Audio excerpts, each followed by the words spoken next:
that is prescient. As a great New Jerseyan, Yogi Berra, said, that feels like deja vu all over again. Do you hear what John McCain was criticizing? One party, behind closed doors, without consultation of experts, against the wishes of Republican governors, is trying to force something through past a united opposition. He literally is describing what's happening right now and condemning both sides of this institution for playing this record over and over and over again. Yes, I'm a Democrat, and I admit that our healthcare system needs so much help and so much reform. 1 out of every 3 of our tax dollars is being spent on healthcare. That's ridiculous. And what are we getting from it? A society that's getting more and more sick. And what of our solutions as a body? Did we come together as a team? Did we set up a special conference, set up a special committee to study the issues, to bring in the experts, to involve the best technology, to learn the lessons from private sector and public sector, from universities, from scientists? Are we doing that, or are we doing exactly what John McCain said we shouldn't do, exactly what he described, why he voted no? It is maddening in this country to create greater and greater healthcare crisis, and for us not to solve it, but to battle back and forth between trying to make incremental changes or to tear it all down with no plan to make it better, leaving more Americans suffering what is still one of the most significant ways people go bankrupt, which is not being able to afford their health care. And what are we doing it for this time, John? Senator McCain? I know you wouldn't sanction this. I know you would be screaming. I've seen how angry you can get, John McCain. I've seen you tear people apart on this floor, Democrat and Republican, for doing the same stupid thing over and over again. Listen to John McCain. Explain why he voted no the last time the Republican Party tried to unite and tear down health care with no idea how to fix it and threatening to put millions of Americans in financial crisis and health care crisis. I can't believe we are here again, with thousands upon thousands upon thousands of Americans writing letters, storming into town halls, hospital leaders, private sector leaders, Republican governors, Republican mayors, Democratic governors, Democratic mayors, all saying, what are you doing in Congress? And why? I think what's even more outrageous this time is the why. To redo the tax cuts that independent budget analysis know that the overwhelming benefit went to the billionaires that sat on stage with Donald Trump during his inauguration. We're not saving any money in our budgets. Their plan is to expand our budget crisis. Their plan will add trillions of dollars to our budget and give tax cuts to the wealthiest and not help the people that John McCain is talking about. His echoes haunt me, that he said, we are mistaken when we don't come together across the aisles, across our differences, to try to make things better. There is a healthcare crisis in this country. 1 out of 3 dollars in our government is going to health care, and we have more chronic disease in this nation than we have ever had before, and there's no solution being offered in this reconciliation to deal with that. In fact, we're making it worse because we're denying children access to healthy foods. This is ridiculous. If they're successful, what kind of country will we be? With more stratifications of wealth, with people who have done so good. I'm not one of these Democrats that hate successful or wealthy people. Heck, people in my neighborhood, the only senator that probably lives in a low-income neighborhood, strive to be wealthy. They are doing great. The top quartile of our country for the last 20 years has made extraordinary wealth. God bless them.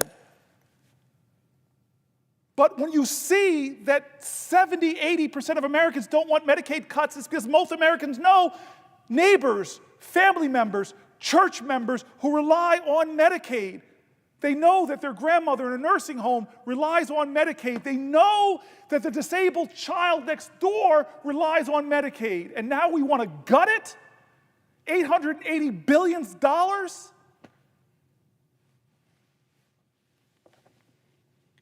You're John McCain. Most people remember the thumb down. They don't remember his words. They don't remember the warnings. This man is in heaven now, and his words, they speak to us in this moment again. Why won't we listen to them?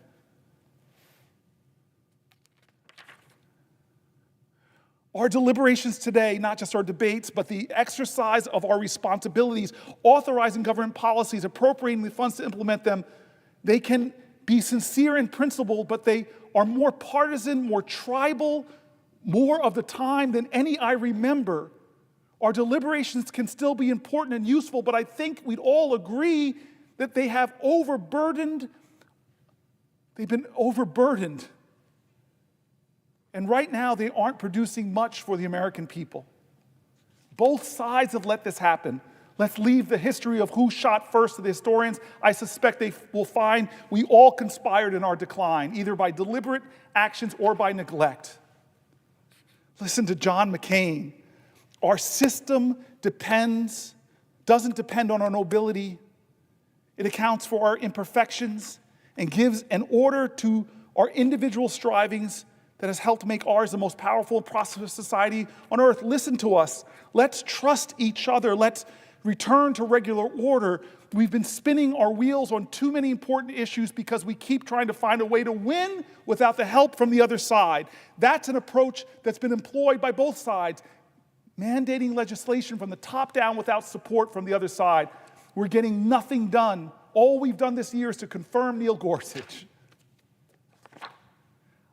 I voted for the motion to proceed to allow debate to continue and amendments to office. I will not vote for the bill as it stands today. I will not vote for the bill. We've tried doing this by coming up with a proposal behind closed doors in consultation with the administration, Donald Trump, then signing it on, then springing it on skeptical members, trying to convince them it's better than nothing. Asking us to swallow our doubts and force it past a unified opposition. I don't think that is going to work in the end, and it probably shouldn't. Well, this shouldn't work either. This shouldn't work either. This is wrong. This is wrong. I see the leader here. I'm sorry, sir. I should be conserving my energy. Would the gentleman yield for a question? Yes, I would yield for a question while retaining the floor. First, your impassioned remarks are so meaningful. I hope all of America is watching. And if some people are not up at this hour, watch it tomorrow. It's inspiring. And I would just ask my colleague a question. I was there. I spent 4 hours with John McCain before he voted. And we talked and talked and talked and went over the courage of his father and his grandfather in the Navy and the courage that he hoped to show as they did. And I'd ask my colleague this question, isn't it eerily reminiscent that after John McCain did his courageous act, that here we are, years later, almost a decade later, a few years less, and they're doing the same thing again, cutting people's health care to give tax breaks to the wealthiest people. And isn't it true that John McCain saw the suffering of people who wouldn't get health care and urged people to come together on a bipartisan solution? And wouldn't it be much better if our colleagues from across the aisle, they may not agree with us on everything, but instead of trying to jam another bill down our throats like they did back in 2017, came and worked with us for the betterment of the country, for the betterment of the 80% of the people who need health care, who will struggle without that health care? Some will be ill, some will die. So does it strike the gentleman that how could the people on the other side of the aisle try to do this again? after John McCain made such a courageous stance, it's not echoing. It doesn't seem to be echoing in their ears, is it? I'd ask my colleague to just answer that general line of questioning. So Collins, Murkowski, and McCain, I think it took a lot of courage. They were getting a lot of pressure from the White House. John McCain was viciously attacked afterwards. But his private conversations with members, and you, Senator Schumer, know at the last lap around his track of life, he didn't want to be remembered as someone doing something, to use John McCain kind of language, boneheaded, to hurt a lot of innocent, fragile people and leave them without a plan. When his own governor, Republican governor, I read Republican governors earlier, were saying, don't do this. I want to say something else to the senator in response to his question. I watched you that night, and I just loved something you did, and I've never said this to you. People over here tried to start applauding, and you stood up angrily and told them not to. Because what John showed was something bigger than partisanship. He talks about it, one side trying to win, the other side trying to, it's more ego sometimes than it is ideals. And you stood up and said, no, this is not that moment. We're watching a man take a position that was not easy, that didn't serve his politics, but served his spirit. I don't know if my staff has that envelope of the articles that I wanted specifically, because there's a story in there, and if I don't have it now, I'm going to read it later, about John McCain in the prison camps. But I wasn't here when we had this moment. But when I got here, weeks after this moment, Mr. Leader, all my colleagues on both sides of the aisle wanted to talk about it. It was a special conference in the old Senate chamber. I was not there, but the Democrats and Republicans, it actually changed our behavior in here. It didn't last, but I came here and people said, because of that, we're all going to partner up. And for State of the Union addresses, you have a Republican partner and a Democrat. We go as couples, basically.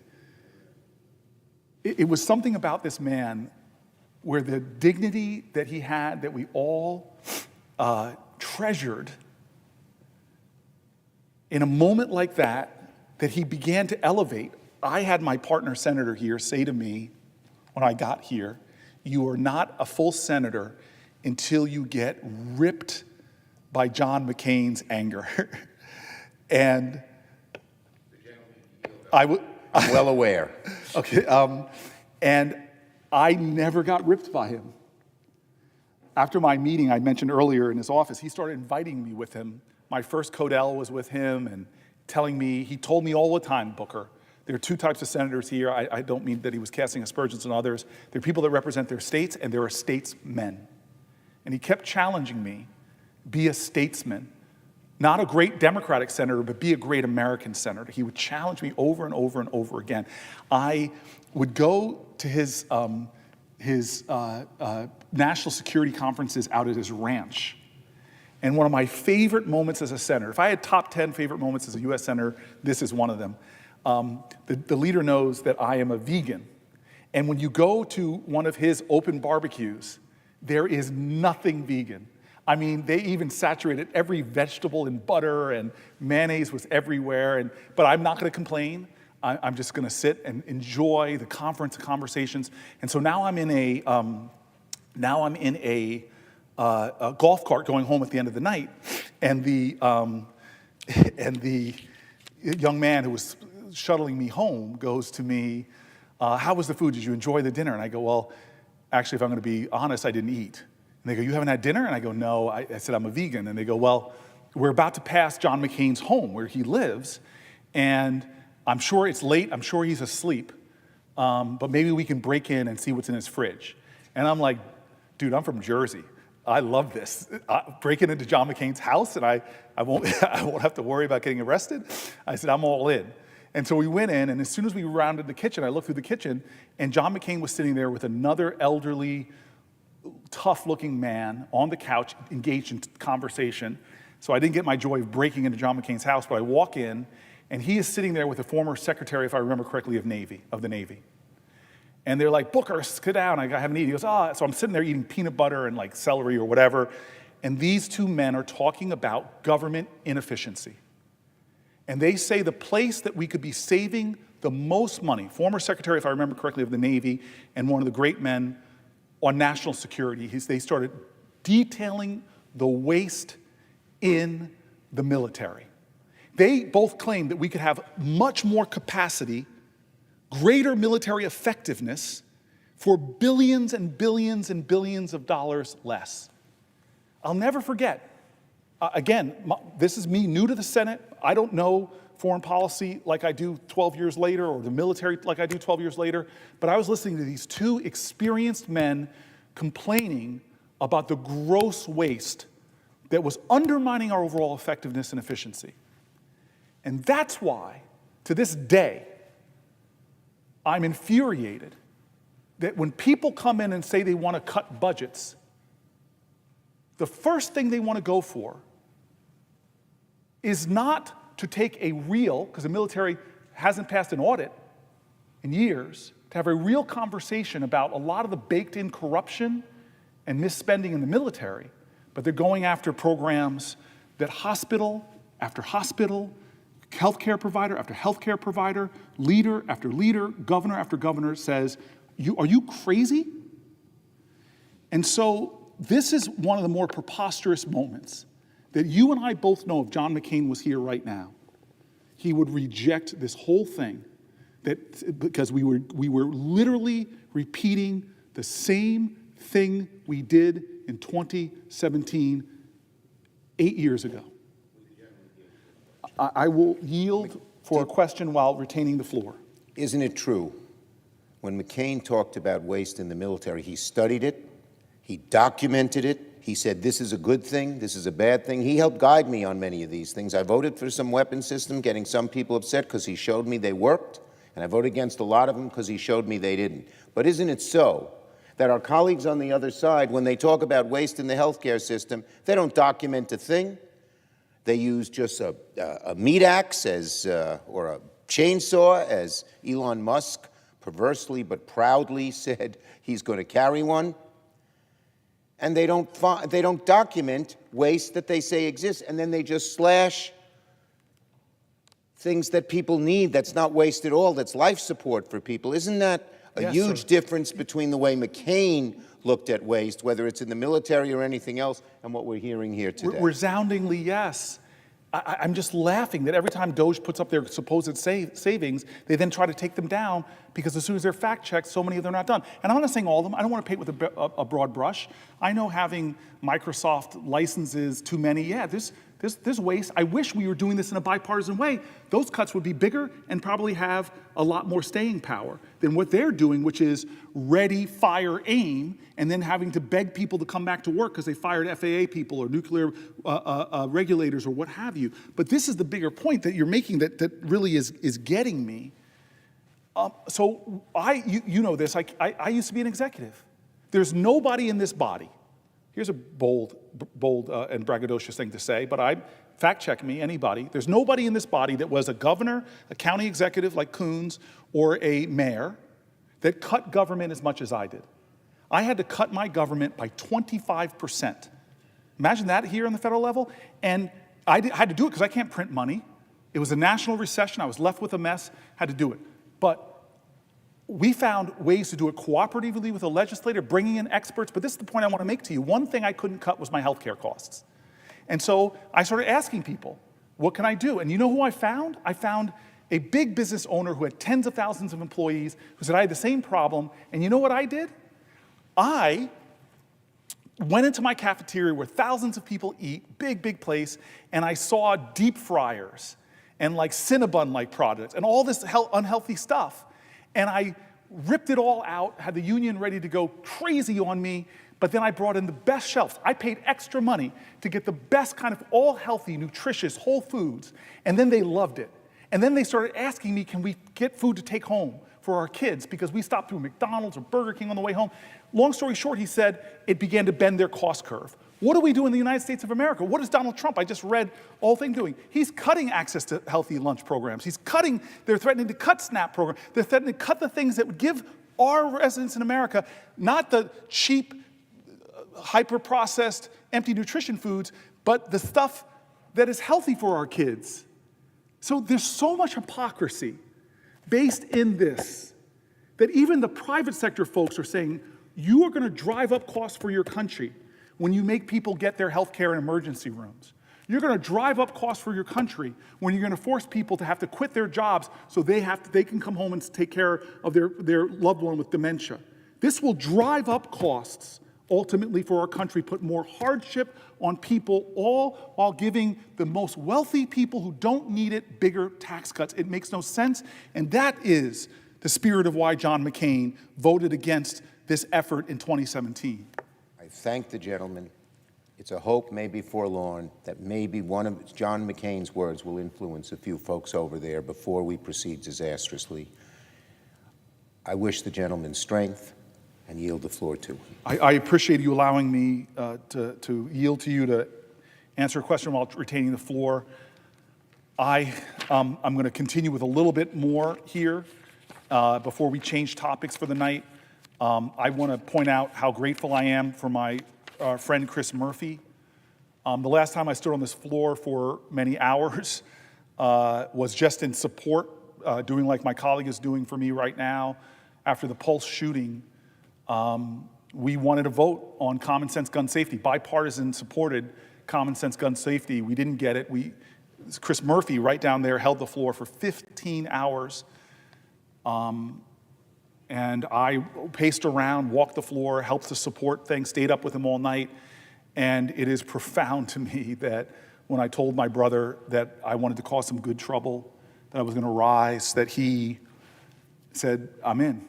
And so there he is helping me out, especially as we approach 11 o'clock at night. And the fourth hour, I'm just grateful for him. I'm grateful for him. I want to go now to cuts that are being made to local and state health department funding. And again, Republican and Democratic governors, we have letters from people on both sides of the aisle who are saying that this is just wrong. And it makes no sense, but here we go.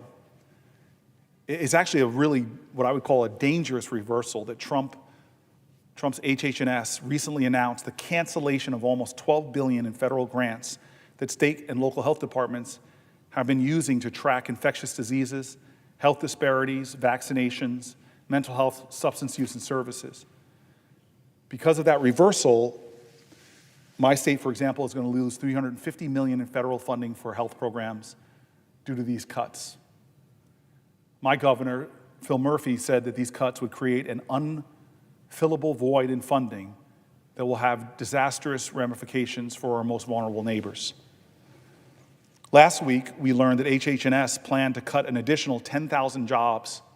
In total, since January, HHS has cut 20,000 of its employees. That's over a quarter of its workforce. These are people who inspect nursing homes to ensure that they're safe. They improve diagnostic and treatment services for children, regulate health insurance to make sure that they are not discriminating against you based on your health conditions and health status, to protect you from infectious diseases, conduct inspections to make sure that infant formula is safe. And I want to tell you that Secretary Kennedy has committed to bringing radical transparency to the HHS. I would love radical transparency.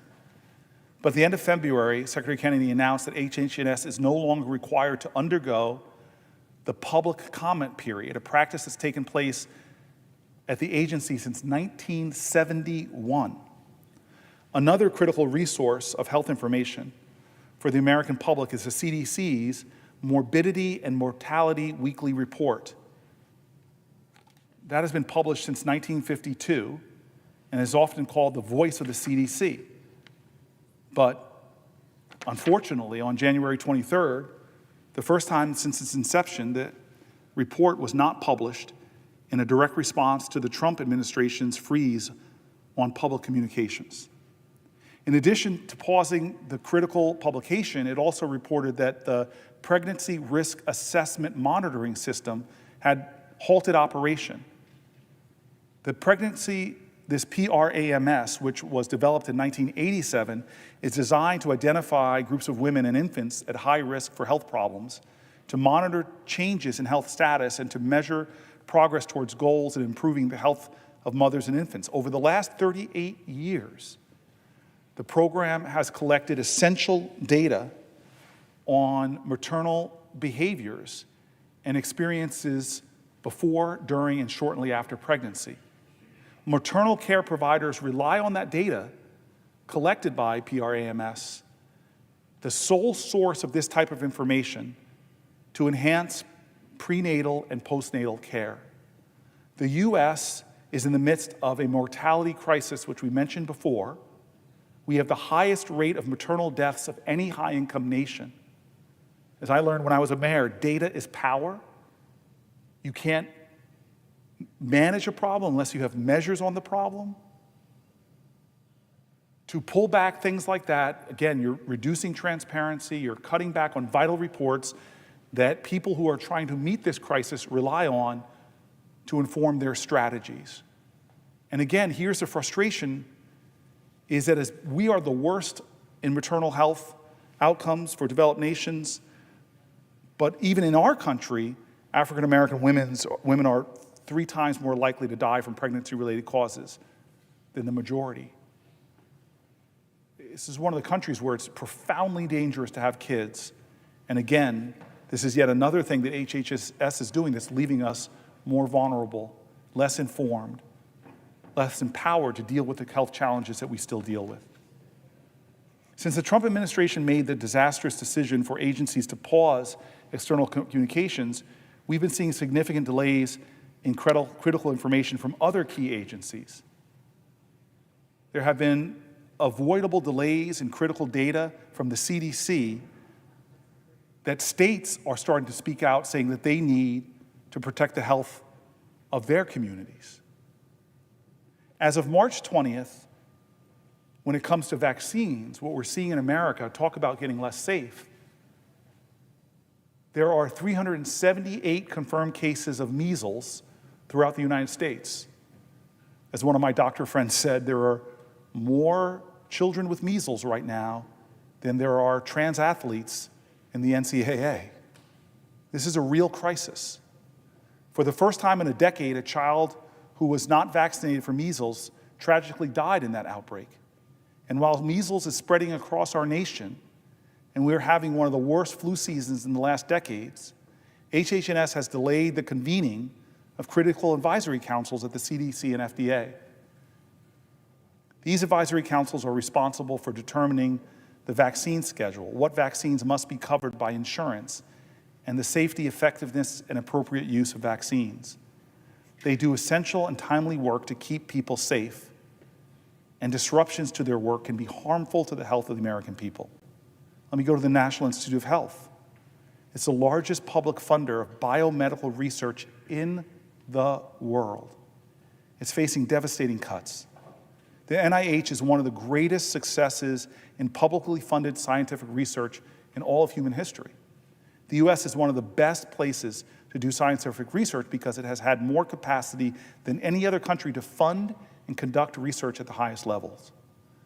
Pauses, lapses, and elimination of NIH funding will drive researchers to do their research in other countries and undermine the efforts to cure diseases, to find solutions to conditions, from obesity to Alzheimer's to cancers. One of the best taxpayer dollars we can invest is in NIH because it returns more than 5 taxpayers' dollars back in the breakthroughs that they make. We have put the future of scientific research in the United States at grave threats with what the Trump administration is now doing. They've imposed cuts and a number of harmful orders on the NIH that have both stalled its research and confused its partners. 99.4% of the FDA-approved drugs come from the NIH-funded research. Let me just say that again. NIH-funded research has led to 99.4% of all the FDA drugs that are out there. The NIH funding cuts will directly affect your access to future novel treatments that can improve your quality of life or your children, or if you love your neighbor like so many religions call us to do, with your neighbor's children as well. Here's an example of that. Hepatitis C is a liver disease caused by the virus HCV, and it is one of the most common types of viral hepatitis in the United States. It is estimated that 3 to 4 million Americans have hepatitis. In 2014, the first complete treatment for hepatitis C was approved by the FDA. The development of this revolutionary new treatment that has since been used to cure millions of people around the world was funded by, NIH research. This is a type of life-saving innovation we will lose out on if we defund the NIH as the Trump administration is currently doing. American enterprise and knowledge will be drained. We will fall behind. We already know there's fierce competition for the researchers by countries like China. They are aiming, in fact, they are upping their investments in scientific research, doing everything they can to keep scientific researchers in their country. I was just talking to an innovator out in the West Coast who was telling me that they're starting to take passports away from their researchers. There's a fierce competition going on to keep the best minds here in this country or be drawn away to other places from Europe to China, and we're stopping our funding? I've heard from academic institutions that are telling me that they're not even offering as many PhD programs in some of these key areas of science because of the attacks that are happening on our universities, all while China is upping their investments in the universities. I can't believe that they're trying to out-America us, and we're trying to turn our back on our most successful traditions. One of his first actions, President Trump imposed a communications freeze on all U.S. health agencies, effectively silencing some of our nation's top researchers, scientists, and public health experts. This action stalled 16,000 grant applications for around $1.5 billion in NIH funding. The NIH has since begun to incrementally send notices to the Office of the Federal Register to resume reviews. The combination of these actions irresponsibly have stalled our nation's primary source of life-saving biomedical research. It is our understanding that full communications have not been resumed and that it continues to impede critical research at the NIH. As I've been told time and time again by experts in this area, just to pause funding could set research back years. Because when you're conducting research, whether it's in a test tube, in biomedical research, you can't pause. Whether it's in a human body, in biomedical research, you can't pause. Across the nation, brilliant researchers have been finding out daily that the Trump administration has canceled their research. Research on critical issues like maternal health, long COVID, diabetes, new pharmaceutical drugs, cancer, and so much more. The NIH has decided to cancel its 2025 summer internship program. On average, 1,100 interns participate in this program each year, helping develop the next generation of scientists and researchers. A small number of summer interns had already been accepted their offer to join the NIH in 2025. The decision follows the Trump administration's federal hiring freeze. Again, in my faith, there's a saying, train a child in the way he shall go, and he will not depart from it. These are our young people. These are the future scientists now aren't getting the experience of the lifetime. I've met people in this institution who first came here as college summer interns.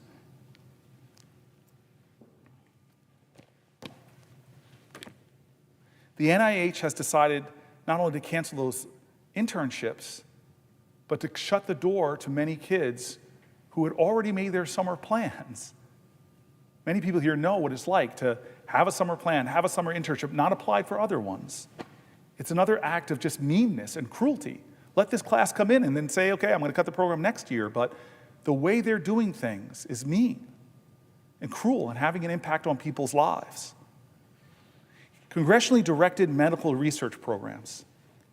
I've worked across the aisle with my colleagues. I have friends in here that have worked with me on specific diseases in a bipartisan way. I'm so proud of some of that work.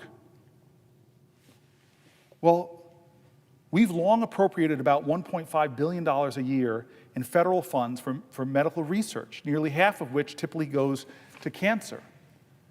It's something that we have found common ground on in my 12 years here in significant stretches. The medical research program was created and sustained by Congress, competitively awards funds to hundreds of projects each year at both the Defense Department labs and outside research institutions, including at many American universities, to study everything again from cancer to battlefield wounds to suicide prevention. In 2024, $130 million was specifically appropriated in a bipartisan way in this body, incredibly good senators of good conscience coming together and saying we should do more in these areas.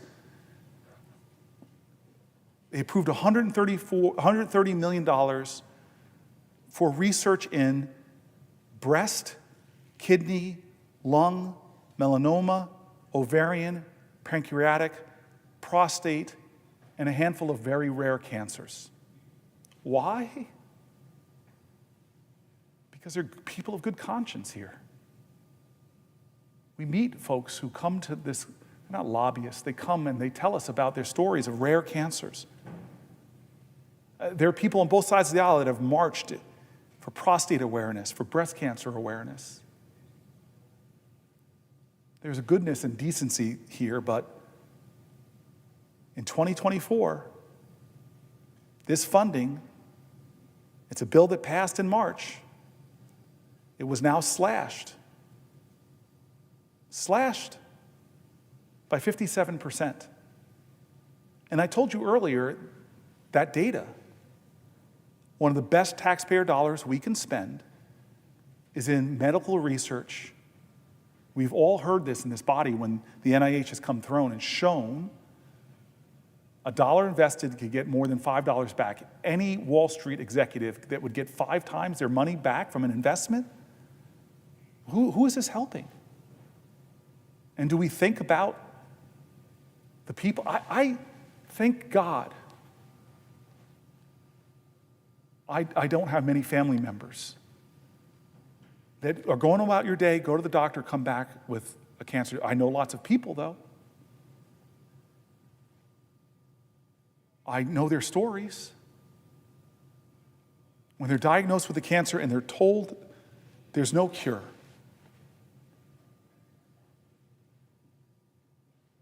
I've seen people go through what you go through in that. And so, how could the country that has led humanity for more than a generation or two suddenly have a president come along and say, I'm going to slash all of these things, and oh, by the way, I'm going to give billionaires a big tax cut?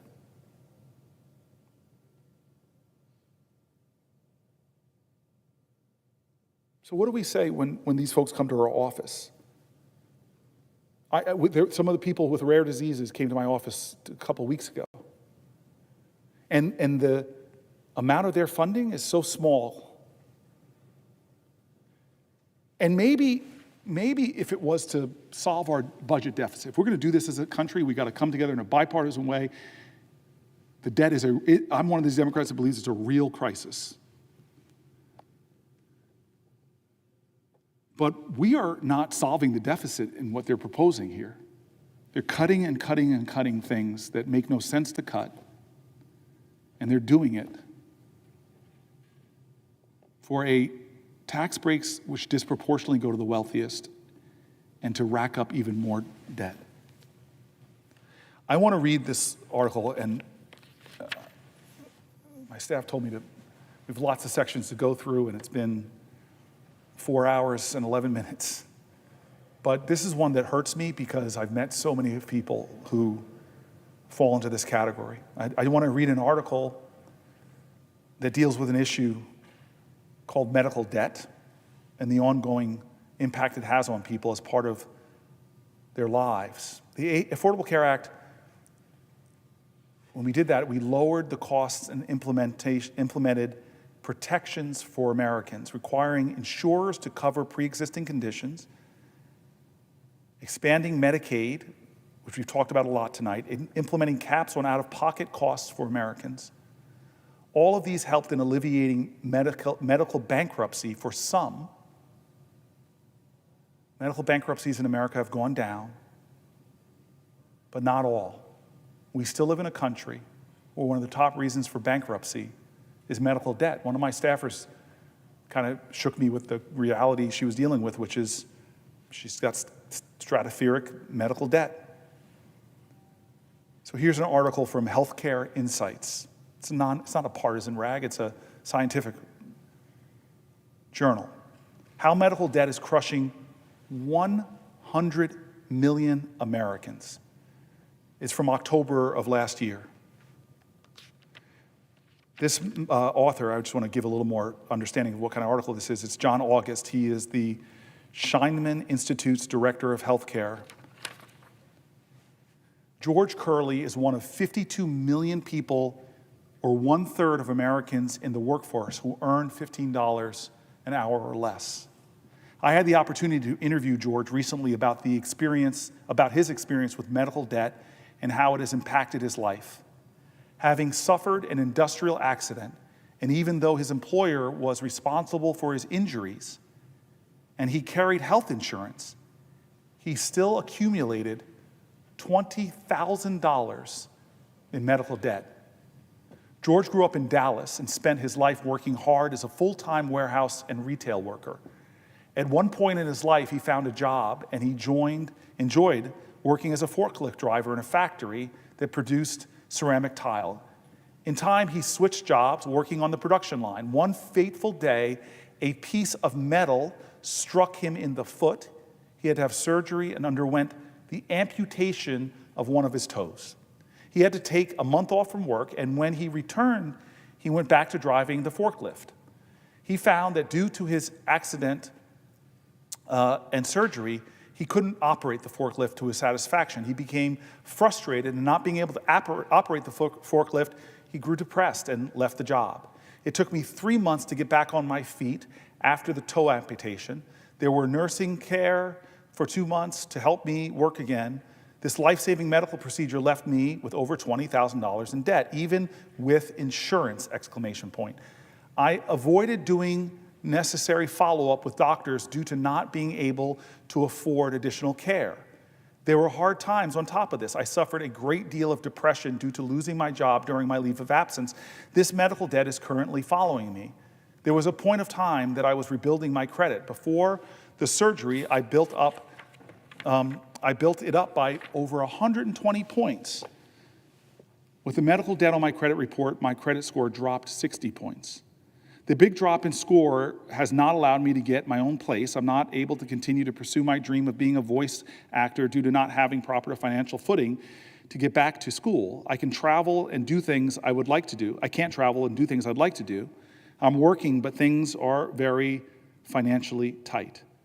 The medicine I need is being paid out of pocket. After paying my bills, I'm in the negative. There is no money left over to pay my medical debt. I can't save money right now, not even towards retirement. To have this medical debt on my credit score means not being able to pursue a better life.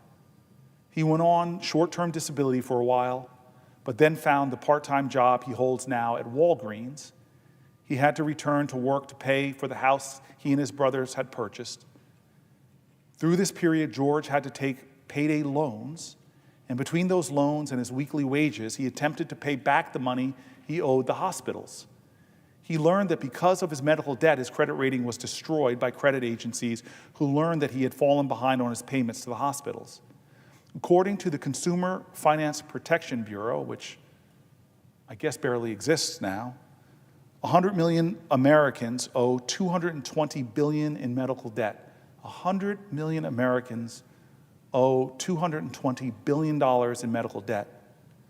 George told me that the medical debt has had several devastating impacts on his life: inability to borrow money for a mortgage or a car. Employees ask for credit reports, and reports that show an applicant for a position are often rejected to a poor credit report. This has impacted his ability to find a better job than his part-time job at $15 an hour with no benefits working at Walgreens, where he lives in Garland, Texas. Incredible stress that further impacts his health conditions, including diabetes.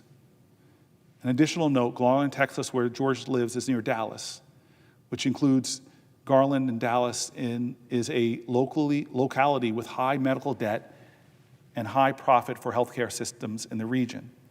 Though George makes very low wages, medical debt is a broadly shared experience by Americans across income groups. Clearly, low-wage workers suffer the worst burden, but the problem is pervasive and a broad feature of American life. Some background. In the oft-cited study, as many as 65.5% of people who file for bankruptcy blame medical bills as a primary cause. I'm going to repeat that in the article. 66.5% of Americans who file for bankruptcy blame medical bills as their primary cause. 2/3 of Americans who are filing bankruptcy point to medical bills as the cause. As many as 550,000 people file for bankruptcy every year for this reason. More than 500,000 Americans, year after year after year after year after year after year, for no fault of their own, because of a metal bar shoved up through his toe, because of a diagnosis of cancer, because of diabetes, because of things outside of their control, they rack up medical debt that, as this man, can erode their well-being. This data has been known about how many Americans affected and has continued even with the passage of the Affordable Care Act. Lesser known is the amount of medical debt that Americans carry. What are the causes of this burden on so many? Well, more Americans have health insurance today than ever before. Coverage has many gaps, high deductibles and narrow networks, which prevent patients from seeking health providers of their choice, and common cause of accumulation of high-cost bills. When patients understandably seek care from a preferred provider, too often that care is not covered. Most healthcare plans only provide 80% of payment for covered costs. 20% patient responsibility of high medical bills can leave people unable to pay their bills. Approximately 14 million people in America, 6% of adults in the US, owe over $1,000 in medical debt, and about 3 million people, 1% of Americans, owe medical debt of more than 10 grand. Additionally, this government report identifies many of the components of medical debt which are completely out of control of the patient. In most cases, these practices are unlawful, but hospitals use these tactics frequently to press patients to pay, including double billing. Companies can not attempt to collect on medical bills that have already been paid by the consumer insurance or a government program such as Medicaid or Medicaid. This practice can coerce consumers into paying twice for the same service. Expanding legal limits. Companies must not attempt to collect amounts that surpass federal or state caps, such as those set by the Federal No Surpass Act or state laws on reasonable rates. These violations can saddle consumers with unjustly high medical debts, burdening their finances. Falsified or fake charges. Debt collectors must not collect on bills that include upcoded or exaggerated services or charges that service the consumer did not receive. Collecting unsubstantiated medical debts. Debt collectors must not attempt to collect medical debts. These are all awful practices that go on. Here's Paul Sugar's story, compelling and tragic. Paul spent much of his life, starting as a child, as learning about jewelry, living in a small town near Albuquerque, New Mexico. At an early age, he earned enough money selling silver and turquoise necklaces to be able to buy a motorcycle. As he became an adult, he developed a successful business in the mining and selling of silver and turquoise used in making jewelry. He also worked at GE, the GE engine plant, but was laid off during the time of industrial downsizing. He went to work for Quest, installing communications infrastructure, but was laid off from that job when Quest was acquired by US West. So he returned to his business. On January 9th, 2019, he was terribly injured in a fire at his home. He is still recovering physically and economically after losing 66% of his skin and getting care at a specialty trauma unit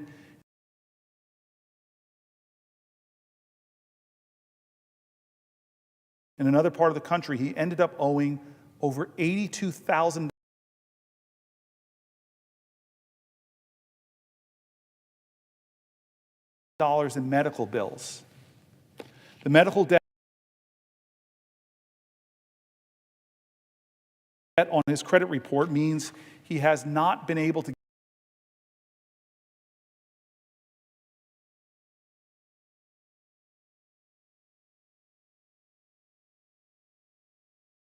he had arranged for did not go through, and the bills ended up in collection before he even knew he was behind. Prior to the fire, he always had stellar credit rating, but since this medical debt, it has gone down. It's in his business, it's important to be able to take out short-term loans to supply the company, but now he can't do that at reasonable terms and rates. He spent his retirement savings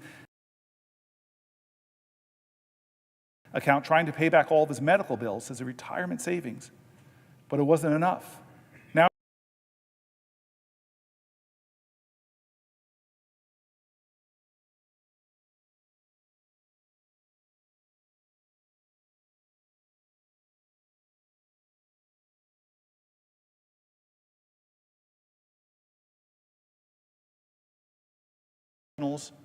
are on the front lines of the impact of medical debt.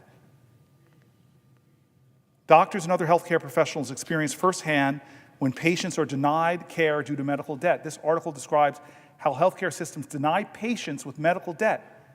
Dr. Matt Hoffman, who was a leader in the successful effort to form a union with Doctors' Council in 2023, talked about this problem.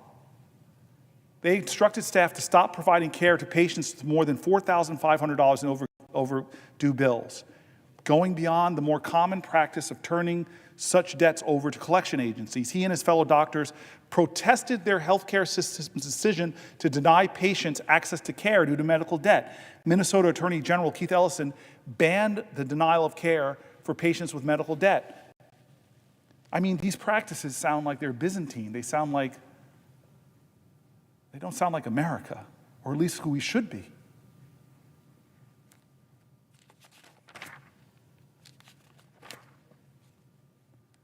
There's a lot of New Jerseyans who are dealing with medical debt.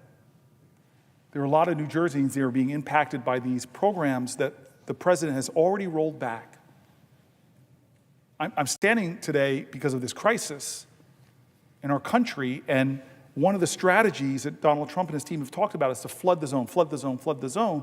And so sometimes the press doesn't even cover the cutting of some of these programs, some of these benefits that help people who are struggling with medical debt or struggling making ends meet, help them access health care. It's a level of distraction and cruelty. And again, why? Why are they cutting this? They're saying they're trying to make government more efficient or more effective. Well, it's not effective for these folks. And what are the savings going to go to? Is it going to go to expanding medical research, expanding those things that when taxpayers invest money on, they get returned? No, they're cutting medical research. They're cutting the things that empower children to grow up and have healthy, productive lives. And again, what they're aiming to do with it is to provide massive, massive tax cuts. I'm coming to the end of this section, but there are more voices that I want to include. I'm going to read a few, and then I think I'm going to get a question from my colleague. So a few more pages, if I may, before we begin. It's a dialogue, or at least I'll receive a question, I imagine. But I just want to elevate some of these voices. This is a person writing to me in February 28th. Dear Senator Booker, I'm writing to you as a concerned citizen and most importantly as a proud aunt of a PhD in neuroscience, dedicating her life to research that could lead to life-saving treatments. As a minority in science, she has worked incredibly hard to break barriers in a field that is not always welcome to people like her. Watching the current political attacks on research funding is not just heartbreaking, it's dangerous for our country's future. Science is not political. It serves all people, regardless of race, background, or party affiliation. Yes, funding cuts to agencies like NIH and the National Science Foundation threaten to halt critical research, slowing the development of treatment for diseases that impact millions. These cuts will push out brilliant young scientists, many of whom have already had to fight to get where they are to do the research they're doing. This is not just about my niece or scientists in general, it's about every American. Disease does not choose a political party. Cancer, Alzheimer's, Parkinson's, and countless others affect Republicans and Democrats alike. Without strong investment in research, we are all at risk of losing the chance for better treatments, new cures, and improved health care. Beyond health funding, science will hurt our economy. Scientific research drives innovation, creates jobs, and ensures that the U.S. remains a global leader. A country that does not invest in science is a country that falls behind. I urge you to continue standing with the scientific community, supporting young researchers from all backgrounds, and fighting to protect and expand research funding. This is one of the most critical investments we can make for health, for economic growth, and for the future of every American. Thank you for your time, leadership, and dedication to building a stronger, smarter, and healthier nation. A couple New Jersey sources. At my university, this is a letter from someone in Somerset, New Jersey. At my university, I am extremely concerned that we are not as large an institution as some of the others and do not get as much state aid. We rely on these funds far more than running facilities. If this goes into effect, it will ultimately lead to the loss of jobs, research, opportunities for students, and will stunt our growth as we embark on a journey to become an R1 institution. I'm not sure we could recover from this anytime soon. Another person on these cuts to the NIH. I'm a postdoctoral researcher performing basic science research on bacterial communication. In short, I'm seeking to understand bacterial chemical communication to find new pathways for therapeutic development. Antibiotic research resistance is already killing thousands of Americans each year. We need new treatments provided by indirect costs to find these cures. Indirect costs actually directly funded my day-to-day work, providing funds for building maintenance staff, university-shared resources such as electron microscopes, and common laboratory supplies such as liquid nitrogen. Without any of these resources, my job and those of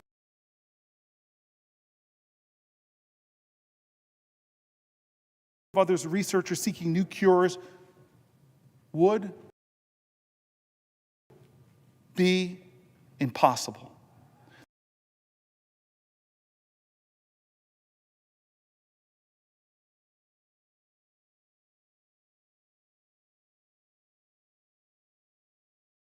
To combat cancer and promote infant health, critical research that ensures generations grow into healthy adults. My aspirations align with yours, fostering a strong, healthy, and educated population. For this region, I urge you, Cory, Booker, to take immediate action to restore normal federal grant operations so that my colleagues and I can continue making paradigm-shifting, state-of-the-art discoveries with the potential to save millions of lives. This university is dependent upon federal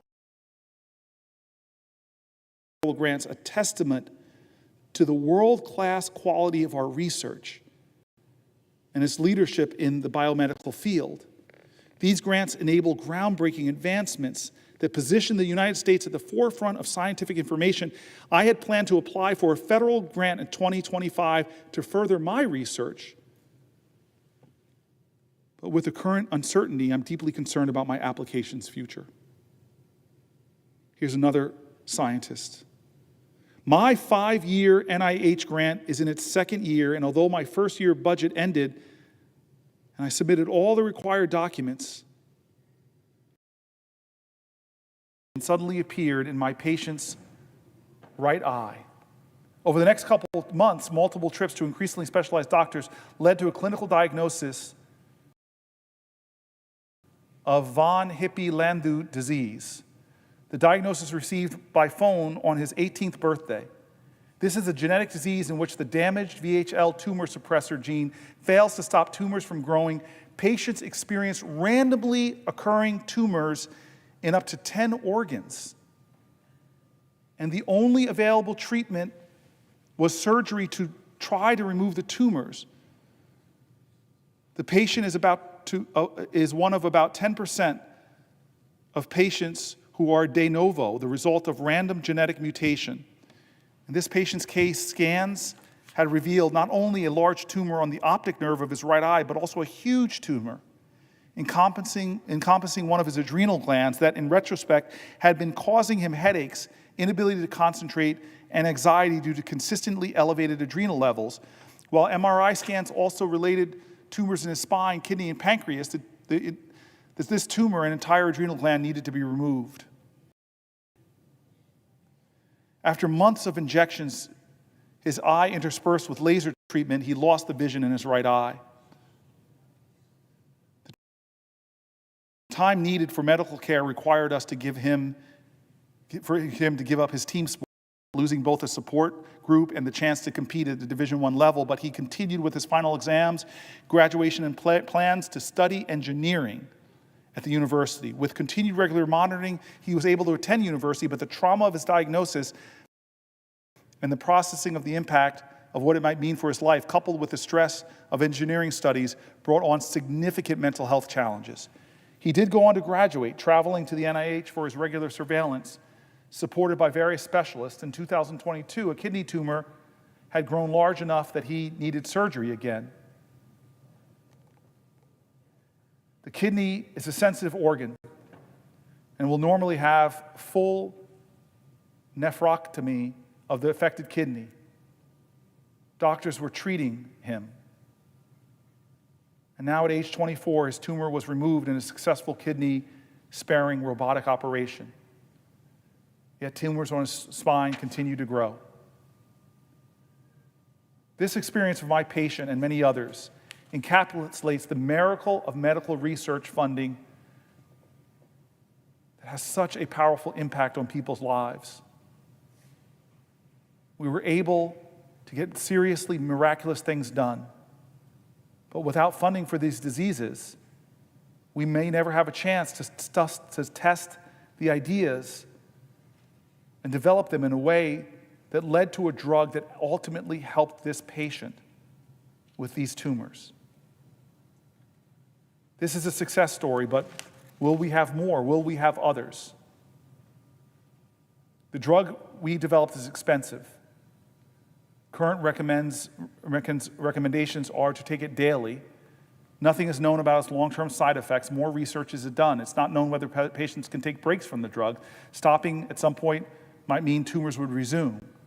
One of the congressionally directed medical research program grants recommended for FY25 funding is going to look precisely at many of these questions. 2 others will examine other aspects of critical treatment. These are life or death issues for the patients. And yet this funding now is threatened. Yet this research now is threatened. Please continue to fully fund the congressionally directed medical program. I'm going to read a few more and then pause, just in case my colleague wants to ask a question. But this is Carrie Muller from Texas. My family has benefited from congressionally directed medical research programs because my 13-year-old daughters have neurofibromatosis, a rare genetic disease which causes uncontrolled tumor growth. My daughter Caitlin was diagnosed with a brain tumor 2 years ago, and thanks to a drug whose research was seeded with congressionally directed medical research program, her brain tumor has decreased to the point that it is now undetectable on an MRI. Without this drug, she would have had to try other chemotherapy treatments that would have been more invasive, in addition to brain surgery to bypass a blockage the tumor would have caused. This is Samantha Pearson from Las Vegas. For just over 4 years, I've been on a clinical trial at UCLA. The meds were just recently FDA approved. While the side effects sometimes made me question agreeing to the trial, being told my tumors have drastically shrunk made it all worthwhile. My pain has decreased. My plexiform neurofibroma is 90% smaller, and I am so happy that I get to be a part of this clinical trial made possibly by NFRP because of my participation in the drug trial.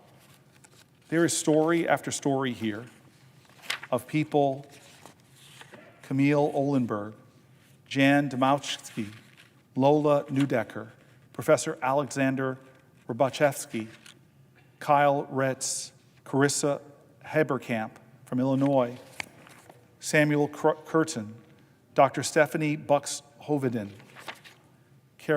Katharina Hopp, Jared Tare, Dr. Terry Watnick, Scott Howe, Marine Corps retired, Van Stewart, United States Navy, Reed Novotny, Colonel, Maryland Air National Guard, Alex and Leslie, Chip and Kristen, Greg and Molly from Denver, William Tuttle, United States Navy. After my son's birth and diagnosis, I was diagnosed with tuberculosis sclerosis complex at the age of 43, just 3 months after I retired from the 23-year naval career. The complexity of this disease means that it remains to be seen whether my young son will be able to live the typical life that I have been fortunate to live. Because of research conducted through the TSCRP, my son has effective treatment options available to him that were not even just a decade ago. But there's still so much to learn. Again, another person benefiting from our research, benefiting from the funding that's now being threatened and cut. Beth Theinland from Nevada, Shelley Mitzner, Reed Hoffman, David Brooks Carpenter, a military family, Major David Long, United States Air Force, Deborah Moritz, Fran Heiler. I just want to say that the Declaration of Independence clearly states, we hold these truths to be self-evident, that all men are created equal, that they are endowed by their Creator with certain unalienable rights, that among these are life, liberty, and the pursuit of happiness.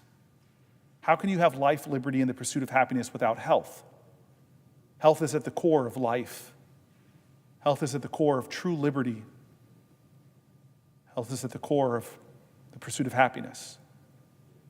The right to health is fundamental for overall well-being and for the realization of other human rights. In his annual State of the Union address to Congress on January 6, 1941, President Franklin Delano Roosevelt underscored the importance and shared commitment to 4 freedoms. Many of you know them. The first freedom is freedom of speech and expression. The second is the freedom of every person to worship their own way. The third is the freedom from want, which means every person deserves peace and health, among other things, he said. The fourth freedom is a freedom from fear, which in our country of great wealth, no one should fear their health care going away. We have known from our country's beginnings and throughout that we must do all we can to provide for our people, and we have tried to do that over the years, from Social Security Act of 65, which created Medicaid and Medicare, the Health Insurance Portability and Accountability Act of 1996, HIPAA, to the Patient Protection and Affordable Care Act of 2010, the ACA.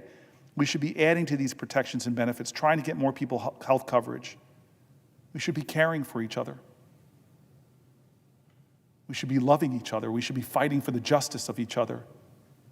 We should be hearing the cries of parents worried for their children. We should be hearing the agony of a partner whose spouse has Alzheimer's. We should be standing up for these folks.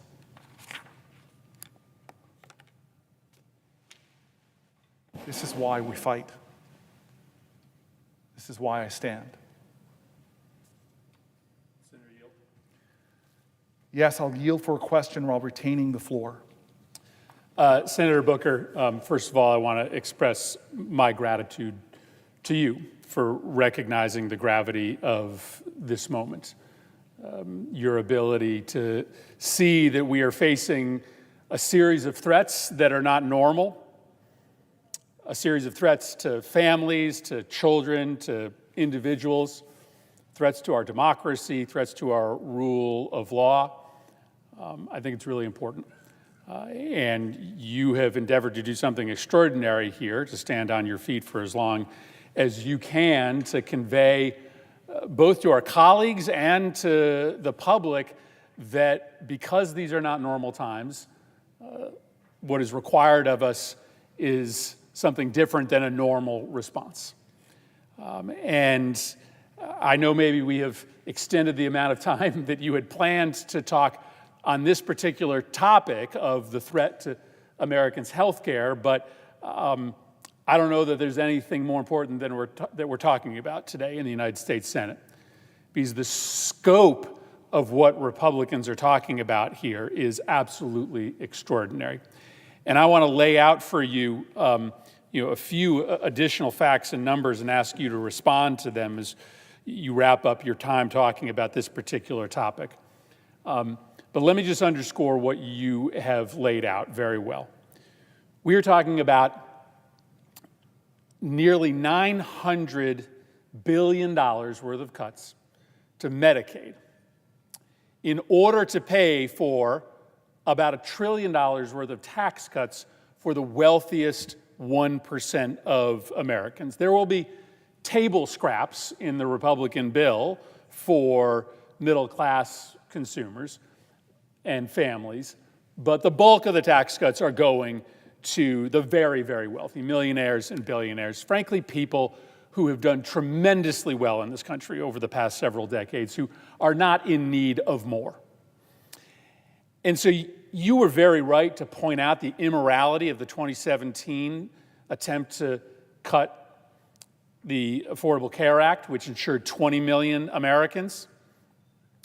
But Medicaid covers 70 to 80 million Americans.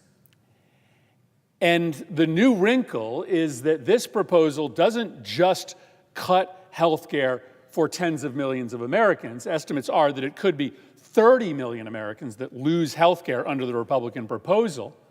No, this is even more difficult to swallow for the American public than the 2017 attempt to cut and eliminate the Affordable Care Act, because this measure is a direct transfer of money from the poor and the middle class, the people who are on Medicaid, to the very, very wealthy. Frankly, it could turn out to be the biggest transfer of wealth in the history of the country from the poor and the middle class to the wealthy. Which is why I think you are taking this extraordinary step to make sure that our colleagues and the American people know the gravity of this moment. A lot of Republicans all across the country are not doing town halls any longer. They are not meeting in person with their constituents. And so there's a lot of Americans that are going to be in the dark, that have a lot of questions about what's happening here, about why it is necessary to cut a program like Medicaid that insures 24% of Americans to the bone in order to finance a tax cut for the very, very wealthy. One of the things I just wanted to set up for you here is, just to note that Americans may be surprised to know that 24% of Americans are actually on Medicaid today, because some Americans may say, well, my insurance isn't Medicaid. My insurance is through Mississippi Can, or my insurance is through Access Nebraska, or my insurance is through Centennial Care, or in Connecticut, my insurance is through Husky Health. In New Jersey, it's New Jersey Family Care, right? So Medicaid normally isn't called Medicaid. It's called something different in every state. And so it's important for you to understand that so many of your neighbors are on Medicaid, even though it may not be called Medicaid in your state. That's how we get to 24% of American families on this particular program. And the Joint Economic Committee, which is a committee of Congress, did a study, issued a report talking about how many people would lose their health care insurance on a state-by-state basis if this $880 billion cut to Medicaid went through. And I won't go through the whole list, Senator Booker, but I just pulled out some states that are represented by our Republican colleagues. In Alabama, 20% of Alabamans are on their Medicaid program.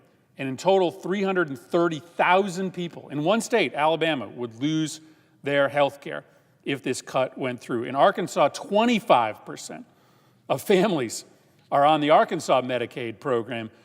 250,000 people would lose their health insurance. In Florida, 17% of the state is on Medicaid. 1.3 million Floridians could lose their health care because of these Medicaid cuts. We can just go on and on. 20% of Iowans are on the Medicaid program, 20% of Indiana residents, 25% of Kentucky residents, 30% of Louisianans are on their state's Medicaid program. 500,000 residents of Louisiana could lose their health care. Some of that would happen in a sort of slow-moving catastrophe, but as you pointed out, Senator Brooker, a lot of that would happen immediately because many of the states that have taken advantage of the Affordable Care Act Medicaid expansion have a built-in clause to their state's law that says the minute the reimbursement rate declines, even if it declines by only a few percentage points, the entirety of the Medicaid expansion program is eliminated. So overnight, you will have millions of people who will lose their health care insurance. But as you have rightly pointed out, that's just the beginning of the disaster. Because there are hundreds of rural hospitals in this country that are right now living on the brink of disaster. If Medicaid reimbursements drop just by 5 or 10%, those rural hospitals are out of business. Same can be said of thousands of drug treatment centers in this country, addiction treatment centers. And so you're ultimately talking about hundreds, if not thousands, of hospitals and health centers closing, millions of Americans losing their health care insurance. And for what? And for what? To be able to hoard a bunch of money so that the richest Americans can buy a third vacation home? So that millionaires can double their landscaping budget? Who's asking for this in America today? Of course there's a conversation to be had about efficiency in our healthcare programs, but none of that conversation is happening here. If it was, you wouldn't be reading the letters of all of these associations representing healthcare groups predicting disaster. They would actually be in the room at the table, because if you really wanted to save money, you'd actually put the doctors and the hospitals and the medical providers who know something about the system in a room. But instead, this is a political decision that's been made to cut a certain amount of money that does not coincidentally line up to the amount of money that the Republican budget bill wants to give in tax cuts to the very, very wealthy. And so you, I think, rightly put emphasis and drew attention to John McCain's decision. And of course, we should always give credit to Lisa Murkowski and Susan Collins, who also voted no in 2017 on the repeal of the Affordable Care Act bill, because it's just a reminder that you are under no obligation as a United States senator to do the wrong thing if you know what the right thing is. You work so hard to get this job, spend your entire life working to become somebody who can make important decisions like we can in the United States Senate. And you are under no obligation to outsource your decision-making to the President of the United States or your party leadership. Everybody here gets to make an independent decision on what's right or wrong. And this just feels plain wrong. A thoughtless, unplanned, massive cut in Medicaid that's going to throw millions of people off their health care in order to finance a tax cut, the majority of which is going to go to people who don't need it. Every senator here can make up their own mind as to whether that is the right thing or the wrong thing to do for this country. And the exercise that you are engaged in, Senator Booker, is a simple one, just trying to make sure that all the facts are on the table. That last segment you did on the impact on medical research should be reason alone for folks to reconsider the path this administration is taking. But the Medicaid cuts as a mechanism to further enrich those that are already plenty rich. Man, I just don't imagine that is anything that the American public are clamoring for. And so, Senator Booker, I just wanted to really thank you for standing up and making this moment possible. And I want to leave you with just two stories on this topic that have come into my office, and then ask you a question. This is all a lead up to a question. So I have a constituent who was paralyzed about a decade ago, and he now exists in a wheelchair, and the only insurance program that can provide him with what he needs from a mechanical and technological standpoint, plus the drugs he needs to survive, is Medicaid. It's his only option. It's his only option. He can't work. He's paralyzed. Medicaid is his only option. And for him and for millions of others, Medicaid is life or death. It's just life or death. If you're talking about cutting Medicaid by as much as 20%, that's what we're talking about here today. An $880 billion cut to Medicaid represents about 10% of the overall program. But you have to assume that states are not going to continue to match if the federal government isn't putting in their share. So that 10% cut could very quickly become something closer to a 20% cut. There is no way that you can cut the Medicaid program by 20% without it impacting people like my constituent in a wheelchair who comes to many of my events when we protest these Medicaid cuts. This is life or death for many Americans. But that's not the full extent of the horror that will happen. I was just reading a letter the other day from an 80-year-old constituent of mine who lives at home with his wife, but his wife is very frail, and it is Medicaid and Connecticut's Medicaid waiver that allows for her to receive in-home health care services. And he is panicked. He wants to spend the final years of his life with his wife. And he knows that if Medicaid gets cut, even on the margins, that Medicaid waiver likely is gone. And either his wife will pass or she will have to be in an institution. Query whether that institution will be able to even give her a place, because 2/3 of nursing home beds in this country are paid for by Medicaid. And so one way or the other, he is staring separation from his wife in the eye. She either doesn't make it without the Medicaid reimbursement that gives her the services at home, or she is forced to go to an institution and they live separately for their final days. This is the reality facing people who rely on Medicaid, whether you are disabled or elderly. This is the reality that will be imposed on millions of Americans in order to finance a tax cut for the wealthy. The scope of this is just enormous, Senator Booker. And so I guess this is the question I wanted to ask you. You and I have been in government for a long time. We've served in a variety of different capacities. I don't think this country is really ready for the scope of the healthcare cataclysm that could come with a $1 trillion cut to the health insurance program that is responsible for the care of 1/4 of Americans, 2/3 of nursing home beds, and the budgets of literally tens of thousands of vital healthcare institutions in this country. And so nobody is better than you at conveying the moral consequences of the decisions we make here.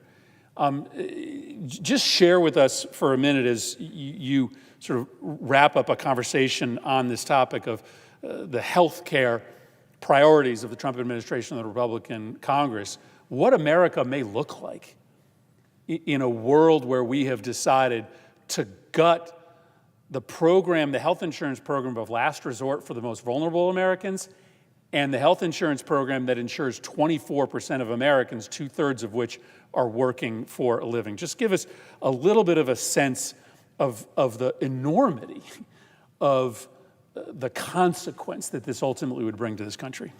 So first of all, thank you for the question, but I just want to reiterate the friendship I have with Chris Murphy and his willingness to spend the night with me here on the floor as we go hour after hour after hour. And I just want to say this again, and I'm going to say it a few times in this long speech that will go on for as long as I'm physically able.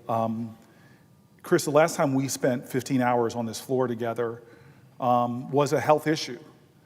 It was yet another stunning mass shooting, this time at the Pulse nightclub. And you and I talked a lot before we got on this floor. And I think the agony that you and I were feeling was, how can this be the strongest nation on the world who organized government? If you read our founding documents, if you read our founding fathers, one of the first things they organize this government for, it's good to carry around the Constitution. It is so important to understand what the preamble to the Constitution says we are about. We, the people of the United States, in order to form a more perfect union, establish justice, ensure domestic tranquility, provide for the common defense, promote the general welfare, and secure the blessings of liberty to ourselves and our prosperity. Do ordain and establish the Constitution of the United States, which each one of us in this body went down there and swore an oath to uphold. Those are the first words of this, Chris. And God, I remember your agony. Folks, I want you to know, when I came to this body, my staff was talking about the maiden speech. Please don't go look back and look at my maiden speech. It was not great. But the maiden speech my staff wanted me to watch was yours. And it was gut-wrenching about Newtown. Gut-wrenching that the strongest nation on the planet Earth should now be this nation where we tell our children in this implicit lesson, not explicit, but implicit lesson, we are going to teach you how to hide. We're going to run actor-shooter drills because we can't protect you. And my mom lives in Vegas, and that Vegas shooting at a synagogue in Pittsburgh. And so here we were in yet another of these maddening realities in our country, that the leading cause of death for our children is shooting. And in our conversations leading up to it, I still remember you and I saying, we need to come to this floor. And you said, I'm going to stand and do something different. And we, again, just like tonight, we had no end to that. We were 9 years younger, my friend. And we said we were going to stand down here and try to get this body to do something different, to try to get this body to recognize the gravity of what was going on in the strongest nation on the earth that was having child after child after child, American after American, dying to gun violence. And the response we were getting from this body, the world's most deliberative body, was nothing's going to change. We can't do anything. I mean, I'm going to give you respect. Years later, you were part of the first gun legislation to pass out of this body in 30-something years. And now, I just found out that the community violence intervention money that you allowed me to fight so hard to get into that bill is being clawed back by Donald Trump. Our bipartisan bill, our bipartisan approved finances, money, and I think a taking away of our power in this body from the bill that you were one of the main architects of, with Republican colleagues, God bless them, people like Cornyn and others. And so I just want to take people back to what the insider conversations, and you were generous. I want to remind you, just teasingly on the floor, you never asked me if you could publish my text messages, but you put them in your book.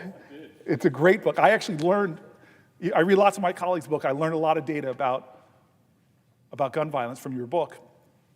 And we were talking about this belief that these words, this belief in our country that these words, why this government was formed, is so important.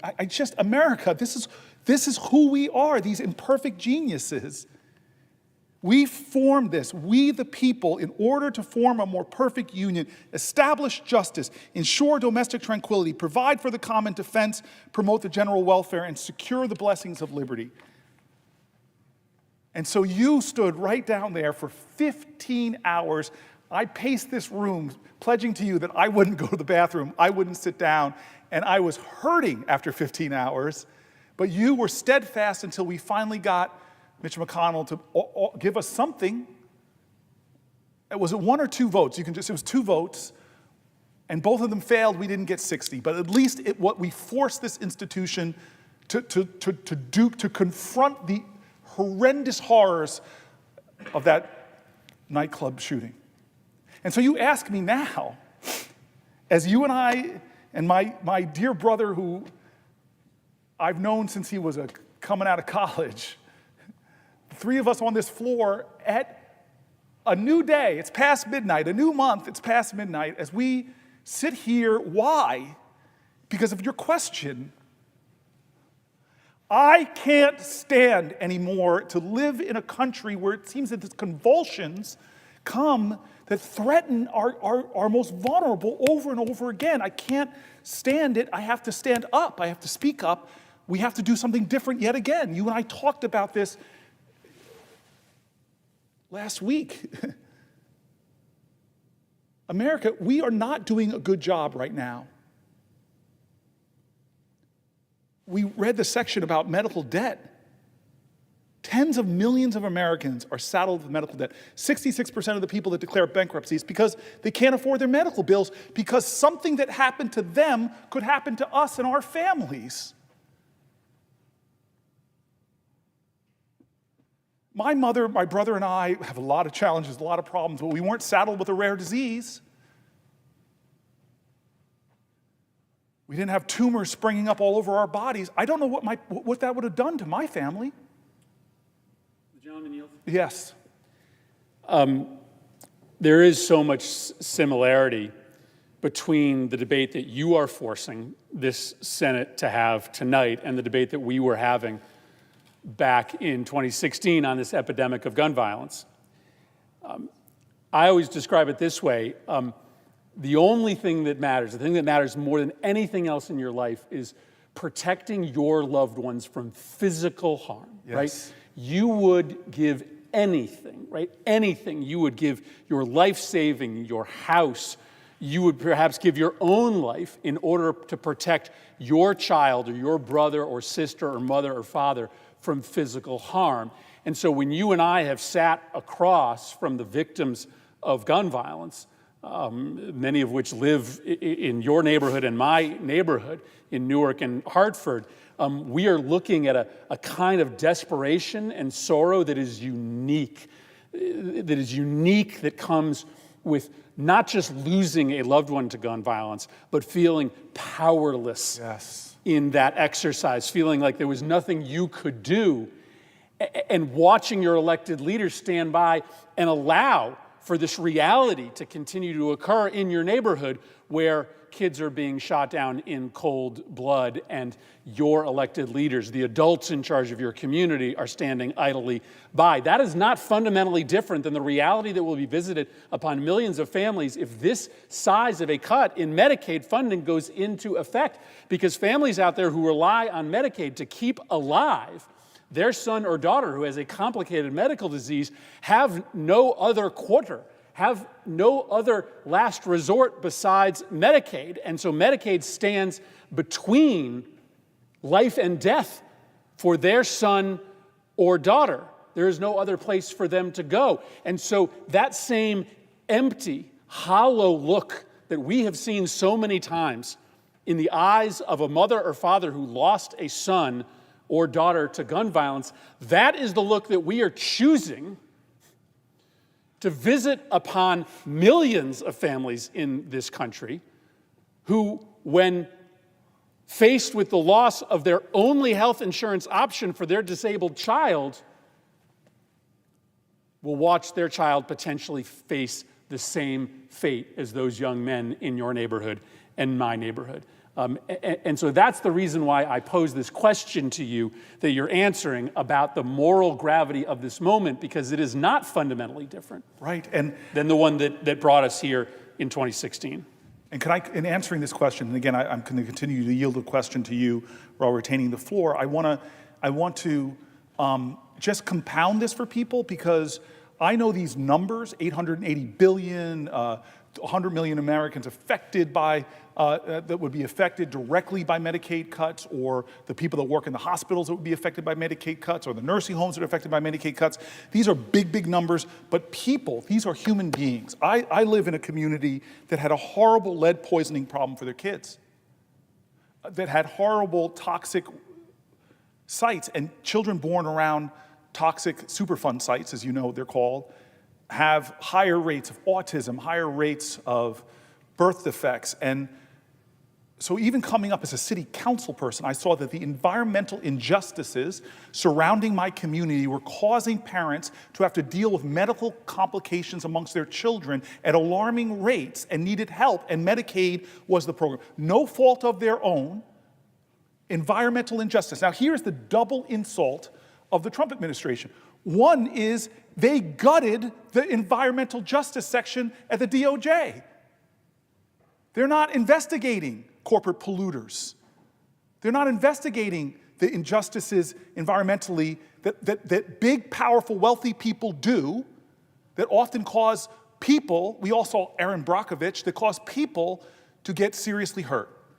And then the second part of that insult is, we're not only not going to hold people accountable and let them get away with that, the polluters, or what the folks causing often the source of the disease, we're now not going to help get health care to the families who often live in fragile communities that have these resources. These are the people, when you sit with them in your office, as you and I have, as me and the other senator from New Jersey on the floor tonight have, as you sit with them and they tell you their stories, and you see that this is a lifeline, that this Medicaid program, and you were so good by telling people, because I saw this during the Affordable Care Act, just the name alone, people are like, I don't have Obamacare. Yes, you have the ACA, and let me explain it to you.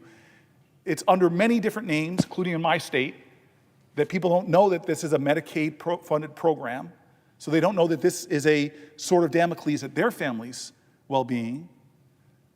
But this is the larger issue, Senator Murphy, is that these are real people in every county, in every state. It's why they're representatives. It's why I read statements demanding there not to be cuts by the organizations, bipartisanly read, the League of Cities, the largest mayor association, Republican governors, and others are all saying, do not cut this program. They're not even saying, don't do 880 million, maybe just do 400 million. They're saying, do not cut this program. And many of them are saying, in fact, we need to find ways to expand the program because there's still gaps that people are falling into. And it doesn't make economic sense, because if you get regular care, if your chronic disease is treated, it ultimately could be cheaper to the taxpayer as opposed to people ending up in hospitals. But those hospitals now, because of what's being threatened in this bill, rural hospitals and tier 1 trauma hospitals are all being threatened in their care. And so tonight, it's not normal. I ask everybody to understand, this is not a normal moment in America. This is a crossroads moment in America. It's one of those times where the values that we talk about in the Constitution are at stake. What is going to define us? Our commitments to ideals of justice, fairness, of being there for each other. And one of those other programs that is now in crisis is what I want to switch to. And I think my colleague was joking with me, because we have, for anybody who's watching, we have a whole list of things we wanted to get to, and my staff now seemingly very ambitiously, Medicaid, Medicare, healthcare, Social Security is coming up now, tariffs and economic policy, education, national security, public safety, immigration, housing, chapter by chapter, each one about an hour or so. This would be enough to make it till tomorrow evening if I can stand that long, and who knows? But we're behind schedule, so I'm going to jump into talk about Social Security.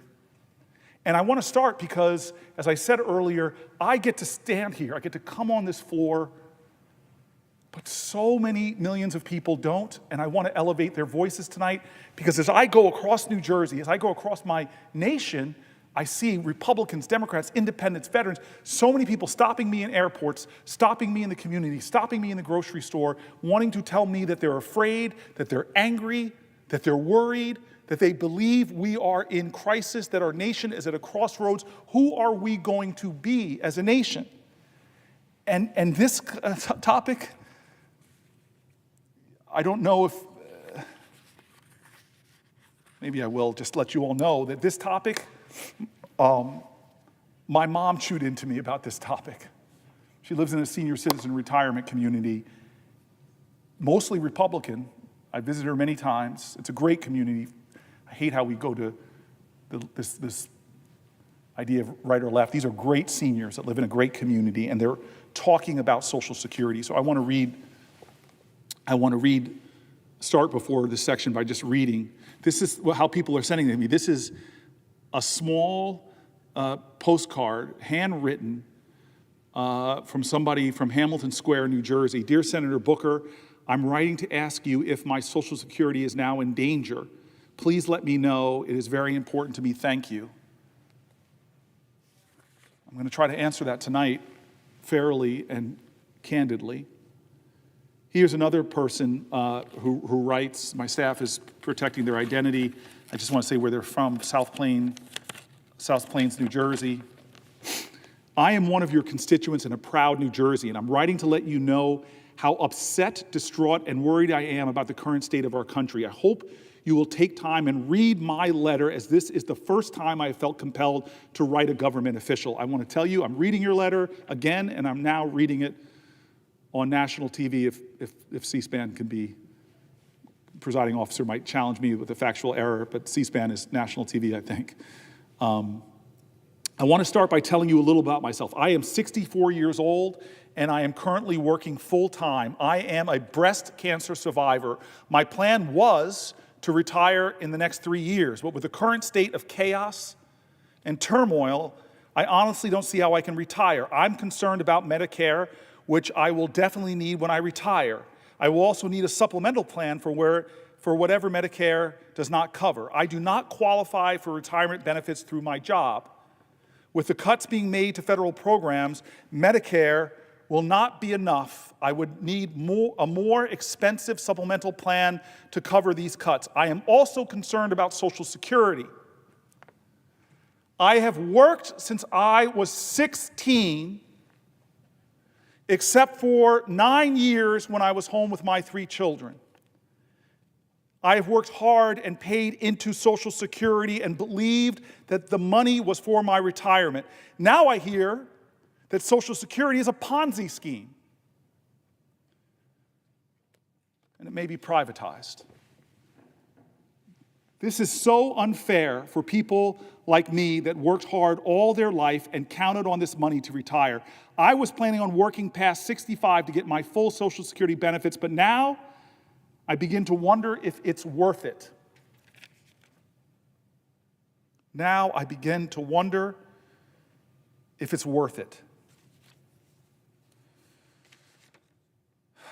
So at this point, I'm in a holding pattern due to the unstable climate in which we are all living. As I said, I have 3 children who are all adults now. My son has been diagnosed as being bipolar. He's been hospitalized a few times due to this. He is currently on medication that he needs to function and sees a therapist. He is in grad school and is on Medicaid. He works part-time since he is a full-time grad student, so he does not qualify for benefits. I worry about what these cuts will do to my son and others like him. No one seems concerned with the people who rely on these programs to live their best life. Someone needs to look out and take an interest in helping people in these circumstances. My daughter is a teacher in a district that receives Title I funds. She works very hard as a teacher and is devoted to her students. With the supposed dismantling of the Department of Education, I'm concerned about what this means to the education field, teachers, administration, and students. My daughter's school is making a difference in the lives of these students, and they need the funding that is received from both the state and federal government. Programs like the Title I and other federally funded programs need to stay in place. On another topic, this constituent is getting a lot into her first letter to a government official, and I appreciate it.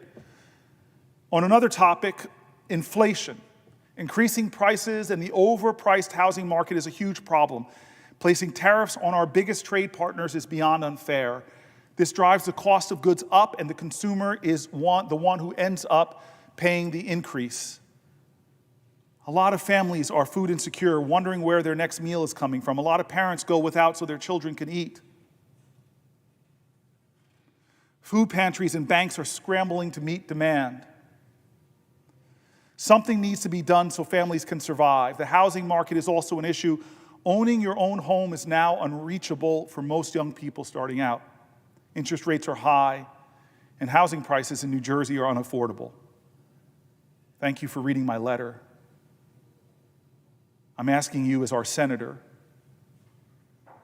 please stand up for what is in the best interest of families, seniors, adults, and children in your district. Tariffs, dismantling departments like Social Security, Medicare, Medicaid, education, and other services that are important to the everyday person is not the answer.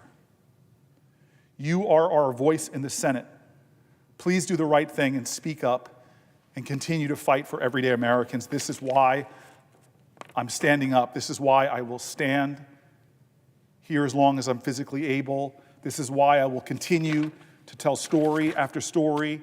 But first, a little important history. 90 years.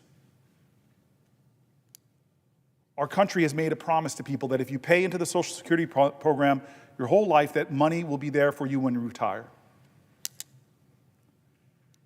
Franklin Roosevelt signed the Social Security Act into law 84 years ago. And this is his quote. He called it a cornerstone in a structure which is being built, but it is by no means complete. Social Security is still a cornerstone. It's still the bedrock, according to FDR. It's the bedrock of an edifice being built in a nation where we belong to each other. We, the people, building this, that's our cornerstone. He called it the Social Security. Today, 73 million Americans count on Social Security. Millions more than that are planning on those benefits they earn being there for them. You heard from the first letters I read that people are really worried. The President of the United States stood up in a State of the Union address and talked about rampant fraud because payments are going out. All that, from conservative papers to ones on the other side, have showed that what he was saying was not true. But they're sowing chaos. They're attacking, delegitimizing it, calling it a Ponzi scheme, Doge leader Musk and the president. But 73 million Americans are counting on Social Security benefits, and 1.6 million in my state. 40% of people who rely on Social Security, 40% have no other source of income. They live paycheck to paycheck. Social Security check, from Social Security chunk. And despite mocking Social Security, causing it a Ponzi scheme that had communities like my parents, my mom's, people beginning to worry, they actually took real actions to lay off thousands of Social Security employees, making it harder to process Social Security applications and troubleshoot questions. for beneficiaries. They didn't roll out a plan to say, hey, this is how we are going to show that we can do the best customer service ever.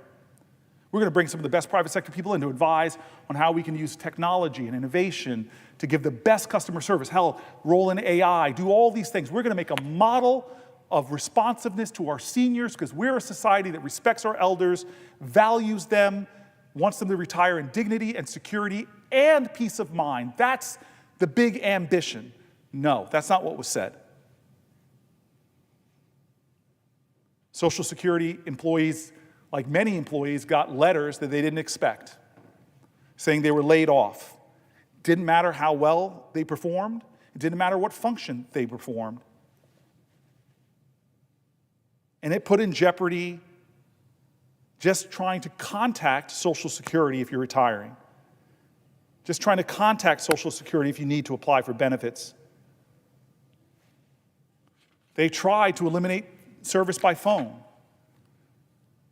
saying that they wanted to require in-person visits, which is absurd for many seniors that don't have access to transportation or live in rural areas, because you know what they're doing also is that they're trying to close down many Social Security offices.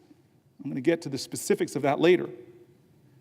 These actions are harmful enough, but they're just the beginning of what our president and Elon Musk are saying they want to do to a program that for millions of Americans, it's their only check a week. It's essential for them, and others, it's how they make their retirement secure. You don't protect the future by punishing the people who built this country. You don't fix America by throwing seniors or veterans or Americans with disabilities under the bus. That's not how we do things. That's not how we should do things. There are so many hardworking families that believed in this idea. If I work hard all my life in America, I can make ends meet, I can raise my kids, and I can retire with dignity. Congress does have a responsibility to be good stewards of taxpayer dollars. We should do more of that. I want to do more of that. I want to help lead in that fight.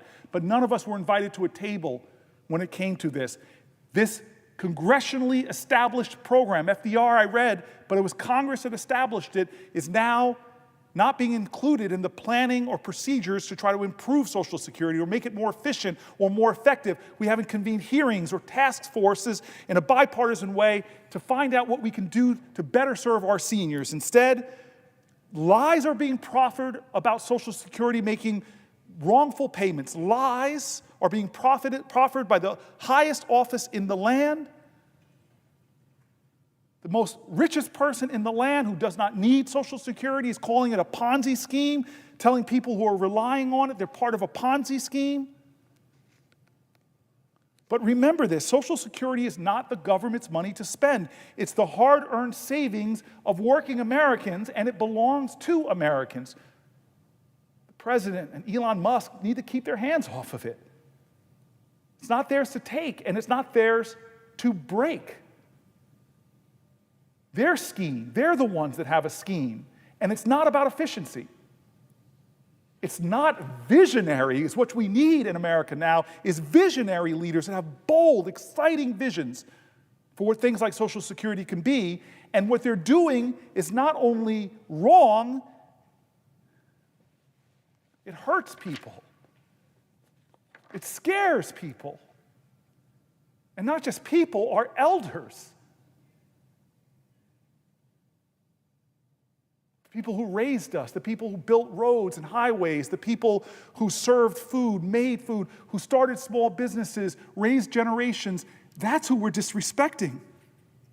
And so what happens in this context? Why am I standing here is because the people of New Jersey are saying, why aren't you doing more? This is unacceptable, Senator Booker. It's unacceptable. Here are voices, and my phones have exploded with people that the president and Elon Musk have made terrified about what's happening to the Social Security service and what's happening to their checks. My staff said that we were overwhelmed with phone calls and emails people who are worried about the direction that the president is taking Social Security. They used words to me that people who called were angry and terrified. I want to share some of these calls from constituents.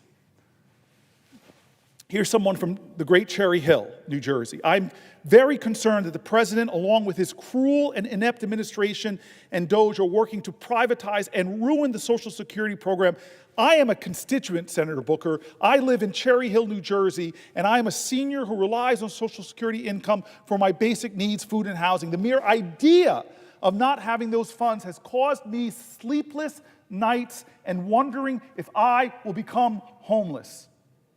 I'm going to stop there for a second. I remember this President FDR growing up hearing that what he did was get on the radio not to stir up fear, not to stir up chaos, but to comfort people, to remind them that we are Americans, you have no need to fear. But this president, just with his rhetoric alone about Social Security, is driving my constituents to write me notes like this. I continue with the letter from my constituent from Cherry Hill. I hope you will convince both Democrats and Republican colleagues to prevent this from happening. Trump lied when he promised during his campaign he would not touch the Social Security Administration, but now we see threats and already some actions towards making severe cuts and making the program less accessible. I urge you to continue to fight for us.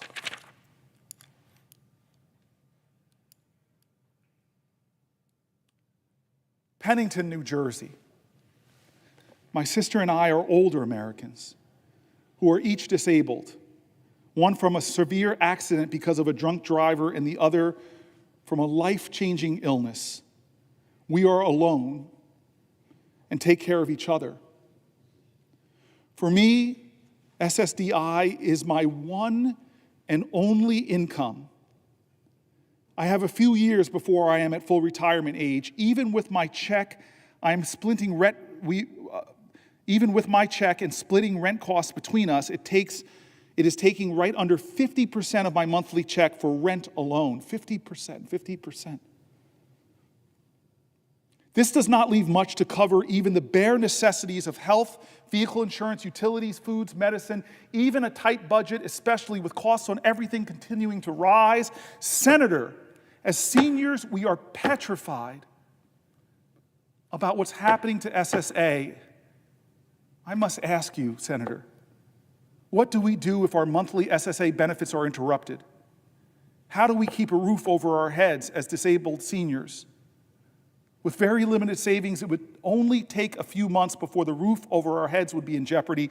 We just spent a small fortune for us to move into a smaller, lower-cost apartment because we could not afford significant ongoing rent increases.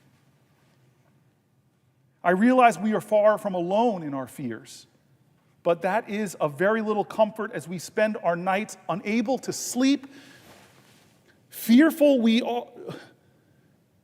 do not lose our only income along with the roof over our heads. This is our elders. Here's a constituent from Egg Harbor Township. My husband and I live Social Security check to Social Security check without those checks we earned.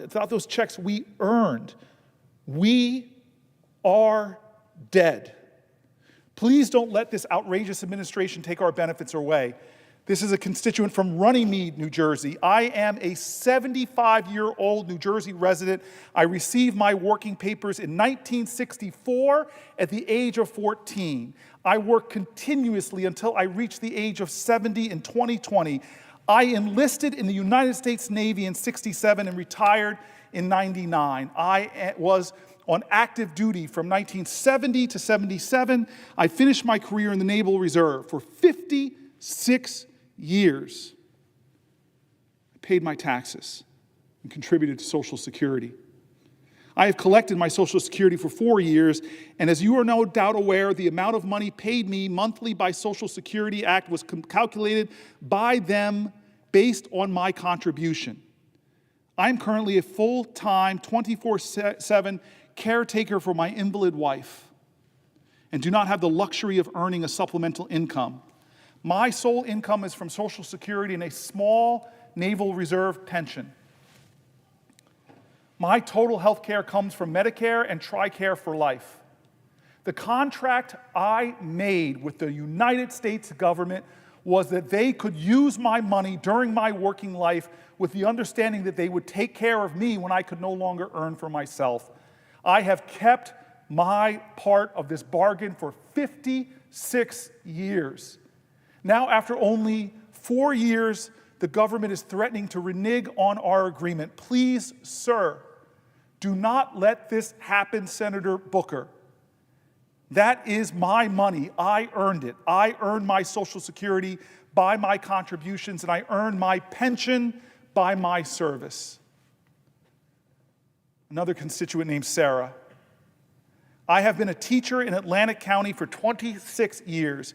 My husband is a 100% disabled veteran who receives VA disability payments as well as SSDI.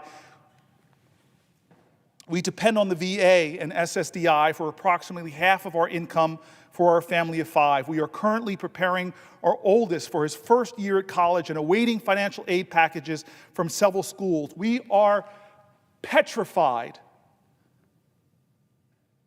that Trump and Musk's agenda is dangerous and will have life-altering consequences for families like ours. We are counting on you, Senator Booker, to do the hard work to protect the essential benefits. The destruction of the Department of Education is another completely horrifying situation. We need to protect our special needs students and federal financial aid for college-bound students. We need to protect the idea of education is for all. Education is for all. Education is for all instead of a few elites who could just afford it. Rosie is another constituent. She starts off proudly. I am a senior, 84 years old. God bless you, Rosie. My mom is 85. My only income is Social Security. She generously gives me confidential information. My only income is Social Security, $1,179 per month. And I am terrified that the current gang of thieves in the White House will tamper with it under the guise of, quote unquote, saving money. Social Security is cut off, I am on the streets. I again can't keep harping enough on the traditions of our country, where presidents, whether you agreed with them or not, whether they're from your party or not, Ronald Reagan didn't whip up fear in bedrock commitments like Social Security or health. Barack Obama didn't shake people so that Republicans and Democrats in my state would write me letters using words like fear and terror, wouldn't use worries about losing sleep when you have enough things to stress over. Here's Deborah. I am a retired widow. I depend on Social Security to pay bills each month. I'm concerned about the reports that Elon Musk is to revamp and, in my opinion, ruin the Social Security Administration. I'm worried that payments will be disrupted. There are many other things going on in the government today that I'm also concerned about. I hope that the seniors and Congress people, along with the judicial system, can stand up to him and take back control of government. Look, it's going to revamp and ruin Social Security. This is just somebody simply saying is like, be plain. Don't make up lies about false payments. Don't call it a Ponzi scheme. Give us a bold vision of how it's going to help more seniors, how you're going to serve more seniors, how you're going to improve the system, how you're going to make it better, how are you going to serve the dignity of our seniors. This is Holly. Holly is a constituent too. I am one of your constituents who's retired and relies 100% in order to live on my earned Social Security benefit in which I paid throughout my entire working career. I call on you to maintain Social Security program as it stood before the ascension of Trump and Musk. You must ensure that there are no missed earned benefit payments or late payments made to recipients, especially accessible Social Security offices must remain open and fully staffed with trained, experienced Social Security employees in order to provide the kind of regular, necessary customer service by phone, online, and in person. And the Trump-Musk administration's endless terrorist threats of dismantling the Social Security Administration insidiously calling it a Ponzi scheme, working in order to privatize it, and must cease and desist immediately. Moreover, you, Cory Booker, must reverse and or stop whatever draconian changes are being made to destroy the Social Security Administration with thousands of cuts to needed employees with almost no notice and no public input. Social Security is being dismantled by an unelected billionaire, at least for now. Musk and his band of Doge boys, not a real government department, who have illegally and callously rifled through our most private personal information and done God knows what with it, with their ultimate goal to risk and or steal the retirement funds of older Americans by placing the Social Security Trust Fund in the hand of private corporate equity firms. Seniors do not agree to this. Seniors do not agree to this. And such action is illegal and completely unacceptable, exclamation point. This constituent continues. Furthermore, I'm deeply concerned that the ceaseless chaos will invite criminals to exploit confusion around identity verification. Ironically, while the administration claims these changes are meant to combat fraud, they may very well do the opposite, hastily introducing new, unfamiliar technology and verification steps without any real public education campaign will create the perfect environment for criminals to deceive and defraud. This late and ill-conceived change also comes at a time when the Social Security Administration is already struggling with a customer service crisis, long hold times, low staffing, delayed callback systems, confusing announcements about possible office closures. This chaos has to be stopped now, Senator Booker. I urgently ask you to please use your congressional power to reverse these changes, which are creating more confusion for older Americans. Senior Americans earn Social Security through a lifetime of hard, honest work. I know I did. The money is ours, and we deserve a properly run Social Security Administration which continues to be administrated honestly through the federal government as established in 1935. In fact, the narrative of the Social Security Act running out of money could be easily fixed if Congress wrote laws that slightly increased the amount that high net worth individuals, the wealthiest of the wealthy, paid into the program. Holly, God bless you. My mother in her senior community is seeing this rise in scammers trying to steal people's money. And she's amazed at the technology they're using. Scams that involve the voices of their relatives asking them for help. They're in a crisis.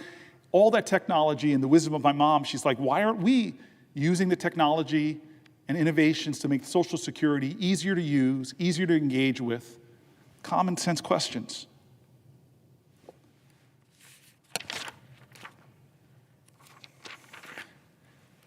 Carly, a constituent from New Jersey, please include disabled people when you talk about Social Security and Medicare, Senator Booker.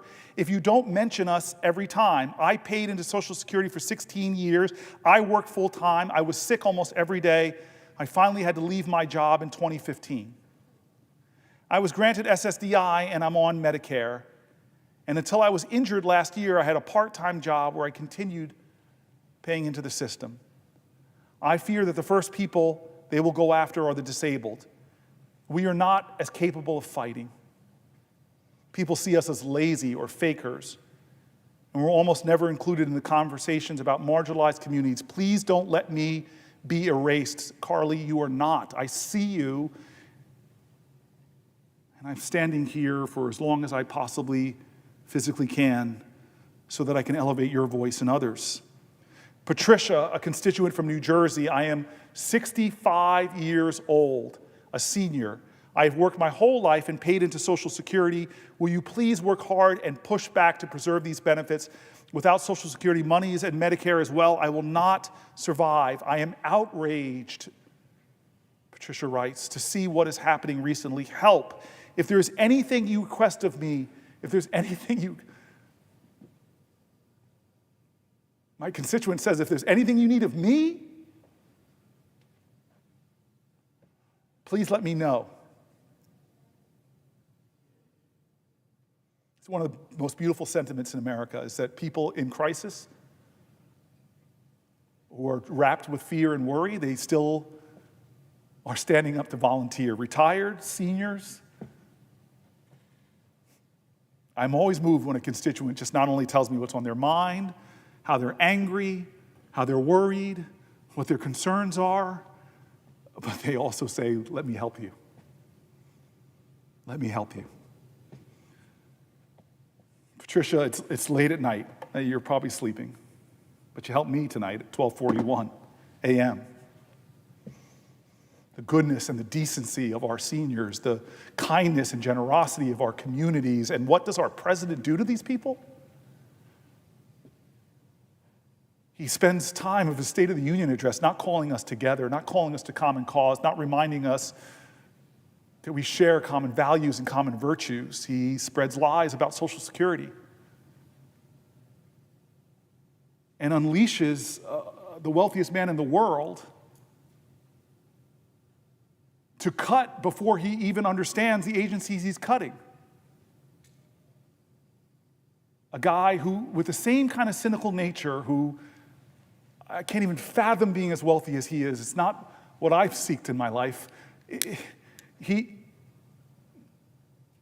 tells a Ponzi scheme when constituent after constituent tell me that is their only source of income, that they paid into all of their lives, and now the most powerful person on the planet and the richest person on the planet are striking fear and worry into seniors, and yet all of that power, all of that money, a constituent from New Jersey tells me about what she's concerned with and then says, if there's anything you request of me, please let me know. I am here to help. I'm here to help.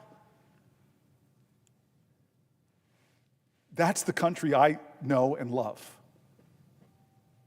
Not the fear-mongers and the demagogues and the spreaders of lies, but the good decency of Americans who even in their time of crisis ask the question, how can I help? How can I help? Helen from New Jersey, Senator Booker, please stand up to Musk and Trump to save, protect Social Security and Medicare. My life and my husband's life depend on it. We are senior citizens who worked and paid our share of taxes for over 50 years. We now need those benefits to survive. And here is Janet, one of the hundreds, I'm sorry to my staff, thousands of people who've written, emailed, and called. One more. Janet, I oppose the closing of Social Security field offices. If anything, more field offices should be opened if phone support is cut back. In 2022, while living in Wyoming, I started on Social Security. There were issues, thank God for the local field office in Cheyenne, because they were the only people who could physically look at my documentation, realize what was happening to me, submit corrections, and enter notes in the system that the Social Security phone support could see. It took 4 or 5 trips to my local field office to resolve it. I had previously gotten nowhere with Social Security phone support. Today, I read the list of field offices that are slated to be closed, and they appear to be in rural areas. The people who live there might have to drive a full day's drive several times to apply for and follow up on their benefits. It is not fair. It is not fair. It is not fair. It is not fair.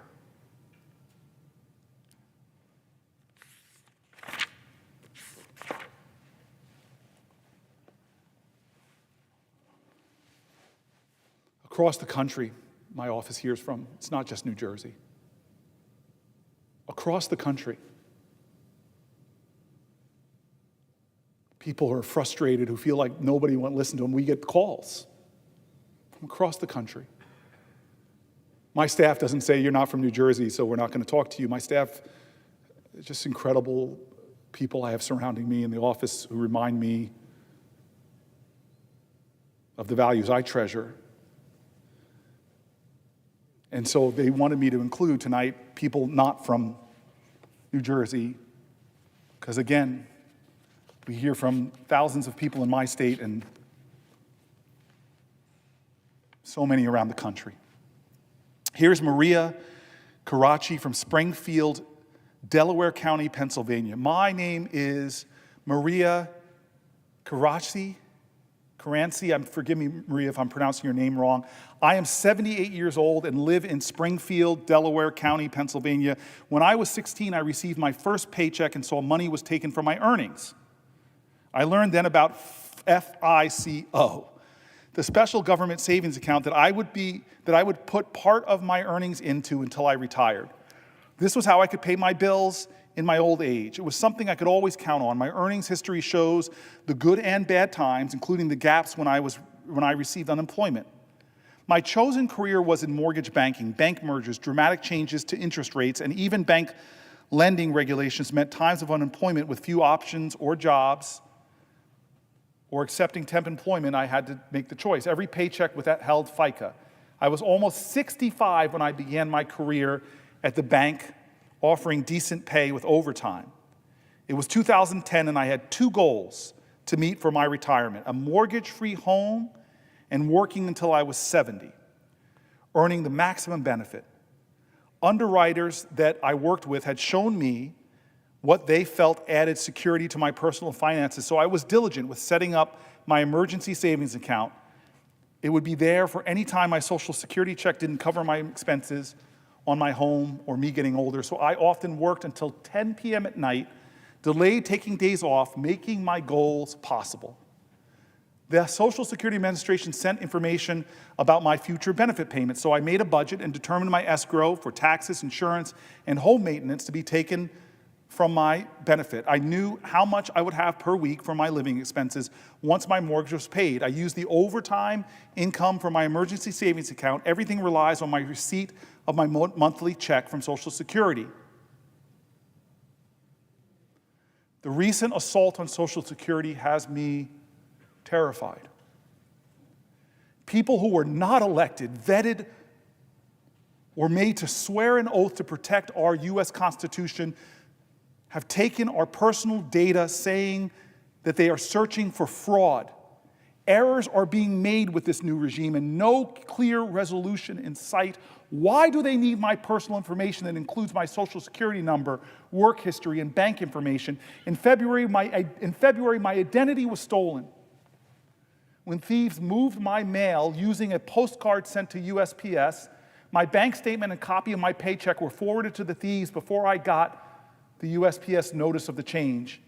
I froze my credit then and have done so later, since TransUnion has the BOSE address listed as a fraudulent one on part of their report, but also has it on another address for mail that has been returned to the sender. I have quit fighting the data entry mistake, but I remain diligent and alert if mail is due and doesn't arrive. What can I do about this new group of identity thieves known as Doge? Until recently, I had confidence in my ability to provide for myself because I lived in the United States of America, a republic governed by the people for the people. My parents were children of the Great Depression, so they instilled in me how to be financially solid and survive. Now at 78, I'm learning everything that I hold dear is to be attacked by the 47th president using a contributor to his re-election as his advisor and the leader of a group named Doge. I do not feel safe due to cuts in so many who have kept us safe: cuts in the CDC, cuts in the FBI, cuts in the EPA, cuts in the FAA, and Social Security. I worry about losing our foreign allies and the release of convicted domestic terrorists pardoned by the president, while suspected immigrants might be whisked away before anyone even knows they are. Everyone I know receiving Social Security benefits relies on those payments for their daily life. As prices increase under President Trump's leadership, many are not as fortunate as me, who had a solid plan for increased expenses. We worked putting into FICA with every paycheck that we receive, the thought of delaying payments or making errors so that anyone must prove their right to receive their benefit is stealing from people. Are we still the land of the free and the home of the brave? I'm counting on our elected officials like you and the courts to preserve it.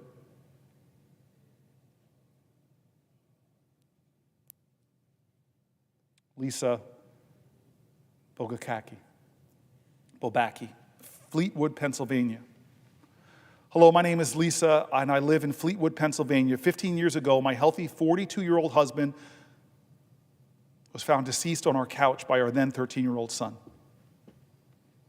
Our 10-year-old and 3-year-old stood quietly crying on the stairs.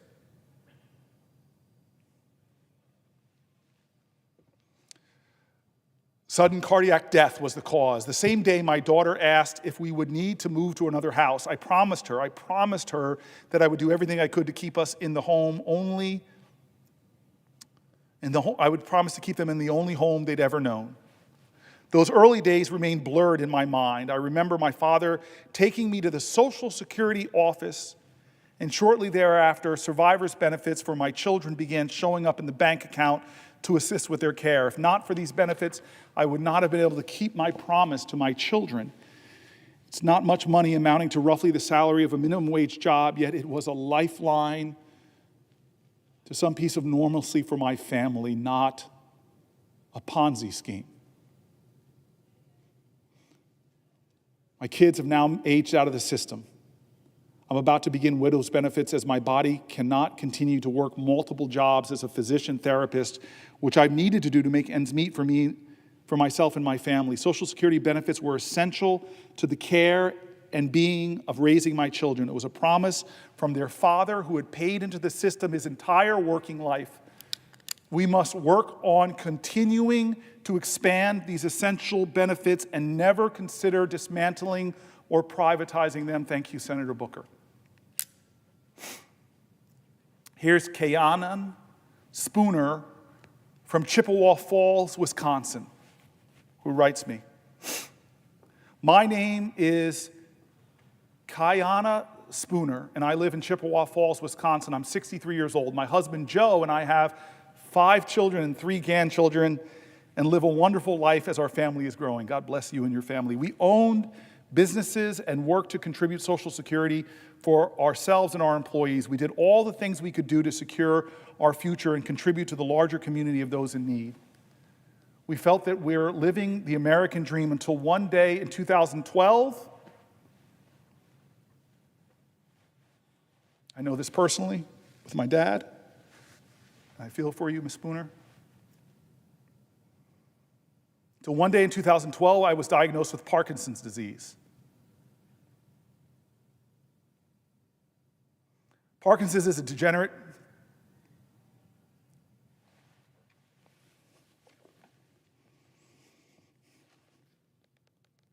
Parkinson's disease is a degenerative brain disease that progresses over time. Sorry, I'm thinking about my dad. It is unrelenting and affects motor and nerve processes. Loss of benefits will have a direct and daily effect on me and my family as we navigate the medical needs we will be facing. I will need progressive and comprehensive care as I age.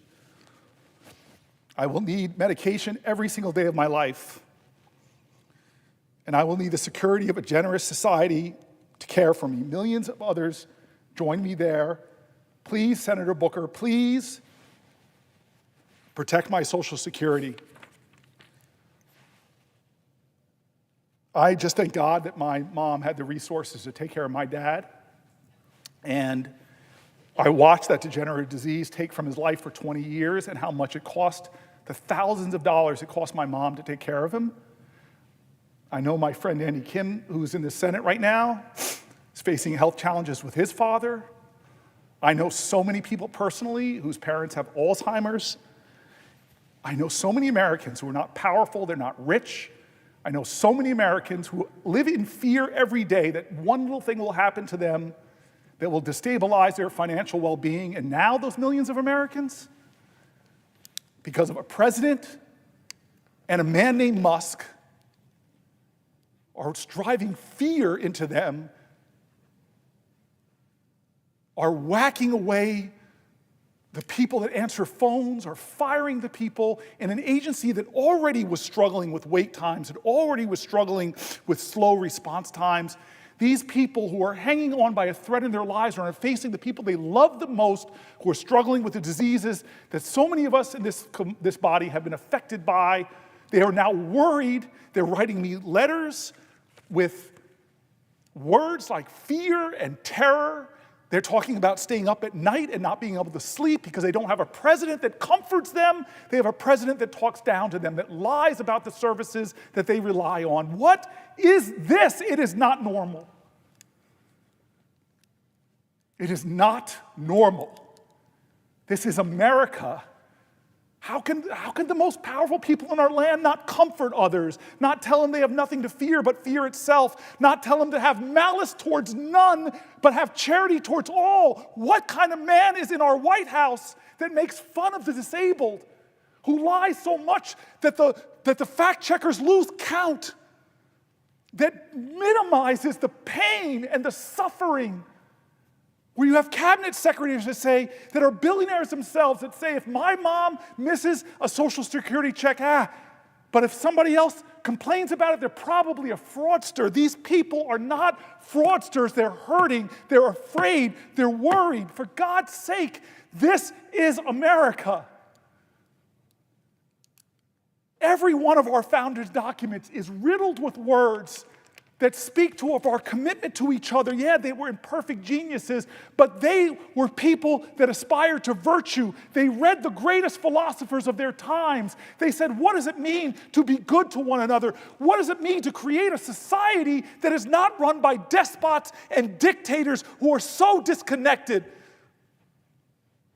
who talk down, let them eat cake? They dreamed of a different country than this, folks. They dreamed of a different country than this. They dreamed of a country that stood for not just get all I can for me, the biggest tax cuts possible to the wealthiest people. They dreamed of a nation where any child born in any circumstance from any place could grow up and have their American dream. And God, it gut wrenches me when I hear people not as privileged as me, and I'm not Musk and Doge, but my mom had the resources and the family to support her as she watched my dad die of Parkinson's disease. But this person's writing in, she herself has Parkinson's. She underlines and bolds the part of her letter. She says, and I'll read it again because, Spooner, I want you from Chippewa Falls, Wisconsin, to know you are seen, to know you are heard, that know that maybe the president will talk down and cut and malign your only paycheck, your only hope, but I won't. I won't. I see you. I feel you. You can't lead the people if you can't love the people. And I'm sorry, our president is not showing that. He may be saying those words. She writes, with Parkinson's, I still remember my dad telling me he had it. She writes that it is unrelenting Parkinson's and affects my motor and nerve processes. Loss of benefits will have a direct and daily effect on me and my family as we navigate the medical needs we are going to be facing. I will need progressive and comprehensive care as I age. I will need medication every single day of my life. I know this. I know you will. I know you will. I will need the security of a generous society to care for me. A generous society to do the basic for families in this kind of struggle. Millions of others join me there. Protect my Social Security, Senator Booker. I tell you, I am going to fight for your Social Security. I'm going to fight to protect the agency. I'm going to fight against unnecessary cuts that hurt the service it gives. And today into tomorrow, I'm going to stand as long as I can. As long as I can, I'm going to stand and read stories like this because you are seen, you are heard. Your voices are more important than any of the 100 of us. More of your stories should be told on this floor of people that are scared right now, terrified right now, people living in rural areas that see their local Social Security agency on a list that Elon Musk put of places he's going to sell away to the private sector, and you're going to lose your agencies. Well, I will fight. I'm sorry.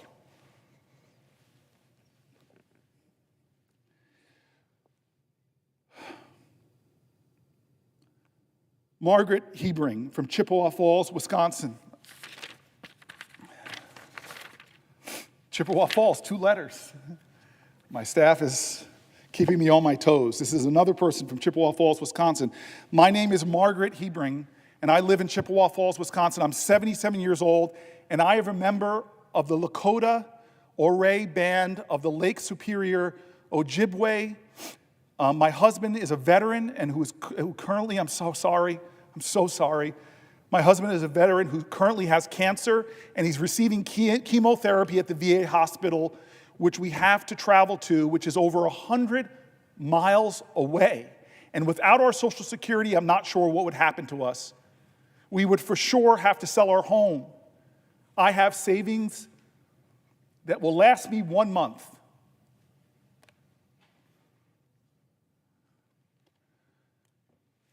I have savings that would last me 1 month right now. We live paycheck to paycheck, so please protect our Social Security. This is Judith Brown. We're moving away from the great state of Wisconsin. We're going to the great state of North Carolina, where my dad is from, up in Hendersonville, Asheville. But this person, Judith Brown, is from Charlotte, North Carolina, one of my top 5 favorite non-New Jersey states. I don't know if my friend Andy Kim has his top 5 favorite non-New Jersey states. New Jersey obviously is the best. Don't look at the senator from Connecticut, and I hate to tell him that Connecticut is not on my top 5 non-New Jersey states, even though I got educated there. I'm sorry about that. The presiding officer is such a good man. His state is not on my top 5 non-New Jersey states, but North Carolina is, and I'm going to read a letter from Judith Brown. My name is Judith Brown, and I live in Charlotte, North Carolina. I was 17 when I started working and worked for another 20 years as an administrator until I had to be declared disabled. Without disability, I would not have been able to see my specialist, get an eye care, or any of the other needs that I had. I was also the mother of 2 young sons who are on the autism spectrum. Without disability, I wouldn't have been able to take care of them and get the care they needed to be independent young men. God bless them. I hear that they want to close the field offices and change the customer service line. As a person with mobility and vision impairments, this is outrageous. I need to be able to access it the best way I can on the times that I can access it. Please, Senator, fight to protect Social Security for a senior like me and for young people with disabilities like my sons. Thank you. No, thank you, Judith Brown. Thank you for writing a letter. Thank you for speaking up. Thank you for not being silent. Thank you for advocating not just for your family, but for the millions and millions of other Americans who lean heavily not just on their Social Security checks, but on the incredible public servants that keep that agency working, and who wish to have a president that said, I'm going to bring the best of business experience to my customer service. I'm going to bring the best of caring and technology and innovation. I'm going to call the best computer technologists, scientists in the country. We're going to make this the best Social Security in the history of our country. And you know what, my friends, the billionaires I had on stage with me when I was inaugurated, I'm just going to ask them to pay a little bit more, 0.00001% more of their net worth to make sure that Social Security is safe forever. I'm sorry, it's crazy. I'm going back to Pennsylvania. I mean, it's almost like you can't make this up, honestly. I just know my country. I know our character. I know how good of a people we are. I know how much we love one another. I know much how our faith in red states and blue states and right and left. I've sat next to people on planes who introduced themselves to me as Republicans from a red state, and by the end we're laughing and talking and sharing stories. We are a good nation. Together we can be so great. We've shown that, but how can we have a president that in 71 days drives this much fear into our country? It's absurd, everybody. It's absurd. This is why I can't let this be normal anymore. Michelle from Lancaster, Pennsylvania. My name is Michelle Groover. I love your last name, Michelle. From Lancaster, Pennsylvania, and I would definitely be impacted if something would happen to my Social Security. Michelle also has Parkinson's, and I'm on disability. And the money that I have goes pretty much to the most of my medications and foods that I need to eat to keep myself going and strong. That's how it would impact my family. I wouldn't be able to afford also my insulin for my diabetes, Parkinson's and diabetes. So it's a challenge every month, as it is even with the amount that we have, because the cost of pharmaceuticals and things keep us going. Yes, so that's why Social Security is really important to us as a family. It helps us get by every day. Thank you. This is Patricia Harvey Porter from Johnstown, Pennsylvania. Hello, my name is Patricia Haney, excuse me, Ms. Porter. Patricia Haney Porter. I reside in Johnstown, Pennsylvania. My work is varied. I've been employed as a secretary in the private sector, as a statistician for the government agency, as a real estate agent, and most recently as a legal secretary. This is my story as to how Social Security has affected my life. My mother passed away in 1956. My sisters and I, God bless you, were 8, 10, and 11. My maternal grandparents stepped in and they raised us with the help of Social Security survivor benefits, resulting in good educations and allowing other needs to be met. We had almost normal lives due to these benefits. While raising 2 children, I worked as a real estate agent. My income was based on commissions rather than salary, so I made the entire Social Security payments based on my income. We had a roof over our heads, healthy food on the table. One of my children had serious medical issues, and I paid for her bills out of pocket, never asking for a penny from any government agency. These expenses were paid for from my income, and I paid taxes every year. I waited until I was 70 to collect my Social Security benefits, as I realized the latter you collect, the better the benefits. I have no pension, and I live almost entirely on Social Security benefits. I am always looking for part-time work, but few people want to hire me, as I will be 80 in June. God bless you. God bless you. Based on the benefits I receive, I'm able to pay my mortgage and all monthly expenses. I receive Medicare, which help pay the medical bills. So Social Security and Medicare be taken from me, I will likely lose my home. I could no longer afford medical costs, groceries. I have a medical condition which requires regular visits with a specialist who is 70 miles away. Without Social Security and Medicare, I would no longer be able to see him, and my condition would result in death sooner rather than later. Thank you for all you are doing to see that the benefits received through Social Security, Medicare, and Medicaid will continue. As Senator Murphy and I was talking, it's all interrelated, right? This is somebody on Social Security, but they have to drive just for medical attention. We are in a hospital crisis in America. There's so many rural areas where rural residents of our country have to drive so far just to get to a hospital, and cuts in Medicaid, we've heard it from the letters I wrote in the read in the last section, will endanger those hospitals' survival. Charlotte, North Carolina, again, Kevin Woodson. We get a lot of letters, my staff, from Wisconsin and Charlotte, North Carolina. Okay? My name is Kevin Woodson. I'm a 69-year-old retiree living in Charlotte, North Carolina. I worked 38 years for 2 Fortune 50 companies. I'm sorry, Kevin. And I thought that I would have a fully funded pension plan to live off in my retirement. However, I never got to the 25 years in, so only got partial pensions. This is why I need Social Security. It covers the holes that the pensions don't cover in terms of medical benefits. It allows me the freedom to enjoy my life, take care of activities that I need in order to keep myself healthy. Social Security is dependable, something I rely on, not a Ponzi scheme. And I hope that we don't touch Social Security and that we don't have any issues trying to keep that money flowing. It's money I paid into. Margarita Silver from Surprise, Arizona. I love that name, Surprise, Arizona. Hello, my name is Margarita Silva. I live in Surprise, Arizona. With my husband, I started working at the age of 15, doing volunteer work as a candy striper at the hospital where my mother worked. I did not get paid. After that, I started working as a waitress, earning 50 cents an hour. After graduating from high school, I took various jobs, earning a little more, and then I started working at Mountain Bell, and I retired after 30 years from Quest. So if they do Social Security cuts, I don't know what I'm going to do. I will be forced at the age of 74 to look for a job. So those are my hard-earned benefits. I worked for that. More than 30 years, I worked for that. Thank you. Wayne Bank from Chippewa Falls, Wisconsin. I need to go to Chippewa Falls, Wisconsin. This is the third letter you guys are having me and that are included, the people reaching out to me from Chippewa Falls. God bless you. I need to visit your community.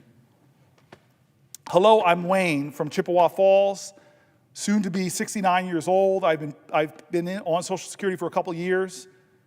My wife and I spent years in the service, Navy.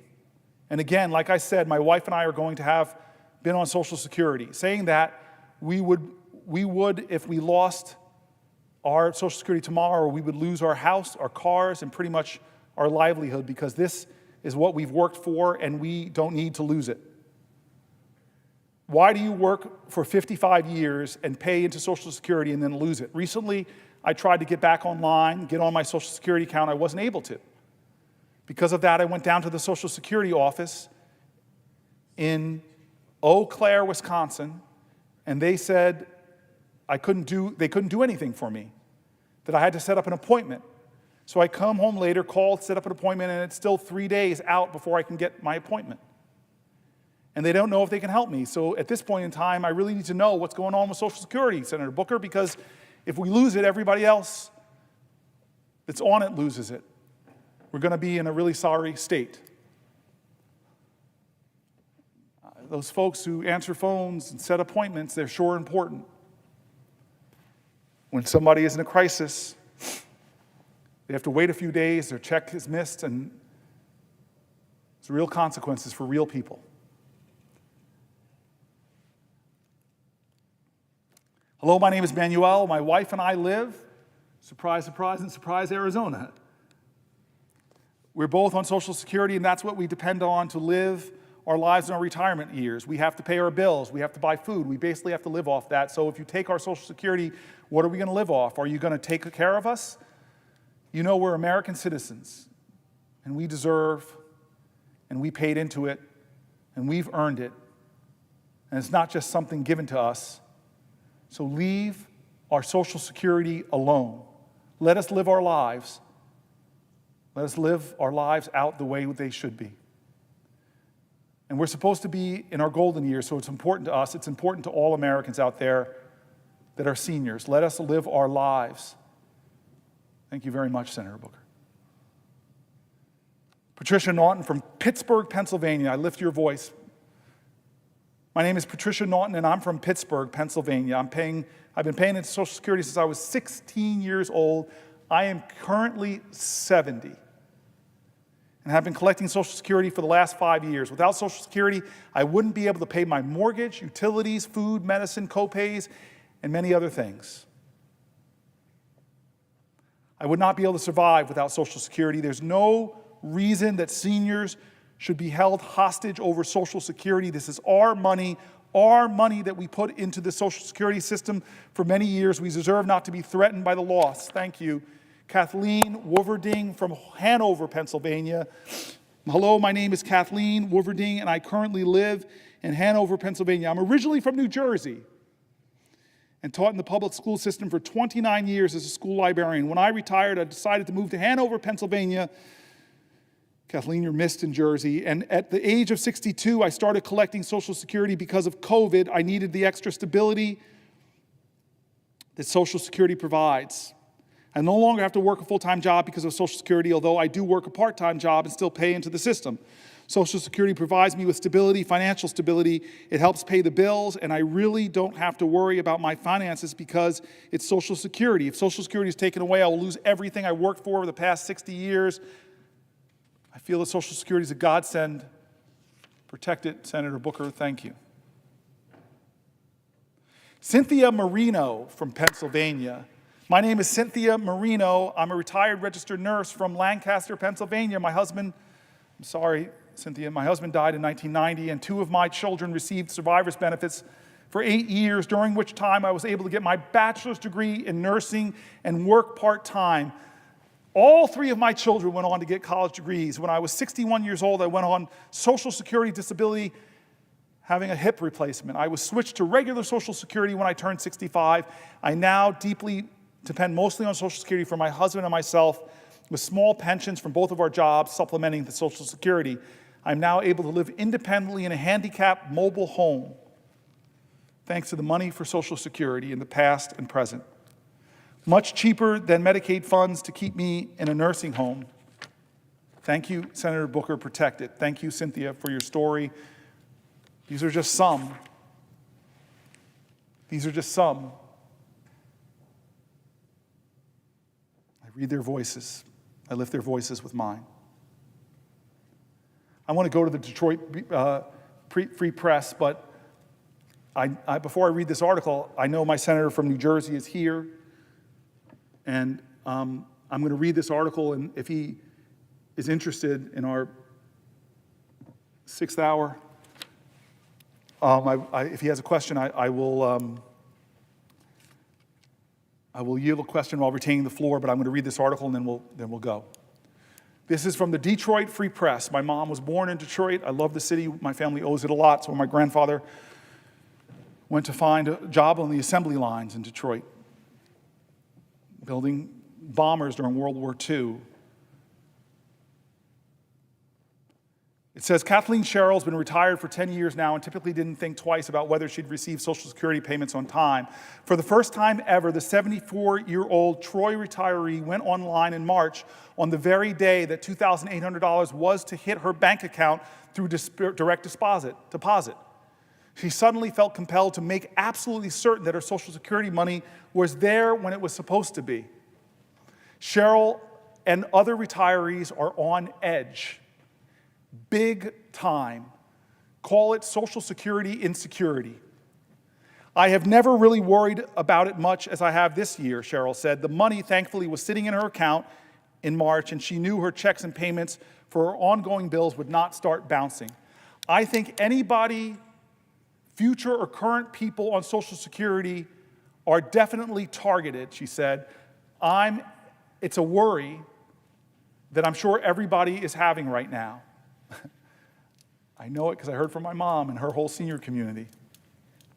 Seniors uncertain what to do next for Social Security. Since early February, AARP has seen nearly double the calls to its customer service care line as more people began being troubled about Social Security.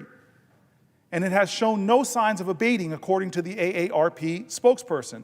Since February 1st, AARP said it has been receiving more than 2,000 calls into its call center per week on concerns relating to Social Security. Social Security has never missed a payment, and AARP and our tens of millions of members are not going to stand by and let that happen now, said John Hishta, AARP Senior Vice President of Campaigns, in a statement last week. While those words sound reassuring, it's frankly not comforting to realize that seniors need to hear that their monthly Social Security payments will arrive as usual. I don't imagine anyone had this one on their bingo cards for March 2025, this kind of worry, stress. On social media, I spotted one comment that said, folks, the federal workers began advertising last month that all Americans remove all funds from the account where they normally receive any federal payments, Social Security, federal tax funds, and the like, keep the account, but only use it as a place for feds to transfer money immediately, move all transferred cash to a separate account. The concern, according to the Post, quote, DOJ can declare you dead and force your bank to send back any funds paid to you. Whoa, a lot of retirement angst there, and yes, some wild notions and really bad advice. Moving Social Security money around to hide it in another account, different from where it's directly deposited, actually could put more of your money at risk when it comes to some debt collection. Anyone who's tracked retirement policy as I have knows that the potential unraveling of Social Security system has been discussed for decades. Many retirees just never imagined a convoluted scenario when someone would think Social Security possibly could implode. The health of Social Security, which marks its 90th anniversary this year, isn't all that makes many retirees and those about to retire nervous. Their anxiety can go into overdrive watching the stock market slide on Trump's tariffs news and seeing all the political ping pong with Social Security money that belongs in their pockets. The Trump administration has maintained that it wants to cut costs and fraud when it comes to the Social Security program, not benefits. But people remain skeptical, and some commentary isn't helping. Acting Social Security Commissioner Leland Dudek, in interviews last week, including one with Bloomberg News last Thursday, actually threatened to temporarily shut down Social Security after a federal judge temporarily stopped members of Elon Musk's Department of Government Efficiency from digging through personal data at the Social Security Administration. The DOJ operatives, according to the court, will first need to receive proper training on handling sensitive information, which some might say is the least they can do.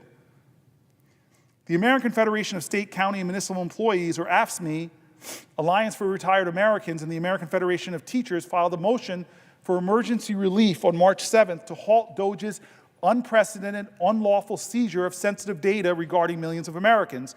No surprise, Dudek soon found it politically prudent to back off from his threat.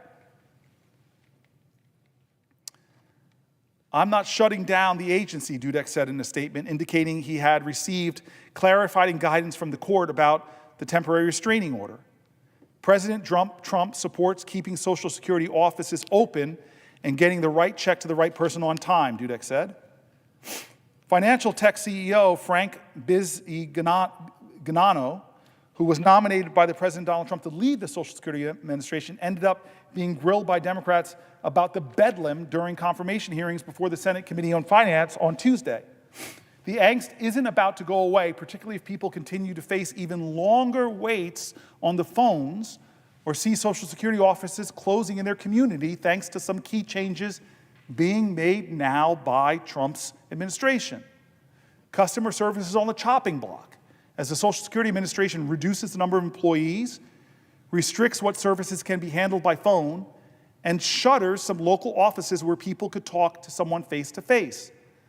On Wednesday, the Social Security Administration announced that it would initiate a 2-week delay for implementing a highly criticized move to end phone services and require in-person visits for some services.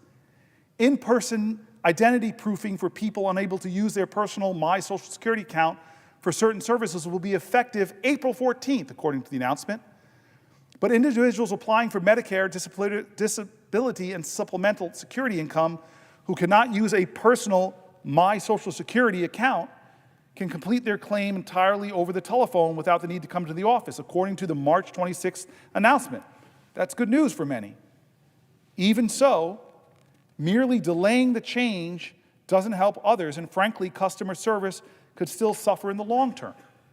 And it will get very ugly if current Social Security recipients miss out on even one dime of the benefits. At one point last week, U.S. Commerce Secretary Howard Lutnick suggested that his 94-year-old mother-in-law wouldn't complain about missing a Social Security check for a month or so. Only fraudsters would call, he said during an All In podcast.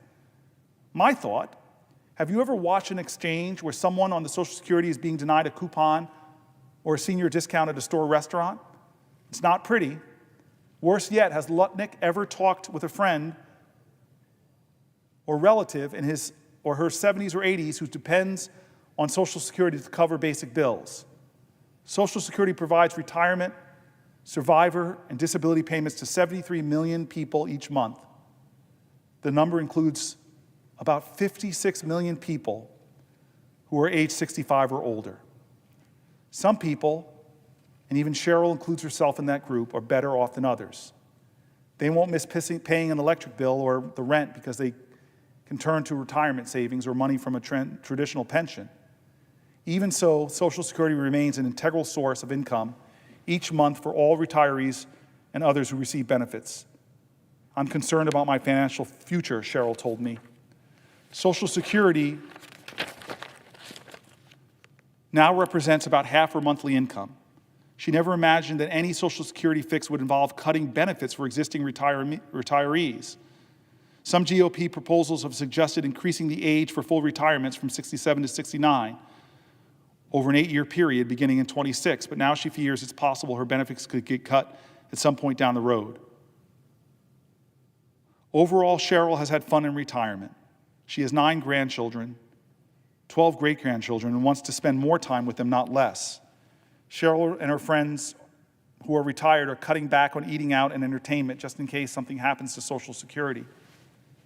High prices for many things put pressures on fixed incomes as well. She wants to take less money out of her retirement savings now so she has more money on the sidelines in case her Social Security benefits get cut. Even so, she's staring at an unexpected $600 new monthly car payment ahead because she needs to replace a car that was in an accident a few weeks ago. If Social Security payments are cut or stopped, I may be selling it. The wild swings for the stock market, 401k plans going down in America, has created more jitters for more people. The economy seems uncertain. Consumer confidence is in worse of a place.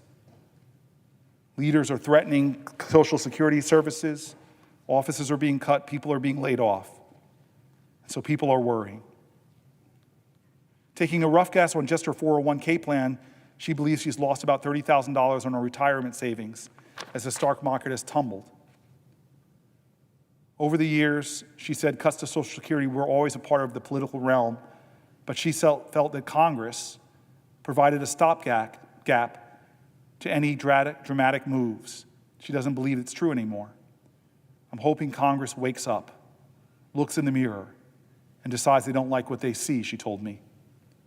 One big problem with fueling an atmosphere of chaos is that many people do start worrying about everything. One big problem with fueling an atmosphere of chaos means people stop believing that Social Security is a system they can depend on. Cheryl said she took a call from her college roommate who mentioned that she was going to look at her bank account online to see whether her monthly Social Security payment was stopped or had arrived as usual. I said, "You're going to be okay.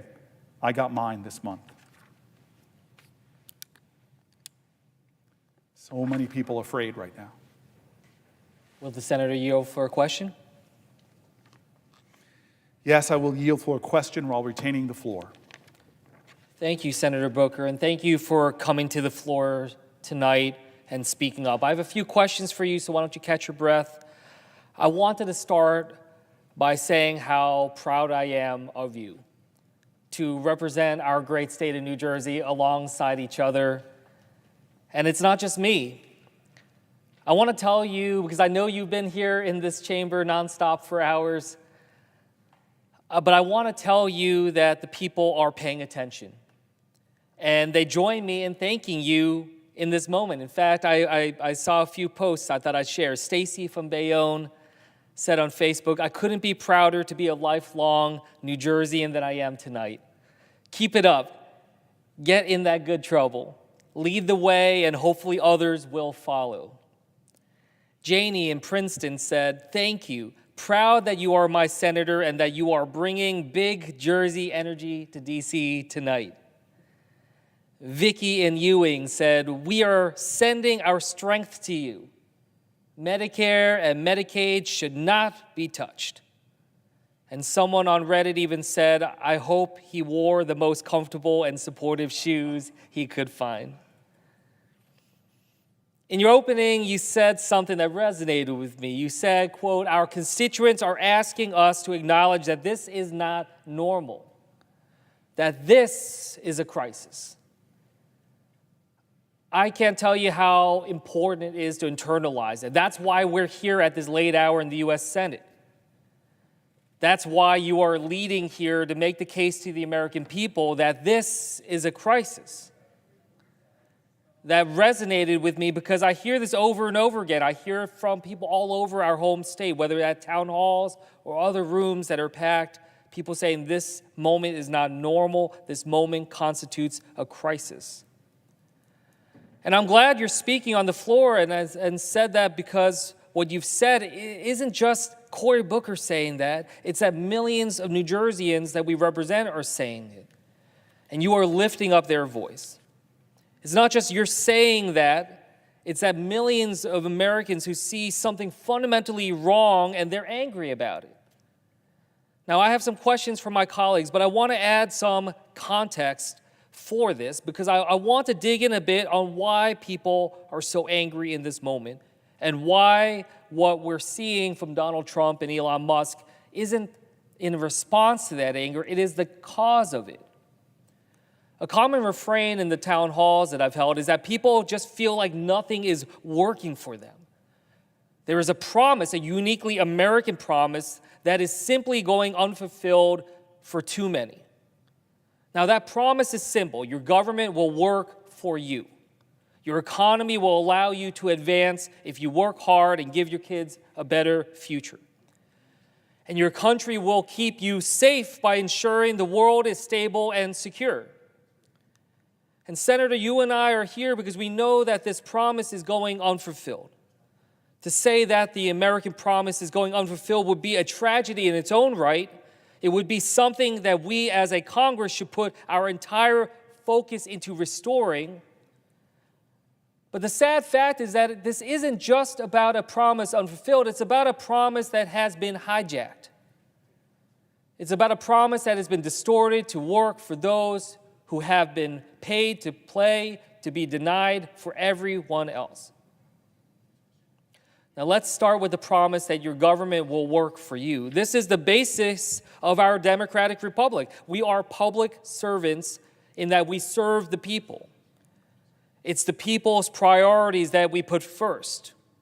It is their lives that we work to make better every day. It is their futures that we are endeavoring to brighten. But when the people look at Donald Trump and his administration, they don't see that. They see Elon Musk, who donated nearly $300 million to buy his way into a seat of power. And the world's richest man has been handed the keys to our government, and the same person who has been handed nearly $40 billion in your taxpayer dollars to prop up his own corporations is now working to fire veterans from their jobs, make the Social Security Administration less responsive to seniors, and make it harder for your government to work for you. Now that's what we've seen in the collection of billionaires that buy their way into fulfilling their own American promise, a government that works for them and only them, a government that keeps them rich at any cost, from your Medicaid to your Social Security to the food you put on the table, a government where they pay and they benefit, and if you can't, you're left behind. That's not the government our parents were promised. That's not the government we were promised. That's not the government we want to pass down to our kids. As Senator Booker mentioned, our nation is in crisis. Bedrock commitments are being broken. That starts with the first American promise. We can rebuild and restore that promise by actually working to make our government work for the people. Where we see corruption, we must call it out and combat it. And the corrupting power of money in our politics is one example, and the extreme wealth of billionaires like Elon Musk are drowning out working Americans, and that must be addressed. And as we approach the 250th anniversary of our independence of our country, we have an opportunity to remind people that the promise of America is something bigger than ourselves, and that public service, not private enrichment for those at the very top, but that public service is core to what makes this country special. So let's talk about that second American promise. This is the promise of the American dream. That Rockwellian notion of the house and the white picket fence and the kids in the yard only works if you can pay for that house. It only works if you can afford childcare and health care for those kids. It only works if you can work hard and deliver something bigger and better than you were handed. And right now, that is not happening. While we are fighting to bring change to our economy to make life more affordable and the middle class more accessible, what we're seeing from Donald Trump and Elon Musk is another promise hijacked for those at the very top.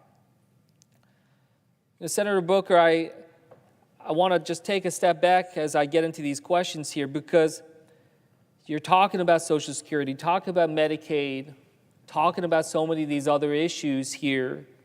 But in that broader context, let's situate it here, which is this recognition that we live in the time of the greatest amount of inequality in our nation's history.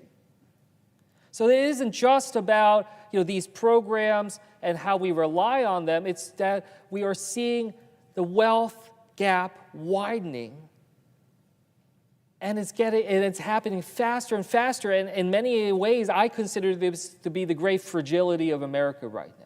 That we are the greatest, richest, most powerful country in the world, but not for everybody. And what we see right now is it's not just about the Social Security, it's not just about the checks, but as you mentioned, Social Security offices are closing. Worry about customer service if people call on the phone lines. And it feels like efforts are underway to try to sabotage our Social Security, our Medicare, our Medicaid. and then have people say, hey, look, it's not working, and that's why we need to get rid of these things. And that sabotage is something people see right before their very eyes. I mean, you heard the Commerce Secretary talk about how, seniors won't mind if there are late payments, and he said that those that complain are fraudsters, as you mentioned. That's directly trying to undermine people who are working hard over the course of their lives. And I have to say, it's a great irony in many ways, this idea that the richest man in the world is, criticizing the hard-earned savings of seniors that are just getting, a little bit every single month for them to just try to get by, and then he calls it a Ponzi scheme. And my father, as you mentioned, is one of those that depends on Social Security for his entire livelihood right now. And I heard, another person at a town hall I did, she described the feeling that she has right now, and I think you can connect with it. She said it feels hard to breathe right now because there's so much anxiety in the American people. So I'm glad that you're shining a light on this because people are scared and they're worried and they want to know what comes next. So my question to you here is something that was actually shared by a constituent of both of ours, talking about all the concerns of Social Security of this time. But I thought it was very poignant in pointing out that what we also need to put forward to the American people right now is a vision going forward of how to not just restore and protect this promise, but how we take it to the next step. If we live in the time of the greatest amount of inequality, not just to think about how we hold on to a receding tide, but how to try to put forward some vision that can try to inspire in the same way that Social Security did and put forward generational change. So I wanted to ask you that sense. Do you believe in that sense that right now, more than ever, as people are faced with this anxiety that's hard to breathe, that yes, we'll stand here on the floor of the Senate and do everything we humanly can to be able to protect what they have? But do you agree that we also have to put forward that positive vision of where we take Social Security, where do we take Medicaid, Medicare, where do we take our economy to better work for everybody so we're not just trying to figure out how to better divide and hold on to the pennies that the billionaires are willing to share with the rest of us while they don't give us anything else to be able to move forward on? And how do we come up with a vision that tries to shrink that inequality and live in a society that's willing to share that wealth and recognize there's more than enough to go around? And that it's not zero-sum. And that we can be stronger together in that way. And I'd love to hear how you can paint that vision for the American people. So I will answer your question, but knowing that my mom's watching right now, I want to, before I answer the question, I just want to tell folks who may not know about my relationship with my other senator from New Jersey. It is probably one of the more interesting relationships in here. I always tell New Jerseyans I voted for Andy Kim before anybody else did because I was on an interview committee for the Rhodes Scholarship in New Jersey. And I was a former Rhodes, and I really wanted the experience of what it was like to be on the other side because my experience was quite interesting. And these incredible folks came in, and young people from New Jersey were amazing, applying for this extremely competitive scholarship. And Andy Kim was one among that number, and he blew the committee away. So way back, I'm going to retain the floor, but ask you a question. What year was that? That would have been 2004. 2004. 21 years ago. How many years? 21 years. 21 years ago. In 2002, I had lost a run for mayor, and 2006 I run again. So I was sort of in between trying to do my work in Newark, and he blew me away. And I knew then that he was this extraordinary man of character and brilliance, this great mix of heart and head, this great mix of honor and a fierce ambition to make a contribution to the world. And if you followed Andy's career, he has been a public servant in some of the highest levels in the administration. But then he ran for Congress, and I remember that race, and you electrified not just the district you represented, but really the whole state of New Jersey. And then he came here. But moment that I remember most was during the January 6th attack. I was here on the Senate floor in this very seat, and we'll never forget how back here, Mark Kelly, an unbelievable senator who he and I were two of the last people off the floor, along with one of our Republican colleagues, just trying to make sure if anybody broke through, we would be there. I couldn't believe it, that I was a senator. I was thinking about having to fight my way off the Senate floor. But I remember that we got to an undisclosed location, and then a lot of senators were in safe spots, and a lot of House members were safe spots, debating about what to do. I'm so happy we came back late and continued the business of the government, the transfer of power. But while all these senators were dealing with the big issues and whatever, Andy Kim took a broom, plastic bags, and just began cleaning up under the Capitol dome. Remarkable humility shown in a humble gesture about his love of country. And now here we stand on the Senate floor, the earliest hours of the morning, closing in on 2 a.m., and you asked me this question that I didn't expect, which is, hey, Cory, this now seems to be a time where Democrats are defining themselves about what they're against. Shouldn't we be talking about a vision of what we're for? I am very upset watching what's happening to Social Security, watching what's happening to insinuate fear among seniors who should be retiring with security and peace, cuts and undermining, thousands of people being laid off. All of that is worthy of us standing in the things we're reading. But what I think Senator Kim is really pointing to the fact is that there is bold visions for who we're going to be as a country. He is one of these big believers that we can be a nation that boasts about we are a country where somebody doesn't retire and lives on such a meager check that they're technically at the poverty line. Like Senator Booker, we have more wealth than nations all around the globe, stratospheric wealth in this country, GDP growth. And can't we design a system that doesn't have seniors stressed out and living, those that live off of their paychecks, living there? And the other thing I know you know about, and I just recently did a talk with a Republican friend of mine, Senator Young. We worked on a bill together because we both recognize we're with seniors, that generation, baby boomers, a generation ahead of me. I was about to say ahead of us, but you're technically a millennial. You're a millennial, I'm an Xer. But the generation ahead of me is so big that we're seeing this massive group of Americans soon to be retiring, and lots of people recognize it, calling it the Great Retirement Crisis. Not because Social Security checks won't be there. You're asking me, Cory, what's the great vision for they're going to be there? But because just the reality of that the Social Security checks themselves are so meager. And many other people don't have jobs where they have 401ks and the like. And so Senator Young, again, this is not a partisan speech. Later I'll be quoting from the Cato Institute, the Wall Street Journal editor, lots of conservatives who point to this not being a normal time in America, this being a crisis moment in America, not just people on my side of the aisle, but Republican governors, Republican thought leaders. A lot of folks are saying that there's a real crisis in our country being caused by the current president, who in 71 days, most people can't say yes. Most people say no to the question, are you better off than you were 71 days ago? And so I want to answer your question by saying this. Everyone should retire with a secure Social Security.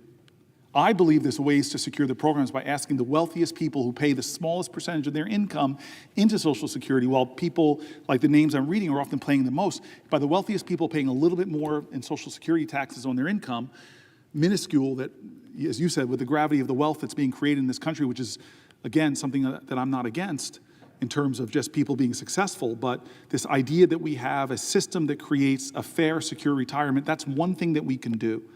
I think also one of these things that we should be talking about right now is how do we make the Social Security system not frustrating for people who complained before Donald Trump laid off tens of thousands of people with Musk, who complained about wait times and other things. There's ways we can improve Social Security services as well. So I think we can do things to secure Social Security in the long term with a simple fix, not by raising the retirement age for people who are struggling, but by doing things by simply saying, you know what, Social Security taxes already are regressive because they cap out at a certain amount. Maybe skip some of the people in the middle under $400,000 or $500,000 a year, make people who are the wealthiest in our country pay a little bit more. That would be my vision. A very small amount would create a secure system. I think we can also do a lot to improve the Social Security services. And then what I did with Senator Young, this is what's special about this place when it happens, is for people to reimagine what economic security could be about. I'm now very quietly, I think I've told you about this, have this great idea that I've been talking about for years called baby bonds, or that every child born in America, and this is not a new idea. We actually scraped it from people years and years ago on both sides of the island here, had this idea that why not in a capitalist society that every child be born with a savings account, a growth account, that government sees it with some money and their entire lives, people can contribute into that tax-free and it can grow. And so that by the time, not retirement, by the time they're 20, 25, 30, they have thousands, if not tens of thousands of dollars to invest in things that create wealth, because right now, lots of people are working paycheck to paycheck and don't have stock accounts, don't have the kind of things that could actually produce a lot more wealth. I'm just throwing that out as one idea, Andy, and I'm going to pause because I know you have another question, and I'm going to yield to the question while retaining the floor. But I just want to say, there are so many bipartisan ideas to deal with wealth inequality. I mean, the child tax credit that was unfortunately not made permanent cut child poverty in America in half. It worked for an entire year. And I remember some of my colleagues, from Marco Rubio to Mitt Romney, talking about, hey, we should be expanding the child tax credit. We should be having a bolder vision for American retirement security, for wealth creation, for economic security, but we're not talking about those bold ideas. We have a president who's come in, and one of the first things he's done in 71 days is insinuate fear and insecurity about Social Security by threatening it, by telling lies about it, and by having somebody like Elon Musk calling it a Ponzi scheme, and that's why we get fear. And then they take a hatchet to the actual agency that undermines its ability to deliver service in a good way.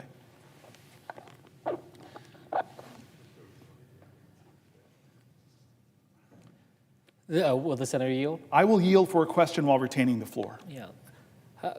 What you raised is absolutely right, and it's front and center in everyone's minds. When my parents immigrated here 50 years ago, they didn't know anybody in the entire Western Hemisphere of planet Earth. But America, it called them, it inspired them, and I asked them once, like, what was it that drew you here? And they said that they felt that here in America, they could guarantee that the family that they raised, that their kids, me and my sister, would have a better life and more opportunities than they did. And that was that sense, that generational progress that is made. But now, I'm standing here with a 7-year-old and a 9-year-old. I'm hoping fast asleep right now. And I don't know if I can make that same promise to them right now. That I could guarantee them that they will have a better life and more opportunities. So, there is that growing cynicism and pessimism about that American promise I talked to you about. And I just feel like there's an unraveling happening here, where we see this sense of concern, and it's being weaponized by some to create that sense of zero sum, to push us away from this idea that we're part of something bigger than all of us and that we can all lift each other up in that great American project. And it's sad, because as we're getting to that 250th anniversary, it should be a time when we rededicate ourselves to the American project, right? Like recommit ourselves to what the next 250 years would be. But we're entering it now with this sense of pessimism on that front. So, I guess my question to you here is, how do we break out of that tailspin on that front? So, and you got me really excited. You see me sort of pacing back here, because I love that you're a millennial. I'm an X generation. I love the baby boomers, but they're quickly leaving Congress. This is the last baby boomer president we will ever have. I'm confident of that. And the new generations are coming forward to lead in America, and it is time that we dream America anew. It really is. It is time that we revive and redeem the dream. I just am one of these people that thinks like, okay, guys, we have some of the brightest minds on the planet Earth. Some of our founding fathers said we need a little revolution every once in a while. Like we need new thoughts and new ideas and new visions that excite and energize people, that take a lot of the old divisions in our country and erase them and remind people we have common cause and common purpose. And I want to get people excited again about the American dream. I want to renew the dream, redeem the dream. We can do that. I'm so excited about it. And financial security, it is absurd that we don't have the greatest plan to create wealth, not for the favored few simply. Again, the top quartile in America has crushed it the last 25 years. Heck, under Obama alone, the stock market doubled, but most Americans don't own stocks. So people who are sitting on passive wealth were able to grow and grow and grow and grow, while working Americans saw their prices going up, housing becoming unaffordable, and the idea of the American dream under assault. And it ticks me off that other countries are trying to out-America us. They're trying to take our secret sauce that we seem to be turning our back on. Affordable higher education, apprenticeship programs. I mean, some of our European competitors, job disappears at 40, you can go right into an apprenticeship program where you can earn and learn and end up in a career that gives you not just success, but you thrive in. There is no idea that we can't conceive as a country. This is an idea and a time that I just think that we need to start being bold again in our visions for collective prosperity, for everyone to thrive, not just the favored few, but the many. And I'm telling you, those ideas are out there, whether it's baby bonds, a child tax credit, investing in science and research. There's so many things. But can I say this to you affectionately? You are a nerd, as am I. We're two guys that love to read, that love American history. We're two guys that this body, go back a century, they never imagined that we'd be here, okay? And one of my favorite speeches of all time was when Daniel Webster got on Bunker Hill, and he delivered the speech, I'm going to read the introduction to it, to commemorate the 50th anniversary of the Revolutionary War battle at Bunker Hill, in which the outnumbered colonists inflicted such heavy losses on the mighty British forces attempting to evade.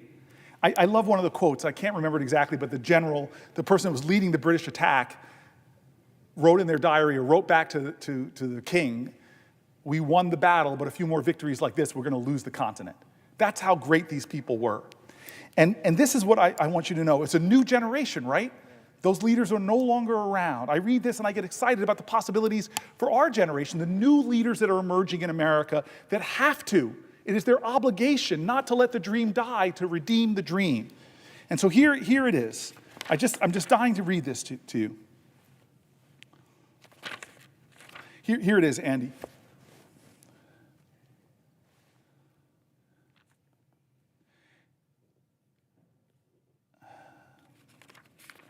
I don't want to read too much of it to you. Okay, here we go.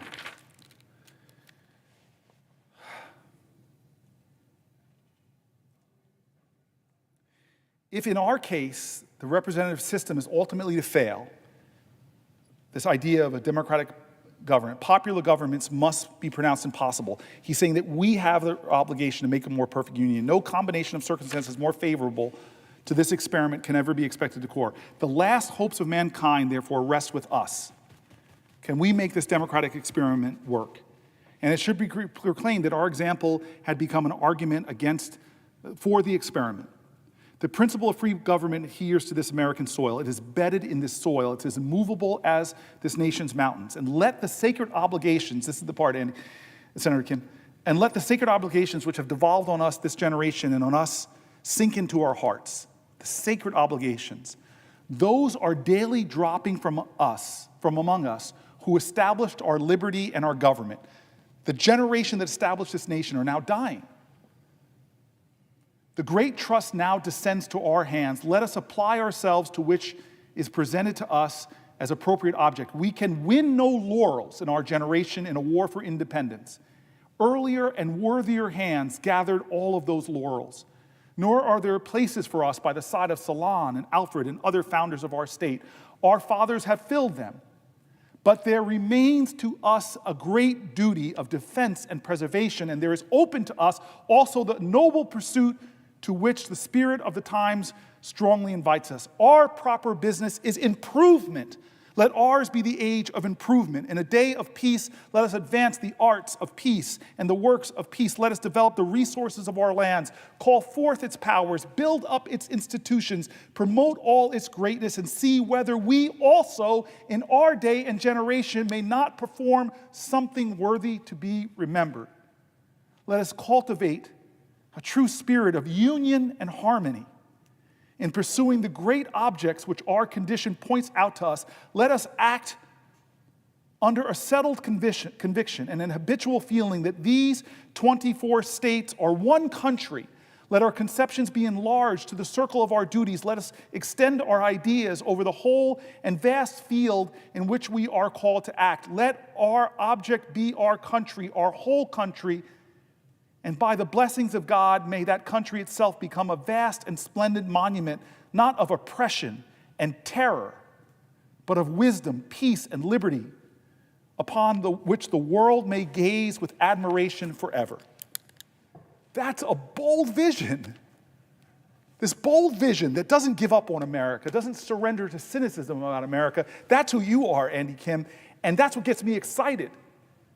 Right now, we're fighting against what I think are tyrannical forces. I'm sorry that when a leader stands up, not with humility like George Washington's farewell address or some of the great founders in their inaugural addresses, but stands up and says, only I can solve these problems, who doesn't use his speeches to heal and to comfort, but to talk about the enemies he's going to pursue. And those enemies are not the adversaries who seek to destroy us. Those enemies are other Americans.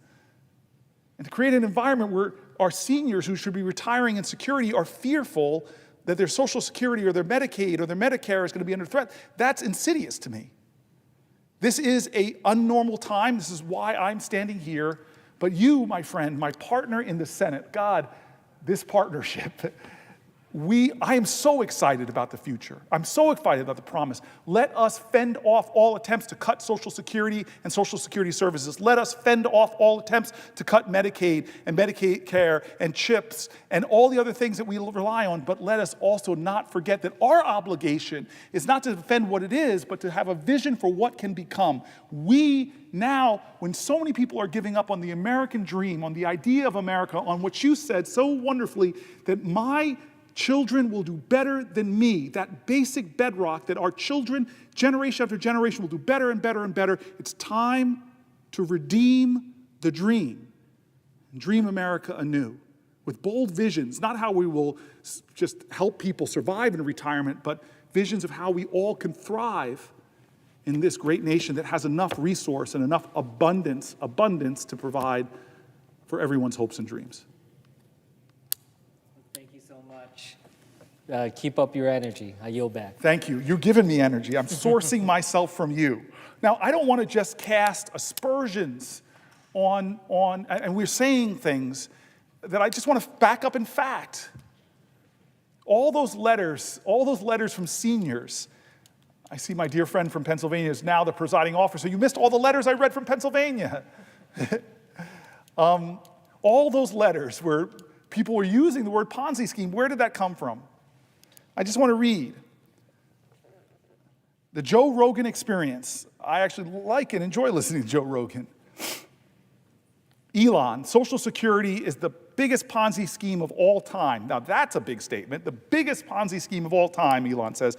And Joe Rogan says, why? Explain that.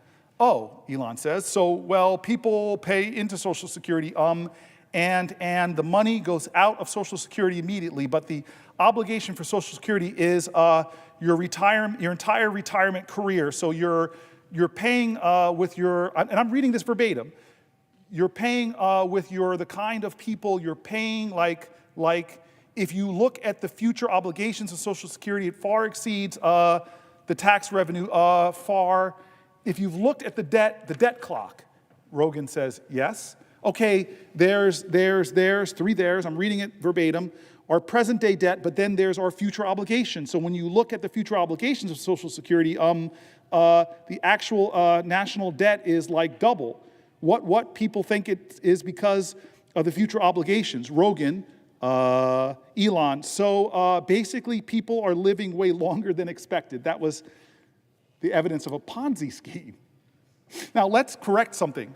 The reason why we have a massive debt in America, lots of people should take ownership over it, but the biggest debt creator in the last, say, 25, 30 years is the President of the United States, current one, in his first term by blowing massive holes in our deficits to give tax cuts that went way disproportionately to the wealthiest Americans and corporations. And he wants to renew those tax cuts that independent budget folks are saying could add trillions of dollars to our national deficit. So if he's talking about the debt clock or whatever he was talking about, he is a part of an administration, even though he's unelected and not approved by Congress and whatever, he and his president, the richest man in the world, and the most powerful man in the world together, they're driving an agenda that's going to drive this deficit much bigger. And they're going to try to pay for some of it, not all of it, because it's trillions of dollars of projected debt. They're going to try to pay for some of it by cutting NIH grants, by cutting Medicaid, by cutting staff at Social Security. So no, Social Security is not a Ponzi scheme. People paid into it. And as Andy Kim and I just talked, there are ways to preserve it, strengthen it, make it better. It's a program that pays benefits after a lifetime of work. It's never missed a payment. It's never run out of money. It's an insurance program, but don't take my word for it. Here is Current Affairs Magazine editor Nathan Robinson writing on March 7th, Why Social Security is Not a Ponzi Scheme. That's a great title. Old age insurance is not a scam, and it's not destined to collapse. Proponents of privatizing or limiting Social Security are constantly telling lies about it. So here's the article. Elon Musk has called Social Security a Ponzi scheme, comparing it to a scam in which a con man must keep finding new suckers in order to disguise the financial unsustainability of the enterprise. The term has also been used by libertarian commentators as reasons and the Hoover Institute, who try to convince people that the program is fundamentally broken and unsustainable, because both Social Security and Ponzi schemes take money in the form of new contributions, which they pay to old ones. It is easy to craft a superficial resemblance between the two, but Social Security is not a Ponzi scheme, and it's important to understand why. Because a comparison is used to generate the illusion of Social Security crisis that can be used to justify major benefit cuts or even the elimination of the program altogether. Under the Ponzi scheme differences between old age insurance and Ponzi schemes, we can train ourselves mentally to resist the propaganda that is used to try to convince the public to support undermining one of our most important social welfare programs. Let's think about a few different cases in which money is pooled and paid out. First, let's imagine a company has a pension scheme. I realize this may be difficult to imagine these days, but stick with me for a minute. Workers pay 5% of their income.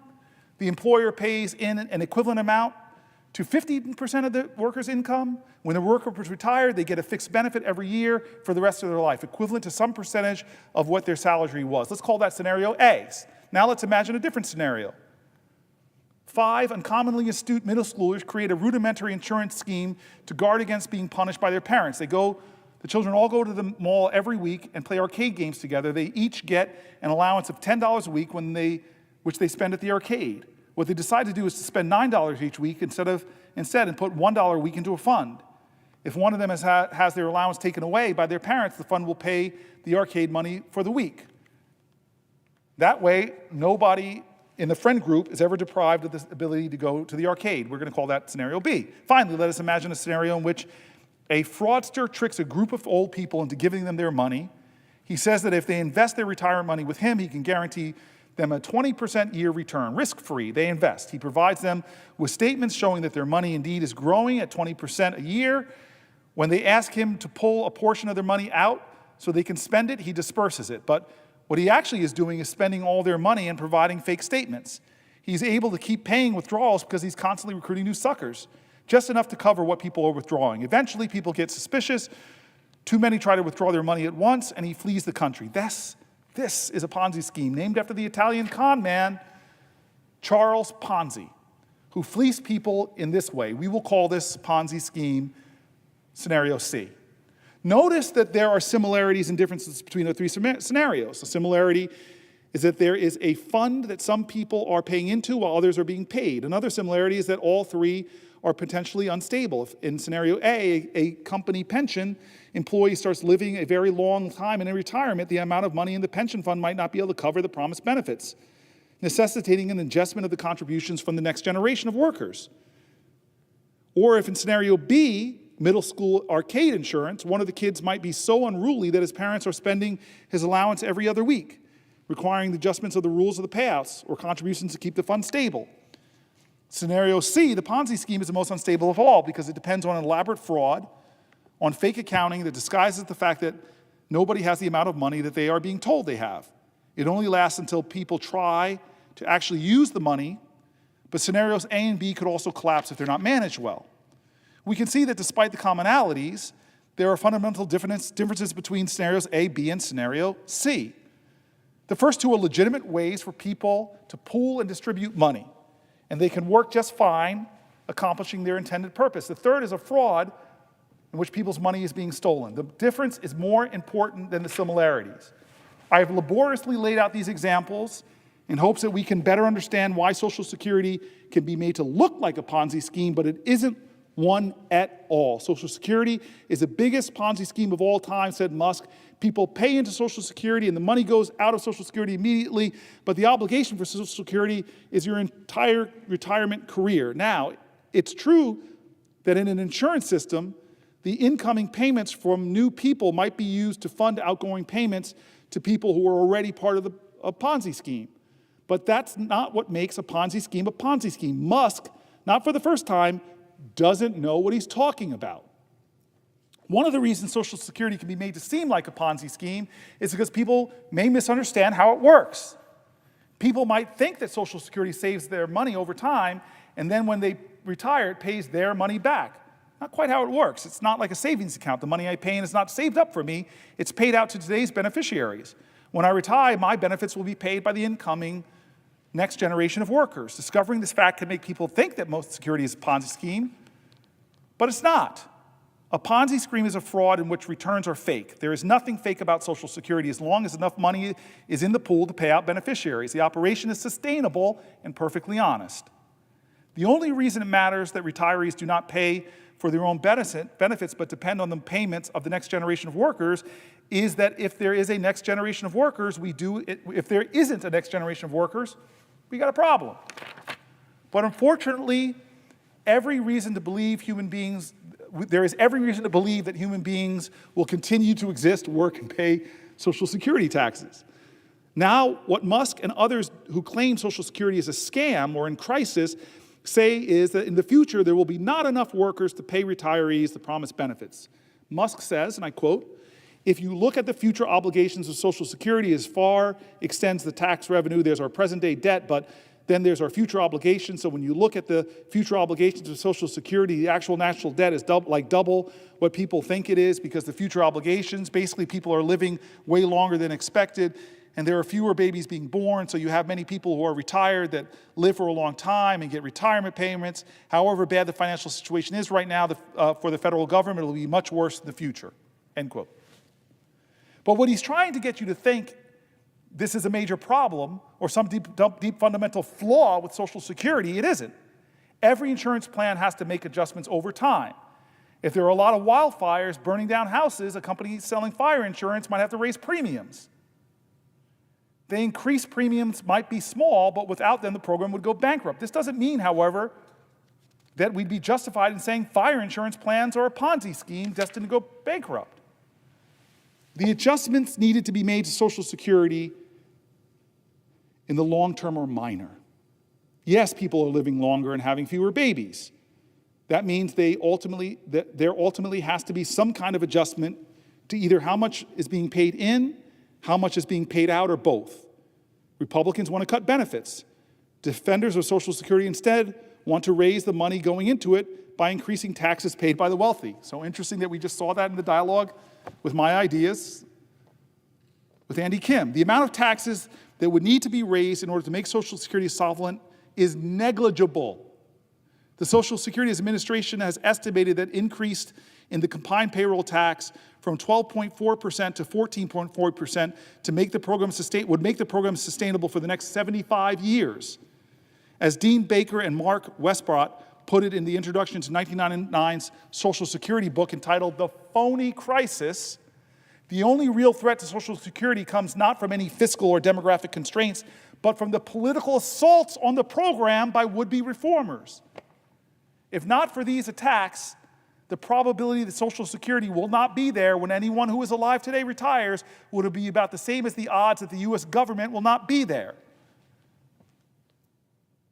Of course, in the next 25 years since that was written, the chances that the U.S. government itself may someday not be there could conceivably have gone up. This is a funny author.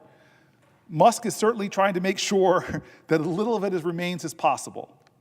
But the point remains, the theory behind Social Security is sound. It is not like an unsustainable con, although it's also not like a savings account.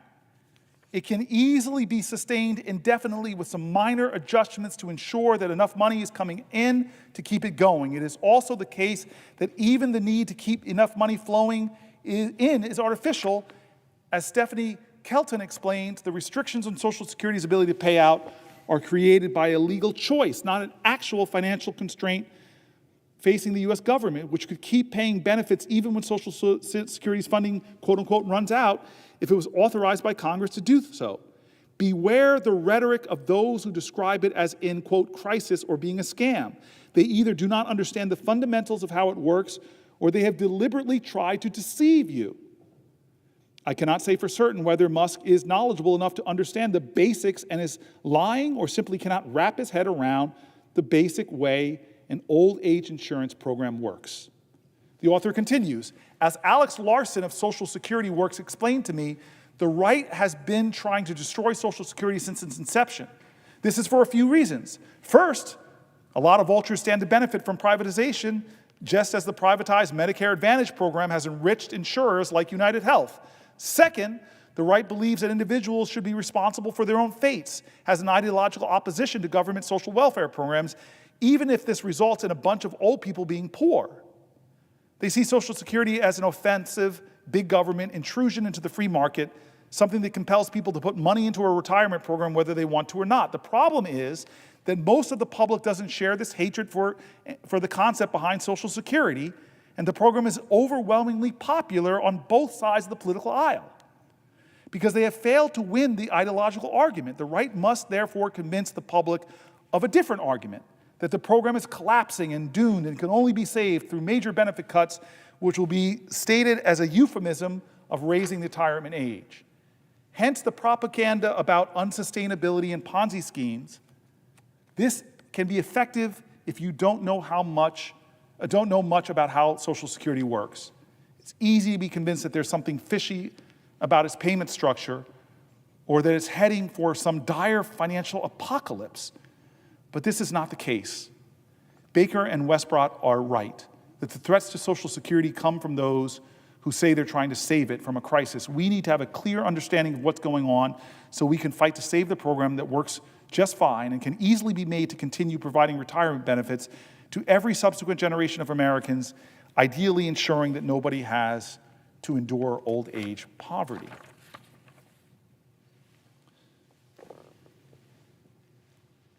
And so why are they cutting Social Security staff? Thousands of people. Again, I've said this time and time again. I'm standing here because this is not a usual time. I think our country is facing a growing crisis, but I'm quoting so many Republicans because a lot of us who've run stuff know that you don't just fire people and then realize the mistakes you've made and beg them to come back to work.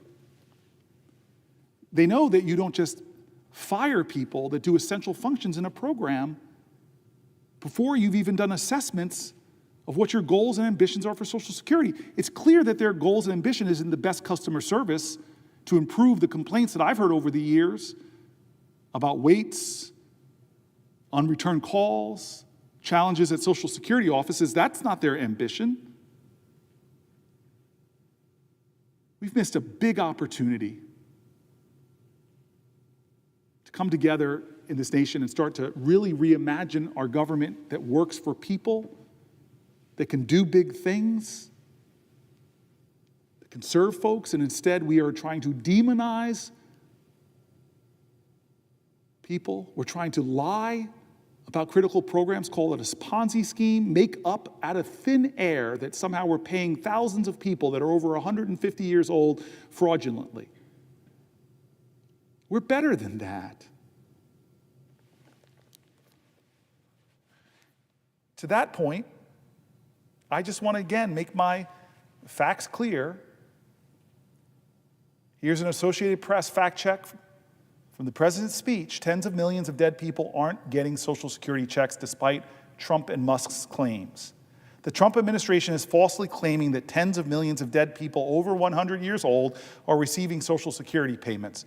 Over the past few days, President Donald Trump and billionaire advisor Elon Musk have said on social media and in press briefings that people who are 100, 200, or even 300 years old are properly getting benefits. A huge problem, Musk wrote, as his Department of Government Efficiency digs into the federal agencies to root out waste, fraud, to allegedly root out waste, fraud, and abuse. It is true that improper payments have been made, including to some dead people, but the numbers thrown out by Musk and the White House are way overstated and misrepresent Social Security data. Here are the facts. What has the Trump administration said about payments to centenarians? On Tuesday, Trump said in a press briefing in Florida that we have millions and millions of people over 100 years old receiving Social Security benefits. They're obviously fraudulent or incompetent, Trump said. If you take all those millions of people off Social Security, all of a sudden we have a very powerful Social Security with people that are 80, 70, 90, but not 200 years old, President Trump said. He also said that there's one person in the system listed as 360 years old. Last Monday, Musk posted a slew of posts on social media, including maybe Twilight is real and there are a lot of vampires collecting Social Security, and, quote, having tens of millions of people marked in Social Security as alive when they are definitely dead is a huge problem. Obviously, some of these people would have been alive before America existed as a country. Think about that for a second, end quote. On Wednesday, Social Security's new acting commissioner, Lee Dudek, acknowledged recent reporting about the number of people older than 100 who may be receiving social benefits from Social Security. He said, quote, the reported data are people in our records with a Social Security number who do not have a date of death associated with their record. These individuals are not necessarily receiving benefits. Quote, I am confident that with DOJ's help and our commitment of our executive team and workforce that Social Security will continue to deliver for the American people, Dudek said. How big of a problem is Social Security fraud? A July 2024 report from the Social Security's Inspector General states that from fiscal years 2015 through 2022, the agency paid out almost $8.6 trillion in benefits, including $71.8 billion or less than 1% in improper payments. Most of those erroneous payments were overpayments to living people. In addition, in January, the U.S. Treasury clawed back more than $31 million in a variety of federal payments, not just Social Security payments, that improperly went to dead people, a recovery that former Treasury official David Lebrick said was just the tip of the iceberg. The money was reclaimed as part of a 5-month pilot program after Congress gave the Department of Treasury temporary access to the Social Security Administration's full death master file for 3 years as part of the omnibus appropriation bill in 2021. The Social Security Administration maintains the most complete database of individuals who have died, and the file contains more than 142 million records which go back to 1989. Treasury estimated in January that it would recover more than $215 million during its 3-year access period, which runs from December 2023 through 2026. So are tens of millions of people over 100 years old receiving benefits? No. No. No. But the letters I read from scared people across the country show what happens when a president lies, when his unelected, biggest campaign contributor, richest man in the world, just continue to make public statements to insinuate fear and doubt and chaos, and then make announcements that they have to take back, that they're going to end call-in service, which so many seniors rely on. Then they create more fear when people see that posted government buildings that are to be sold at auction to the private sector are actually the addresses of their Social Security offices. Why, everywhere I'm going around my state, everywhere have gone around the country in the last few weeks, and my mom and her mostly Republican senior community are all up in arms and feel this fear, or the people that we read about who write letters about losing sleep, it's because of the chaos, the crass cruelty, the unjustified cuts, and attacks on a program that is the bedrock between security and financial ruin for so many Americans. Here's a Wall Street Journal writing about this, how Trump and Musk are undermining Social Security. Dealing with Social Security, Wall Street Journal writes, is heading from bad to worse. The agency administers benefits is cutting staff and restricting services as part of the Department of Government Efficiency's review. The Wall Street Journal writes, the federal agency that administers Social Security benefits is facing a customer service mess. The Social Security Administration is cutting staff, restricting what recipients can do over the phone, and closing some local field offices that help people in person. The number of retirees claiming benefits has risen in recent 8 years as boomers age. Few federal agencies reach as far into Americans' lives as Social Security, which delivers a monthly check to some 70 million people. Many of those people now fear that the changes, part of President Trump's powerful overhaul of the federal government through the Department of Government Efficiencies, are eroding confidence in the nearly 90-year-old program. The Wall Street Journal continues, agency officials have acknowledged that because of planned reduction in services over the phone, there will be longer wait and processing times. An estimated 75,000 to 85,000 additional visitors a week could show up at local field offices, according to an internal memo sent by Doris Diaz, the acting deputy commissioner for operations. Details of the memo, which were reviewed by the Wall Street Journal, were reported earlier by the Washington Post. This is likely to tax the agency's 800 number, where people typically make appointments for office visits. Already, Social Security recipients have complained about customer service. Holly Lawrence made several unsuccessful attempts to reach a human before she filed her Social Security claim. Holly Lawrence, 64-year-old, made several unsuccessful attempts to reach a human before she filed her Social Security claim online. The Washington, D.C.-based freelance journalist said she called the agency's 800 number several times starting in February. Each time she got an automated voice that warned of a 2-hour wait on the phone. Her calls were disconnected before she could leave a message or request a call back. She gave up trying to reach a customer service agent and created an online account on the agency's website on March 3rd. She had to wait 2 weeks for an account activation code to arrive in the mail before she could submit her claim. She's still waiting for that claim to be reviewed and processed. Lawrence said she has virtually no retirement savings. I'm financially strapped and cannot afford to get a financial advisor. It was important for me to be able to talk to someone at Social Security, she said, adding that she's concerned that the customer service delays she encountered could negatively affect others who don't have the strength to persist. Wall Street Journal continues, Social Security has a reputation as the third rail of American politics, a benefit to which elected officials make cuts at their own risk, risking their reelection. Donald Trump has vowed not to cut benefits, but he and Doge's leader, Elon Musk, have made unfounded claims of widespread fraud in the program. I'm going to repeat that sentence by the Wall Street Journal. He and Doge's leader, Elon Musk, have made unfounded claims of widespread fraud in the program.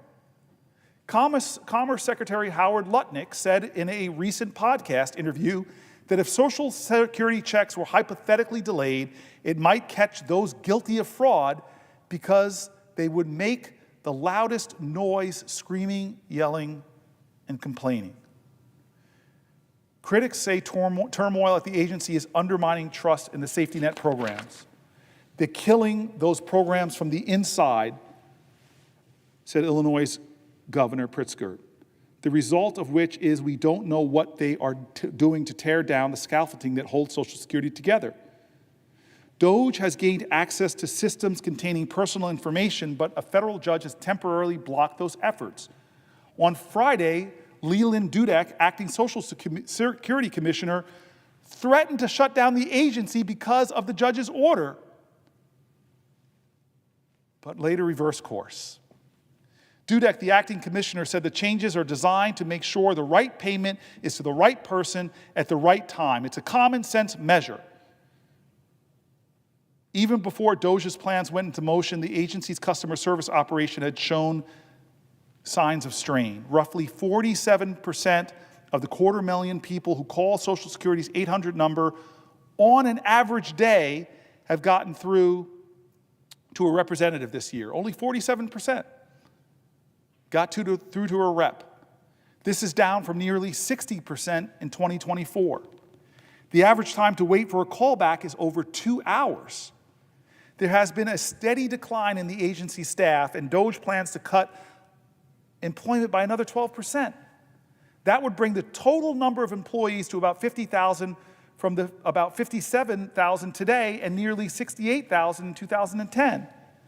Customer service has been going downhill for years, said Bill Sweeney, Senior Vice President at AARP. It's going to get worse. Some Social Security Administration changes amounts to cuts in services. Wall Street Journal continues, starting March 31st, people who want to file for retirement, survivor or disability benefits, or change their direct deposit information can no longer complete the process by phone, the agency said Tuesday. Instead, they must do so online or at a field office. The agency said it's stopping phone calls as part of an effort to reduce fraud and strengthen identity proofing procedures. The Social Security Agency has estimated that improper payments represent 0.3% of total benefits. Dudek acknowledged that recent changes, including the shift away from claiming on the phone, are likely to drive up the numbers making appointments at field offices over the next 60 days. He said field employees would be trained over the next 2 weeks to respond to the changes. We're going to adjust our policy and procedures to adapt to the volume, he said. These changes are not intended to hurt our customers. Dudek said in a call Monday with advocates that the phone service policy change and quick timeline were directed by the White House, according to people familiar with the call. Directed by the White House. Kathleen Romig, Director of Social Security and Disability Policy at the Center on Budget and Policies Priorities, says it isn't clear why the agency chose to discontinue identity verification over the phone while allowing it online and in person. She says other advocates say that by discontinuing the phone option, the agency is creating hurdles for those who lack internet service or live far away from the field office. The agency has also largely stopped serving walk-in customers in field offices, said Maria Frisi, Senior Legislative Representative at the nonprofit National Committee to Preserve Social Security and Medicare. Most waiting in person must book appointments on the 800 number. In February, 45% of people who scheduled a phone or in-person appointment to file a claim got one within 28 days. DOGE plans to close nearly 50 of the agency's approximately 1,200 field offices, according to Social Security Works, although a spokesman for the nonprofit said some of the offices on the list don't seem to exist. The chairman and CEO of Fiserv, Inc. has been picked by Trump to serve as Social Security's commissioner and will appear before the Senate Finance Committee on Tuesday. I mean, this is the Wall Street Journal pointing out utter incompetence. Utter incompetence. And they're rolling back, trying to catch up, but they don't seem to care in the way they're going about this. They're hurting seniors. They're undermining the security of the program.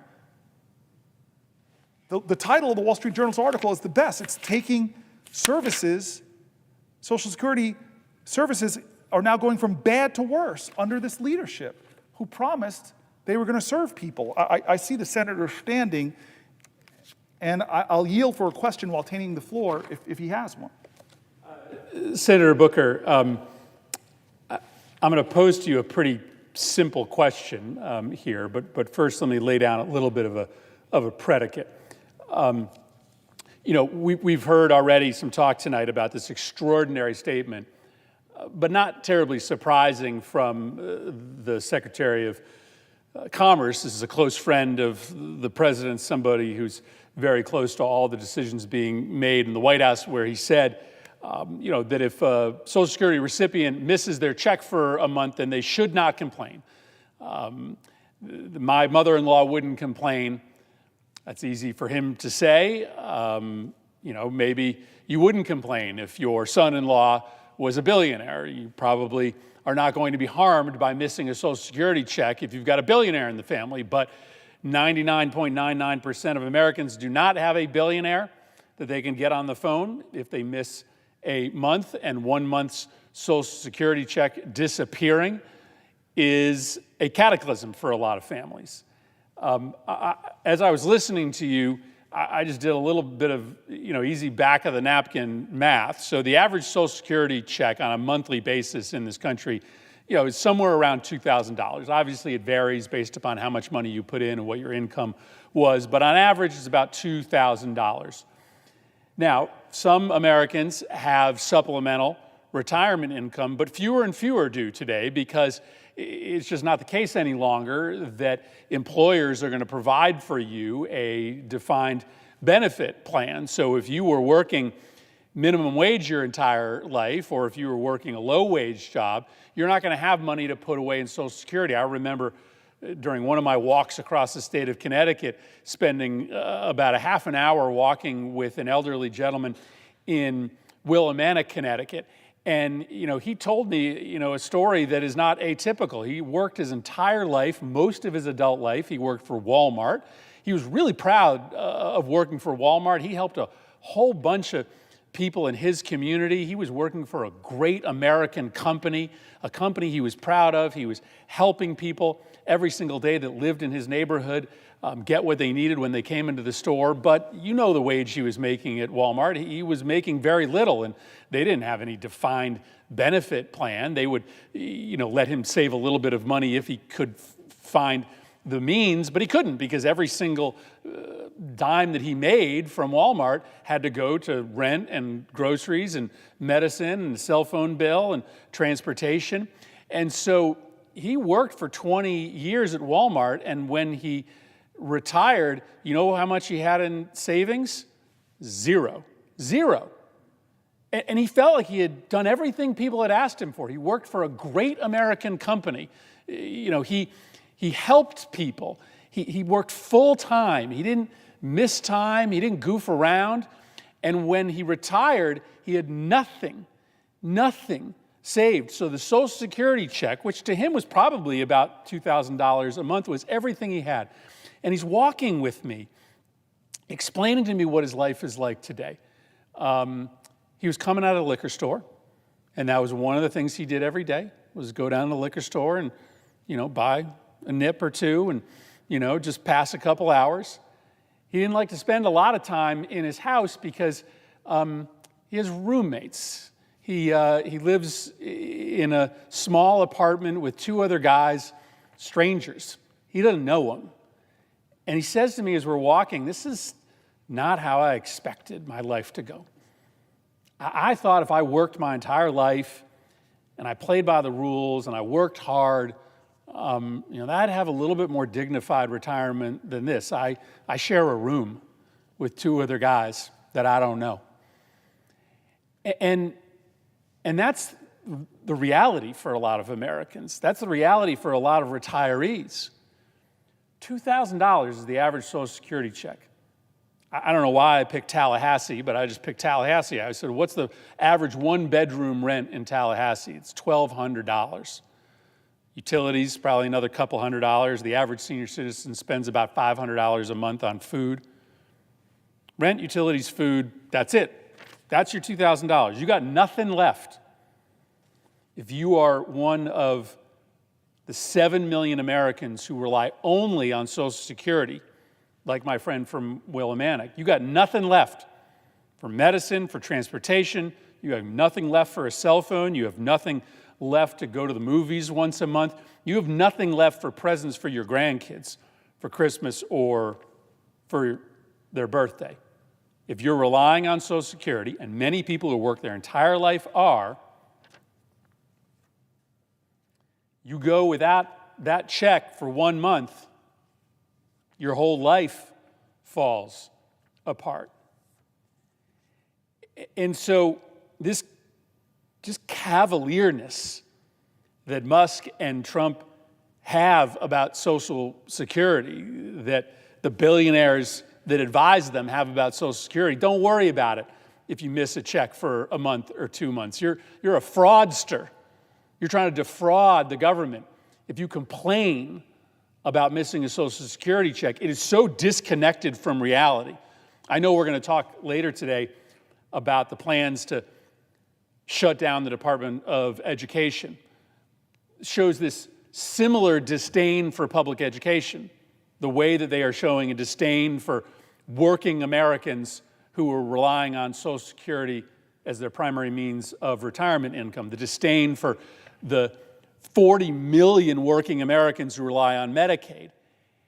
And it's not hard to understand why, because if you're a billionaire, if you're Elon Musk, if you're Donald Trump, you don't have to rely on the public school system. Your kids go to fancy private schools.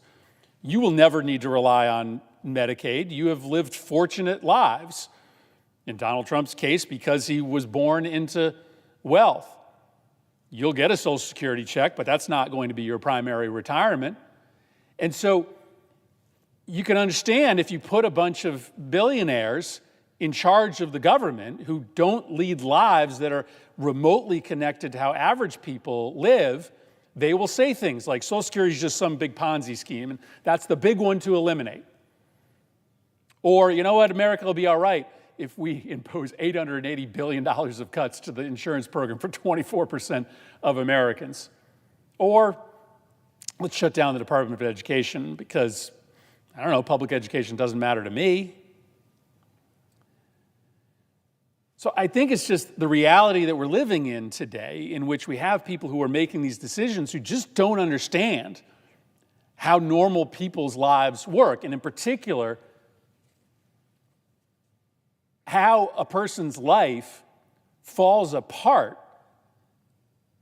if they have any diminution in their Social Security income when the average check is $2,000 a month and the average expenses in most cities for a senior citizen who relies on Social Security is going to be far higher than $2,000 a month.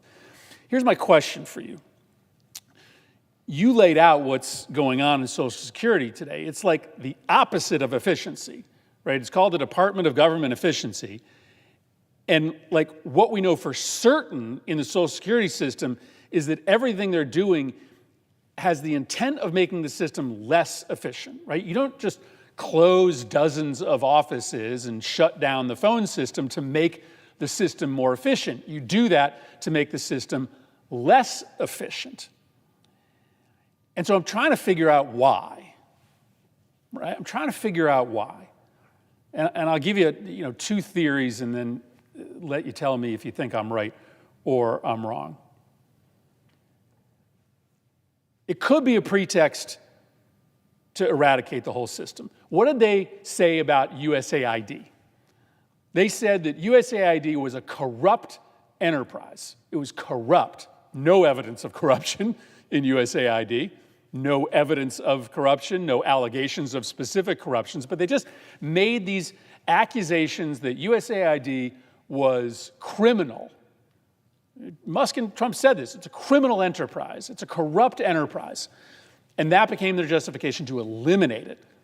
Within weeks, USAID, one of the most important vehicles of U.S. national security, was gone. Was gone. They didn't run on that. Nobody saw that coming. It was 2 weeks of allegations about criminality and corruption, and then USAID vanished. And people were like looking around, what happened? They didn't tell us they were going to do that, and now it's gone. They certainly didn't run on eliminating Social Security or cutting people's benefits. But boy, the playbook seems a little familiar here, that all of a sudden there are these lies being told. Let's say what it is about the corruption inside Social Security. As you said, the improper benefit payments are minuscule, right? 0.3% of overall payments. And so is this a pretext to ultimately make big cuts in Social Security? Or alternatively, is it just part of a plan to just sort of put the entire country on edge, right? To just make everybody wake up in the morning wondering whether they're next, right? Is it my Medicaid benefit that's going to be cut? Is Social Security going to be there for me if I'm a federal employee? Is my job here next week? And is that a means of distracting you from the corruption and the thievery that's happening at the highest levels of government? Is that in service of an agenda to try to convert this country from democracy to something else? If everybody is just so focused on the next hit, Medicare, Medicaid, Social Security, my son losing his federal job, is that a means to ultimately try to drive an agenda through the back door while people are looking at the threats coming at them through the front door? It's clearly not about efficiency. I mean, that's what we know. The changes they're making to Social Security are not about efficiency. So the question is, what's the agenda here if it's not efficiency?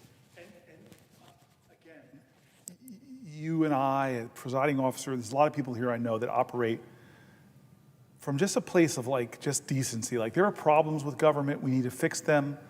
We need to make government more efficiency. We need to deal with the national debt. There's so many things that people on the right and the left in this country can agree on. You and I could agree that, God bless America, government can be a lot more efficient. But the question is they're not playing on the level. There are lies about USAID, 5 million condoms going to Gaza or something outrageous and easily proven false time and time again. The President of the United States, again, this doesn't shock people anymore. He's a president more than any other modern president by independent fact checkers has proven to lie over and over again. But as I sat there listening to his speech, and he just goes on and on about transgender mice when that was proven to be utterly a lie. Or else somebody just misreading the kind of mice that are used in medical experiments, which have a similar word. So are they lying in order to attack these programs?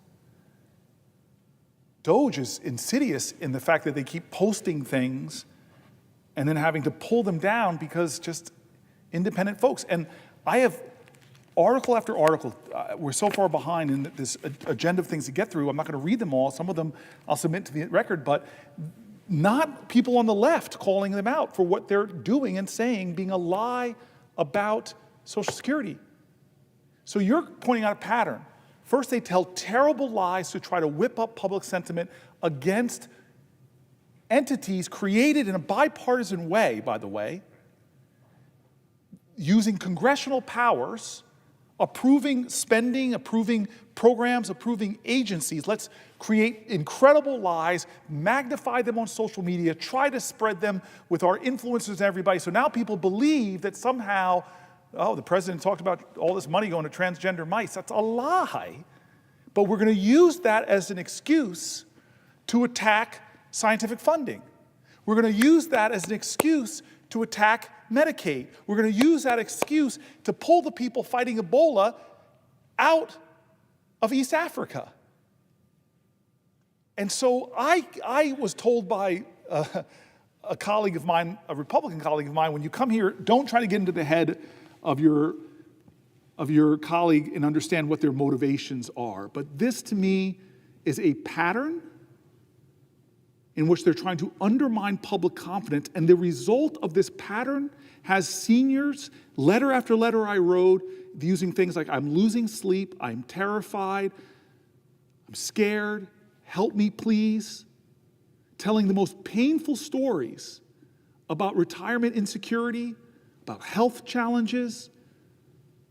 And so again, I have this expectation whether you're a Republican or a Democratic president, you don't insinuate fear amongst vulnerable communities. You don't insinuate fear amongst our elders who deserve our respect and deserve to retire with dignity. You don't do that. You stand boldly in front of them and say, you know what? There are some things we're going to improve. We're going to try to bring the best minds in America to make the best customer service, because every independent group has been saying that customer service is failing. And yeah, we want to go after fraud and abuse, but we're not going to do it. First thing we're going to do is fire the inspector generals who have a better record than Elon Musk has over this last decade in rooting out fraud and abuse under Democrat and Republican presidents. So it just doesn't add up. It's not on the level. And so before I allow you to ask the next question, what does this amount to, Senator Murphy? Ultimately, what this amounts to is an attack on the programs, the health care, the services, the retirement security that millions of Americans rely on. And often for them, what they're relying on is the difference between safety and security and chaos and destitution. I'm not exaggerating that. When somebody's Social Security check is the only income they have and they've already downsized, as you said, brought in roommates, doing everything they can cut costs because under this president, costs are going up. This is why we have to stand and not let this happen. Yes, I will yield for a question while retaining the floor. So there's also a third agenda here. We were not necessarily both here at this time, but a few Republican administrations ago, there was an attempt to privatize Social Security, to take the corpus and move that money into the hands of the private sector for them to manage the money and, of course, charge a fee or a commission for the management of the money. The Social Security Trust Fund, if sort of fully handed over to investors on Wall Street, could make a lot of money for that industry. The American people rose up against that. It was stopped in its tracks, but that is still a priority for a lot of allies of the president to get their hands on that money inside Social Security.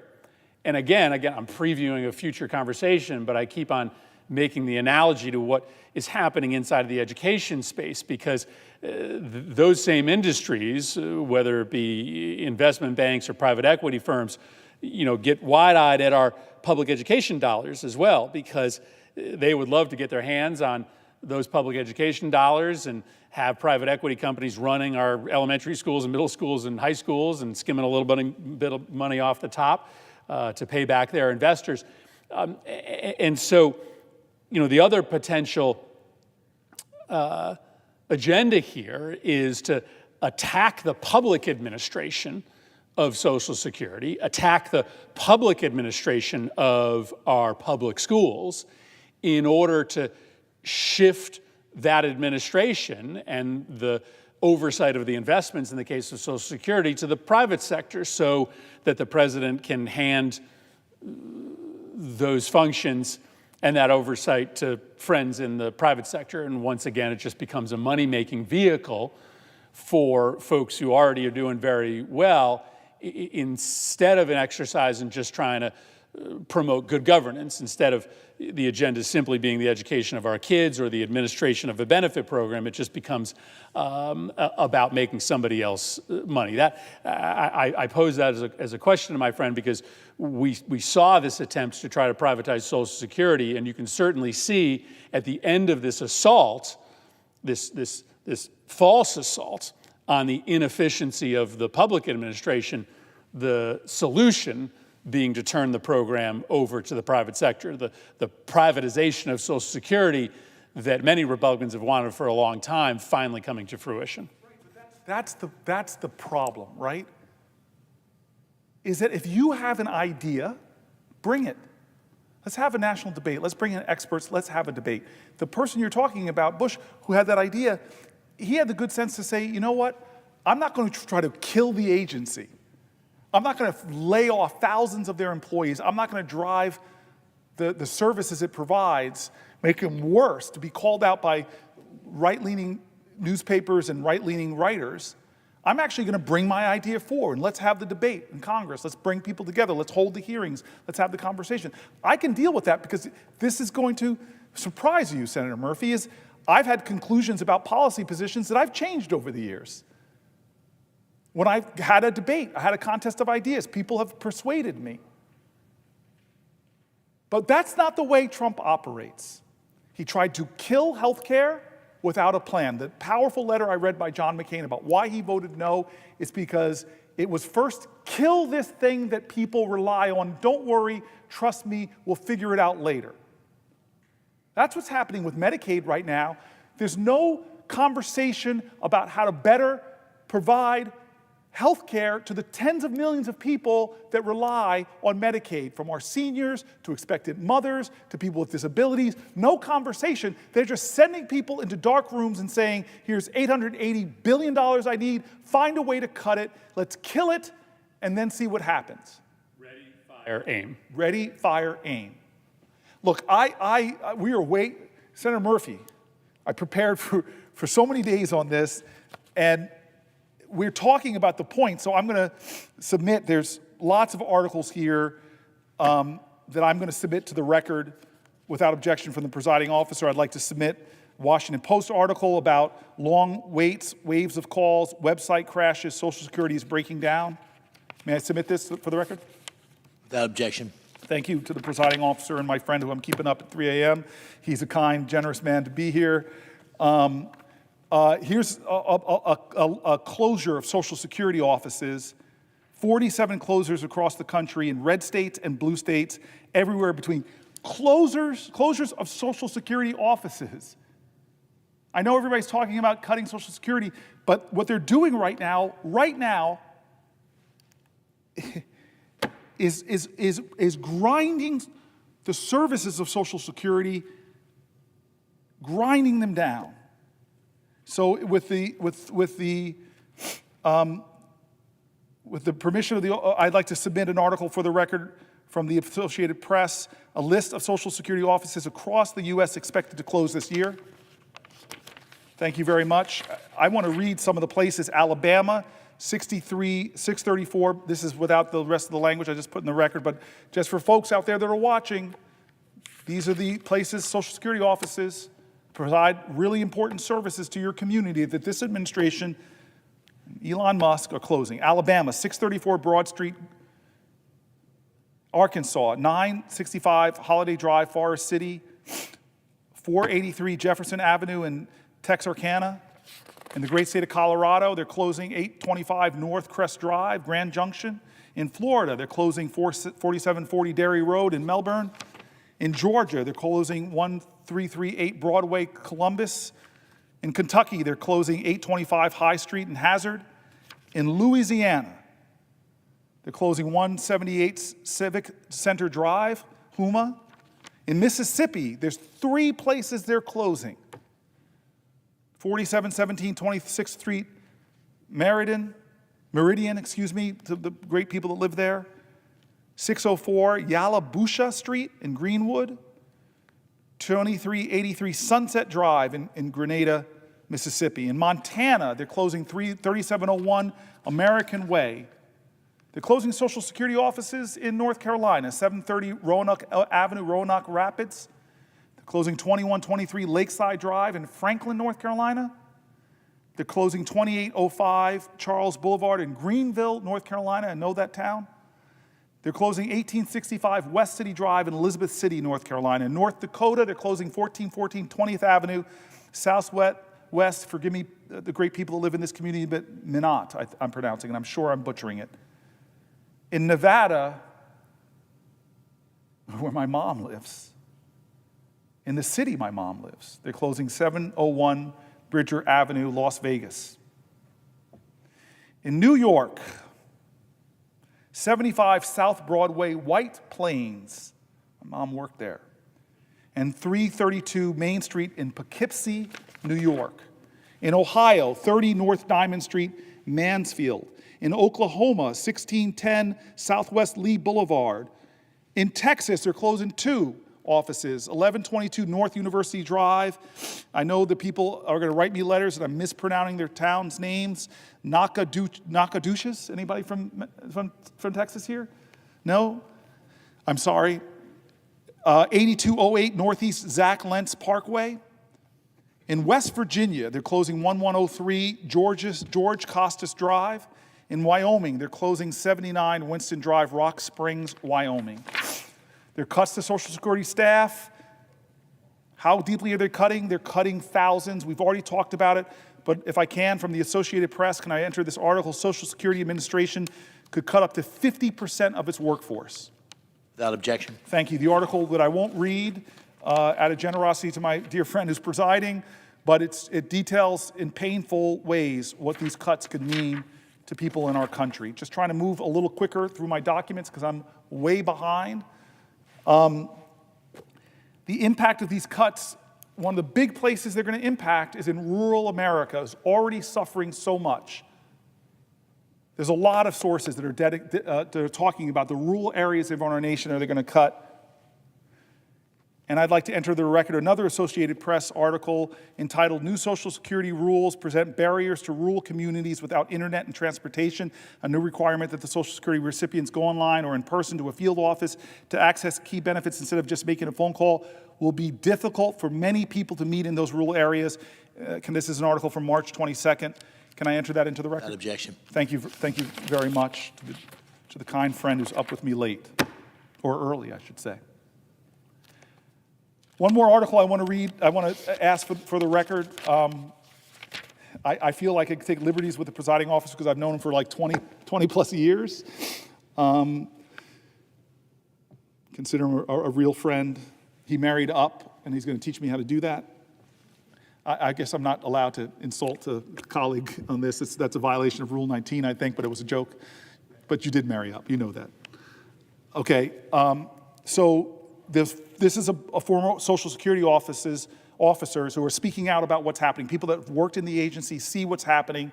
Two former senior officials at the Social Security Administration, one under a Democratic president, one under a Republican president, wrote this column published in The Hill. The title of the column is Social Security Faces a Crisis with Staff Cuts, Closures.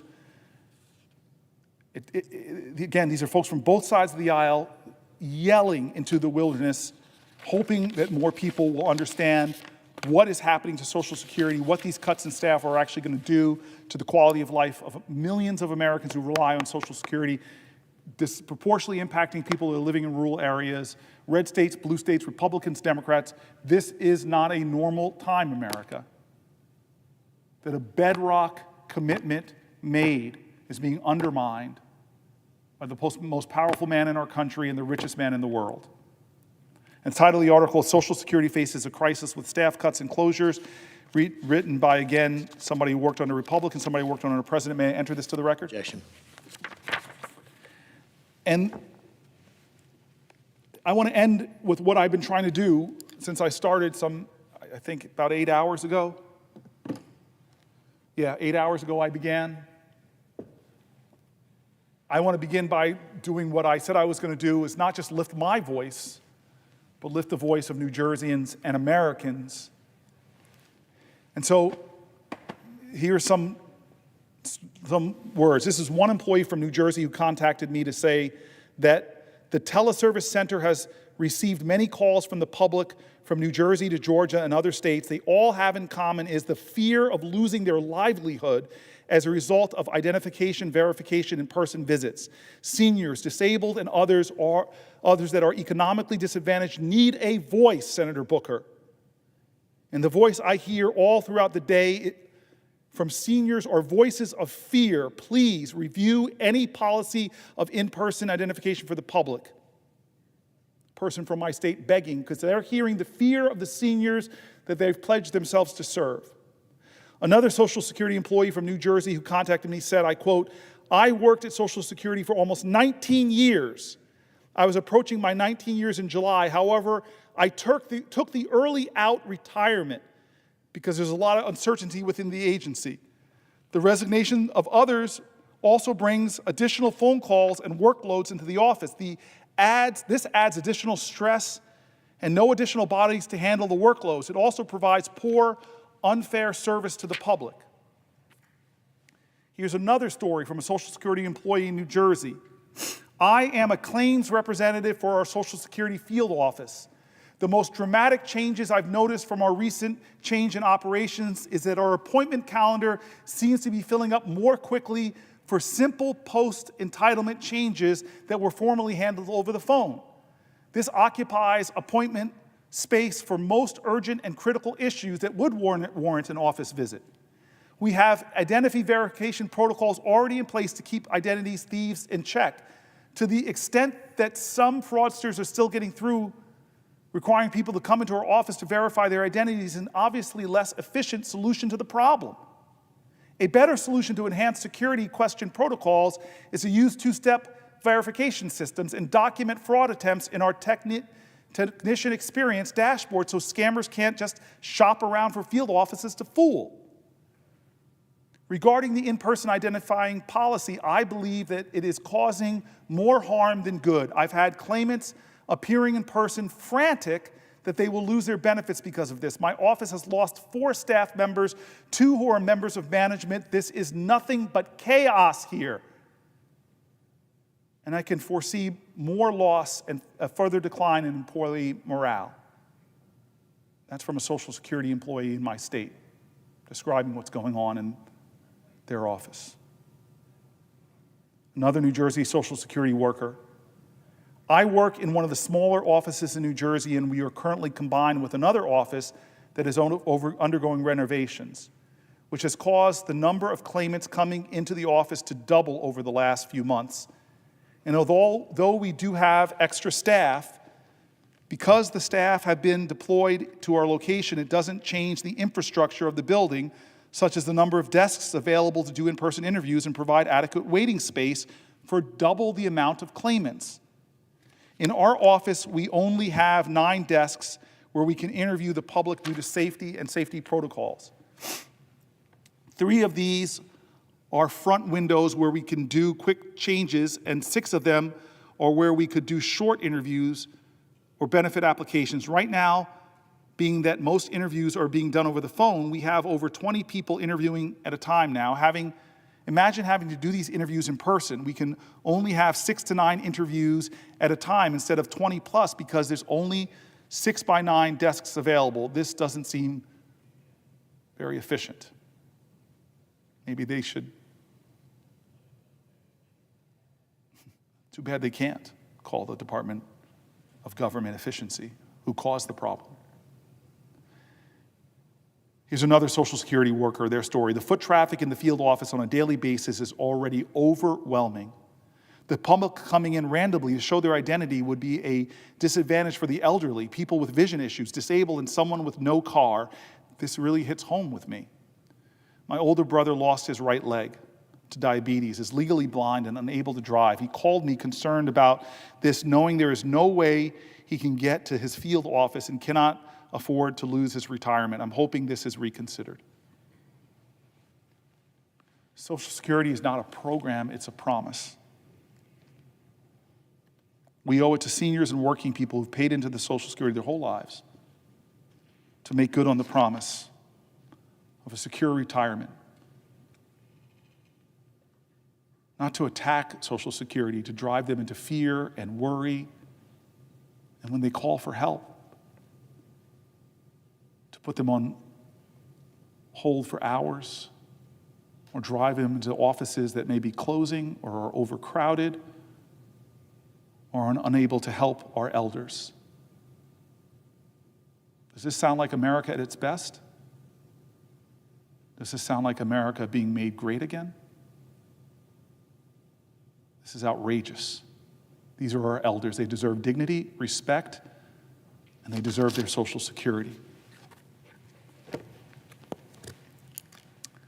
I'm going to move on to the next item, but I want to reiterate again, I'm determined to stand here as long as I physically can.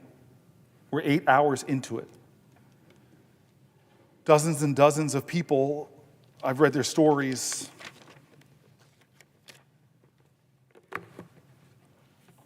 as I've gone around the country, I've gone around my state, there's this growing anger and rage and fear. There's chaos, there's confusion. And they read the newspapers and see that programs are helping them when an unexpected disease or cancer or crisis hits them.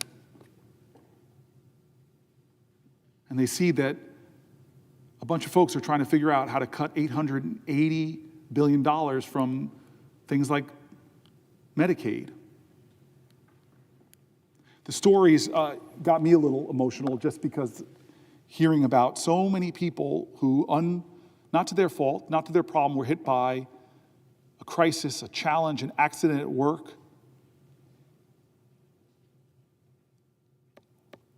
Are now sitting back and are going to see what we do. People have told us that their whole delicate, fragile world works because they have a transportation program that could be on the blocks of cuts in Medicaid, or that their home health care worker, or that their medications.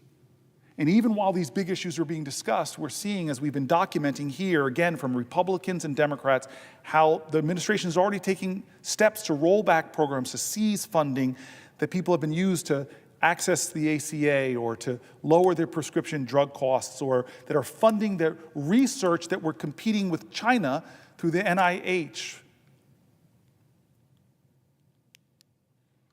Republicans and Democrats we've read already who have been saying, hey, wait a minute, you shouldn't cut the things that actually produce money for your country in the long term. But now here's something that I want to get into, which is education in our nation. I believe that genius is equally distributed in the United States. There's as many geniuses being born in the wealthiest parts of New Jersey and Pennsylvania as are being born in the lowest incomes. And in the global knowledge-based economy, the most valuable natural resource any nation has is the genius of its children.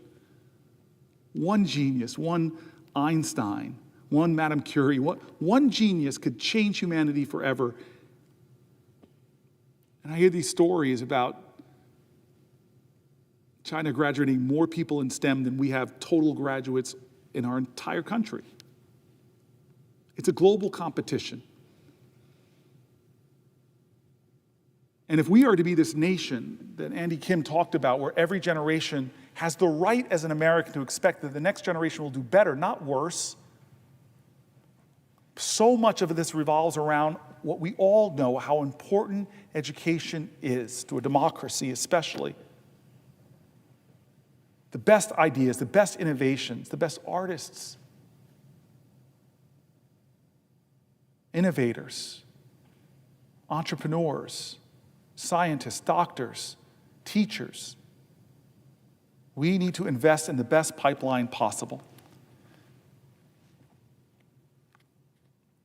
But now, not with Congress, who established the Department of Education, but by executive fiat, undermining the separation of powers, the administration wants to dismantle, defund, destroy the Department of Education and scatter its responsibilities across agencies that themselves are going through massive personnel cuts and are not equipped to handle them.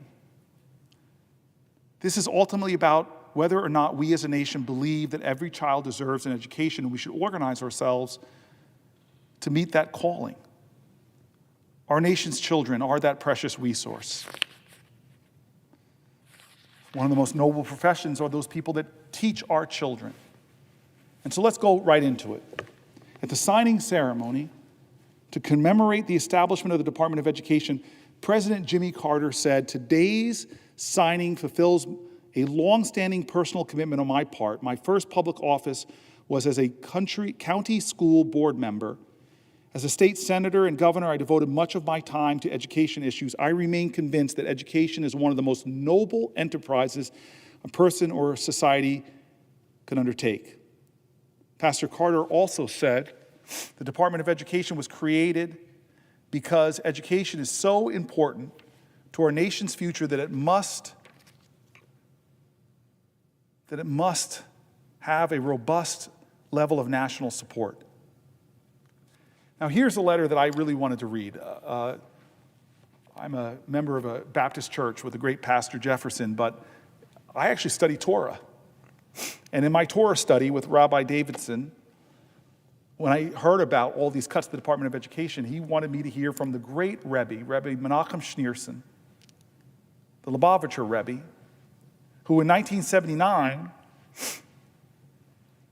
wrote a letter, not in support of religious schools, but wrote a letter in support of public education, in support of the creation of a special Department of Education. He wrote this letter in 1979. I was so moved by it. Thank you, Rabbi Davidson. I want to read it here. This is the Rebbe. I am certain that you will agree that the state of education in this country, as in many others, leaves much to be desired. He was not happy. And the status quo, as reflected in juvenile delinquency, etc., is far from satisfactory. And what's worse, has been steadily eroding, and that some determined nationwide effort is called for us to upgrade the quality of public education in this resourceful country. I trust you will agree that such an enormous effort, which is surely in the highest national interest, can come only from the federal government with the fullest cooperation of state, county, and city.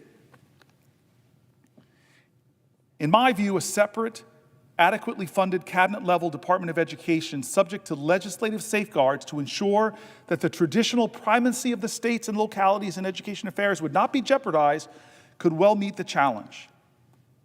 The main reason why I support said proposal are as follows. One, the creation of a distinct cabinet-level Department of Education would have a salutary impact on all who are involved in education, particularly parents, teachers, and students.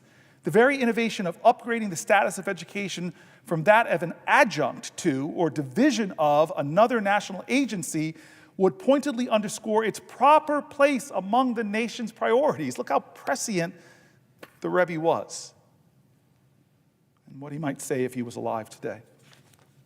Number two, the workshops of education are the school and the home. For various reasons which need not be discussed, I'm worried about the home, he basically says. Too much of school is left to the streets. Insofar as the street is concerned, there is very little that we can do as things stand. More can be done and needs to be done. But in the final analysis, it's the public school where the greatest improvement can and must be achieved. Among the factors that lie in the roots of the shortcomings of public education, two, in my opinion, command primary attention. One has to do with the general curriculum, which should place much greater emphasis on character building and moral and ethical values. The other has to do with the quality of teaching by qualified, dedicated, motivating teachers. The latter point requires the upgrading of teachers' salaries on par with comparable professions in other fields of science and relieving them as far as possible of other frustrations and stresses. I just want to do a side note here. I'm a big believer that we should slash public school professionals' tax rates. We need the best minds coming into the profession. Why not, as a country, to say, if you're going to take a job as a teacher, which unfortunately pays too low in our country, let's do that. Instead of, again, giving these massive tax cuts disproportionately to the wealthiest in our country.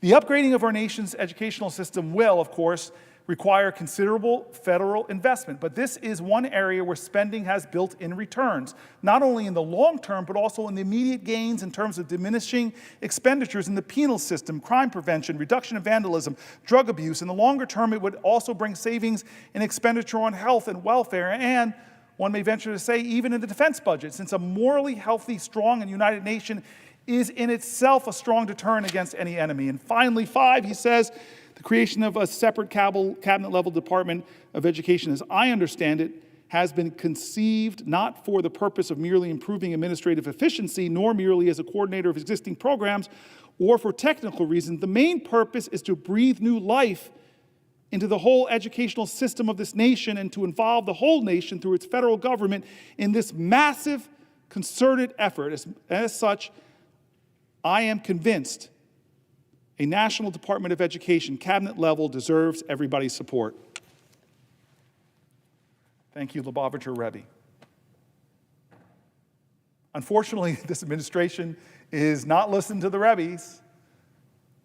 What does the Department of Education do, and how is this administration attacking it? Let me read you an excerpt from the New York Times. Can Trump abolish the Department of Education? It's from March 20th.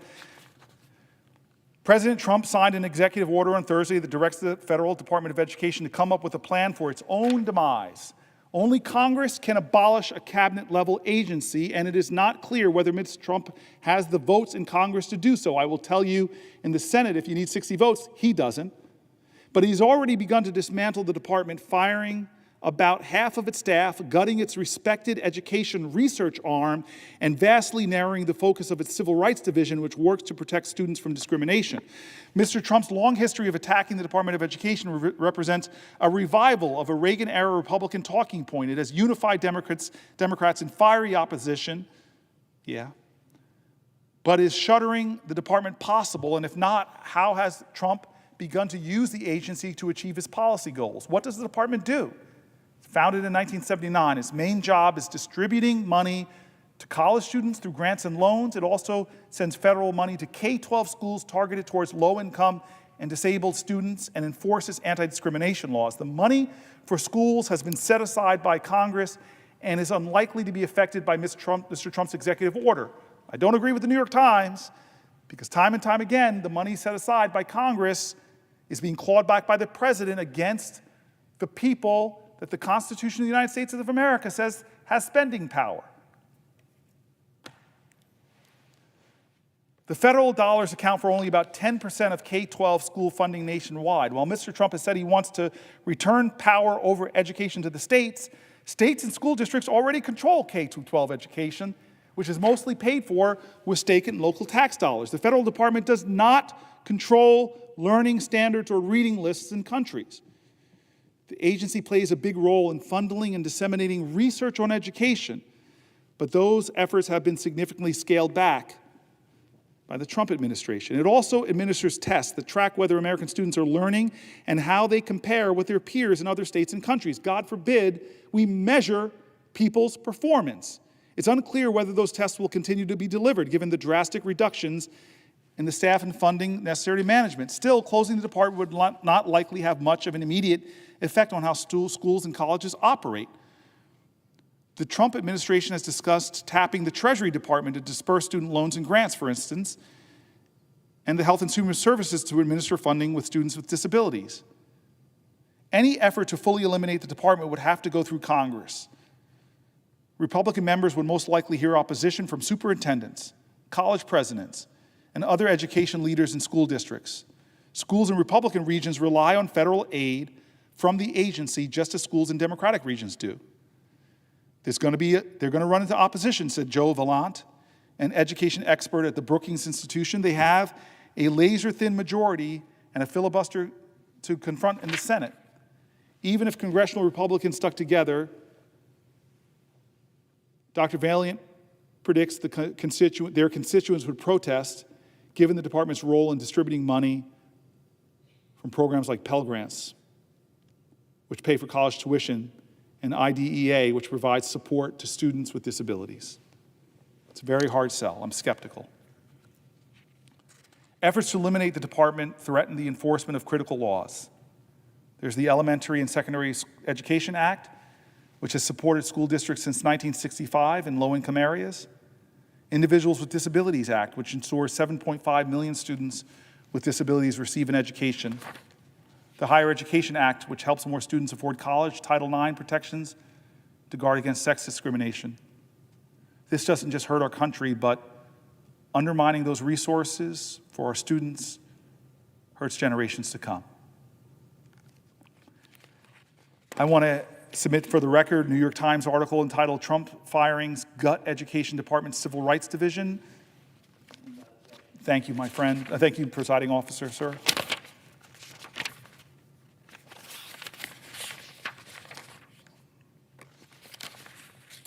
How education department cuts could hurt low-income and rural schools in particular.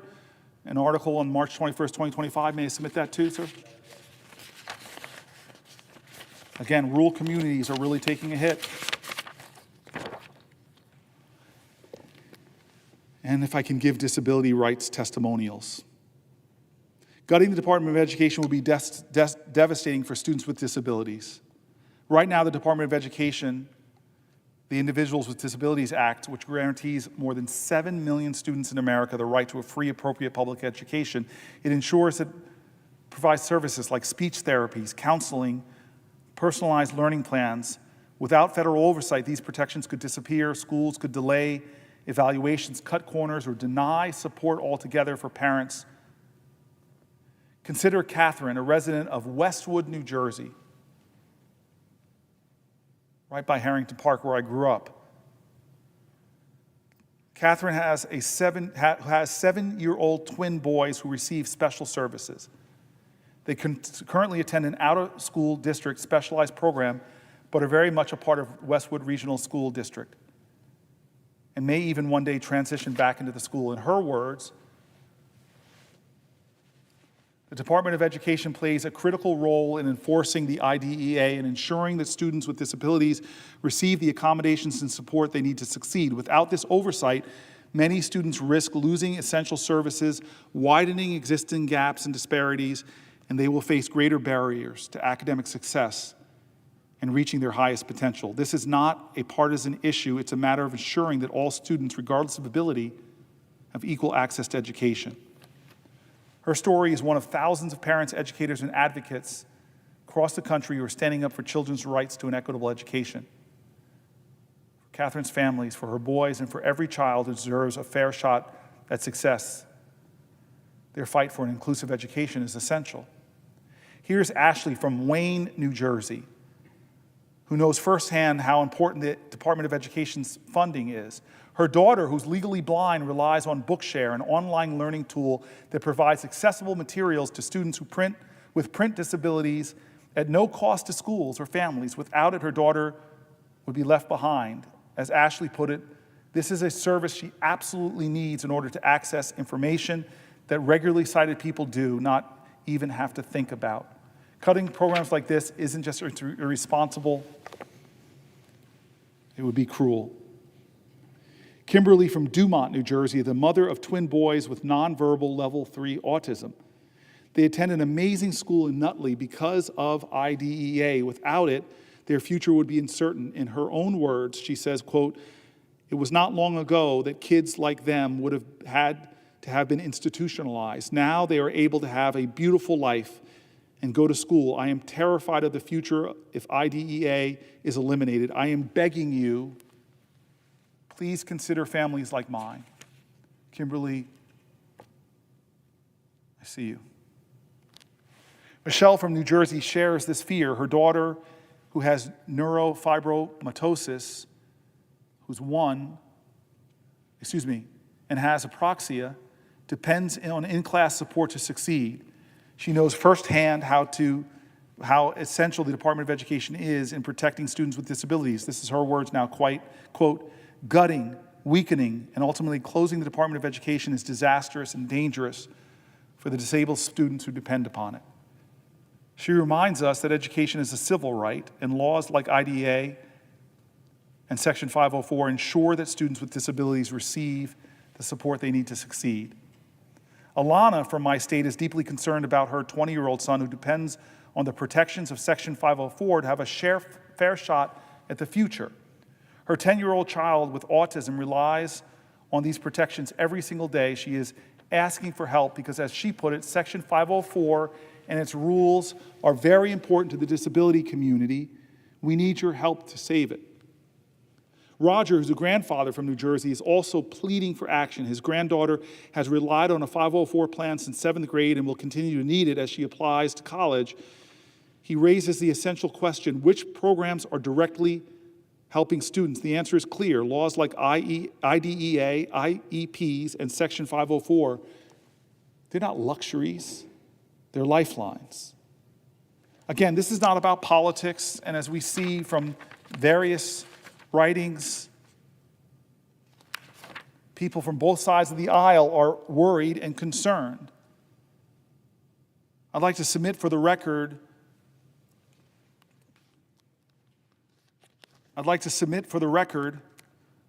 this article from one of the publications in my state, "What Happens to Special Education Programs in New Jersey if Trump shuts down the Department of Education. It's by Gene Myers. Without objection. Thank you very much.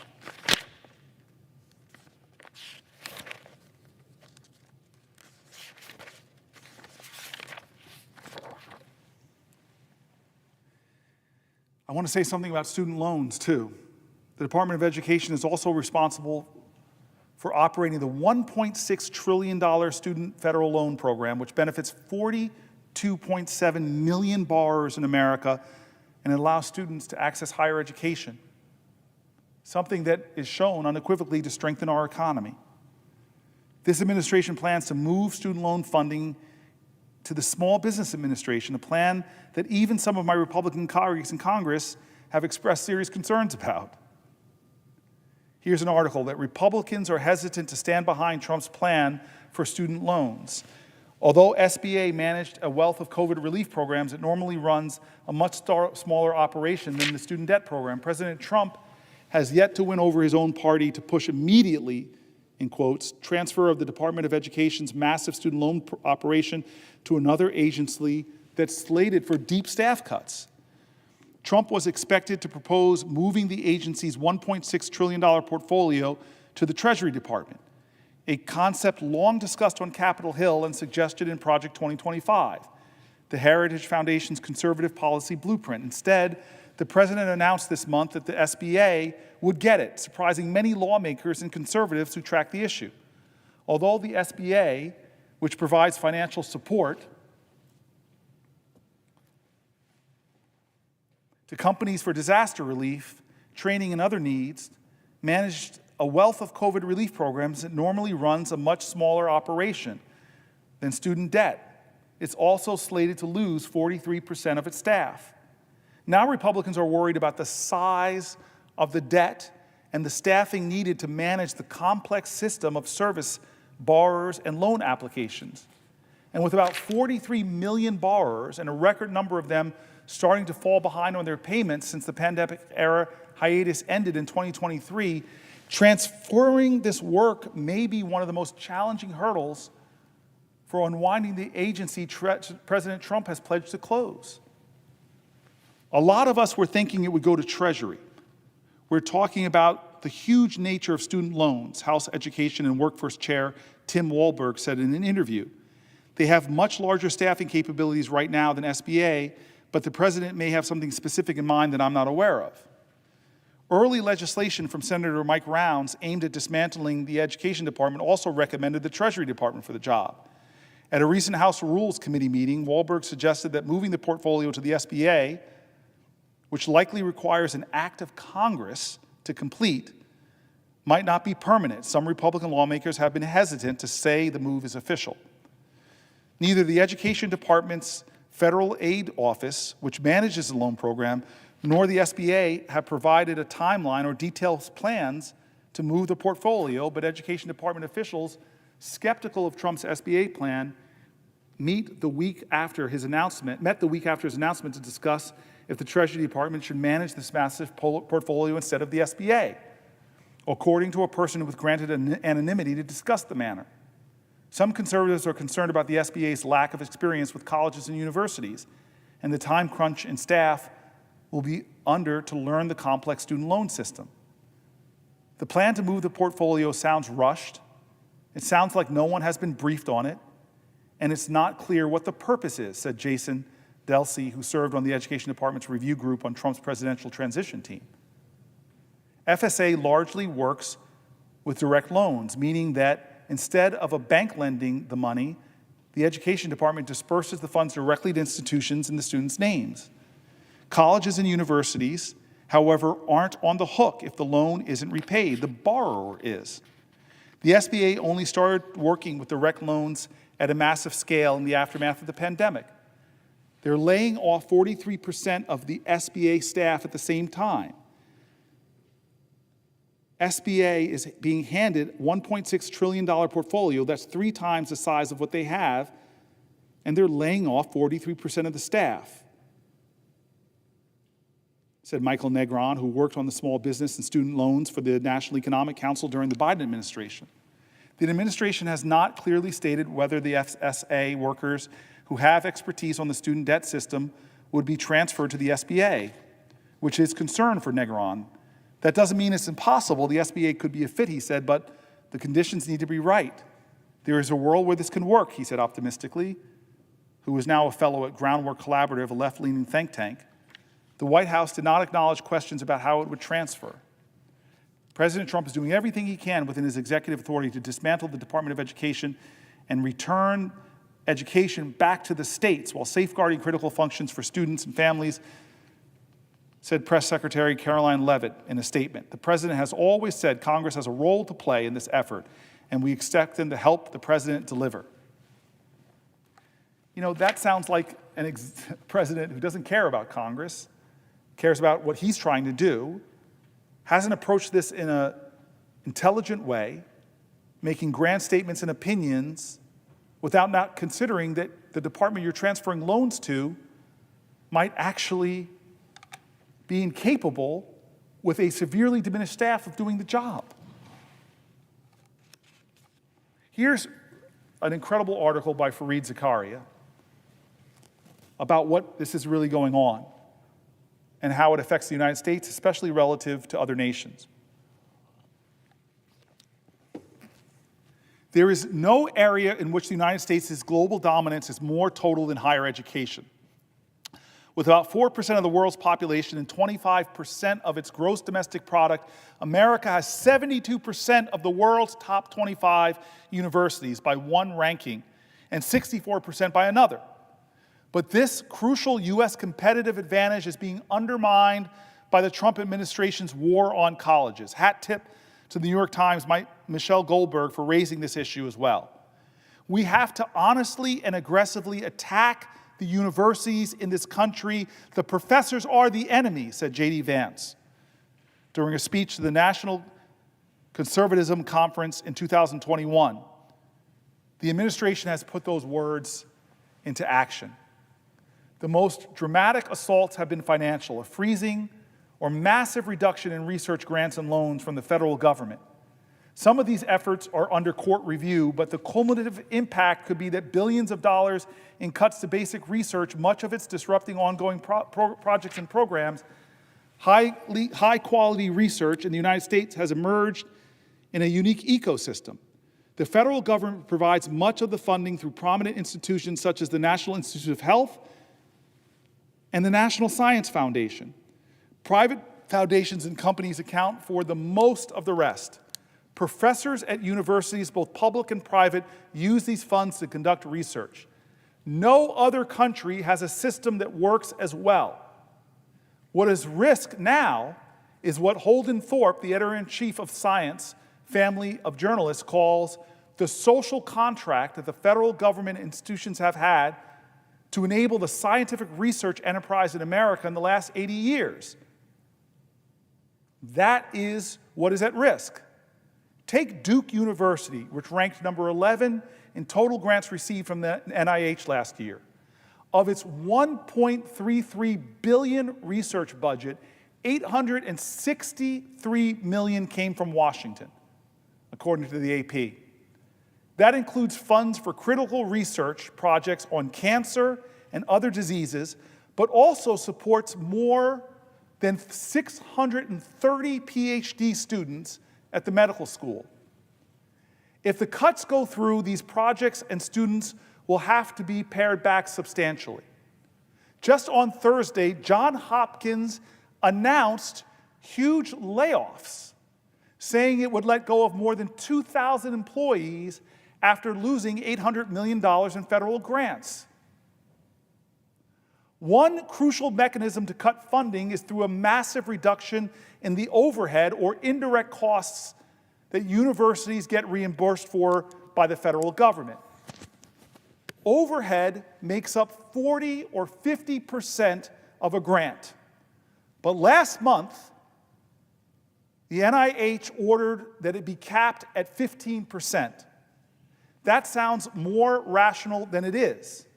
Universities divide their costs on science grants into research costs, the salaries of the professors and graduate students, and overhead, the costs of the buildings, labs, energy, and utilities and administrative staffs. When you are building a complex lab to conduct experiments, the structure and equipment is often far more costly than the salaries and stipends of the researchers. Michigan State University has declared that these cuts could make it stop construction of a $330 million research building for cancer research, for cardiovascular disease, and neuroscience studies. Government funding plays a unique role in America. It often supports basic research, the kind that companies have less incentive to do, and its results cannot be hoarded by any one company, but rather are provided free to the entire scientific community, to the entire technological community, so that all can use it to experiment and innovate. It's an incredible American system that has reaped billions and billions of dollars of rewards to our economy. Take the mapping of the human genome. It cost less than $3 billion and took 13 years because it was government funded. One of its key requirements was that the research should be made publicly available for all within 24 hours of being generated. The other assault on the universities is a strange new attack on free speech for read rights. It began from a principled critique that bureaucracies, universities, and elites all became too woke. But the government response to this problem has been Orwellian, searching through these institutions for any mentions of the words diversity or identity or inclusion, and then shutting down those programs without any review. Worse, it now punishes universities on their campuses, people who might espouse certain views on topics like Israel and Palestine, and now is punishing the protesters themselves. I have long argued that universities have a huge problem. They have far too little intellectual and ideological diversity, which is the most important kind of diversity on a campus. But the way you fix that is not to restrict radical left-wing speech, but to add voices and views from other parts of the spectrum. The answer to censorship by the left is not censorship by the right. The fury with which the Trump administration has turned on academia resembles nothing so much as the early days of the Cultural Revolution, when an increasingly paranoid Mao Zedong smashed China's universities, their established universities, and a madness that took generations in China to remedy. Meanwhile, in Beijing last week, the Chinese government announced its intention to massively increase funding for research and technology so that it could lead the world in science in the 21st century. So as America appears to be copying the worst aspects of Chinese history, China is copying the best aspect of America's, striving to take the edge away from the United States as though we are going through our own cultural revolution. Learn from the fascist in China. Fareed's article's over. This is me now. Learn from the fascists in China and don't do what the Chinese did. Do what America has done to lead humanity in the sciences, in innovation, in research, in breakthroughs, in science. We are the global model, and one administration in 71 days has our best universities cutting the number of PhD students they bring in, cutting the research that they're doing, cutting the planned development of research buildings. This is insanity. Insanity. We are America. Why is the President of the United States attacking the science and research at the top universities on the planet Earth, bullying them, undermining them, I've had universities from my state. I've had universities from my neighboring state, not Connecticut, New York. I've had my college, Stanford, come to see me, top researchers. The academic community, not the political community, not the history majors, not the political scientists, not the literature students, not the AFAM departments. The scientists of America have been coming to the Senate to say, what the heck? What is going on? How could you take America's edge, America's advantage, America's strength, America's brilliance, and undercut it in 71 days of your administration? We are killing the golden goose. Why? Because we have a president who is taking money that we already approved, the Article 1 branch of government, and claiming that he could claw it back, all on some trumped-up charge that these institutions are too woke. The solution to that is not to cut science funding. This should make people mad, but more importantly, it should make people stand up and not be bystanders and wait until we lose our edge because our adversaries globally are smiling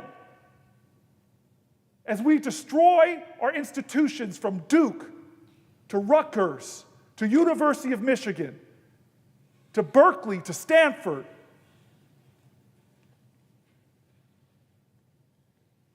This is madness. This is insanity. And one of a dozen reasons we're going through, a dozen reasons I'm standing here, that we should not be doing things normal. If we are complicit in what Donald Trump is doing, I'm hearing it not from political people, but from scientists that show up in my office, from Cornell, medical researchers that show up in my office from our research hospitals in New Jersey and are saying, they're not political, they're just saying, what the heck? You are undermining the research of today that will affect the breakthroughs 5 years from now, 10 years from now. What's China doing while we're doing this? They're investing. Record numbers, record levels. The country of Tiananmen Square cracking down on college students is now trying to out America, while America is acting more like them because our president is violating the separation of powers, taking away the money we approved. And we're letting it happen by doing things normally here and not holding one hearing.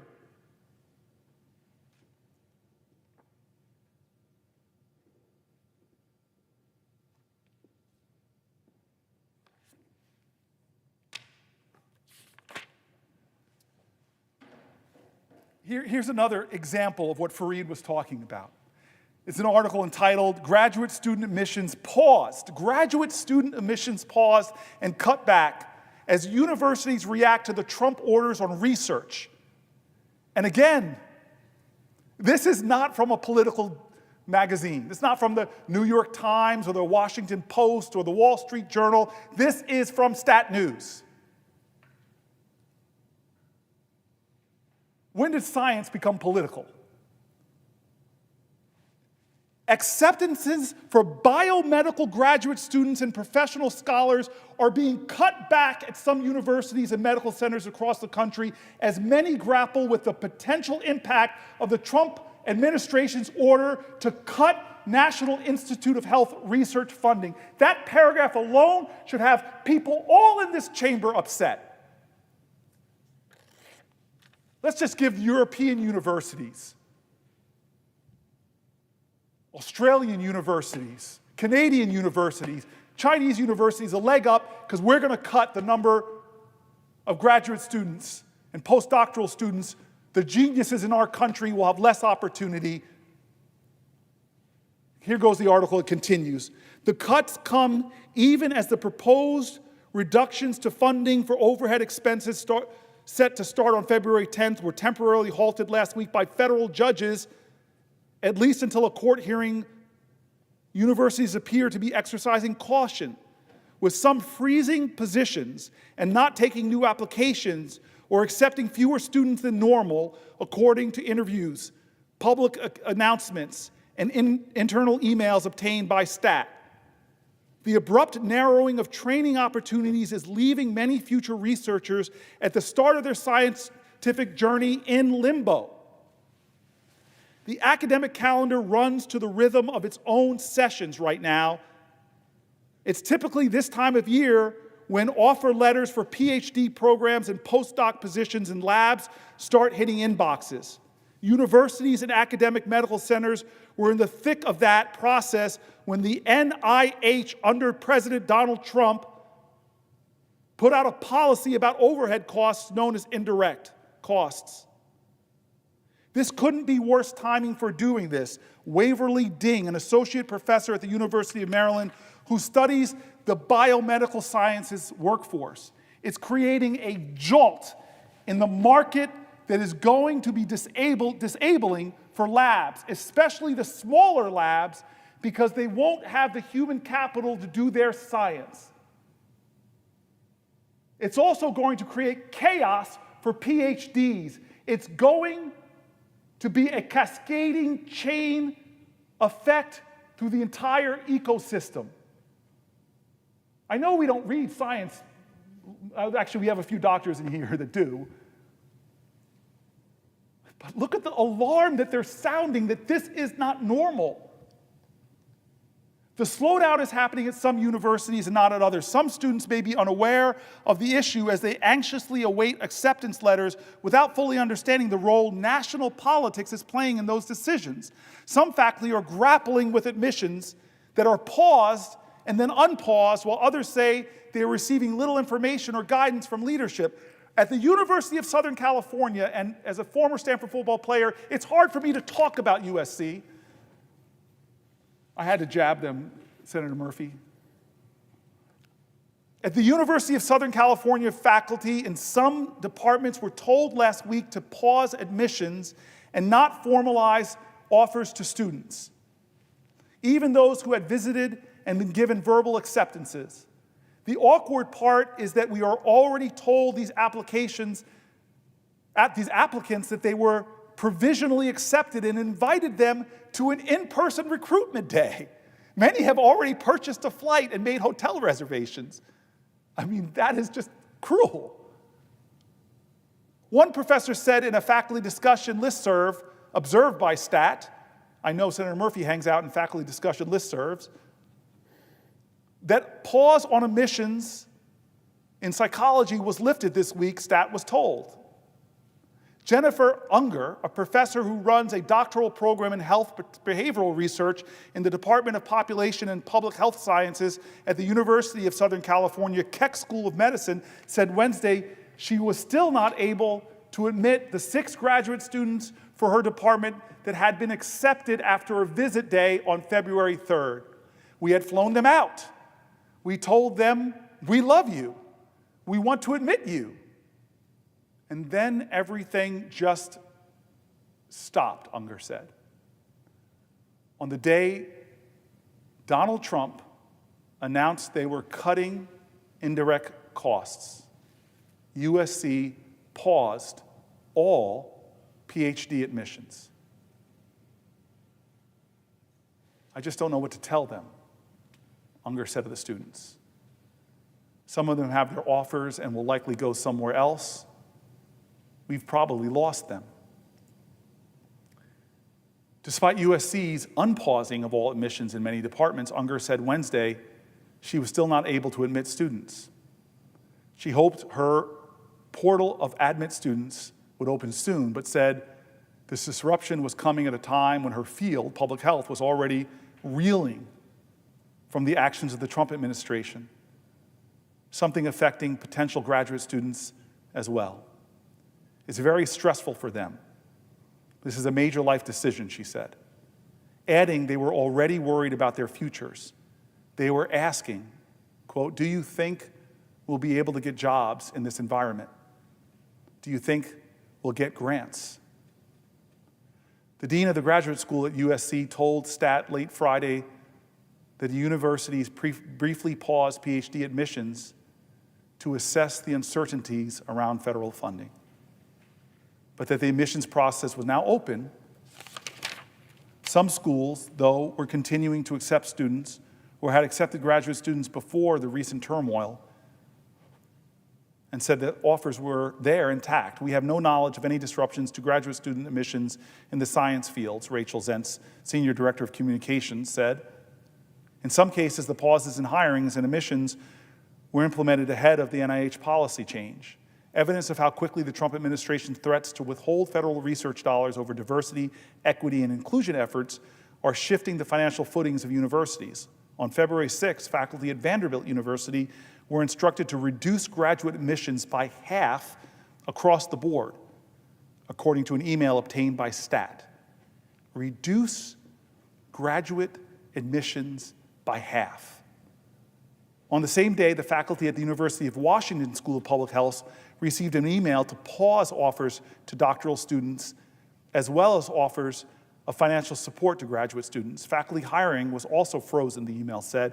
This Tuesday, the public health school sent out another email informing the community that some faculty hiring and PhD students would continue, some, but at a greatly diminished level.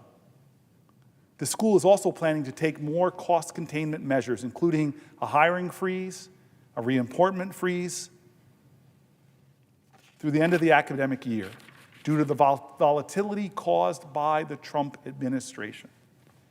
Existing offers will be honored, wrote Hillary Goodwin, Dean of the University of Washington School of Public Health. Marion Pepper, chair of UW's immunology department, said she was instructed by the university leadership to keep her program's next generation cohort smaller than the usual 5 to 9 students admitted each year. That's easier said than done, because the proportion of students who accept offers of admissions varies year to year.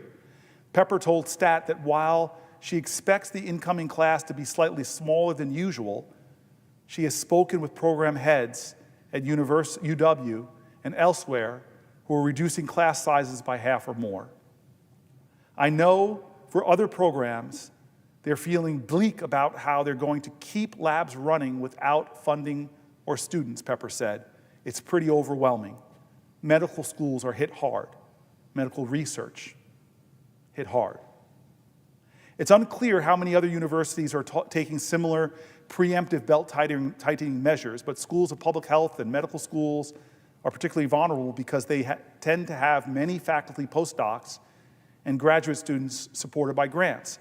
Boston University School of Public Health has also ordered an across-the-board hiring freeze on all new faculty and staff positions, including student workers and postdocs. In a campus-wide announcement, Dean ad interim Michael Stein said the move was being made due to the uncertainty of the moment. A spokesperson for the school told STAT that the graduate admissions are unaffected by the freeze. Unger said USC had cut funding for some teaching assistants in her department early in the year, before the executive orders, which would reduce the number of graduate students in her program from 10 to 6. On February 11th, Columbia's University Medical School faculty were told that the school was putting a temporary pause on hiring, as well as other activities like travel and procuring equipment, according to an email obtained by the Columbia student newspaper, the Columbia Spectator. A spokesperson for Columbia declined to comment on the pause. In other cases, schools may accept fewer graduate students than they had planned, not because of an overt directive from university leaders, but because faculty feel unsure about the future given the Trump administration's intent to cut billions of dollars in overhead funding. At the University of North Carolina, Chapel Hill, 25% fewer graduate students will be admitted this year, 25% fewer, based on a survey of faculty members taking new students, said Mark Pilfer, a professor in cell biology there.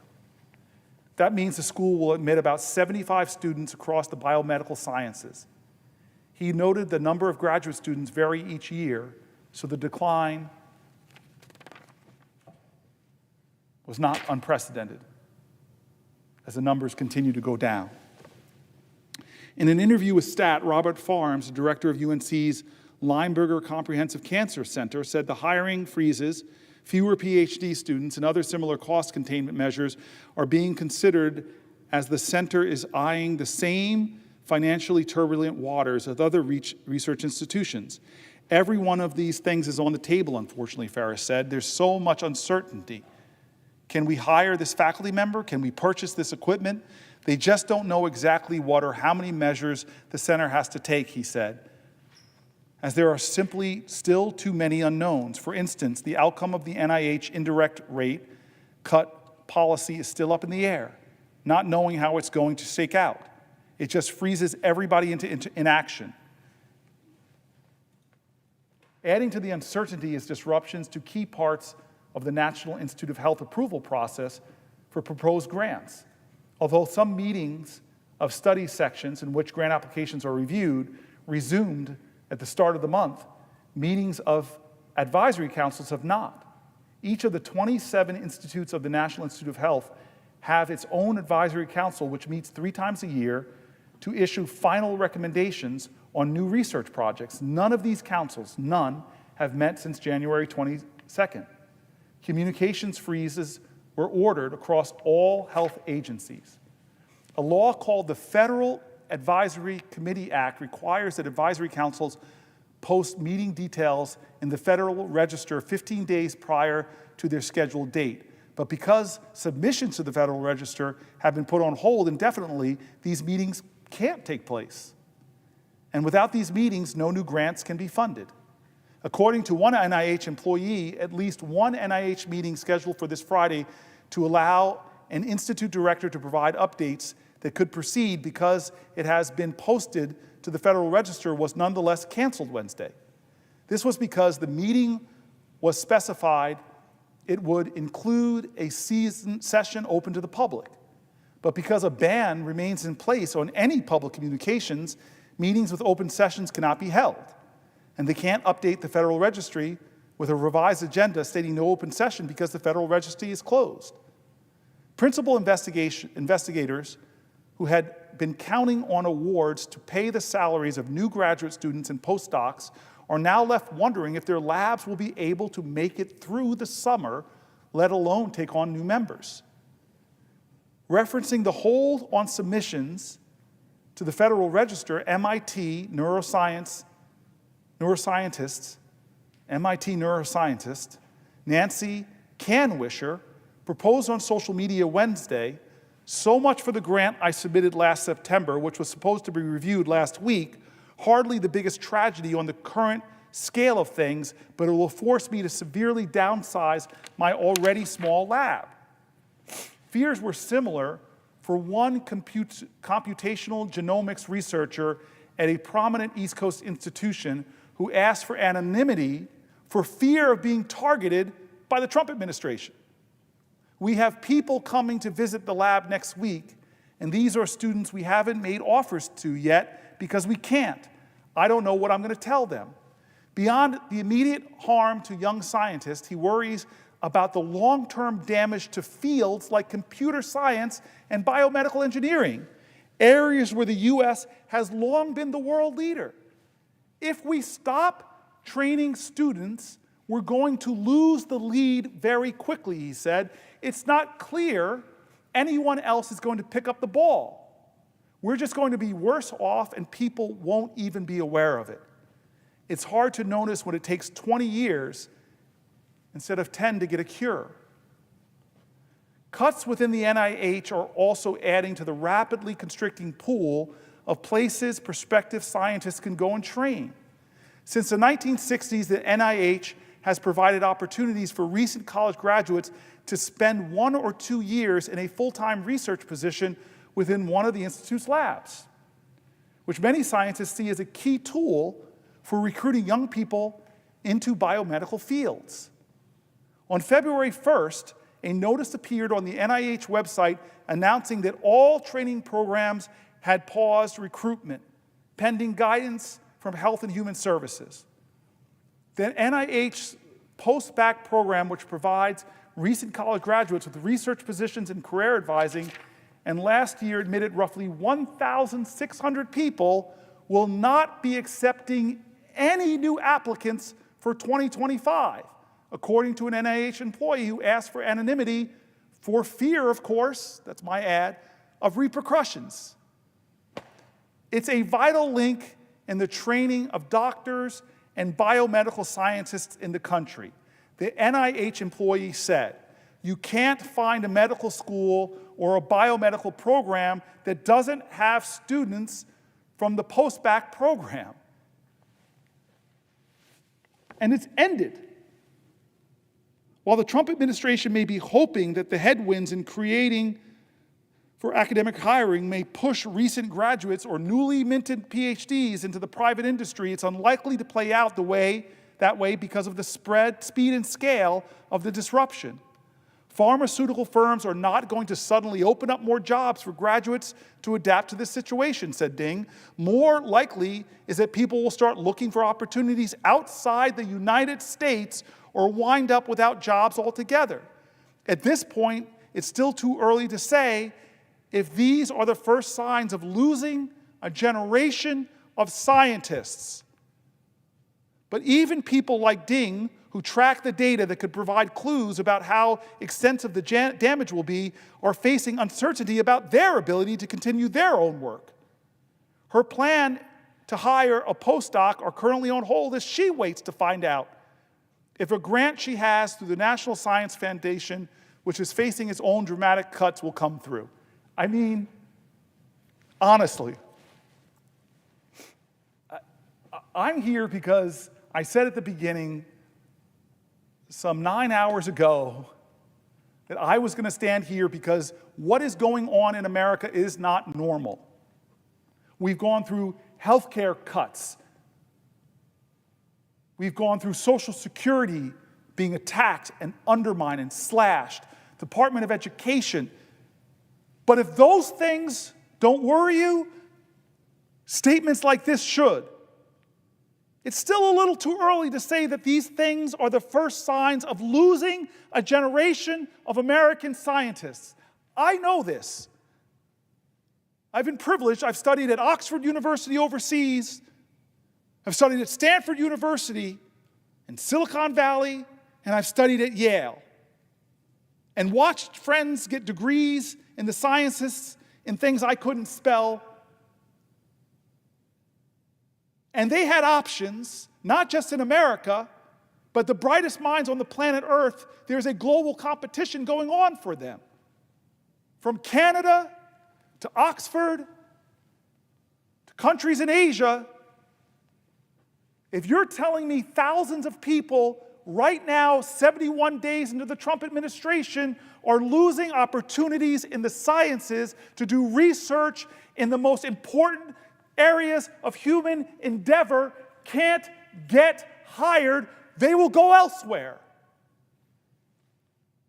For over a generation, America has led the planet Earth because of this combination between research universities, private sector industry, and government. How do I know this? Because I'm here because of it. The whole computer revolution in America was because incredible computer science researchers at academic institutions were partnering with industry and being funded in many ways by the government, and it helped companies like IBM with their mainframes dominate. My dad was one of IBM's first black people hired as a salesman in the Washington, D.C., Maryland area. My parents were IBMers. Because when scientific endeavor explodes into new industry, new ideas, new biomedical breakthroughs, it creates a ripple effect through our economy, lifting so many people up. And in 71 days, Donald Trump's actions have led scientific articles like this to talk about a postdoc program which provides bright, recent college graduates, brilliant people, 1,600 of them, to usually get jobs, has been canceled. And this article laments from scientists, not political people, not politicians, that this is a crisis. It's a crisis in America. And we haven't held one hearing on this in Congress. Yet, university after university, I can't be the only senator having this happen. Not just from my state, the universities are coming, from New York to California, sounding the alarm that we are going to lose our competitive edge against one of our greatest competitors, China, who is doubling down, as the article said, in research on the sciences. But let me just give you some examples, and then I'll yield for a question. I just want to talk about some New Jersey institutions that have written me out. Rutgers has been a partner in the Air Force Research Laboratory's Minority Leaders Research Collaborative Program. That grant, which has been led by the Ohio State University, is on pause. God forbid they use the word minority, and the annual program review and summer internship programs are not expected to happen this year. Rutgers School of Nursing has been working with the Institute of Human Virology in Nigeria on an action to sustain precision and integrated HIV response towards epidemic control, and they were funded through a CDC and PEPFAR grant. A stop work order came in. Multiple Rutgers entities have received communications from federal agencies related to DEIA cancellation of apprenticeship programs. Many conferences have been canceled that are trying to find the best minds wherever they might be, because there's many geniuses at Howard and Fisk and Morehouse that are often overlooked.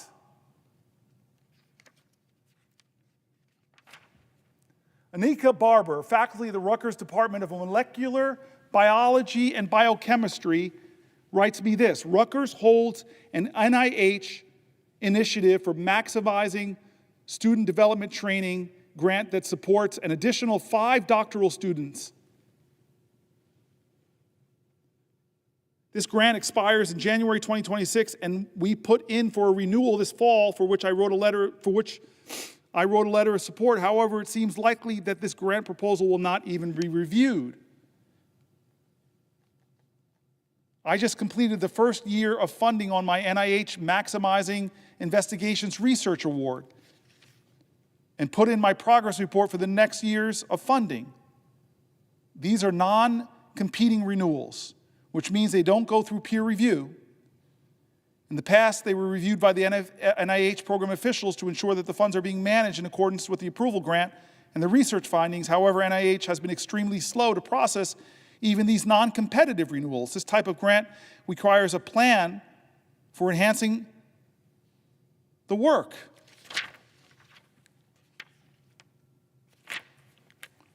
I want to read this last letter. It's handwritten. I am writing you not only as a concerned parent who believes in progress, education, and the power of science to improve lives. My daughter is a PhD in neuroscience, dedicating her life to research that has the potential to save countless lives. As a minority in science, she has worked tirelessly to overcome barriers in a field that is already competitive and demanding. Watching the current political attacks on research funding is devastating, not just for her future, but for the future of the American country. Science is not political, it serves all people. Yet funding cuts to agencies like NIH and the National Science Foundation threaten to halt critical research that leads to medical breakthroughs. These cuts will not only slow progress in fighting diseases like cancer, Alzheimer's, and Parkinson's, but they will also discourage young, diverse scientists, many of whom have already fought hard to be in these spaces, from staying in the field. This is not just about scientists. It's about every American. Diseases do not know political parties. Without adequate research funding, we are all at risk of losing the chance for better treatments, new cures, and improved health care. If we truly want a stronger and more innovative America, we must invest in science, not abandon it. Defunding research will also harm our economy. Scientific innovation drives job creation, medical advancements, and global progress. A country that does not invest in science is a country that falls behind.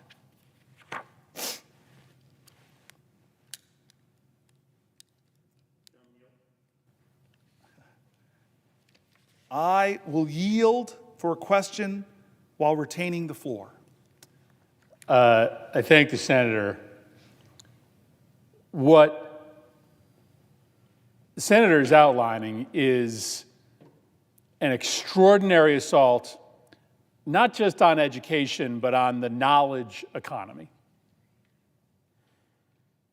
I want to bring manufacturing jobs back to this country, but I understand, I think everybody understands, that we are not going to be a nation filled with low-skill manufacturing jobs. We are going to be a nation that does high-skill manufacturing. We are going to be a nation that invents things. We are going to be a nation that is dependent on engineering and on invention. We're going to be a knowledge economy. We are today, but we're going to be even more reliant on maintaining and expanding our knowledge edge on the rest of the world, given the fact that the pace of change and the oncoming transformation that will come from robotics and AI will make it even more important for a nation to have the most highly skilled, most highly educated workforce possible in order to stay ahead of the curve and not have employment be buried by automation and artificial intelligence. So this is a moment in which we should be doubling down on our support for the knowledge economy, on that integration of public sector research and private sector research, which has always been the genius of the American economy. We did that integration better than anybody, and it is not coincidental that we leapfrogged the rest of the world when it came to that innovation economy. But what the senator is explaining is that the Trump administration is waging a war on the knowledge economy, is literally signing our economic death warrant by coming after the foundational strength of our nation, which is that public-private sector integration. I just checked in with the University of Connecticut, which is going to lose $165 million because of this illegal change that the Trump administration has implemented, dramatically cutting the amount of research dollars that go to institutions with NIH grants. I'll just read like half their list. They gave me the list of all the research projects that are going to either be eliminated or slowed or diminished. A project for improving physical and cognitive function in aging, a project on improving outcomes for people with autism, a problem on understanding neural mechanisms for language and reading, including for people with dyslexia, funding for prevention and care for HIV patients, projects for studying the leading causes of death and disability in the United States, including cancer, obesity, Alzheimer's disease, and substance abuse, projects studying treatments for rare diseases and genetic disorders with specific impacts on health, including sickle cell, mitochondrial disorders, Rett syndrome, and Prader-Willi syndrome, muscle and bone regeneration research, tick-borne diseases. University of Connecticut faces the same crisis as all the other institutions listed in that incredibly long and comprehensive Stat News article. And as you mentioned, researchers are not going to wait around for this crisis to pass. They are going to accept offers from research institutions in other countries, from our European allies to our Asian competitors. We are going to lose our competitive edge when it comes to research. It is worth noting that this change in research funding is illegal. Article 1 vests the spending power of the federal government in Congress. That's plain and simple, and there's lots of good reasons why our founding fathers did that, Senator Booker. They were determined to keep the spending power out of the hands of the executive branch because they had seen how the British king had used the Treasury in order to compel loyalty and to punish opposition. You get money if you're loyal to me. I withhold money from you if you are disloyal to me. And so Congress got the spending power. We decided the exact rate of reimbursement for medical research. We were very specific about it in the statute that we passed, Republicans and Democrats, This cut in funding for institutes of higher education's research that has been implemented by the administration is illegal on its face. Congress said exactly how research funding should be allocated. The president is ignoring that statute and implementing a unilateral cut. It has been enjoined by the federal court.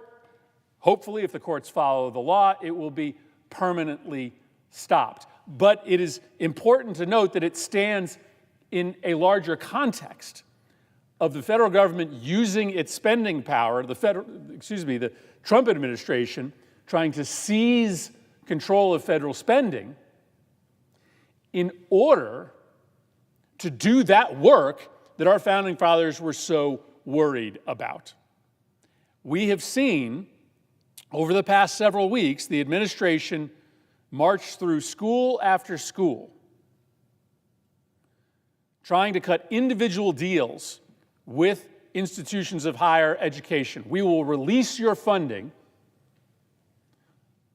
only after you sign a bilateral agreement with the administration, lining your institute of higher education's priorities up with the political interests of the administration. This is exactly what our founding fathers were trying to avoid. The executive using the spending power to compel loyalty from individuals and institutions. What they are doing is illegal. And it is beyond me why my Republican colleagues, our Republican colleagues, stand idly by. Well, the spending power vested in Congress by the Constitution is ripped from us. But Senator Booker, I guess I'm going to ask you the same question I did when it came to this assault on Social Security. And it's a simple question, and I'll lay out a little bit of a predicate. The question is why? And what the administration has done is extraordinary, proposing to close the Department of Education, wildly unpopular. Nobody's asking for that. Waging this illegal and unconstitutional assault on our knowledge economy, suspending funding for institutions of higher education research budgets when plainly the statute says they cannot do that. So why engage in this extraordinary action to essentially destroy America's knowledge economy from elementary school all the way up to graduate education?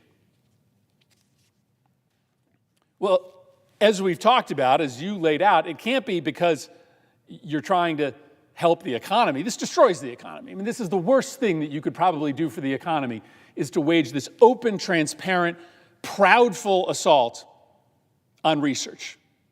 Because we will not survive as an economy unless we are the place where cutting-edge research and invention happens. We just won't. And so researchers now who are having all of their offers suspended by major colleges and universities, they're looking elsewhere. Maybe they're hoping that the offer still comes through, but they're dialing up other competitors, many of them outside of the United States. There was a story out of the University of Cambridge in England a couple weeks ago in which their administrators were talking about the bounty that they are receiving as some of the highest class researchers in the world are coming to them because they don't believe that they will have any source of stable funding from the United States. So it can't be about helping us create jobs or supporting our economy. This is no doubt an assault on the economy. One of the complaints that I hear often about elementary and secondary education is that the Department of Education was engaged in micromanagement, right? That it was a federal school board, and we want to get the federal government out of the business of dictating what local schools will do. Well, that's not a credible explanation for what's happening, because in fact, the Trump administration is telegraphing that they are going to actually jump into the micromanagement of our local schools. Nobody has any idea what DEI means. Like, let's just be honest. It means something different to every single official in the Trump administration. It's just a proxy to impose a set of reactionary right-wing values on our schools or on our federal agencies. I asked a question of the nominee to be the alleged last Secretary of Education as to whether or not African American history could be taught in our high schools any longer. And her answer was essentially, maybe not. I don't know, but DEI might mean that you can't teach African American history. It might mean that the federal government is going to comb through every syllabus in every high school in the entire country and tell you what courses you can teach and what courses you can't. And if there's any words in there that our AI algorithm doesn't like African, can't teach it. That's a level of micromanagement never seen before in the federal government. And so the reason that they are cracking down on the Department of Education or eliminating funding for research is not because they are trying to get the federal government out of the management of our schools, because they're doing exactly the opposite. They're telling you that your school is not going to be able to make decisions on what classes it offers its students. It's going to be Linda McMahon, the former CEO of the World Wrestling Federation, that is going to be in charge of whether your school can teach African American history. Okay? So then what's the reason, Senator Booker? And I'll, just give you a couple suggestions. Well, maybe it's just to compel loyalty, right? Maybe it's just to use that money to compel loyalty so that boards of education or colleges are only teaching conservative or right-leaning curriculum. Maybe it's to try to quell protest on campuses so that there isn't an ability for students to robustly protest the policies of the regime. Maybe it's just to destroy the idea of objective truth.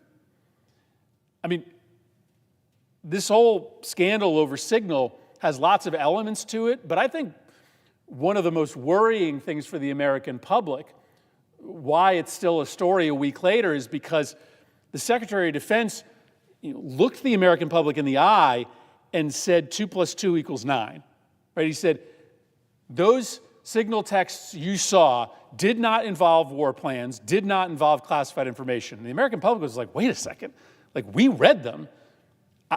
I'm not dumb. I know those were war plans. I know that that was classified information. But if you are in the business of trying to unwind a democracy, you have to destroy objective truth. You have to make everything political. You have to make everything subjective. Where is objective truth midwifed? It's in our education system. That's where we learn that 2 + 2 = 4 every time. But if you want to undermine the foundation of a democracy, then you undermine the place where truth happens. Okay, maybe it's the same agenda with Social Security. Just come up with an excuse to privatize it all. Just take all the money that's going to good public sector research and just move it all into the private sector so it can be a source to reward the friends of President Trump. That could be a rationale as well. Or maybe it's even simpler. Maybe it's just to own the libs. Maybe it's just that historically, Democrats and the left have maybe talked about education more than Republicans have, even though to me it was always something we both cared about. Whether or not I agreed with George Bush's No Child Left Behind plan, at least he was walking into the Capitol with a plan to try to improve education. But maybe it's just that, Democrats and the left have historically talked more about education, and if you believe, as Donald Trump does, that all politics is zero-sum, anything that Democrats are for must be, by definition, bad for America. And Democrats seem to like college, and they seem to really support our schools, so we have to destroy our colleges and we have to destroy public education, because if the left is for it, it must be evil. Maybe that's the reason they're doing it. But that's the question I pose to you, because it has nothing to do with our economy. It has nothing to do with getting the federal government out of the management of schools and colleges. There's another agenda here, and it doesn't seem to be an agenda that squares with anything the American people have been asking, Senator Booker. I just want to answer you. I would drive myself mad trying to understand what the ambitions of Trump was, or the ambitions behind some of the crazy stuff in Project 2025 that he said wasn't there. They tried to run away from it because it was so unpopular, and now so much of it is being done. It almost sounds like too partisan, too insane. What I do want to do, Senator Murphy, in answer to your question, all I can do is try to be as fair and factual in describing what's happening in our country and appeal to people who are moderates in this country, the people who are fair arbiters of what's happening, to try to appeal to them that this is a crisis.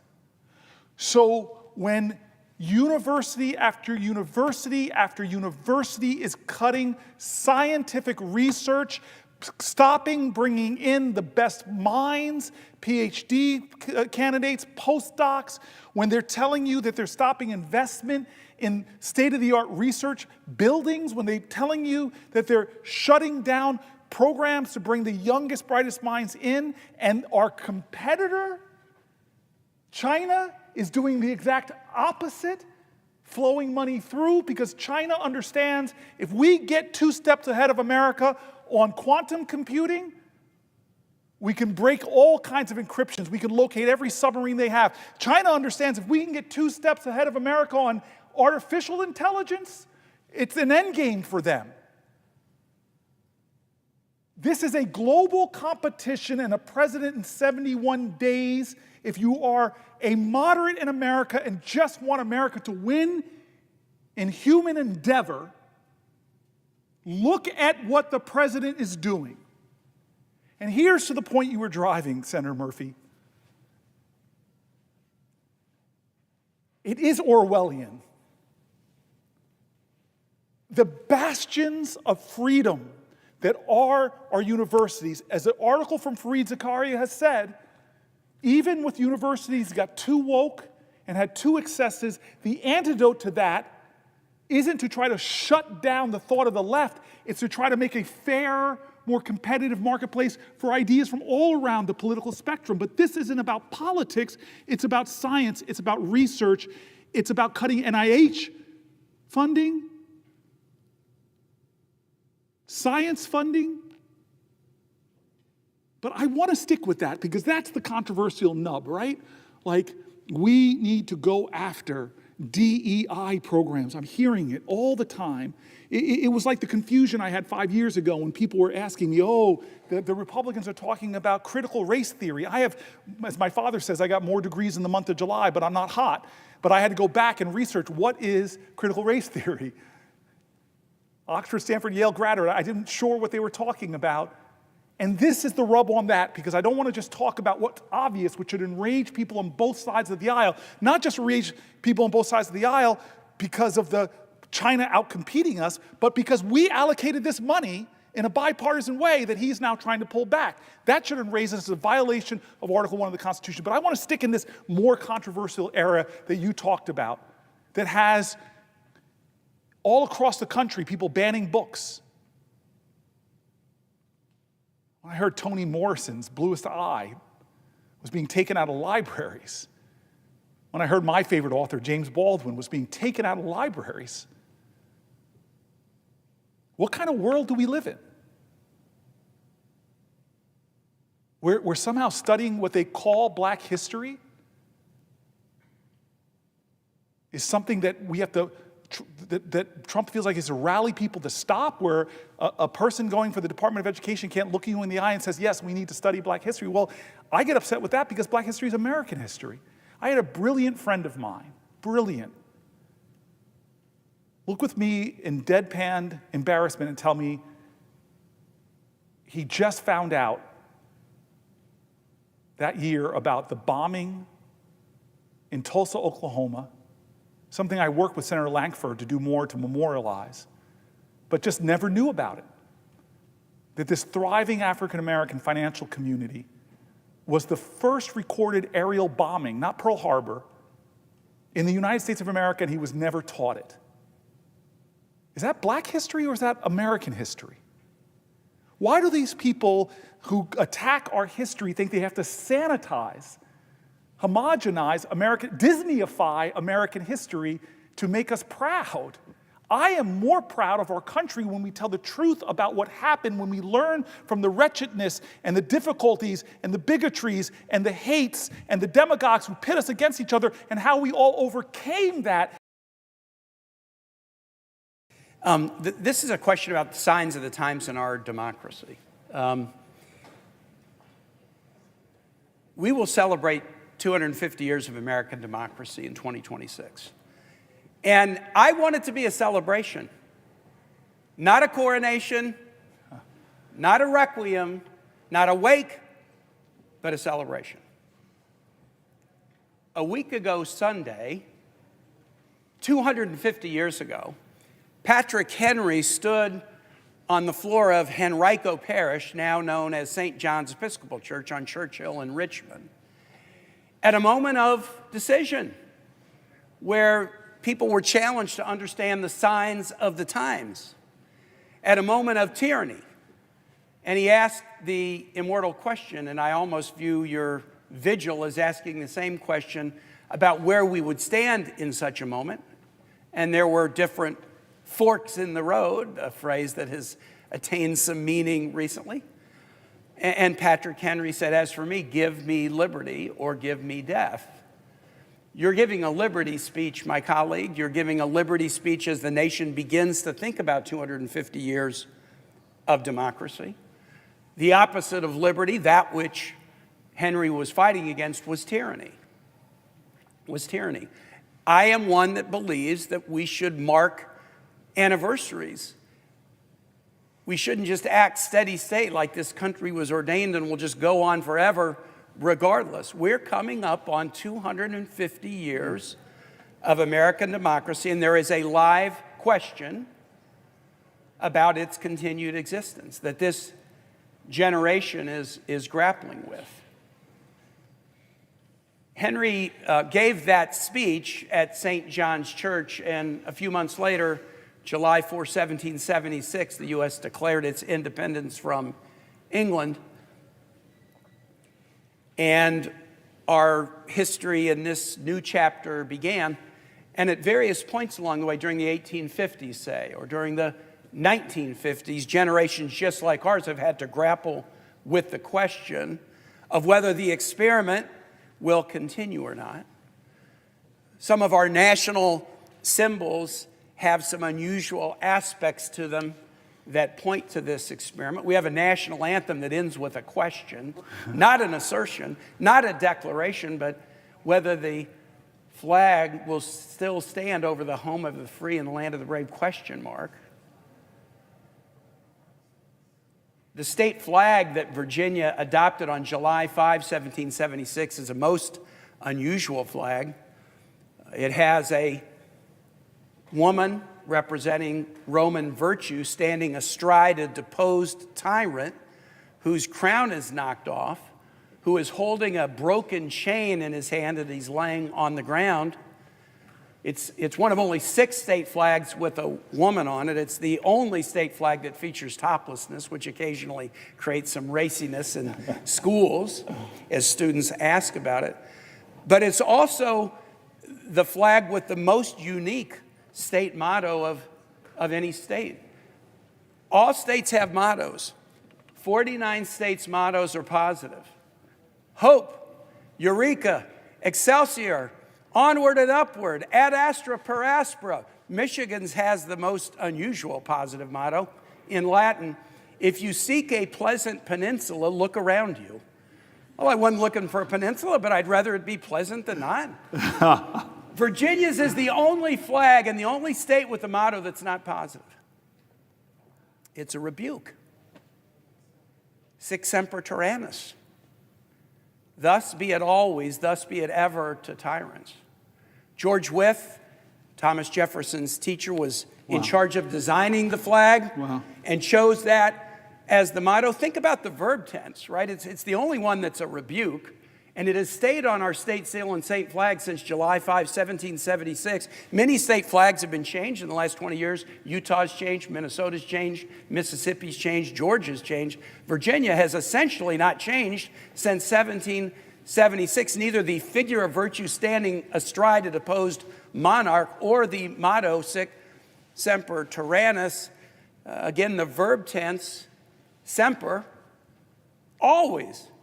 Ever. It's not in the current tense, no tyrants are down with tyrants. It's in the future tense, thus be it always to tyrants, thus be it ever to tyrants. The Virginia flag that we pass by in Virginia every day without thinking about it, it's in every school we pass it by. It asks us two questions 250 years later. Do we retain the ability to recognize tyranny? Do we retain the virtue to defeat it?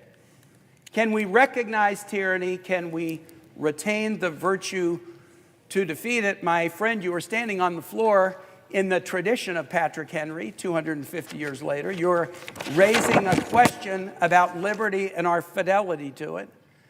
And so my question to you would be, what gives you hope that the answer we will give to these questions as Americans, as those commemorating a quarter millennium of American democracy, what gives you confidence that we will answer these questions in a way that will honor those who came before us? I want to answer that question. I want to first say that Hakeem Jeffries is here. And now I'm worried because two Brooklynites are shaking hands. And I confess, when I had the floor and Schumer was, for the only time in my life, I could deny him the right to speak on the Senate floor.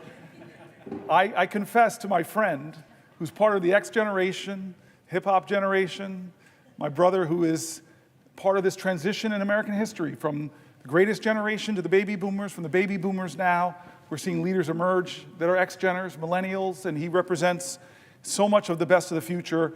I want to, this question's so good, okay, because you didn't honor your commitment to me and talk about your book. But I just want to say that I insulted Brooklyn for stealing my nets. I told the leader, I abused my power to retain the floor, and I told the leader that there's only one football team in New York, the Buffalo Bills. The other two are from New Jersey. I should have reminded the leader that the chairman of the board who sings New York, New York is actually from New Jersey. I could go on with this litany, but I do want to get back to your very serious question about tyranny. I think many of us have read books like On Tyranny, and we're doing a lot. We're reading articles of people are talking about the fears that they have about this document. And you and I have had serious conversations over the last 72 days of Donald Trump's presidency. How much of the encroachments, I would say encroachment is a gentle word, of the separation of powers is happening. We're watching justices or judges from Republican appointees to Democratic appointees trying to stop him from doing things. Which one of our great Bill of Rights amendments from freedom of the press? He is doing things to the press that, in my opinion, are bullying them, breaking with traditions that presidents have done in the past, trying to create press corps like Putin or Erdogan have, where they only let people in the room who will give obsequious supplications, often for the dear leader. What about the freedom of speech? You and I both know the reprehensible speech is protected. Disappearing people for what they said. Scalia talked very clearly about having rights even when you're in the country. One of the most conservative justices said, you have rights. We're seeing him invoke emergencies. You've been the leader in our caucus talking about the absurdity of these emergencies he's doing, and you've tried to rally this body to say, don't let this happen. You've talked to me about all of these things So what is the limit of tyranny? Well, you and we talked about this with your book. I'm trying to get back there. I told you once when Skip Gates did my history that he traced my history back to Virginia. I try to show you that I have more Virginia legitimacy because my roots go back to 1640 in your state. The Stampers came over, following down, then Henrietta Stamper, who my mom still talks about as a relative, John Stamper, and the chart that Skip Gates gave me, the only thing he could say about John Stamper, the mother of Henrietta Stamper, was slave woman. Born Henrietta Stamper, they called her on her documents mulatto, and Stamper fought for her ownership because it would later come out that that was his child.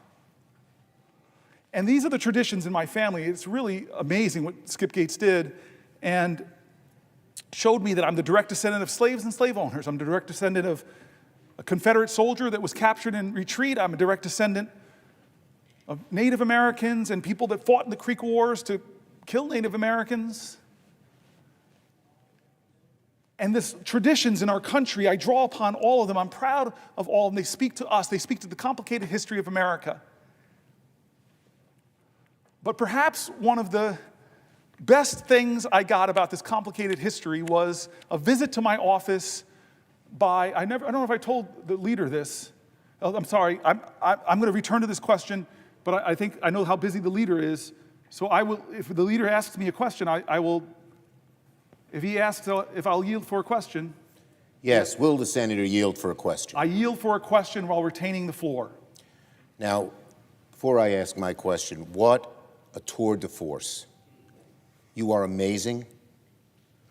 It's not only the amount of time that you have spent here on the floor, what strength, but the brilliance of your indictment of this awful administration that is so destroying our democracy, that is taking so much away from working people in the middle class, and at the same time, all for tax cuts for the billionaires. You're amazing. We salute you. America salutes you. All eyes are on you. You're incredible. Now, here is my question that is related to what our Republican friends are trying to do to all the things that you were so opposed. So are you aware that while you were here on the floor today, Senate Republicans are declaring that using the current policy baseline is up to Lindsey Graham, not the parliamentarian? I believe that this is going nuclear, and it shows how hell-bent they are on giving tax breaks to the rich, even if it goes nuclear, even if it violates all the norms that they have had, even if it breaks all the promises they have made.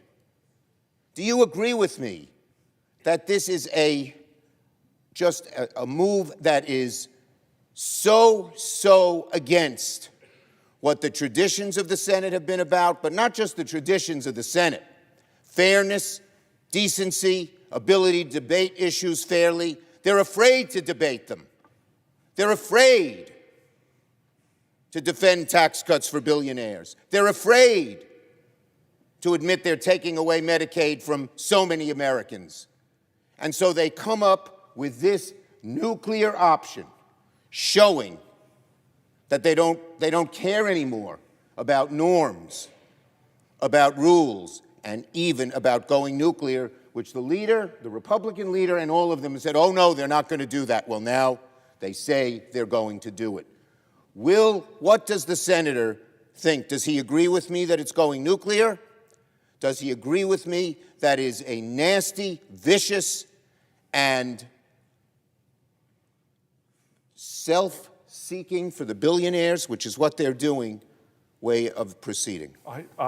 Chuck, I'm not 100% right now, and you just hit me with stunning news that I can't even think about how to respond right now. I'm stunned by that. I wish, if you want to ask me a question, it has to be a question. I wish you would explain it a little bit more, because what you're basically saying to me is that we're not going to go through the parliamentarian, that this is a gimmick that is going to be done to try to break really with the Byrd rule requirements of reconciliation. I'm using Senate speak, and I don't think we should use that. So what they're going to try to say is obscure the impact of the reconciliation. They're going to obscure this, the incredible tax cuts, the cost of trillions of dollars to our economy, blowing up our debt. So-called fiscal hawks are going to blow it up.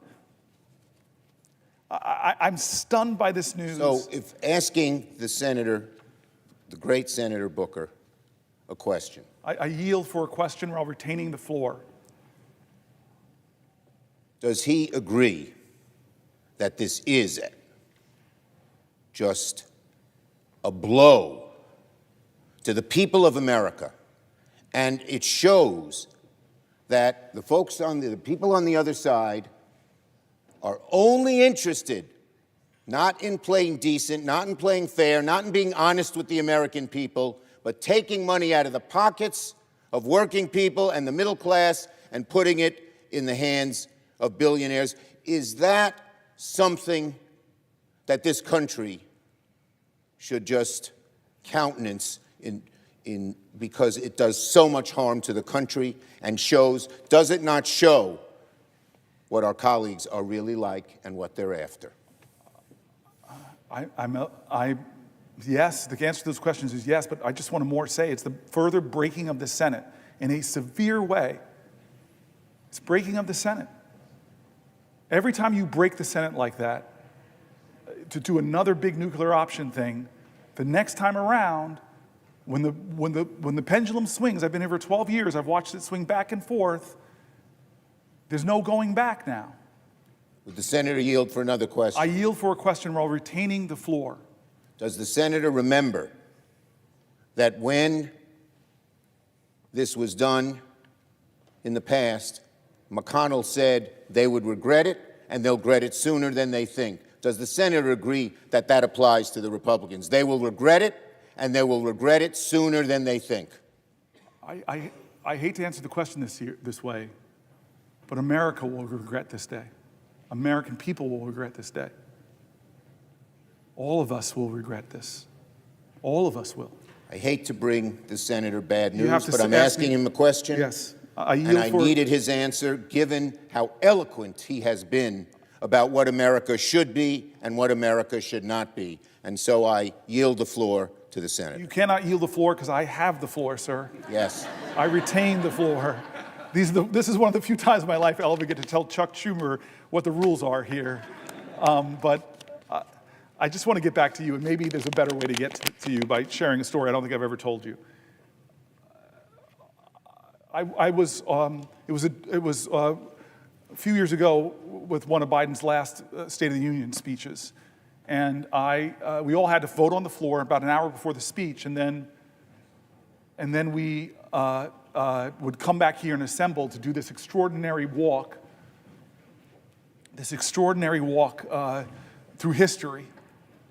And so days before that, I was with the leader, Hakeem, and I was with some other people in the Oval Office with the president, and the president had put his arm around me as we finished the meeting and said, "Hey, Cory." I'm like, "Yes, Mr. President. I got a big speech coming up." And I know, Mr. President. And he goes, "I'm going to go to Camp David and work on it." And I said, "Okay, Mr. President." He goes, "Can I call you if I need some help?" And I said, "Yeah, right, Mr. President, sure."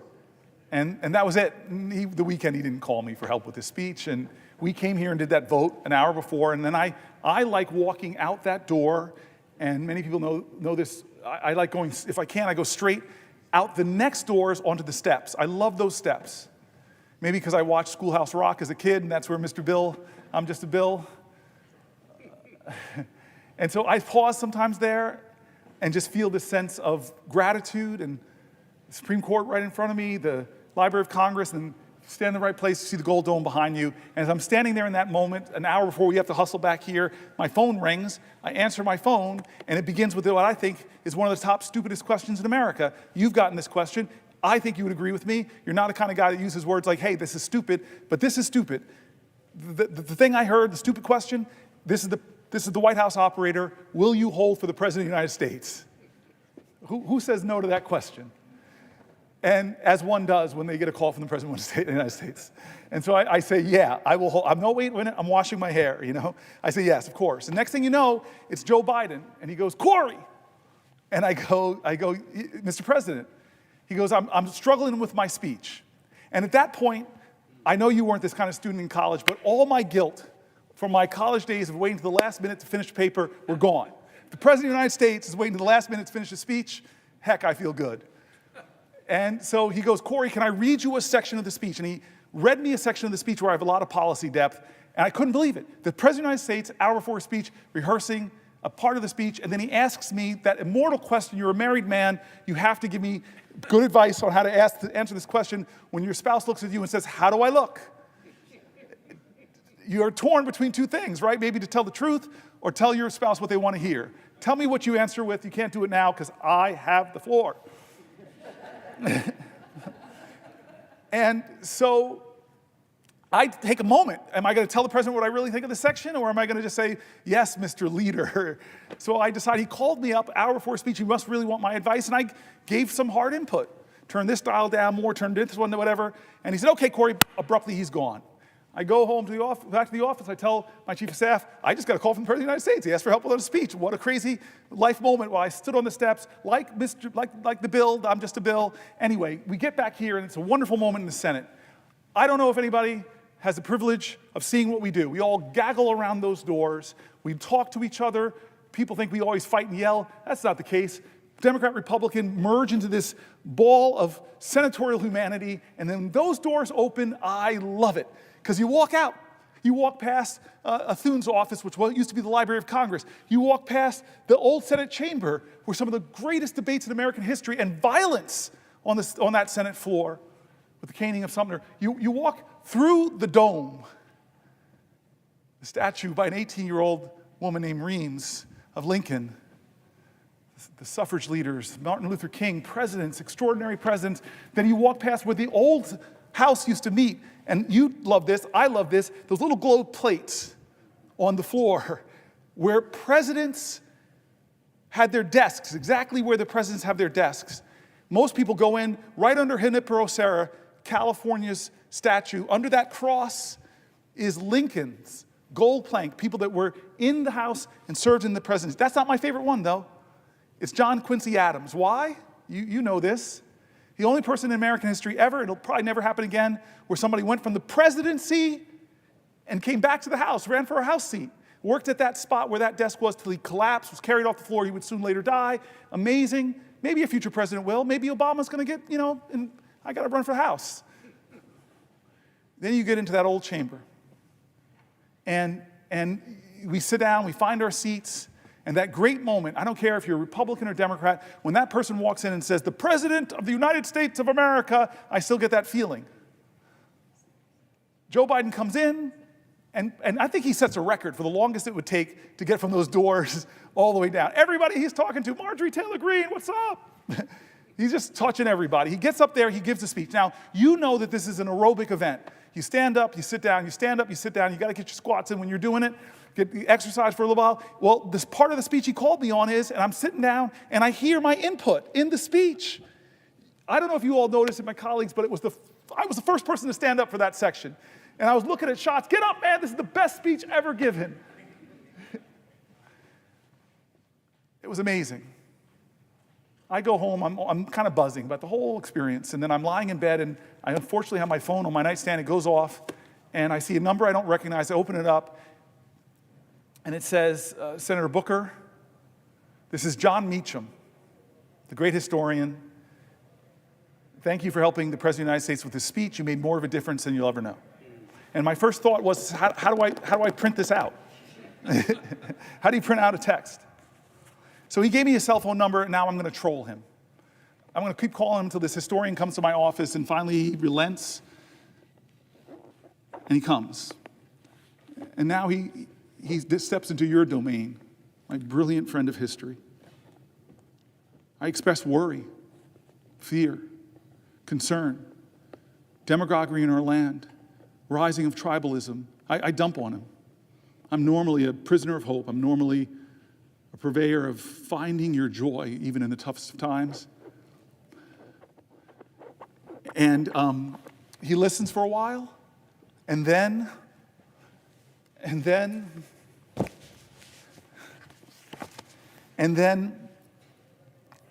he looks at me and says, Cory, there's nothing about this time that is unprecedented. It's all precedented. You want to talk about demagoguery? And he goes through every generation of Americans having extraordinary demagogues. I read Margaret Chase Smith's incredible speech on this floor against the demagogue and the demagoguery within our own party. He talks about the number one radio show in all of America. The majority of Americans listen to his anti-Semitic screeds. Father Coughlin. He went through them all. And he said, you want to think worry? He said that there was an American general in the Depression.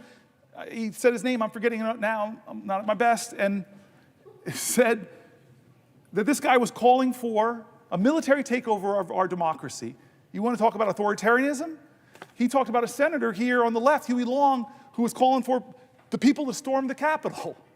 He went through this all, and he said every single time Nazis in Manhattan at Madison Square Garden. I couldn't believe it. It was unbelievable. I wish people were there listening to this guy as he went through all these times when America was at a crossroads, when we came upon a moral moment. And he said, what happened, how we chose the right path, when people were trashing this document or treading on it or undermining it, when demagogues rose to the highest points of popularity in our land, how did we stop it? Well, he looked at me with some sympathy and said, not you guys, not a senator. It was that the better majority of American people said enough. They chose to define the soul of our country. He gave that phraseology to our president. And he said the soul of America is not the people in office, it is the everyday citizens who choose the better angels of their nature, who choose right over wrong, who recognize a moral moment and know that they have to stand up and bend the arc of the moral universe, or more importantly, steer the ship of our state out of the troubled waters into the clear, open sea. I rose here, and I've gotten into lots of questions with my colleagues, but I rose hoping to read more and more of the stories as many Americans as I could in during the night. My friend Chris Murphy and I read a lot of them. You know me well, my friend. You know the truth of all of us in this place. You know the truth of everybody. We're all mountain ranges. We all have peaks and we all have valleys. You, my friend, have seen my valleys, me at my worst. I've failed as a leader at times, or at least come up short from my own personal expectations. You've seen me at some of my better moments. I know we have obligations. I know people are right to be upset or demanding of us right now. Please help us. What are you doing in the face of people that might make it so that we might not have elections, or might make it so that we do break things in this government that can never be fixed? As one of the speakers that came into our caucus, the people that wrote the book, How Democracies Die.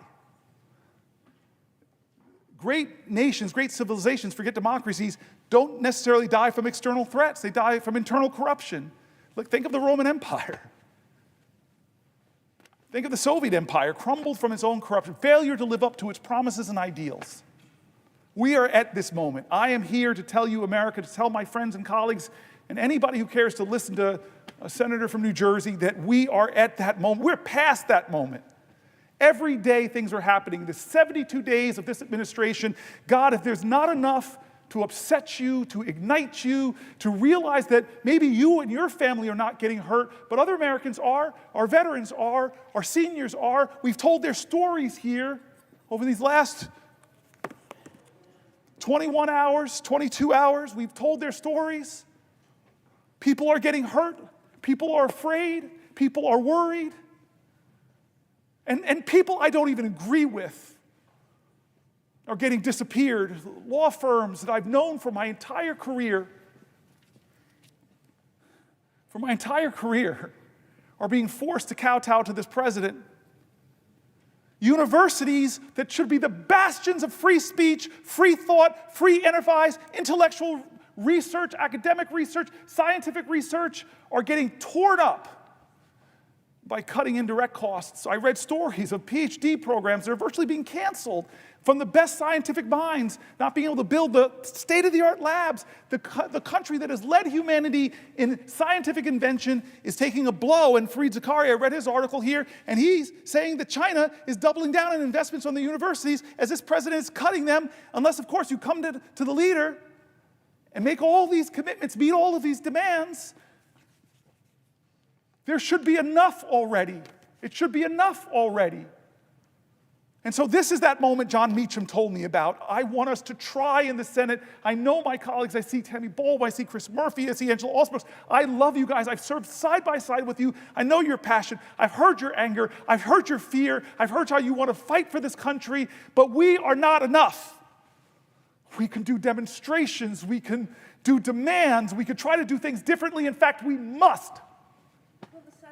I will definitely yield to Tammy Baldwin, my friend and my colleague. To another question. Thank you very much. I don't have that much gas in the tank, but hold on, let me say it right. I yield for a question while retaining the floor. So noted. Thank you. Senator, since you have taken the floor,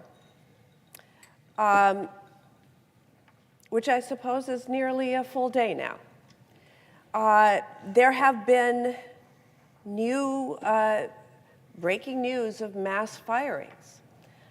Perhaps others have come to the floor to talk about it, but you were just talking about how great democracies are shredded, sometimes from within. Look, one of the pieces of breaking news today was the mass firing of our nation's public health agency within it. Today it was reported that the Health and Human Services Department began firing up to 10,000 more people. It's more than the previous firings, including researchers, scientists, support staff, and senior leaders.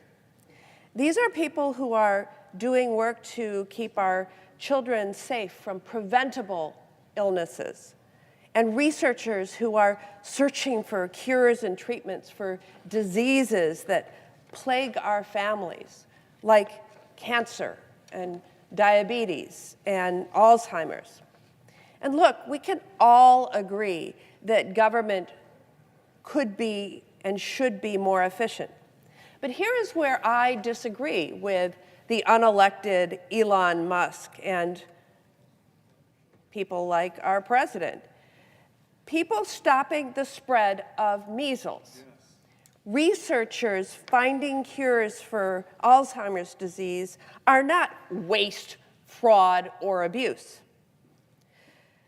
The slash and burn that is being led by Elon Musk's Doge will make Americans less healthy, less safe.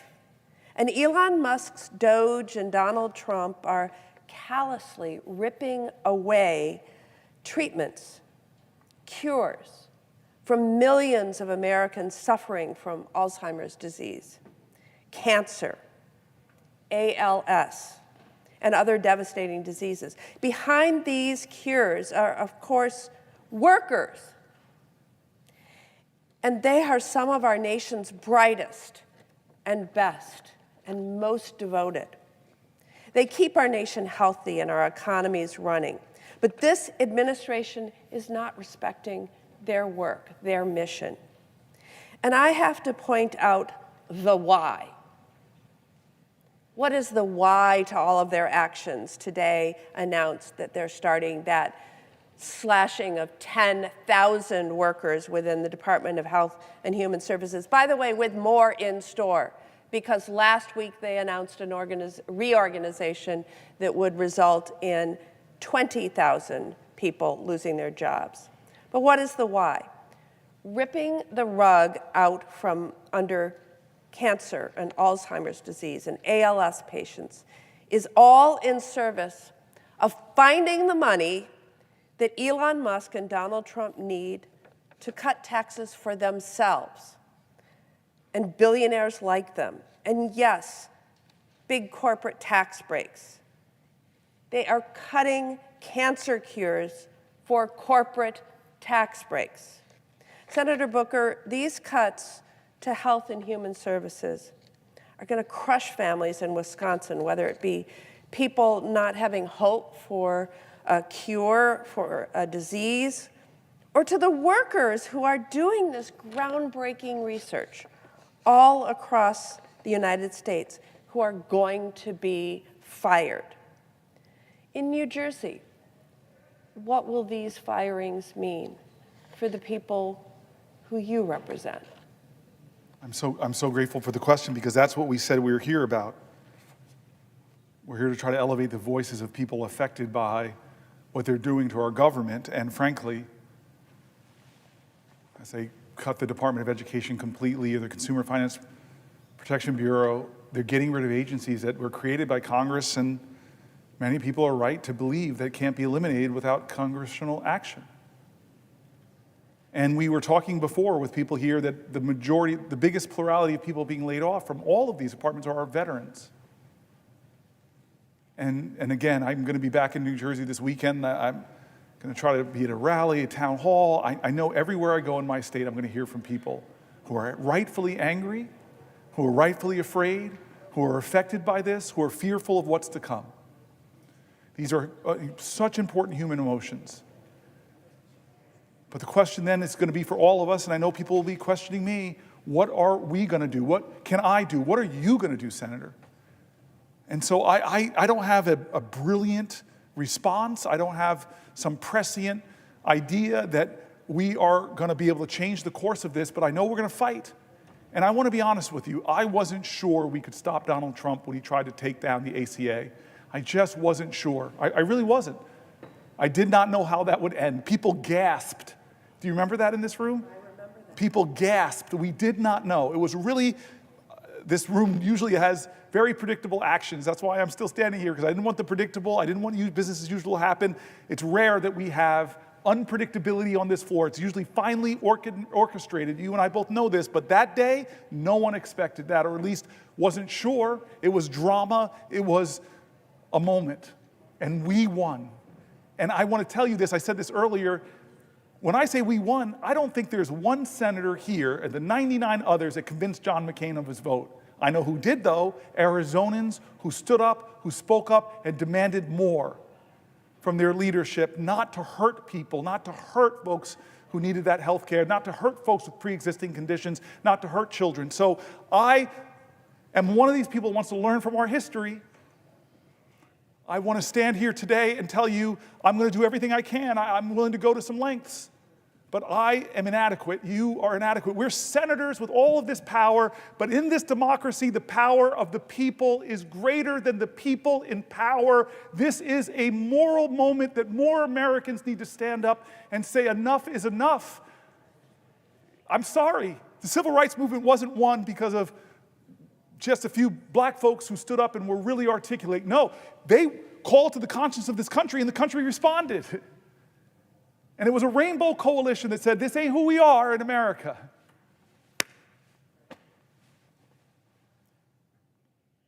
So I know New Jerseyans are hurting. I know I've been to your state. I love your state. I love sitting side by. We had some fun in your state together.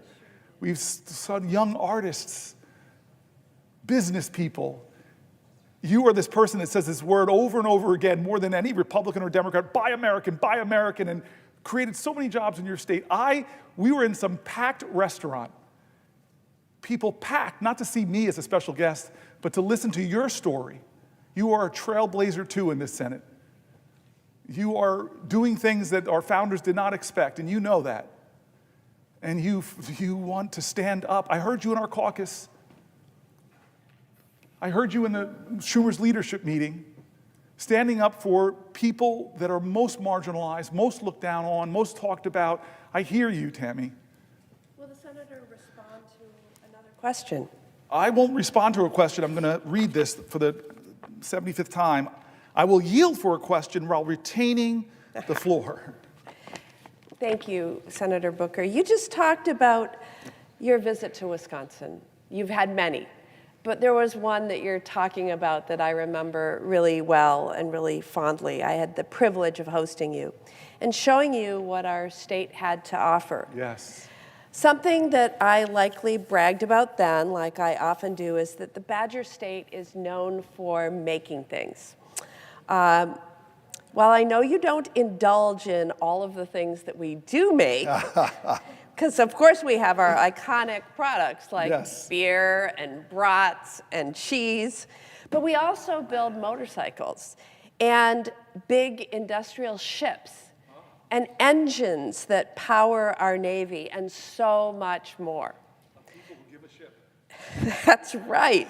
Make one too. Yes. Build them. And of course, behind it all is our workers, as you were just talking about. And whether they are in a marsh harvesting cranberries, we're #1 in cranberry production. We're in the top country. 5 in New Jersey. I know, but we're #1. Not that I'm competitive here.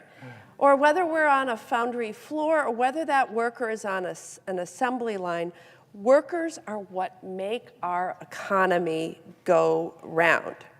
And so naturally, they are the ones we should be prioritizing in all of our policy. But that's not what this administration is doing. They are going to get a slap across the face when the administration slaps across the board tariffs and gets us into a trade war. Yes. And it's going to be these workers who pay the price. And Wisconsinites are really worried about what we're going to see this week. They worry about their businesses. You met so many of them when I hosted you. Their livelihoods, their communities. They're worried because we have all been here before. Wisconsin was one of the hardest hit states by retaliatory tariffs last time Donald Trump started a trade war. During Donald Trump's last trade war, American farmers lost $27 billion in export sales. And according to further records, the state's economy lost more than $3 billion worth of product sales, product exports. And our manufacturing economy in Wisconsin, well, we lost about $26 billion in exports. And you know what? The exports that Wisconsin manufacturers make is supported by more than 460,000 jobs. And our agricultural economy is supported by 350,000 jobs. And so a trade war would be devastating to the workers of Wisconsin. And then the prices. People have been struggling with the high price of things in grocery stores, at gas stations. A number of our business leaders have spoken out about the impending tariffs. Arian's company in Brillion, Wisconsin, which makes outdoor power equipment like snow blowers, told Reuters News that policy whiplash in this arena is making it difficult to plan, especially as price hikes are likely in the works. And Roden Echo Valley in West Bend told one of our media outlets, WTMJ4, that, and I quote, "I don't like this tariff business. It's going to be on the backs of farmers because we have to depend on the world to export our commodities." He highlighted the dependency of the dairy industry on global trade, noting that 15 to 20% of dairy products are exported. And if we lose, I quote again, 15% of our markets for dairy, it's going to be absolutely devastating. We've seen this before.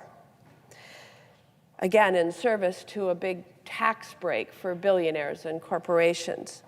But to my esteemed colleague from New Jersey, thank you for visiting the state of Wisconsin.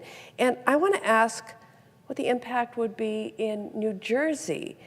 What would President Trump's tariffs mean for the workers of the Garden State?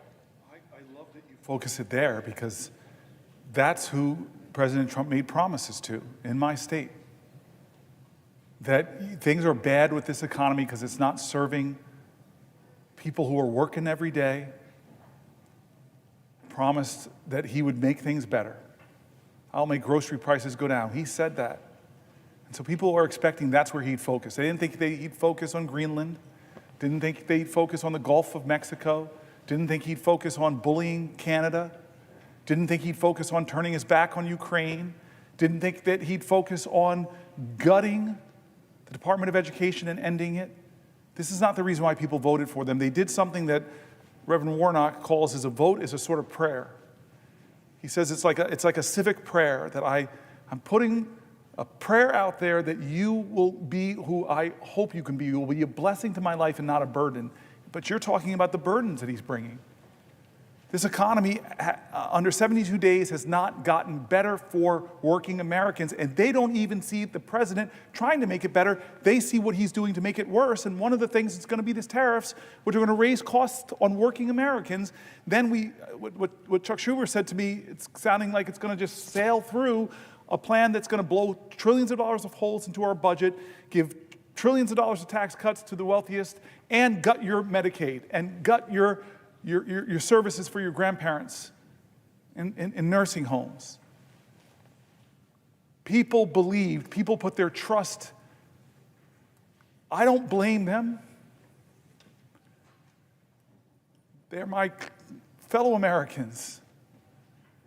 They wanted for them families, they wanted an America that was more affordable. They wanted America to be first prioritized.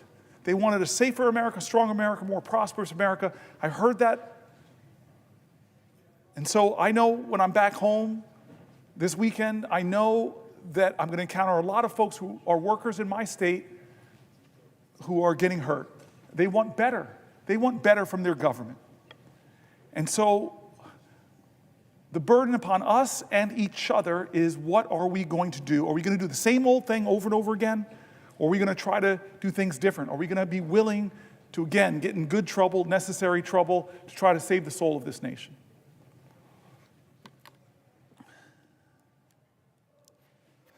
I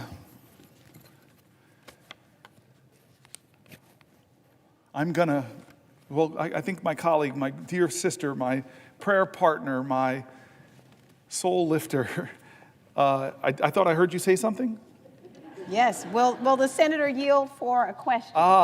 Yes. I yield for a question while retaining the floor. Well, I first of all want to thank you so much again, Senator Booker, for your spiritual obedience.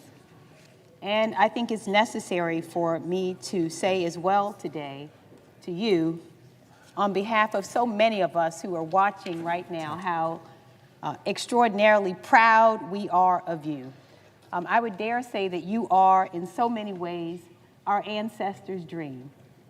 And how powerful it is for all of us who are watching to recognize that in this very chamber you are standing today, 67 years after this podium was used, for the 24 hours that you have used the podium that was used to block the passage of the Civil Rights Act of 1957, and today you have taken over the podium, sacrificed your own comforts. You have suffered over 22 hours to stand here today to talk instead about the greatness of America and to speak about it in such a way that reveals the love you feel for our country, and we thank you for that. This country needs right now bravery. It needs leaders who are unafraid to stand up and speak truth to power, to not hold back when calling out these callous and inhumane acts that are perpetrated by this president against the American people. And when I talk about the American people, we know who we're talking about, against our veterans, against our seniors, against our children from every corner of our country. And I want to talk specifically today about our children. Mahatma Gandhi noted that the true measure of any society can be found in how it treats its most vulnerable members. This president is failing America's children, and he's doing so by harming our education system. We remember as well very fondly when Nelson Mandela said, "Education is the most powerful weapon which you can use to change the world." And I think many of us recognize that that is exactly why we're seeing all of the attacks that we've seen on this system, because we recognize that education allows us to change the world. Last Friday, Secretary McMahon shut yet another critical lifeline off to our states and our schools, canceling extensions that the department had previously granted to states to draw down their COVID relief money.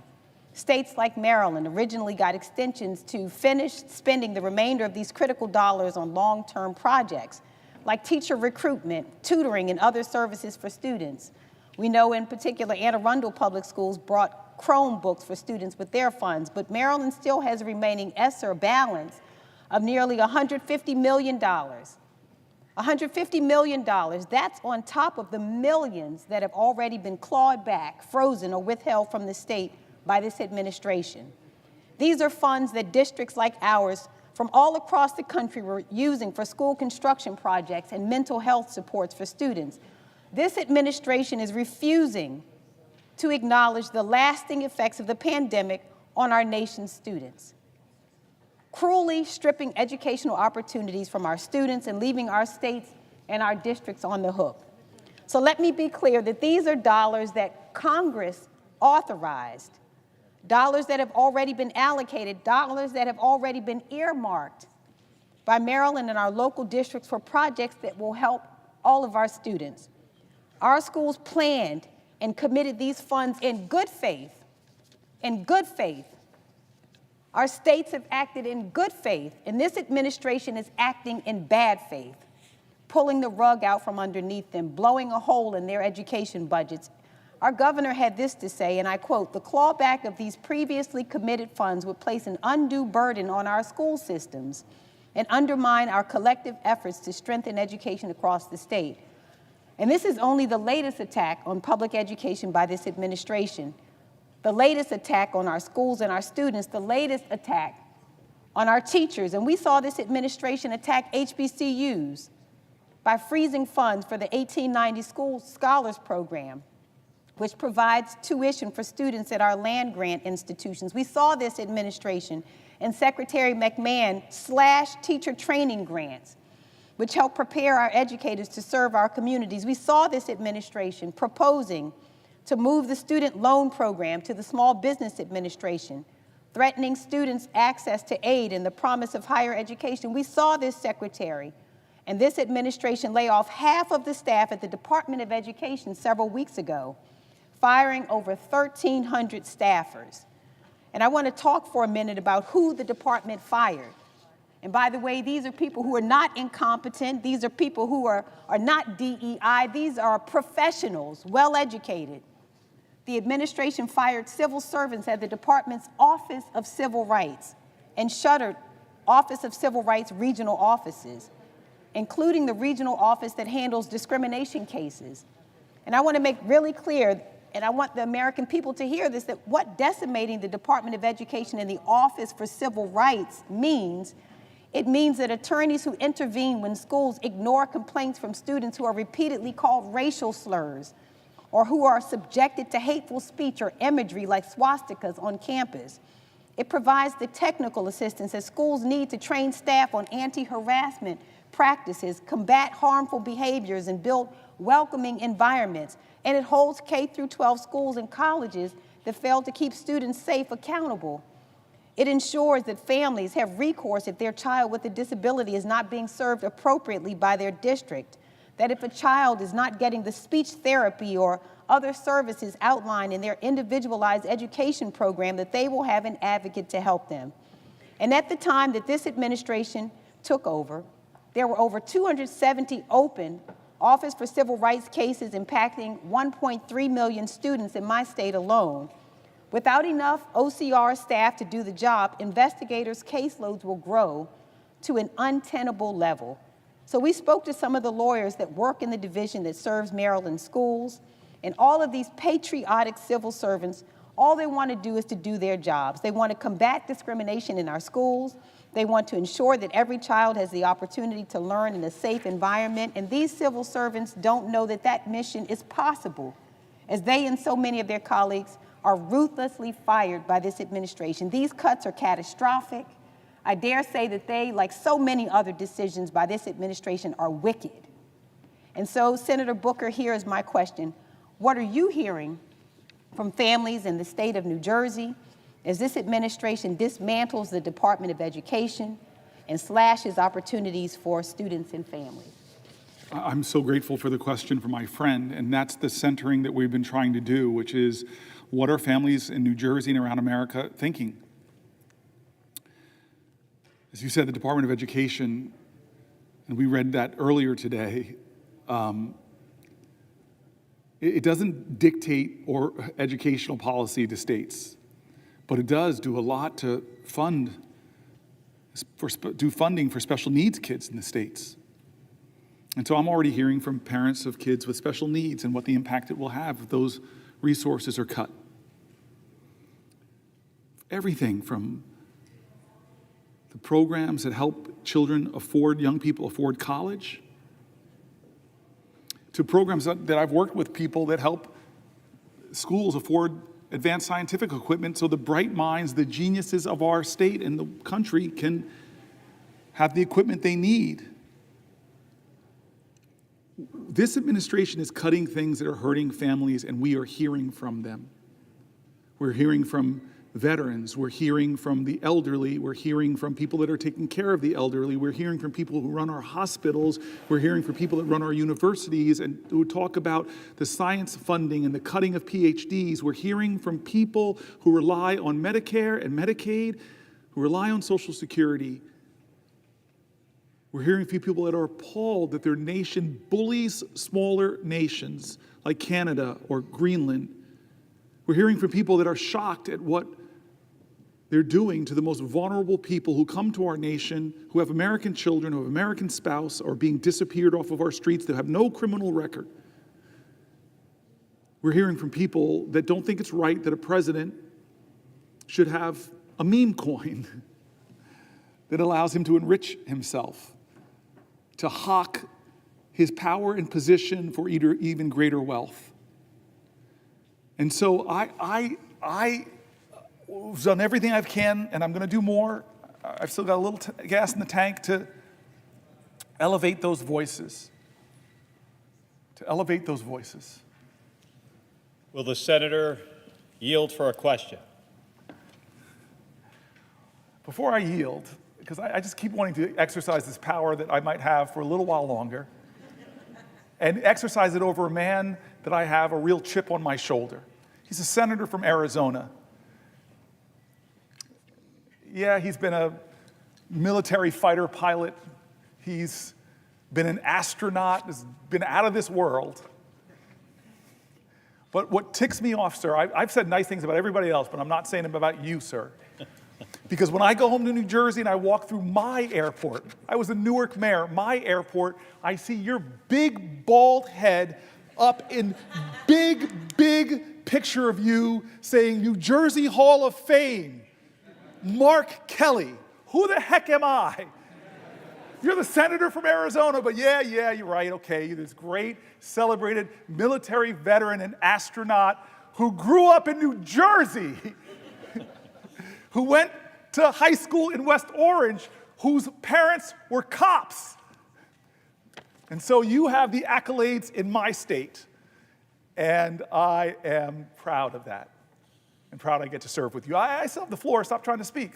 Well, There's rules in this place. Don't make me think the parliamentarian or the presiding officer. Thank you, sir. Thank you, sir. Senator, my apologies for the big giant... With that kind of deference, I now will yield for a question while retaining the floor. My apologies for my giant mug at Newark Airport, where I overshadow me literally. As Senator Booker knows, I did grow up in the state of New Jersey. And growing up in New Jersey, I came from a very working class family. My family didn't have a lot of money. My dad was a cop.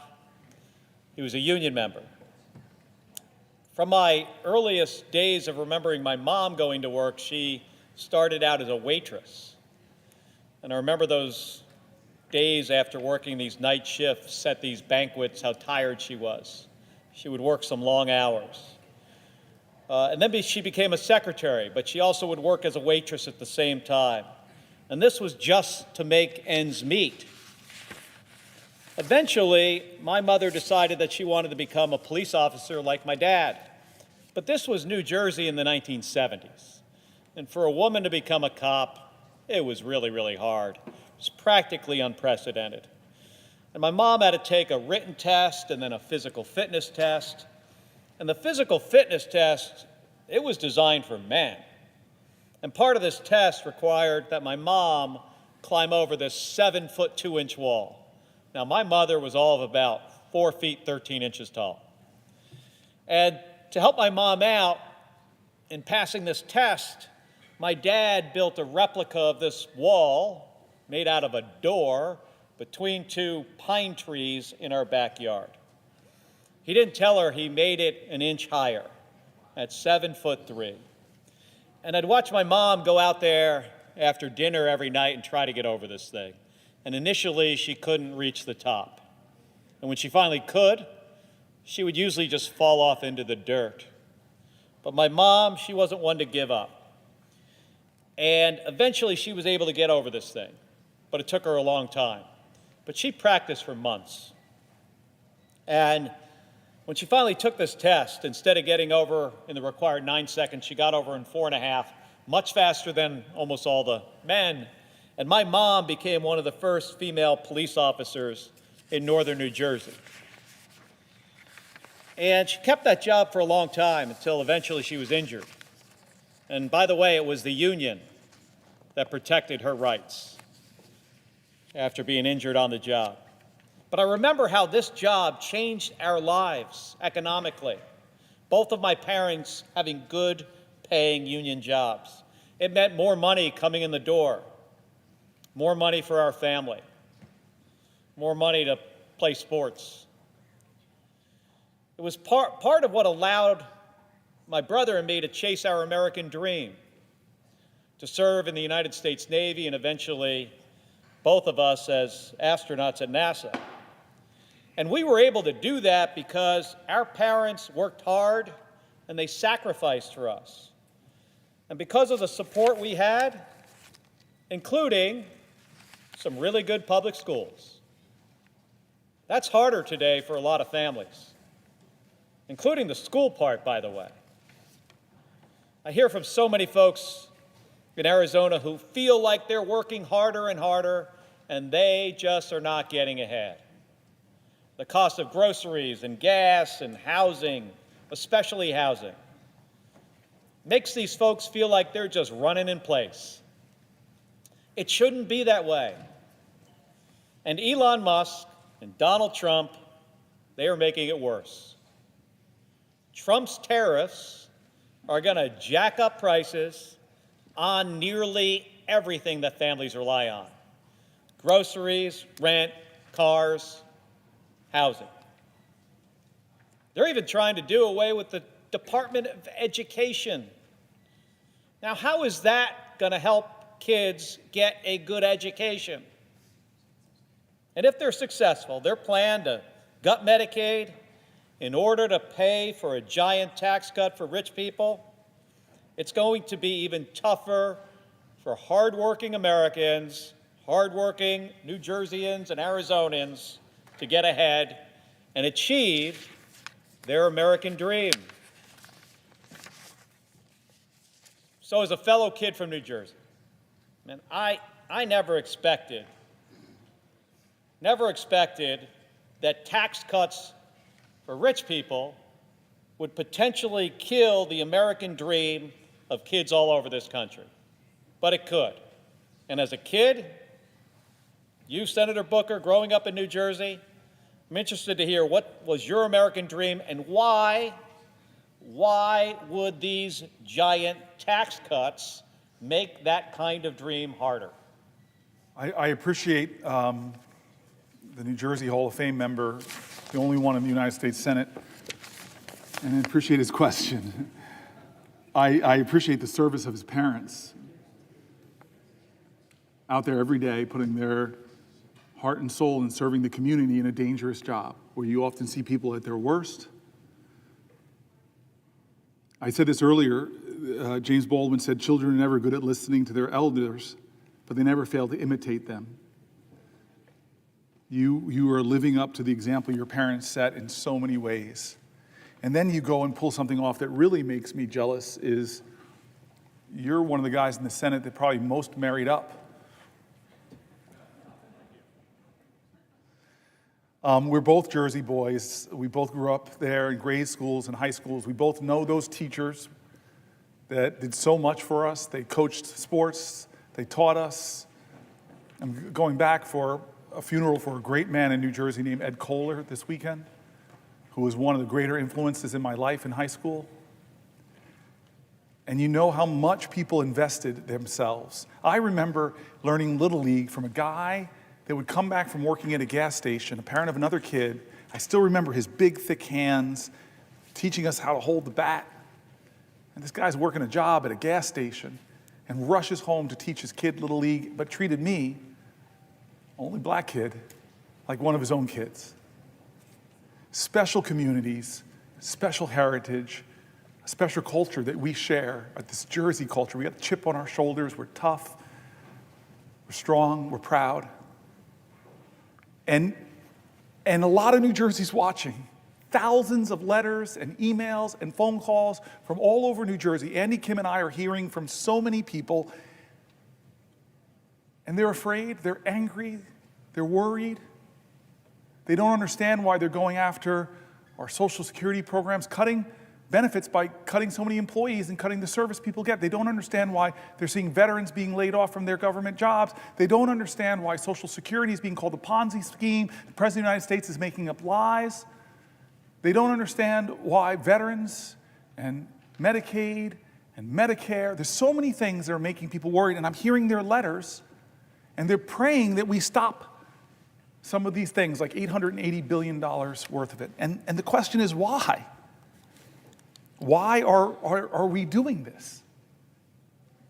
We're doing this, and they're saying it, is to extend or make permanent the Trump tax cuts. The overwhelming disproportionate benefit went to the wealthiest amongst us and the wealthy corporations. So Trump's economy in the first 72 days is pretty bad because of his reckless, chaotic behavior. Prices are up, inflation is up, the stock market had its worst quarter in 2-3 years. Consumer confidence is down, and now we're going to see tariffs tomorrow, which are going to further drive up prices, create more chaos. Trump squandered the progress we were making on the economy. He tanked the market, he jacked up prices. Is it any surprise that Americans are feeling more pessimistic, as I said, with consumer confidence going down? And what's his first major legislative push? This is what we're talking about, my colleague, my friend, my fellow New Jerseyans. His first big legislative push in this body is not to help families. No plan to lower costs. That's what he said he would do. Is his first legislation coming here about lowering costs? No. Is it any relief for seniors? Is it some big idea like we did to lower prescription drug costs? No, that's not what he's doing. Is his first priority helping our veterans? No. What is his first priority? As I said, it's extending the 2017 Trump tax cuts, a multi-trillion-dollar giveaway that slashed corporate taxes and overwhelmingly benefited the wealthy and left the middle class with crumbs, relative crumbs. He and his allies promised that the benefits would trickle down to workers. That was what we heard. It would pay for itself, it was said. But in 2022, the Fed and the Joint Committee on Taxation confirmed the truth. 90% of workers, 90% of folk in our states saw no benefit. Now Trump and his GOP allies want to double down with even bigger tax cuts that would increase the deficit by over $4.5 trillion, the majority of which would go to the wealthiest people. Let me read what the Center on Budget and Policy Priorities and how they describe the plan. Here's a quote of their writings. Following a presidential campaign in which Donald Trump promised to improve the economic circumstances of working families, House Republicans are instead pushing to extend all expiring provisions of the costly 2017 tax law, which are heavily skewed to people with the highest incomes, and add new tax cuts on top of that. The Republican-controlled House passed a budget resolution on February 25th authorizing the $4.5 trillion in tax cuts through 2034 and called on committees to partially offset the cost with true $2 trillion in cuts.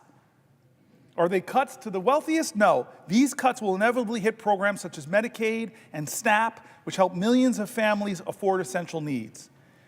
Extending the inspiring tax cuts for individuals and large estates would double down on the flaws in the 2017 law by, one, giving benefits, the biggest benefits to the wealthy. Households with income in the top 5% who have incomes over $320,000 would receive roughly half of the benefits. So millionaires above that, billionaires, all together, they would receive roughly half of the benefits. Ballooning the deficit, along with the 2021 and 2023 tax cuts enacted under President Bush, the 2017 law, along with the 2001 and 2003 tax cuts enacted under President Bush, the 2017 law has severely eroded our nation's revenue base. The House budget would compound the damage, adding hundreds of billions of dollars to the deficit each and every year. Extending the 2017 tax cuts would cost $3.6 trillion through 2034. Failing to significantly boost economic growth, workers' earnings, and other benefits would not be seen. The trickle-down benefits that proponents claimed in the 2017 law that they said it would produce never materialized. And the law hasn't come close to paying for itself, as I heard on the Senate floor from my colleagues. They said, oh, this is going to pay for itself. Oh, this is going to pay for itself. Yet the House budget claims that extending the tax cuts would generate trillions in revenue, far more than any independent estimate. As of 2017, an alternative path is available. Congress should work towards creating a fairer federal tax system that raises more revenue from wealthy people and corporations and supports high-value investments that expand opportunity and promote more shared prosperity. During the 2017 debate, Trump administration officials and prominent proponents claimed the tax law would yield broadly shared benefits by boosting economic growth. President Trump's Council of Economic Advisors claimed the centerpiece corporate tax rate cut would very conservatively lead to a $4,000 boost in household income. What a lie. But the research to date has failed to find evidence that the gains from the corporate rate trickled down to most workers. Surprise, surprise, surprise. A study by economists from the Joint Committee on Taxation and the Federal Reserve Board found that workers below the 90th percentile of the firm's income scale, a group whose incomes were below roughly $114,000 in 2016, saw no change in earnings from the tax cut. Proponents claim that the tax cuts would pay for themselves hasn't panned out either. In fact, a study by economists from Harvard, Princeton, the University of Chicago, and the Treasury Department estimate that the law's total corporate tax cuts, the rate cut as well as full expensing for capital investments and international tax charges, reduced revenue by roughly 98 cents for every dollar of tax cuts. Reduced revenue in our country by roughly 98 cents for every dollar of tax cuts, even after accounting for increases in economic activity due to those cuts. Similarly, proponents argued the law's 20% deduction for pass-through businesses, partnerships, S-corps, and sole proprietorships would boost investment and create jobs. Then Treasury Secretary Steven Mnuchin for example, argued that the deduction would be good for the economy and good for growth. But researchers have found no evidence that it provided any significant boost in economic activity and little evidence that it increased investment or broadly benefited workers, other than the owners themselves. Despite the underwhelming performance, the House Republican budget resolution assumes that in enacting a $4.5 trillion in new or extended tax cuts will produce enough additional economic growth to generate an extra $2.6 trillion in revenue through 2035. They think it's going to offset the tax cuts. The Committee for a Responsible Federal Budget has derided this claim as fantasy math, noting that it is many times greater than even the most optimistic independent estimate. They lied to us, or at least just put out really expansive hope in the past, and none of it came true. Fool me once, shame on you. Fool the American people twice, well, we should not let it happen. This idea in this country that if you make the wealthiest more wealthy by giving them more tax cuts and deny services to our veterans, deny health care to our seniors, cut Social Security benefits, cut scientific research, cut programs that protect people's safety and security, that is going to somehow help our nation to prosper as a whole. You're kidding yourselves. We have the evidence. We have the analysis. And this is the crazy thing. As I heard from Chuck Schumer, the Republicans are now trying to hide the true cost of their billionaire tax cuts with accounting gimmicks. The New York Times interviewed budget experts from across the political spectrum to shed light on the Republicans' trickery. And this is the article I want to read. I know some people have questions. I want to read this article because Schumer shook me. So here's the New York Times. The title of the article is "The Budget Trick the GOP Might Use to Make $4 trillion Tax Cuts Look Like They're Free." How much does a tax cut cost? It depends on what you compare it to. Republicans in Congress trying to advance a giant bill that includes $4 trillion in tax cut extensions are considering a novel strategy that would make the extension appear to be free money. The trick, budgeting with the assumption that current policies extended indefinitely into the future, even those with an expiration date like the 2017 tax cuts set to end next year, it's the difference between making the extension appear to cost $4 trillion, which is the true cost, or hiding it and say it costs nothing. Using this, quote, current policy baseline wouldn't change the bill's real effect on our deficits or debt, but it would make it easier to actually make the tax cuts lasting by sidestepping a rule governing budget reconciliation, the process Republicans are using to pass the bill. Yes, this sounds technical. That's why we've enlisted some of our Washington's top budget veterans to explain this maneuver using a metaphor. Across the ideological spectrum, nearly all of the more than 20 experts we heard from disliked changing the baseline that Chuck Schumer just came in here and said the Republicans have already decided that they're going to do it. This is outrageous. But here are the New York Times interviewed across the ideological spectrum, a whole bunch of experts from the center, from the right, from the left, and let's hear what they're saying about this gimmick. If budget reconciliation is like taking the express lanes on a highway, there's extra rules and tolls, limited stops, but it gets you where you want to go faster, using a, quote, current policy baseline for taxes is like slapping a fake license plate on your car, says Zach Moeller, director of the economic program at Third Way, which describes itself as a center-left research group. They don't like this gimmick. They think it's fakery. Here's another person using an analogy. It's like taking an expensive week-long vacation and then assuming you can spend an extra $1,000 per day forever, since you are no longer staying at the Plaza. That's Goldwyn, Senior Vice President and Senior Policy Director for the Committee for a Responsible Federal Budget, a nonpartisan group that tends to be hawkish on deficits. Here's another person, Jessica Riedel, Senior Fellow at the Manhattan Institute. I've worked with them in the past, a conservative research group, and the chief economist for the former Republican Senator Ron Portman of Ohio. Last year, despite being deeply in debt, I bought a $100,000 sports car. So next year, buying another $100,000 sports car is not irresponsible because I'm merely spending the same amount of money as the year before. And if I purchase only a $70,000 car, then I should be congratulated for reducing my annual spending by $30,000.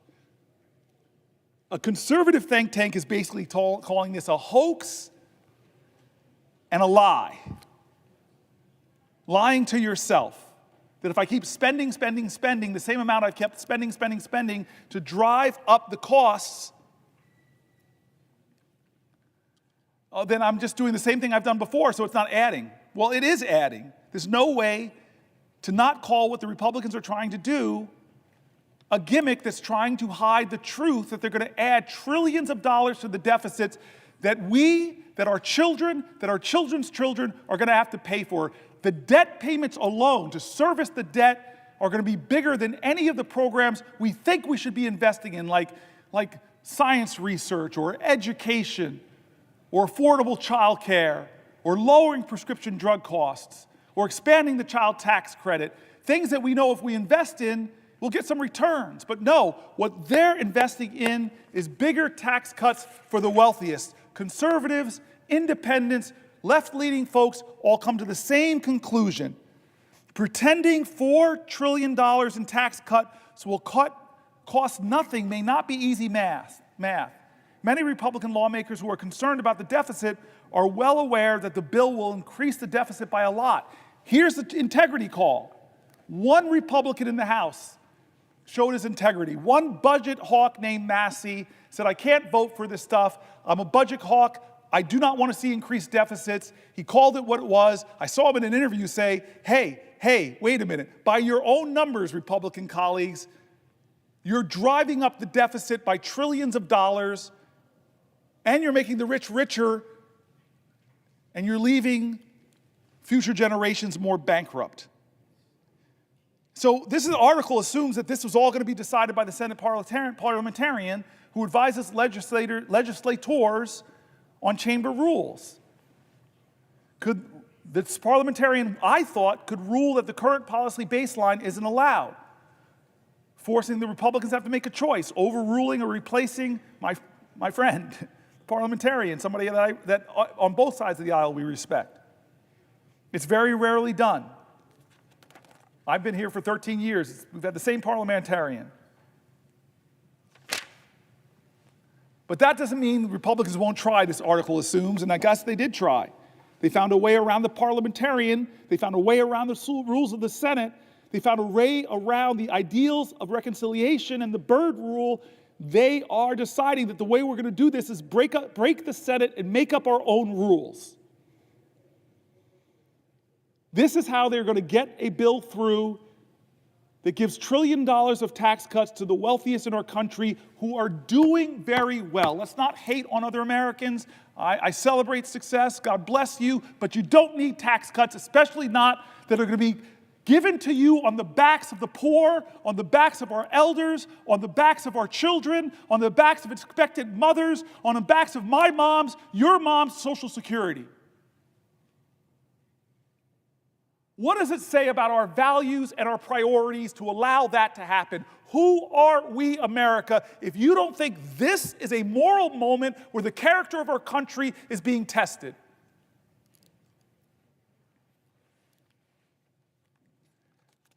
I tell you, the Senate has stopped crazy gimmicks like this before, but the persuasive power of Democratic senators probably won't be enough. We as a country, like these economists that are Republicans, that are Democrats, that are nonpartisan, who called out this budget gimmickry for what it is,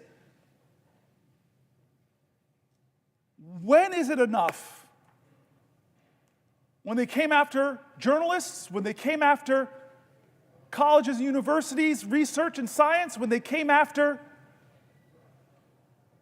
law firms who had the audacity to defend clients or to represent clients that were suing the president, who, God bless America, lost in civil courts, lost in criminal courts. When do you cross your line? We can't let this happen. It's not a right or left moment, it's a right or wrong moment, it's a moral moment in America. I've read Republican after Republican, from Republican governors to Republican mayor groups, from the Cato Institute to the Manhattan Institute to AEI, calling out this budget gimmickry for what it is, and the result will be the same: blowing up our federal deficit to stratospheric, almost unimaginable levels. This is wrong every way you look at it. And if your values are fiscal conservatism, then vote with your integrity and vote against that. If your values are a fiscal hawk and you hate deficits, well, vote against this bill because it violates you. Don't make up some fantasy that this is going to pay for itself. The 2017 tax cuts didn't. And you're going to extend them and say, well, it's going to happen this time. Oh, don't worry about it. It's going to happen this time. No, it's not.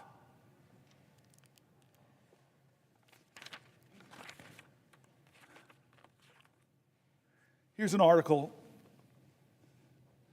Donald Trump built a national debt so big that it'll weigh down the economy for years. One of President Trump's lesser-known but profoundly damaging legacies will be the explosive rise in the national debt that occurred on his watch. The financial burden that he's inflicted on our government will wreak havoc for decades, saddling our kids and grandkids with debt. The national debt has risen by almost $7.8 trillion during Trump's term in office. That's nearly twice as much as what Americans owe in student loans, car loans, credit cards, and every other type of debt other than mortgages combined, according to the Federal Reserve Bank. It amounts to about $23,500 in new federal debt for every person in the country. Every person, $23,500. The growth in the annual deficit under Trump ranks as the third biggest increase relative to the size of the economy of any U.S. presidential administration, according to the calculation by a leading Washington budget maven, Eugene Sterleel, I'm pronouncing the name wrong, co-founder of the Urban Brookings Tax Policy. And unlike George W. Bush and Abraham Lincoln, who oversaw the larger relative increases in deficits, Trump did not launch 2 foreign conflicts or have to pay for a civil war. In peace times, he's number 3. Not the reason you want to be like Lincoln. Economists agree that we needed massive deficit spending during COVID-19 crisis to ward off an economic cataclysm. But federal finances under Trump had become dire even before the pandemic. That happened even though the economy was booming and unemployment was at historically low levels. By the Trump administration's own description, the pre-pandemic national debt level was already a crisis and, quote, a grave threat to our nation. The combination of Trump's 2017 tax cut and the lack of any serious spending restraint helped both the deficit and the debt soar. So when the once-in-a-lifetime viral disaster slammed our country and we threw more than $1 trillion into COVID-19 related stimulus, there was no longer any margin for error. Our national debt has reached immense levels relative to our economy, nearly as high as it was during the end of World War II. But unlike 75 years ago, the massive financial overhang from Medicare and Social Security will make it dramatically more difficult to dig ourselves out. Falling deeper into debt is the opposite of what Falling deeper into the red is the opposite of what Trump, the self-styled king of debt, said would happen if he became president. In a March 31st, 2016 interview with Bob Woodward and Robert Costa of the Washington Post, Trump said he could pay down the national debt, then about $19 trillion. This is President Trump's promise back then, over a period of 8 years, by renegotiating trade deals and spurring economic growth. God, this man breaks his promises over and over. After he took office, Trump predicted that economic growth created by his 2017 tax cut, combined with the proceeds from the tariffs he imposed in 2017 on a wide range of goods from numerous countries, would help eliminate the budget deficit and let the United States begin to pay down its debt. On July 17, 2018, he told Sean Hannity of Fox News, "We have $21 trillion in debt. When the 2017 tax cut really kicks in, we'll start paying off the debt like it's water." That's Trump on Fox News. Lying. 9 days later, he tweeted, quote, "Because of tariffs, we will be able to start paying down large amounts of the $21 trillion in debt that has been accumulated, much by the Obama administration." The guy can't help blaming Obama. That's not how it played out. Nothing he said came true.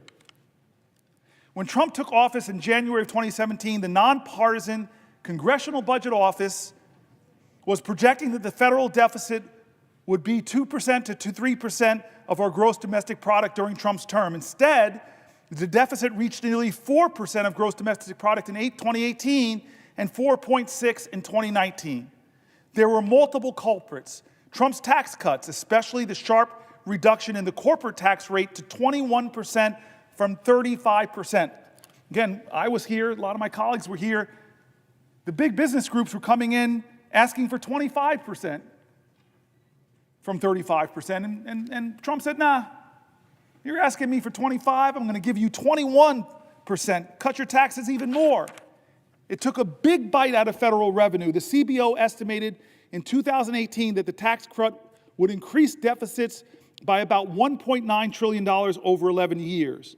Meanwhile, Trump's claim, I wish the author wrote Trump's lie, but he says Trump's claim that increased revenue from the tariffs would help eliminate or at least reduce our national debt hasn't panned out. Surprise, surprise.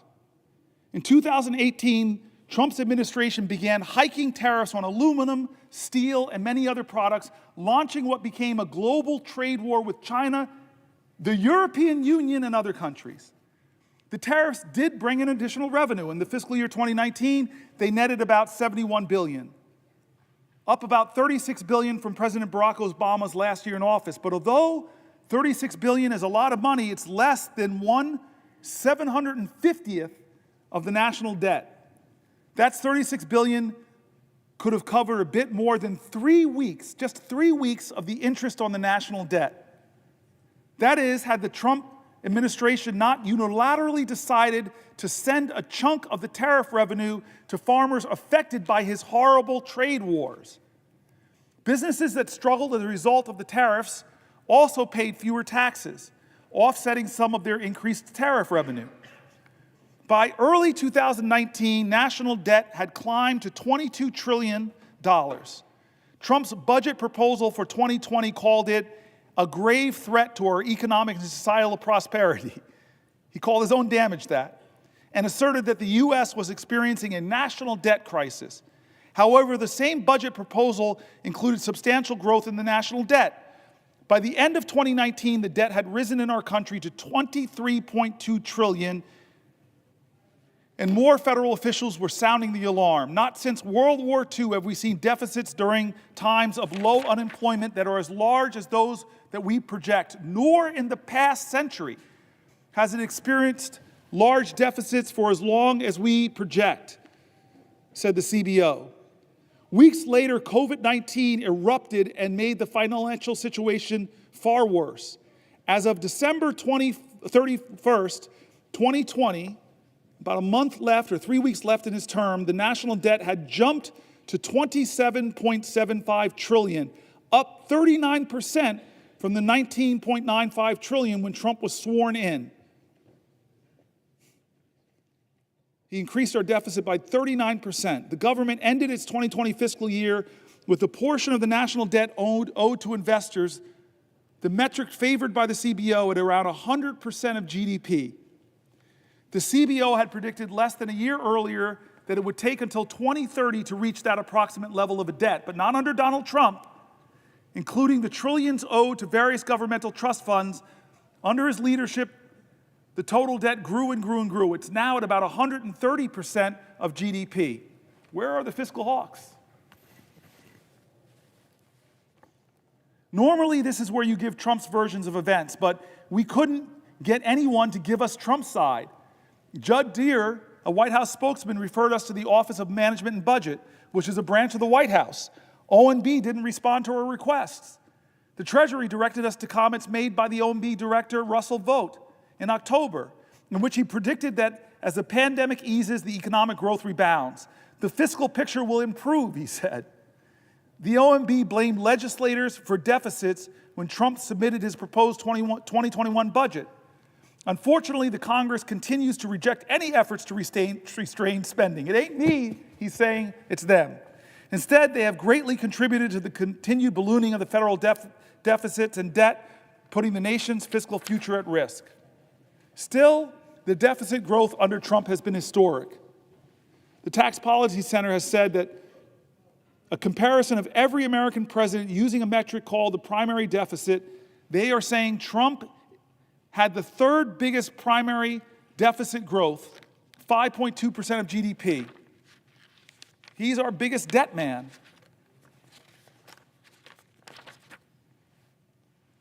Deficits have ballooned under this president because of his tax scam, of his lies about his tax bill in 2017, none of which came true. It didn't pay for itself. It didn't close the deficits. It blew up our deficits. The benefits didn't go to working people. The benefits, as it says, over 90% would go to wealthier Americans and corporations. Even some Republicans have been calling out the hypocrisy. One of our colleagues, Rand Paul, in 2018, I can't, in all honesty, Rand Paul says, in all good faith, just look the other way because my party is now complicit in these deficits. The other thing is there's a huge hypocrisy factor. Republicans lambasted President Obama to no end for trillion-dollar deficits, and now they have to put forward a multi-trillion-dollar deficit. Mick Mulvaney, Trump's former chief of staff, said in 2020, my party is very interested in deficits when there is a Democrat in the White House.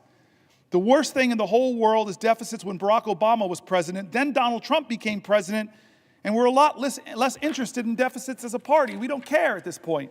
And here's a guy I've mentioned numerous times, Thomas Massie, a Republican member of the House, said earlier this year about Republicans, we have no plan whatsoever to balance the budget other than growth. But what they're proposing is going to make deficits worse.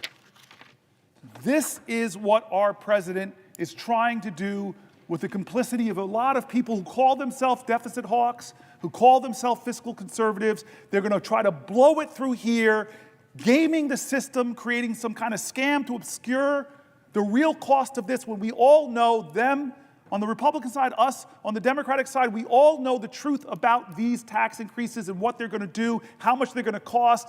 But we're going to play a game, it looks like here, unless more Americans speak up. Republican and Democrat, people who know numbers, who know what we're doing to future generations in this country. This is wrong, and I say again, this is not right or left. It is right or wrong. This is a moral moment in America. What are we going to do? I'm so glad my friend, the senator from Hawaii, is here.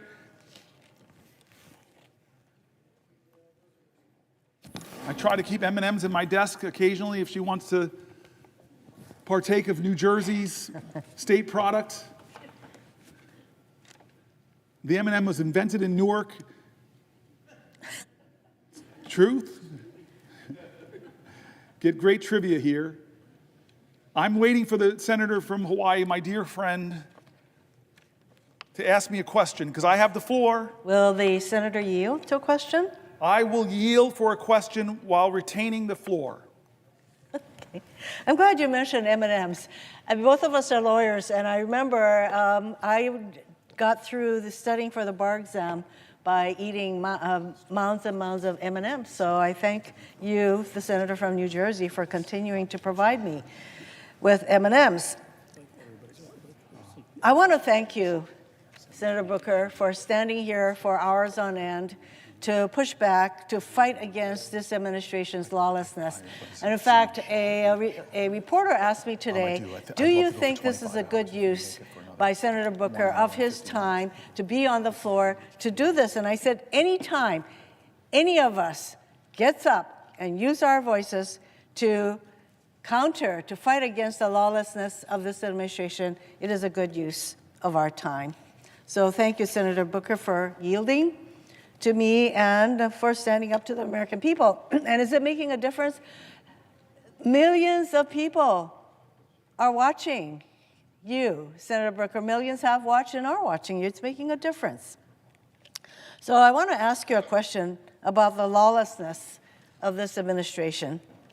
As you yourself said last night, quote, "These are not normal times in our nation," end quote. In fact, these are the very words that I often use when I meet with anybody who comes to see me from Hawaii, individuals, organizations. I say, these are not normal times. So Donald Trump has made no secret of the fact that he fancies himself a king with total disregard for the rule of law. And from day one, he and his administration have taken one illegal action after another. On his first day in office, Donald Trump issued an executive order purporting to end birthright citizenship, a right protected in our Constitution for more than a century. Birthright citizenship. He tried to unilaterally freeze federal funding for everything from cancer research to disaster aid, funding that had already been appropriated by Congress and that the executive branch is required by law to spend. It is not as though it's up to the president to decide what programs he's going to release money for. Congress already made that determination. By law, he is supposed to expend these funds. But again, he thinks he's the king. He can do whatever he wants. So he's put a freeze on these funds. He's enabled Elon Musk, an unelected billionaire, the richest person in the world, whose only qualification is the more than $200 million he spent to get Trump elected, to run roughshod through our government.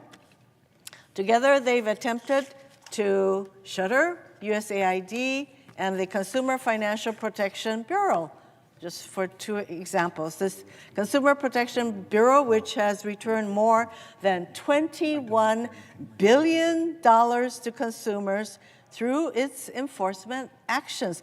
$21 billion going to our consumers. And apparently King Trump can't stand that, and neither can Elon Musk. These are agencies that do critical work at home and abroad and represent just a minuscule part of the federal budget, but this doesn't stop either Trump or Musk from going after these programs.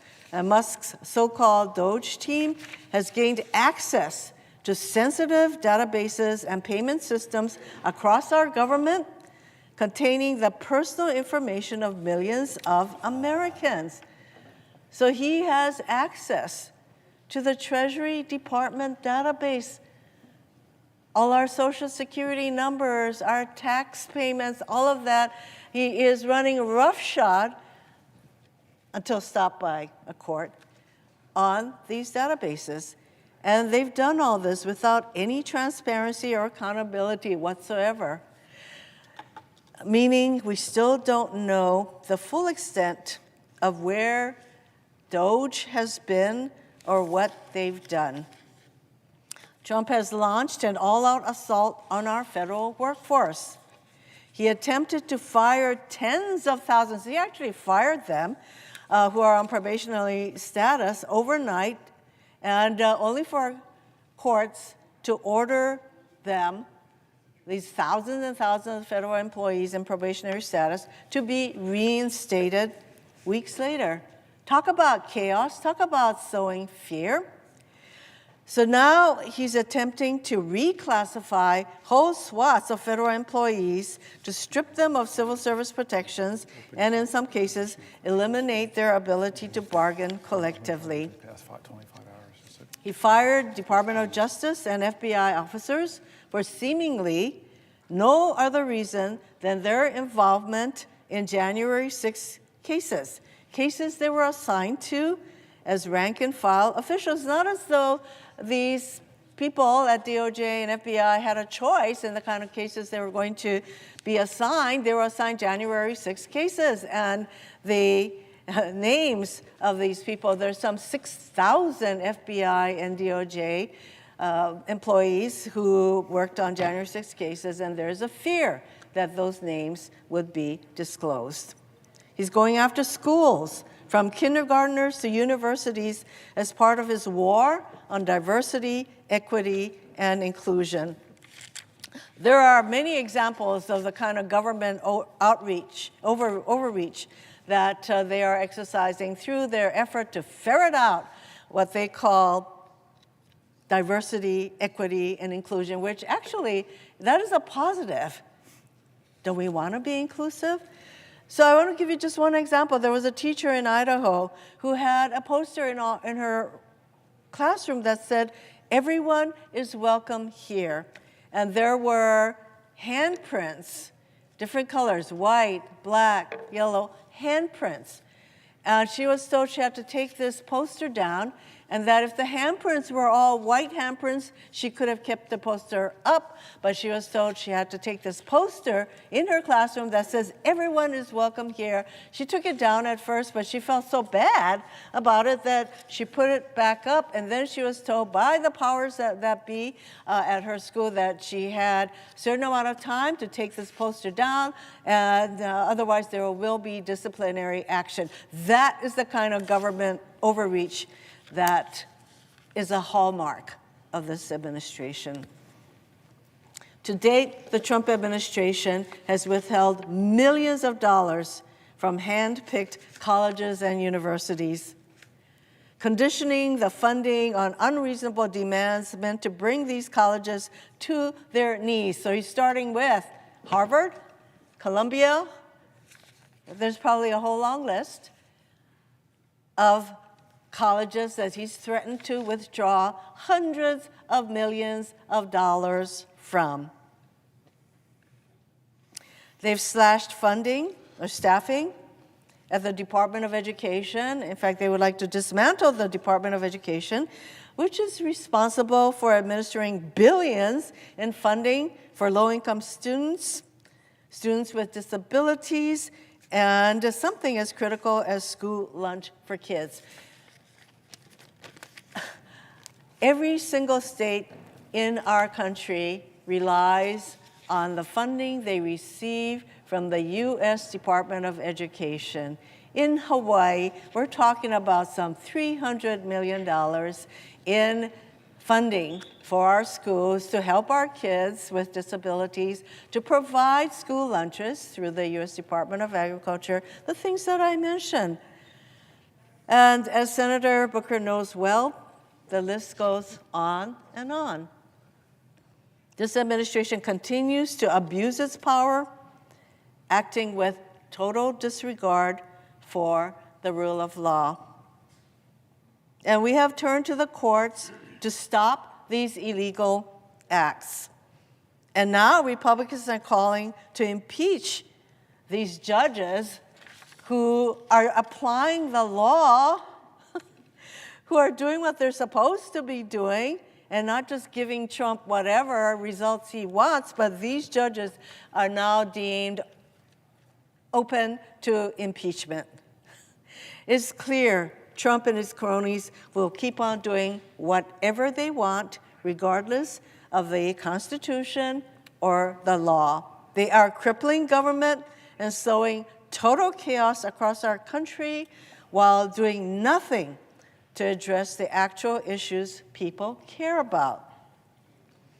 I know my colleague from New Jersey is just as concerned about lawlessness as I am. We both sit on the Judiciary Committee. We know how important adherence to the rule of law is. And in fact, I have said many times that it is the rule of law that separates the democracy from all other forms of government. And we now have a president who does not think that the rule of law applies to him. WTF comes to mind. So, Senator Booker, my question to you is, what are the consequences of this total lawlessness on our government, our country, and the American people? Thank you, Senator Hirono. I think I need somebody to say what WTF, and to come from you is particularly precious and great. I'm grateful. And this rule of law is really important. It's part of this whole moment in American history that I keep calling a moral moment, something beyond the normal, where we shouldn't respond in a normal fashion.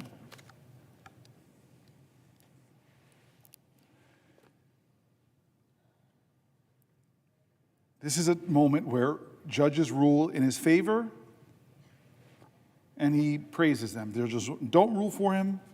He drags them and threatens them, so much so that Chief Justice of the Supreme Court has to tell them to back up. When elected officials, speak up, many of them fear what the consequences would be for them or their reelection if they speak against him.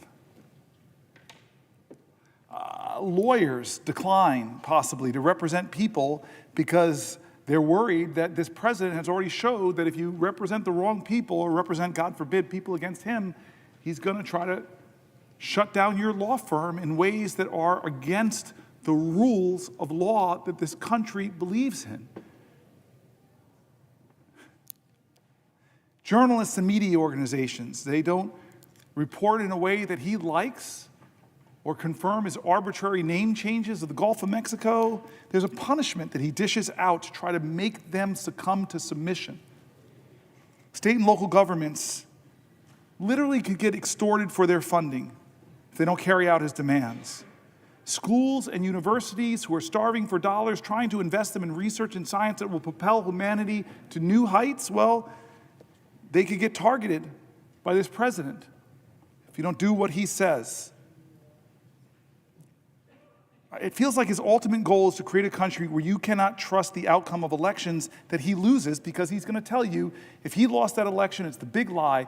It's wrong. I won. I don't care what judge after judge, court after court says. I won. And if you don't believe me, if you don't say that the election I won, well, there'll be consequences for that too.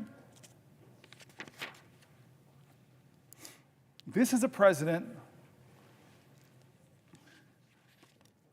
who, even as we've read, people on both sides of the aisle, isn't respecting the Constitution, the separation of powers, isn't respecting the rights that we hold precious, isn't honoring what you call the rule of law.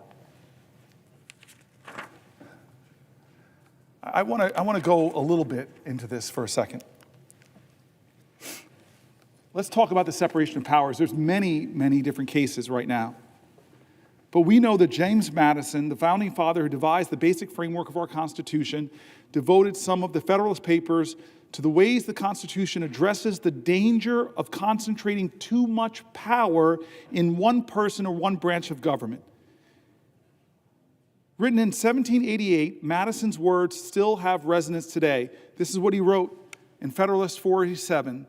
The accumulation of all powers, legislative, executive, and judiciary, in the same hands, whether of one, a few, or many, and whether hereditary, self-appointed, or elective, may justly be pronounced the very definition of tyranny. And so what is this president trying to do? He's trying to jam any court decision that's not in his favor, and either the judge is corrupt and should be impeached, or he's just going to deny the ruling or not follow it. Madison explain that the Constitution set up the executive, legislative, and judiciary branches to be separate and distinct and equal and bound together by checks and balances. Quote, "It is agreed on all sides that the powers properly belonging to one of the branches ought not to be directly and completely administered by either of the other branches. It is equally evident that none of them ought to possess directly or indirectly an overruling influence over the others in the administration of their executive respective powers." That's Federalist 48. I'm nerdy enough to have a favorite Federalist paper. I'm going to read from my favorite one, Federalist 51. "In order to lay a due foundation for the separate and distinct exercise of the different powers of government essential to the preservation of liberty, it is evident that each department should have a will of its own, so constituted that each should have as little agency as possible in the appointment of the members of the others. But the great security against a gradual concentration of the several powers in the same department consists in giving to those who administer each department the necessary constitutional means to resist the encroachments of the others." To resist the encroachments of the others. We're not doing that in the Senate or in the House. It may, Federalist 51 continues, "it may be a reflection on human nature that such devices should be necessary to control the abuses of government." And here's the quote, folks. Here's the quote from our founders. "If men were angels, no government would be necessary. If angels were to govern men, neither external nor internal controls on government would be necessary. But our president is no angel. In framing a government," this is 51 continuing, "in framing a government which is to be administered by men over men, the great difficulty lies in this: you must first enable the government to control the government, and in the next place oblige it to control itself." They are talking about at great length, our founders, in the separation of powers, in the checks and balances of these institutions, and yet for 72 days of this administration has the Congress, Article 1, the People's House, the Senate, the deliberative body, have we once held this president to account? The most powerful man in the world and the richest man in the world have taken a battle axe to the Veterans Association, a battle axe to the Department of Education, a battle axe to the only agency solely focused on protecting consumers against big banks and other factors that might abuse them, bringing it down. Congress established the Department of Education. Congress established the Consumer Finance Bureau. Congress. But the president doesn't care. He's going to push as hard as he can against the principles of our founders. And what will we do in this body? What will we do in the House of Representatives? Right now, the answer is nothing. Has Elon Musk, the unelected, un-Senate confirmed, billionaire #1 campaign contributor of Donald Trump, who has admitted he's made mistakes. Heck, his website, he keeps taking down the mistakes, keeps getting called out from them, fires people from the FAA, then begs them to come back, fires the people that protect us from nuclear accidents. Oh, wait, come back. Has we ever in the Senate or the House called him in for one oversight hearing to account for what he's doing, to address the fears of a nation? No. Separation of powers. Hey, we have hearings here all the time, but not Elon Musk. You know why? You know why I think why? Tell me I'm a conspiracy theorist. Because what Elon Musk is doing to some of my colleagues on the other side of the aisle is threatening them. Threatening to run primaries with what to me would be a quarter, but to him is $100 million. I'm going to drop $100 million against you in a primary if you step out of line. Or if you dare to say Hegseth is not qualified to be the Secretary of Defense, we're going to drag you through X. We're going to awaken a mob to threaten you. our founders spoke so eloquently to protect against that kind of corruption, to protect against that kind of egregious tyrannical power that says, only I can save this country. Give me all power. Let me be the strong man. And we know who he respects on the global stage. I was stunned. I thought it was a joke during the election when he said his favorite leader is Viktor Orban,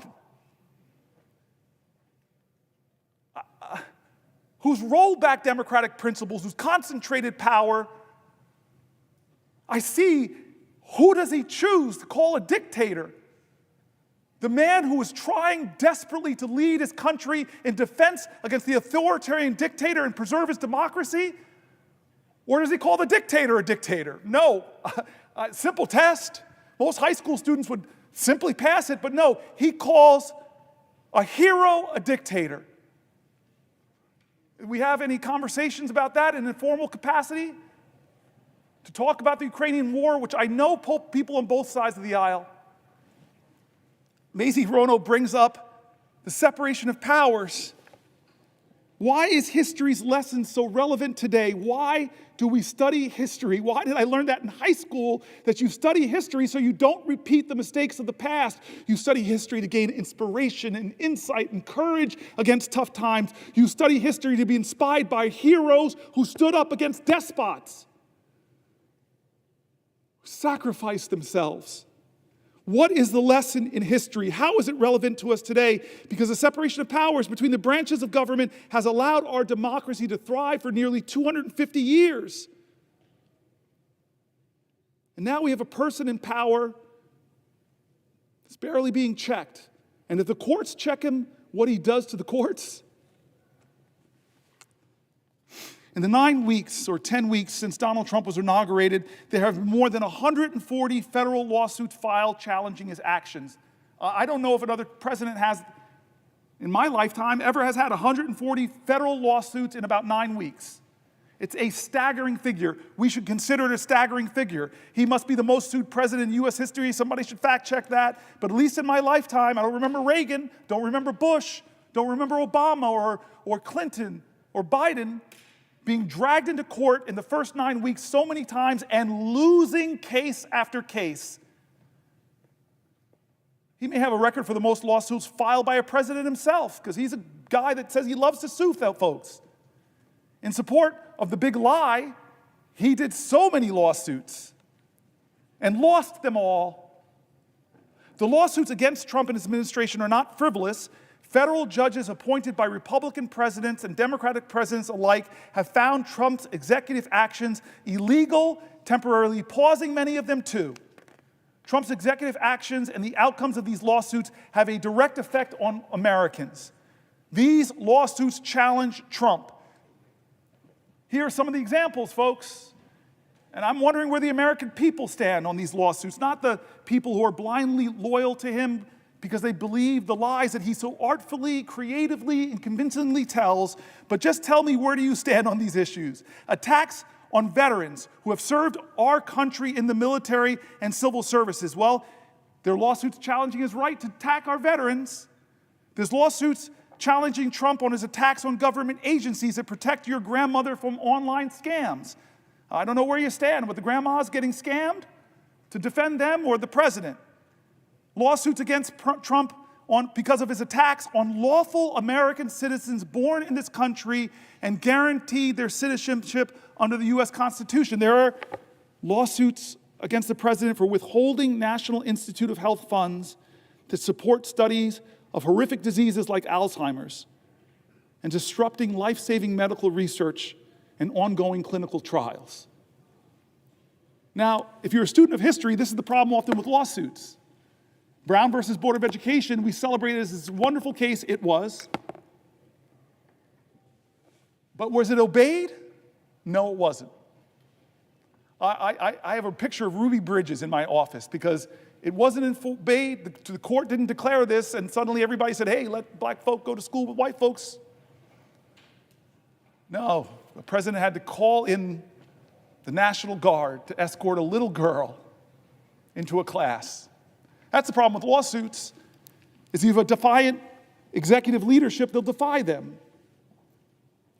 Where you stand? Do you stand with veterans? Do you stand with your grandmothers against online scans? Do you stand with American citizens born in this country? Do you stand with withholding National Institute of Health funding? It was clearly that. We know the majority of Americans are with that. But people are having to bring him to court to fight on these issues. So many cases being done. So many cases I have here before me. So many cases. I could read them all, but you all know many of them. They're done in the press as he pushes, as Elon Musk push. They push the bounds of the authorities of the Constitution of the United States, and people are bringing lawsuits. But that is not enough. Martin Luther King didn't step down because of Thurgood Marshall's legal work. John Lewis didn't step down. Ella Baker didn't stop. Abraham Joshua Heschel didn't stop. The great Rabbi Joachim Prince didn't stop. The people of the United States of America, more powerful than courts, the people of the United States of America, more powerful than the Constitution. I just said something controversial, so let me defend myself. I believe in the people. I believe in the words of the great learned hand. He said the like of what I just said, so let me read somebody far greater, far more vaunted than this senator from New Jersey.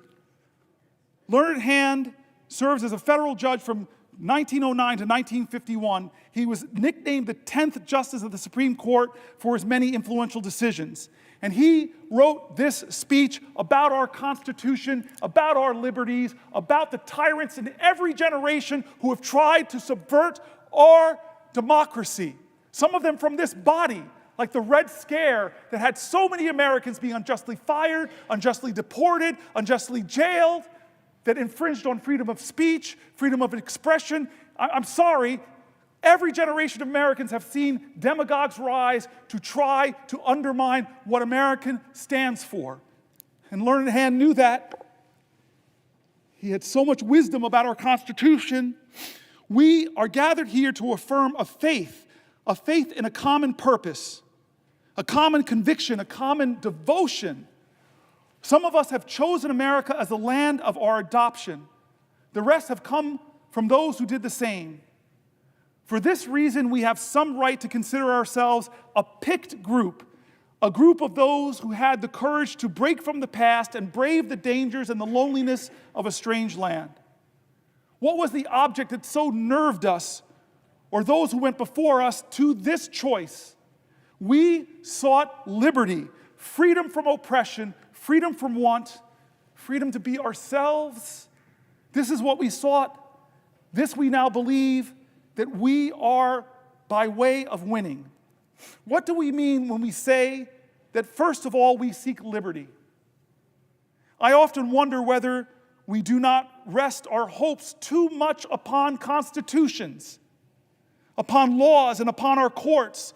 These are false hopes. Believe me, these are false hopes. Liberty lies in the hearts of men and women. When it dies there, no constitution, no law, no court can save it.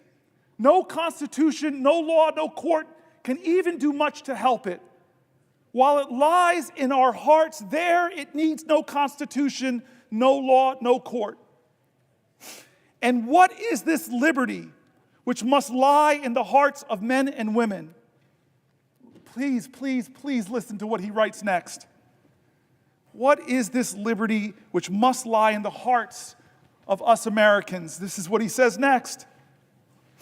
It is not the ruthless, the unbridled will.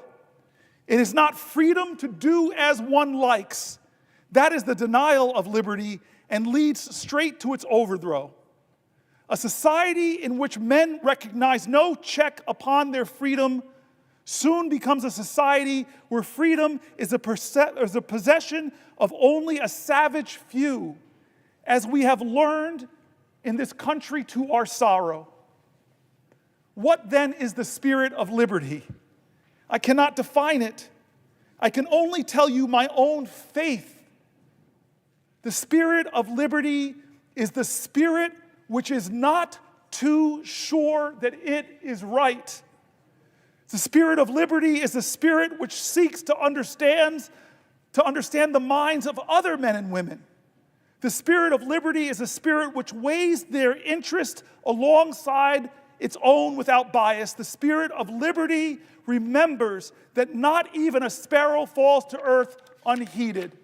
The spirit of liberty is a spirit of him who, near 2,000 years ago, taught mankind that lesson it has never learned, but has never quite yet forgotten, that there may be a kingdom where the last shall be heard and considered side by side with the greatest. And now, in the spirit of that great America for which our young men are at this moment fighting and dying, in that spirit of a liberty and America, I ask you to rise and say with me the pledge of our faith in the glorious destiny of our beloved country. I now ask you to raise your hands and repeat after me this pledge. And he says, the Pledge of Allegiance.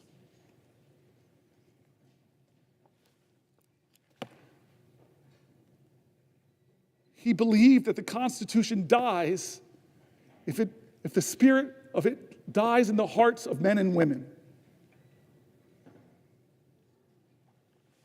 I will tell you,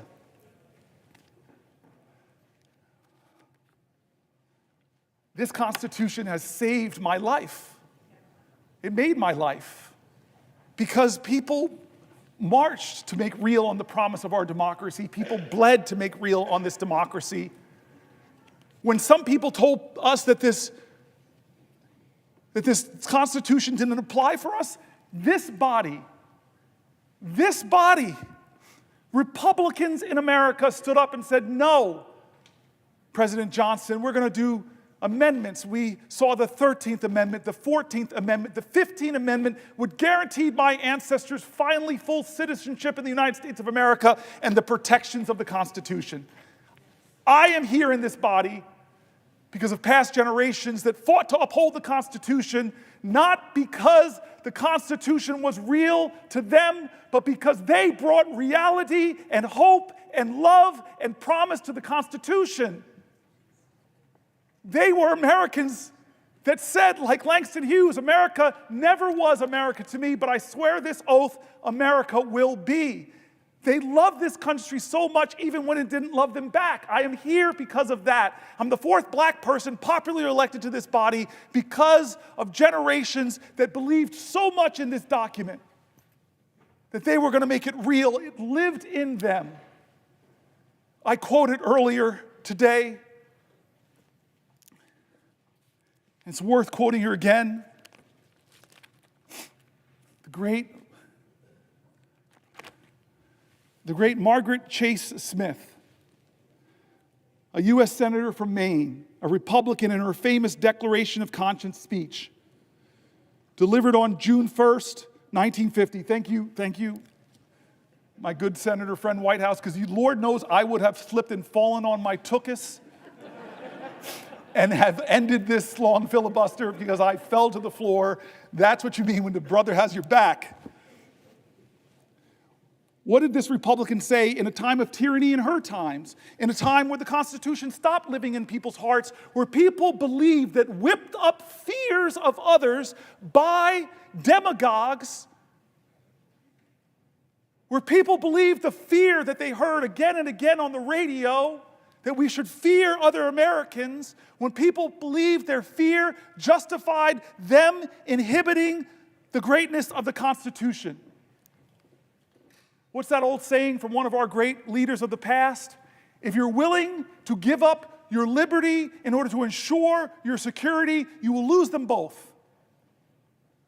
And so here was this courageous Republican who, in a time that demagogues were whipping up fear, where First Amendment rights were being trampled, where people were being intimidated into silence, where people were afraid to go up against the big and the powerful and the rich, where people were being deported from our country, where Jews were being deported and accused of being communists as justification to take them out of the country because they didn't have permanent legal status. Yeah, that's our history. What did she stand up and say in the Senate? This Republican putting her own career at risk to call out Senator McCarthy. She said, I don't believe the Republican Party is in any sense a party of fear. I do believe that the Republican Party has made an alliance, though, with the four horsemen of fear. The fear of communists, the fear of labor unions, the fear of the future, and the fear of progress. There are people fear-mongering now. There are people trying to tell Americans to hate Americans, either with the great dear leader or you're a danger and an enemy. And it's not just Democrats that are being drugged. There are being other Republicans. I saw it happen. I saw it happen to one of our vice president's daughters, a congresswoman. I saw it happen to colleagues of mine like Jeff Flake, like John McCain, like Corker, who stood up in this body and told the truth about dear leader, and they saw the consequences politically. You want to talk about where the Constitution lives? And defending the Constitution, first make it real in your heart, like those women did before the amendment that granted them the right to vote, who love this country so much. You want to know where the Constitution lives in your heart? I just met with extraordinary men and women who are Native Americans to this country. Were here before any of us. They love this country so much, even with the sins against them. You want to know where the Constitution lives? Let it live in the hearts of all Americans now, and ask yourself, is the leader of our country, is he living the Constitution in his heart? Because his learned hand says it's not braggadocious, it's not mean, it is loving, it is kind, it is expansive. We are Americans. Our creed above the presiding elder says it all, e pluribus unum, trying to remind our country that despite racial difference, gender, besides Republican or Democrat, ethnics, you know all the lines that divide us are not nearly as strong as the ties that bind us. That's what e pluribus unum means. What about the pledge that learned hand read? Listen to the words. It says things. It says things in that pledge. It says that we are one nation under God, that we are indivisible, and we pledge ourselves to liberty and justice, not just to the people who agree with the president, but for all. God bless my courageous colleagues who have spoken out in the past and suffered the consequences. The liberty and the Constitution lives in their hearts. They put patriotism over politics. We are in this moral moment now. We are in this moral moment now. This is not right or left. Don't let them say this is a partisanship. It is not. It is not left or right. It is right or wrong. America, this is a moral moment. Does the Constitution live in your heart?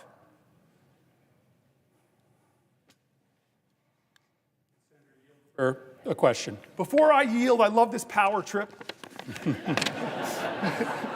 It's the only time in 13 years that I've really felt this power. I don't have to let my colleagues speak. And I, first amongst us all, really love to speak. I just want to say thank you to Chris Murphy. I repeated this 10, 15 hours ago, but I just want to tell the story, and then I'll let you go, Chris.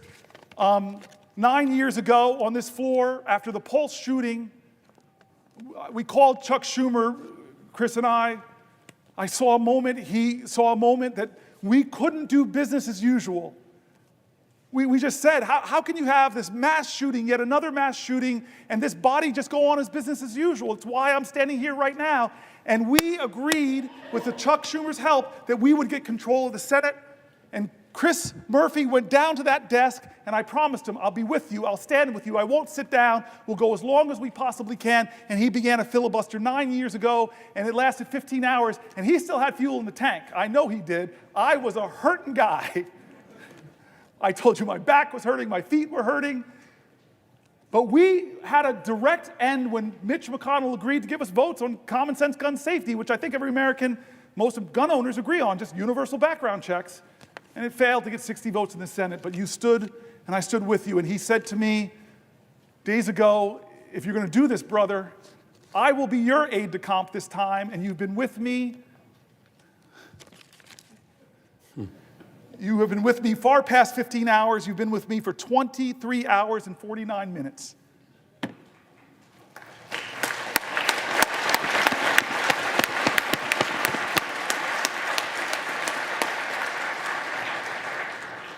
Although my cousin Pam in the gallery, she's been here the same amount of time. All right, so I'm going to yield my power. It's not going to go to my head. This is why we need separation of powers, checks on men, because men are not angels. I yield for a question while retaining the floor. Senator Booker, it has been a wonder to be with you on the floor these last 24 hours. You indeed did something extraordinary and performed a sympathy filibuster with me 9 years ago, where as I stood at that desk for 15 hours, you stood on the Senate floor. You didn't need to, but you did in solidarity. I have been with you for the last 24 hours, but I've sat for most of it. You've done the hard work. You are an extraordinary senator. You are an extraordinary American. And I think I can say on behalf of everyone in this chamber and many people in the gallery, you are an extraordinary friend. And so I think all of us feel privileged to be here with you at this moment of peril, this moment of danger, this moment of opportunity for the nation, but also this moment of history. On August 28, 1957, at about 8:45 p.m., Strom Thurmond took this floor. And he took the floor with the intent of trying to block the 1957 Civil Rights Bill. This was the most significant, really the only civil rights bill that had been before the United States Senate in 90 years. Most famously, about 10 years before, when he was running for president as a Dixiecrat, he had said, "There's not enough troops in the Army to force the Southern people to break down segregation and admit the Negro race into our theaters, into our swimming pools, into our homes, and into our churches." And he sat on this floor for just over 24 hours, and he made the case for why this nation should continue to segregate black and white. He started, in fact, by reading every single state's voting rights laws. Every single state's laws he read into the record, apparently as proof that every state adequately protected all of its voters and that no additional laws were necessary. He had friends in his cause to preserve segregation that came down to the floor and asked him long questions to give him breathers.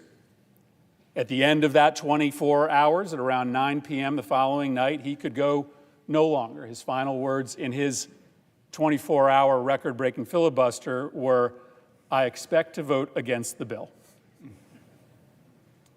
But within hours, the bill passed. It became law.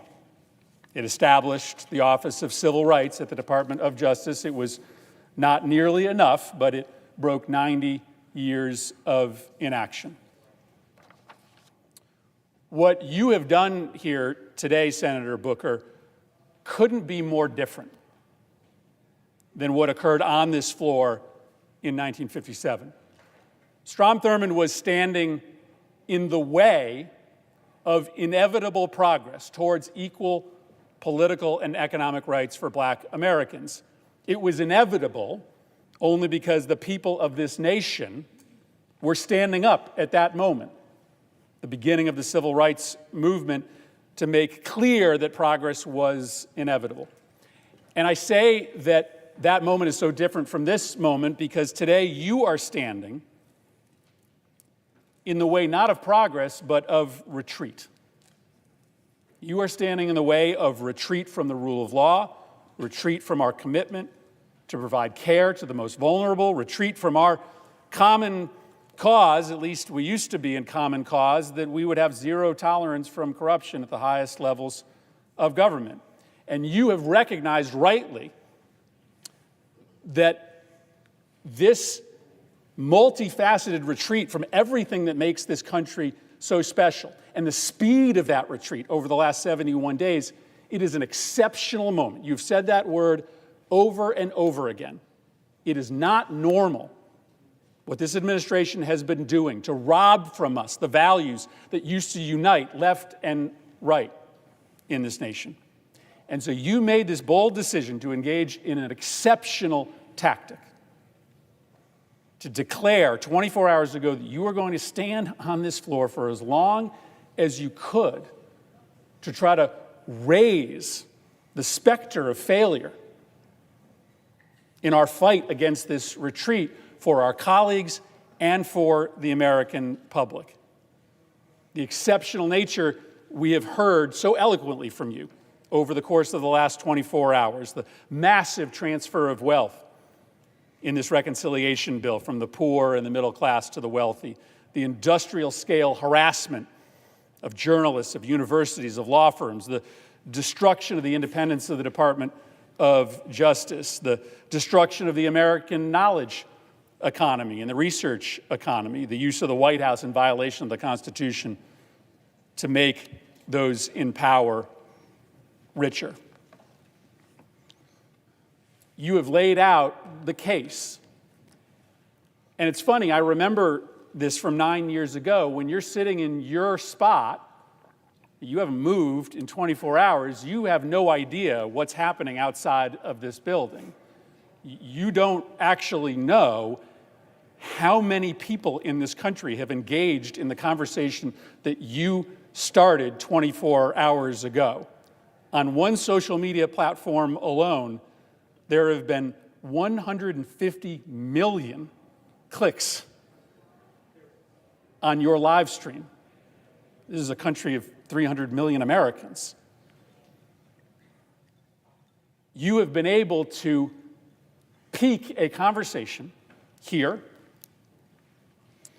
amongst our colleagues, who we need to stand with us eventually against this retreat, and across this country. And I think we are here as we reach a pivotal hour to just say thank you for having the courage, the audacity to bring us on this journey. And so my question is pretty simple. I think you will find when you finally leave this chamber that you have done something extraordinary, that you didn't solve the problem, that we are still a long ways from being able to successfully beat back this retreat, but that you have accomplished something extraordinary. And so I guess that's just my question. When you set out with this idea, when this was starting to germinate in your mind,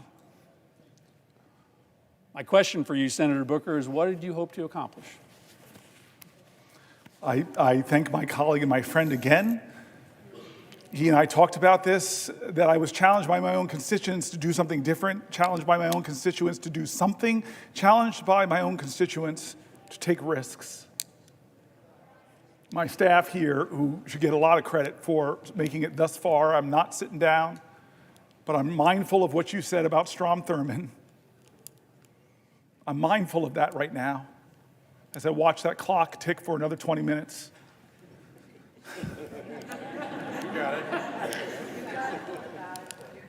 I'm grateful for my staff. I'm grateful for the parliamentarians, the clerks. I'm grateful for the Republican presiding officers. I don't know if I want to out Curtis on the note that the good senator on the presiding officer, forgive me, on the note he sent me, but this is the kind of specialness in this place that I love. I want to tell a few connecting stories. I think some of my colleagues know a few of these, but I want to explain why I started this whole 24 hours talking about John Lewis and good trouble.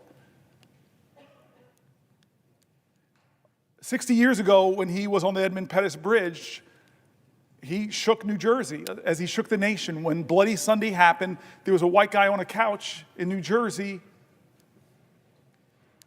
who was watching TV and was so shaken, this lawyer said, I gotta go to Alabama. He realized he couldn't afford a plane ticket, so this man slumped back down on his couch, and then he said at a moral moment in America, I'm not going to let my inability to do everything undermine my determination to do something different. And he got up and said, okay, it was a meager calculation, but it was different. I can afford 1 hour a month of pro bono work. And he called around and he found this woman named Lee Porter, who was heading up an organization called the Fair Housing Council, and said, can you use a lawyer? And she's like, hallelujah, thank you, Jesus. Yeah, we need some help. And they worked together and they designed a sting operation where they would send black families in areas of New Jersey that would not sell homes to black people, where usually the best public schools were, and if they were told the house was sold, they'd send a white couple behind them to expose that the house was still for sale and expose all of this. Well, they had a lot of success getting things written about the severe housing discrimination in my state. And he said that after about 4 years, I got this case file of a black family trying to move to New Jersey, and they were frustrated because every time they look at homes in the places of the best public schools, which happened to be white communities, they said they couldn't find a home. So they did the sting operation. They sent the black couple in. They were told this incredible house was not for sale. They loved the house, so when the white couple went, they just threw in a bid to see if it would be accepted. The bid was accepted. Papers were drawn up on the day of the closing. The white couple did not show up. The black man did. Lawyer Marty Friedman marched in, confronted the real estate agent. You would think 1969, a year after the Fair Housing Act, that he would capitulate, but he didn't. This lawyer gets up so angry, this real estate agent gets up so angry, he punches the lawyer in the face and sings a Doberman Pinscher on the black guy. They get out of there shaken up, and they start writing letters back and forth. The good owners of the home found out what was going on. They were so aghast. They said, let us sell the house directly to the black family. The black family moved in. And 43 years later, the baby from that family became the 4th popularly elected black senator in our country, me. Now, I tell that story because I started with John Lewis 24 hours ago, and it was John Lewis and a bunch of marchers on a bridge that influenced the destiny of my life and my family's life. We're all interconnected. As King says, we're all caught in an inescapable network of mutuality, tied in that common garment of destiny. But I want to tell you the second time John Lewis shook up my life. I was mayor of the city of Newark, and I got called to be on a TV show. I got called by a guy named Skip Gates, who I love, admire, and he calls me and he jazzes me up. He fills my ego. He just flatters me. Hey, I got this show called Finding Your Roots, Cory Booker, and you're a rising star. You're this hot shot. We should feature you in this. And I'm like, oh, great. Oh, don't say that, Skip. But okay, yeah, of course. And then I said, okay, well, who are you going to pair me with? And I thought it was going to be another young hotshot, up-and-coming politician in America. No, he goes, I'm going to pair you with John Lewis. And my heart sank a little bit. Actually, maybe it was my ego that sank. My heart got excited because I know how these shows start. They start with biographies. And so imagine the show starting. John Lewis, hero of the civil rights movement, literally bled the southern soil red for freedom and justice. And then it goes to my biography. Cory Booker, riding his big wheel in suburban New Jersey. The show was unbelievable, mountain and boy. But I got to meet John Lewis. I got to tell him that story, that he changed my life, and I didn't even know it. On a bridge in Alabama, changed the course of events in New Jersey that led to me. Third take on John Lewis. My colleagues know I got here in a special election in 2013. What all my colleagues might not know is I came here with a broken heart. My mom and I came here with a broken heart because I was elected in October, sworn in October, but also in October, my dad died of Parkinson's. That's why I got choked up reading these letters from people with Parkinson's. And so we came down here, we were grieving. My dad was not with us. My mom lost her husband of nearly 50 years, and I'm going to get sworn in. It's a big event, but my parents and my campaign decided, you know what we should do? Right before you get sworn in or brought over here to be escorted to the president, vice president, that you should go and sit with John Lewis. And so we went to John Lewis's office, and a lot of my colleagues from the CBC, a lot of my colleagues from the House, a lot of my colleagues like here who came over to the House know his office. You walk into his office, and it looks like a civil rights museum, except he's in all the pictures. And this is John Lewis, we who knew him. This was him. Mountain of a man. He had already prepared eggs and grits, a good Southern breakfast, and wouldn't let my mom and I get up, and he serves us all, and he humbly is saying, this is why I marched, this is why I sacrificed for history-making days like this. He told us how special this was for him. He told me that he would be right here where my friends are sitting, watching me get sworn in, and how proud he was going to be. In a sense, he stood in for my dad on this floor, and then boom, I'm a senator. I find colleagues and friends here, and I find a lot of colleagues and friends in the CBC. At that point, I was the only African American in our caucus and found so many friends, so many heroes that have gone up from the Senate now who looked at me, adopted me, helped me. Dick Durbin, you were amazing in those early months. And this is the next time I meet John Lewis for a moment that changed my life. Chris Murphy, Brian Schatz, remember this moment. It was during the 2017 healthcare debate, when I didn't know how we were going to stop that bill from passing and taking away 20 million health care from 20 million Americans. But John Lewis, hey, Cory, let's do something different. What you got in mind? And I said, well, John Lewis, I got this phone. It's very powerful. Let's do a Facebook Live. And so I opened it up, Facebook Live. We meet in between in the Capitol, and then he says, hey, where can we go to sit down for a place? And I love it, my favorite place to sit. I watch Schoolhouse Rock so much, it's right on the steps of the Capitol. Let's just sit there and talk. Chris Murphy, Brian Schatz, first people out to sit with us. And the time lapse is amazing. First 2, 3 people, then 10 people, then 50 people, then hundreds of people. I have it all. Coming because of the moral magnetism of this man, John Lewis. And he talked to people that night who were looking for, what can I do? I'm just one person. And this guy who in his 20s, who was just one person and caused a heck of a lot of good trouble, he told them, don't lose faith, don't lose hope. Get angry, but let it fuel you. Be afraid, but know that's a necessary precondition to courage. He was amazing that night, and I know my colleagues remember that. And then there was the next time. Oh, Brother Warnock, you're going to love this one. The next time I was with John Lewis, Jimmy Carter had gotten a little sick. But then he got better and went back to teaching Sunday school. And I thought, this man is in his 90s. I need to go to Sunday school. And so who do I know? Because there's a waiting line. It's like people sleep out all night. I might have been a little selfish. How do I know I can get in? Call John Lewis. I say, hey, I got this great idea. Why don't we go to Jimmy Carter to watch him teach Sunday school? So I have the singular greatest road trip. I fly into Atlanta, we get into a car, and we drive all those hours to Plains, Georgia. Indeed, people were waiting outside, but it's John Lewis. Come on in. We sit in the front row. I must be in the front row. And we sit down. And then this marvelous, incredible moment comes. Somebody comes and says, Congressman Lewis, Senator Booker, the President, First Lady would love to see you beforehand. It's my first time meeting President Jimmy Carter. But I walk in, I'm sort of on the sidelines. These two men are hugging each other. He and the First Lady. And the two of them whisper for a second, and Jimmy Carter walks over to me and says, I hear you're thinking about running for President of the United States. And he does something incredible. He says, I think you should run, but only if you run, and he pokes my heart, only if you run from here.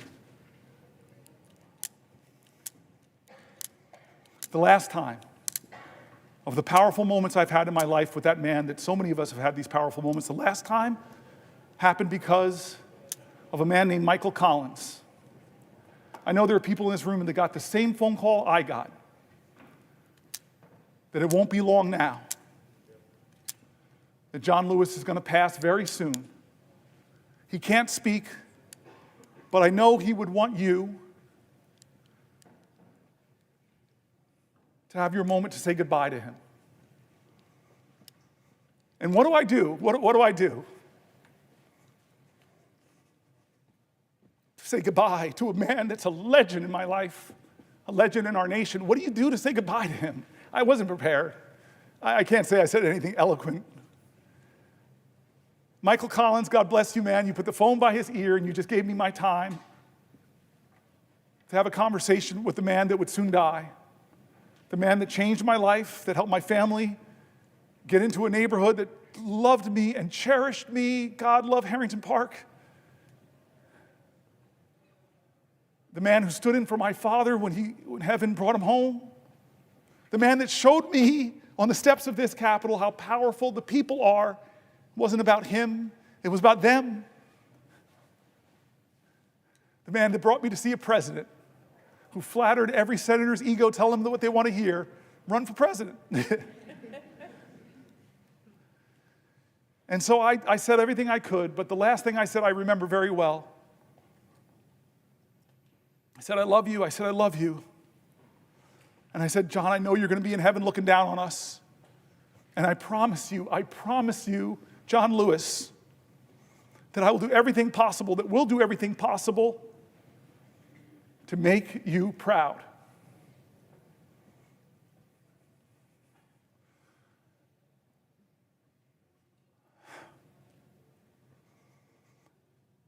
The civil rights generation is starting to be called home.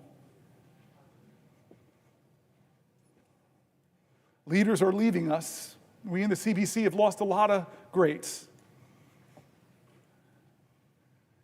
And I can't remember forget the promise I made to John Lewis, with all that he gave me, with all that he gave his country, that I said we would make him proud. And so this is one of those moments that John Lewis, he would not be sitting still. He would be calling me up and say, you still got that Facebook thing? I go, no, I don't really use Facebook anymore. But there's a thing called TikTok or...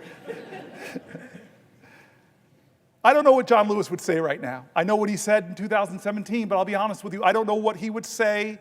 But John Lewis would say something. He would do something. He wouldn't treat this moral moment like it was normal. John Lewis knew what King said, that what we have to repent for, all of us here will have to repent for, is not just the vitriolic words and violent actions of so-called bad people. What we will have to repent for in our day and age is the appalling silence and the inaction of good people. This is our moral moment. This is when the most precious ideas of our country are being tested, where the Constitution, and the question is being called, where does the Constitution live? On paper or in our hearts? This is the moment. Generations get them. We're on a crossroads here, folks. Healthcare is on the balance. Veterans are on the balance. Priorities are on the balance. Where's our priorities, America? More tax cuts disproportionately going to the wealthy? Greater budget deficits in the trillions and trillions of dollars? Or are we going to do something different like John Lewis would call us to do? He would call us to get into good trouble, necessary trouble, save the soul of America. But you all know, John, don't hate each other. Don't let anybody pull you so low as to hate them. I said this about the presiding elder. Different parties, but he showed me an act of kindness during this speech. He and I have talked about energy policy. He has amazing ideas. I want to partner with him. Don't hate anybody. Did the folks in Birmingham, did Martin Luther King, Fred Shuttlesworth, Dorothea Cotton, James Bevel, did they bring bigger dogs and bigger fire hoses to match the sheriff's? Bull Connor, thank you. I've been standing here a long time. They didn't do that. They were creative artists of activism. They called to the conscience of a country. They challenged our moral imagination, not to focus on hate, but focus on what is possible in America if we redeem the dream, if we dream America anew. That generation in their 20s and 30s, that's what they demanded. Martin Luther King didn't go to the March on Washington with a list of grievances against the racists in our country. He went there and called to the conscience of a country. He said he had a dream. That's what we need in our generation. Vision now. That's what we need in our generation. A vision to redeem the dream, to call our country together. Yes, there is a man in the White House who's the most powerful man in the land, and his partner is the richest man in the world. But as long as this is a democracy, that we can still protect the power of the people is greater than the people in power if they use their power. As a great African-American woman author once said, the most common way people give up their power is not realizing they have it in the first place. I've been calling out names, folks, to tell them they have power. I read the stories of Deanna, of Wendy and Cassie, of Tanya, of Cameron, of Jean, of Susan, of Edna, of Randy, of Dylan, of Teresa, of Pamela, of Sally, of Mike, of Carol, of Rosemary, of Danielle, of Judith, of Elizabeth, of Sandra, Alicia, Maggie, Nibel, Laura, Michael, Robin, Mary, Allison, Ash, Roseanne, Carrie, Samantha P., Raphael, Will, Anthony, Sean, and so many more. I read their stories here because while we were elected, they are the power of our country. I've made mistakes. We all have. Both parties have a lot of mistakes to account for. The ballast of this country, what will anchor us to our ideals, what will call us to new heights, lift our heads, lift our hopes, what will call us to rise is each other. We need each other. We need a greater love in this country. We need a greater fight in this country. We need a greater determination. We can't act as if this is normal times. These people's stories that I wrote were calling out for help. Senator, help me. Someone help me. I'm in danger of losing my health care. Someone help me. I'm a veteran. Look what happened to me. It's not fair. I fought for this country. Help me, help me. I'm worried about my Social Security. And the rural office I go to is being closed. Help. People calling out for help. And what Americans do when people are calling out for help? They built an infrastructure. The greatest project ever, called it the Underground Railroad, where Quakers, white folks, joined with black folks to shuttle people to freedom. What did they do when people were worried and fearful? They called people together from across our country. Let's have a conference. Let's go to Seneca Falls. What did they do when they faced violence? Well, look at the people at Stonewall who stood up, who pushed back, who organized, who won. What do they do when the dogs are unleashed on us, the fire hose are unleashed on us? Look at what they did in Selma. I'm getting close to a record, folks, but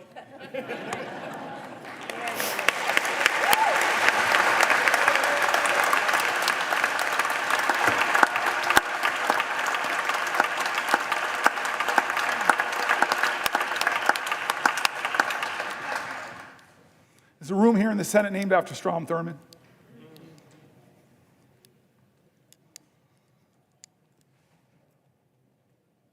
To hate him is wrong.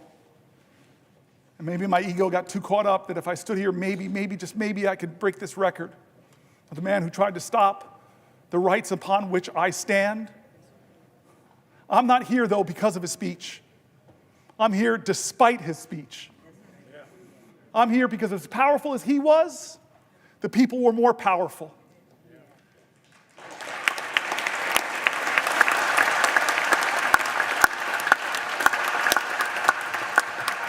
But I remind you, all those people who believe like me that we've got to redeem the dream, turn again to John Lewis, because you all know the story, my colleagues, of when the man that beat him savagely, drew blood, cracked bones. Decades later, he was a congressman. That man brought his grandson with him to ask for forgiveness from John Lewis. I heard about this story when I was in the car in Georgia with him. What did you do, John? This man that so viciously beat you, wounded you, bruised you, battered you. What did you do when he came to ask you for forgiveness? What did you do?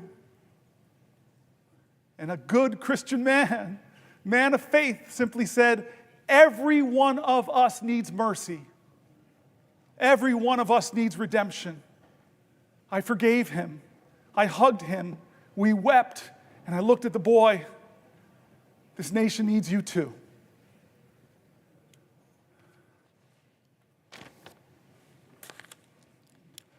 John? Would the senator yield for a question? Chuck Schumer, it's the only time in my life I can tell you no. I just want to tell you a question. Do you know you have just broken the record? Do you know how proud this caucus is of you? Do you know how proud America is of you?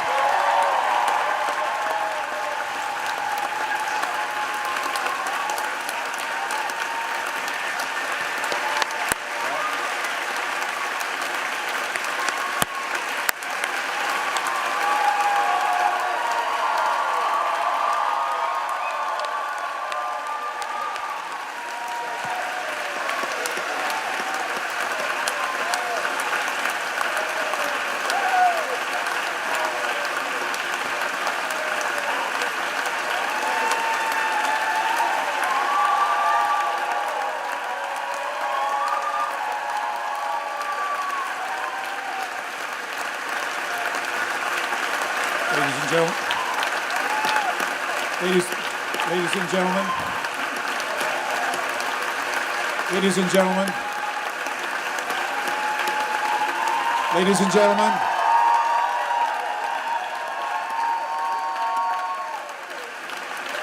order. The chair does not wish to take away from this moment, but I think the best way to honor this great accomplishment to our guests in the gallery, to make a rare exception and let you stand to show your appreciation, I will not constrain my fellow senators. Thank you. I'm Chuck Schumer. I have yielded for a question, and you asked me, did I know? I know now.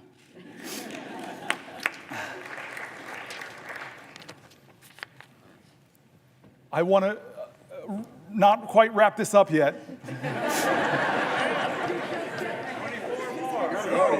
I don't want to wrap this up yet. My mom's senator. My mom's been watching. I know Catherine Cortez Masto has a podium in front of her. She can give me a rest. I'd like to go a little further if we can, just a little further. I love, and again, I know people are trying to train each other, and all of our media operations, they give the worst images of the people of the other party. But I want to tell you, one of the funny tweets my staff gave me is something Ted Cruz said. Is he's around 19, 20 hours, he said, maybe I should pull a fire alarm. He's going to break my record. I'm going to pause in a moment if she has a question for me to Catherine Cortez Masto, because she's my mother. But I do want to just say again, 2 points to make if I can. One is how grateful I am to my staff. When we decided to do this many days ago,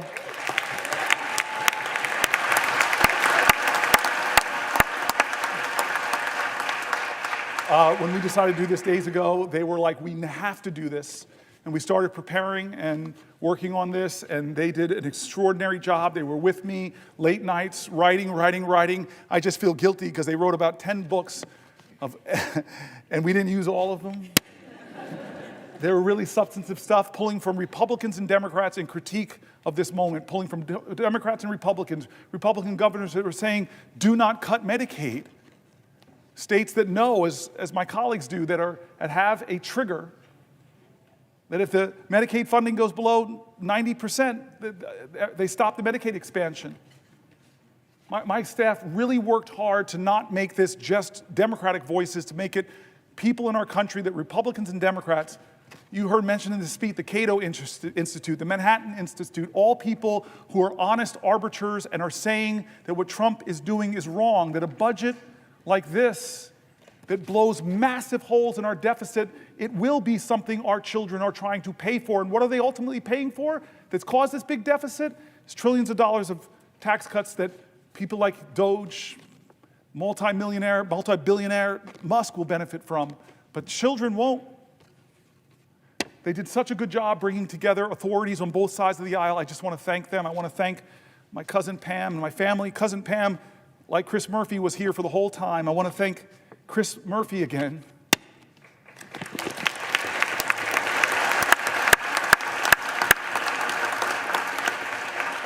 who never stopped telling me we could do this, we can do this, we can do this, and said, I will stay with you. He's been with me on the floor. I hope you don't look as tired as I look, because you look beat, man. Do I look that bad? No. All right. I want to go a little bit past this, and then I'm gonna deal with some of the biological urgencies I'm feeling.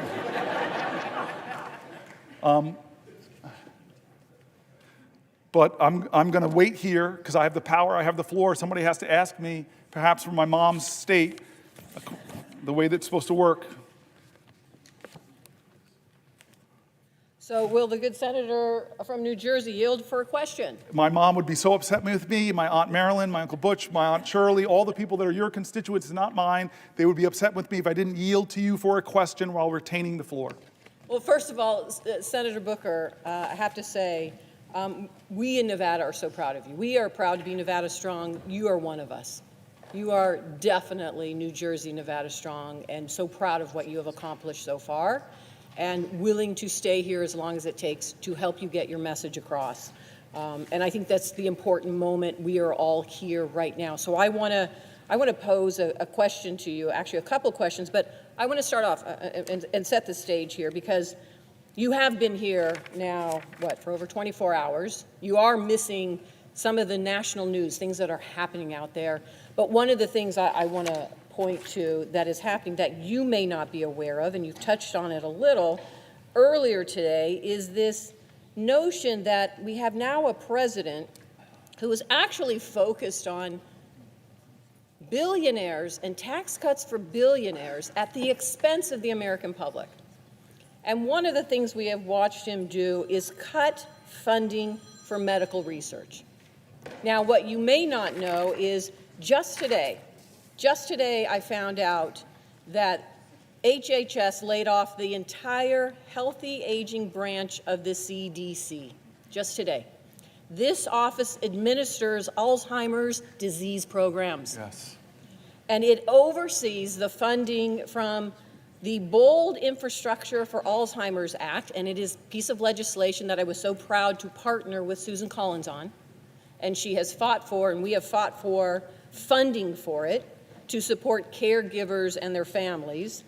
And Congress just reauthorized this funding.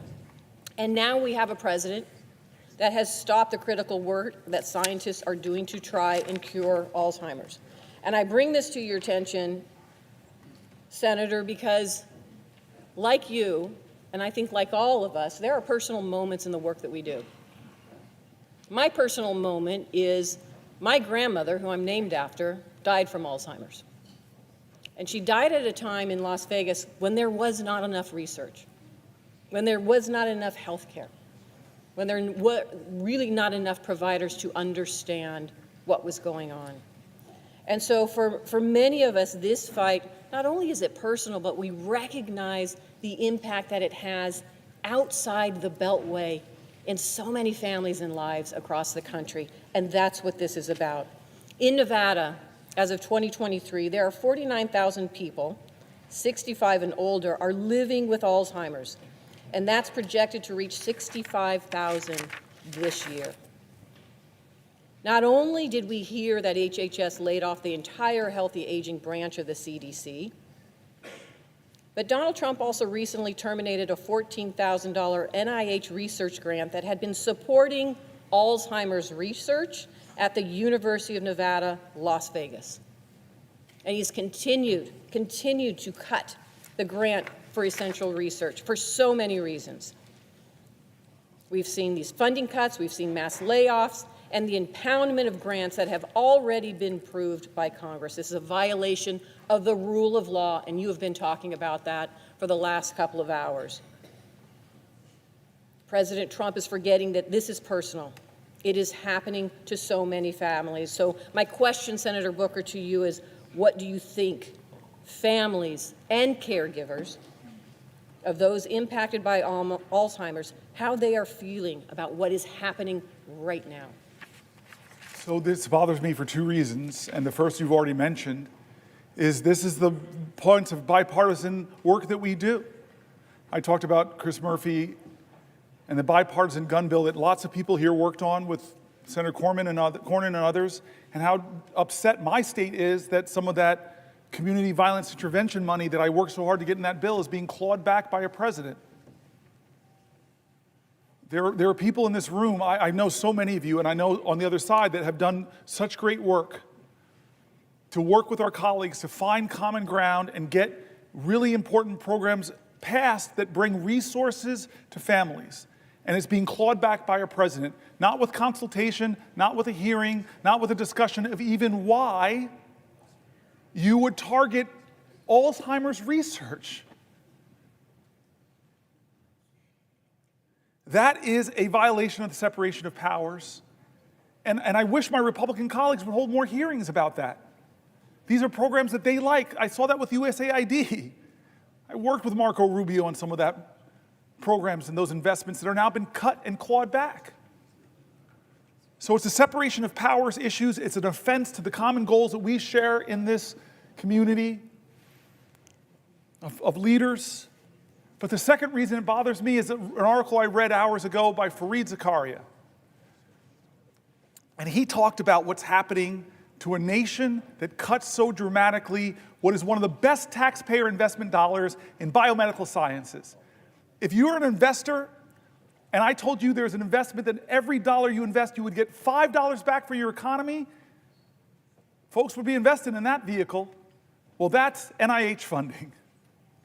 Every dollar you invest, who would cut a profit center? It's not just a profit center, though. The outcomes, the discoveries, could change the lives of people who are suffering in your nation and around the world. But he's attacking them. I read all these universities from around the country. This shows you how magnanimous I'm trying to be. I even read stories from USC. I'm sorry, rival.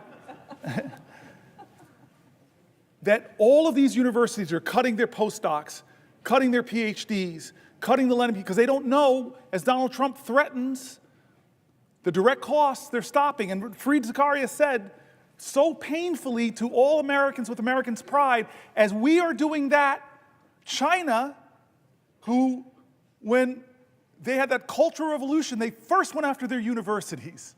Now, modern China, their government is doing the opposite. They're trying to out-America us. They're massively increasing their investments in scientific research because they know if they get ahead of us on quantum computing, all of our subs can be located, and God knows what could happen. They could, any kind of cryptology they could break. They know if they get ahead of us on scientific research, the power and advantage it will give them, so they're doubling down. But what are we doing in America? We're tolerating a president that is cutting the funding that will predict who defines the future and what values will define those futures. Will they be democratic values, or will it be the values of the country that's competing with us to beat us, and right now we're giving them a head start?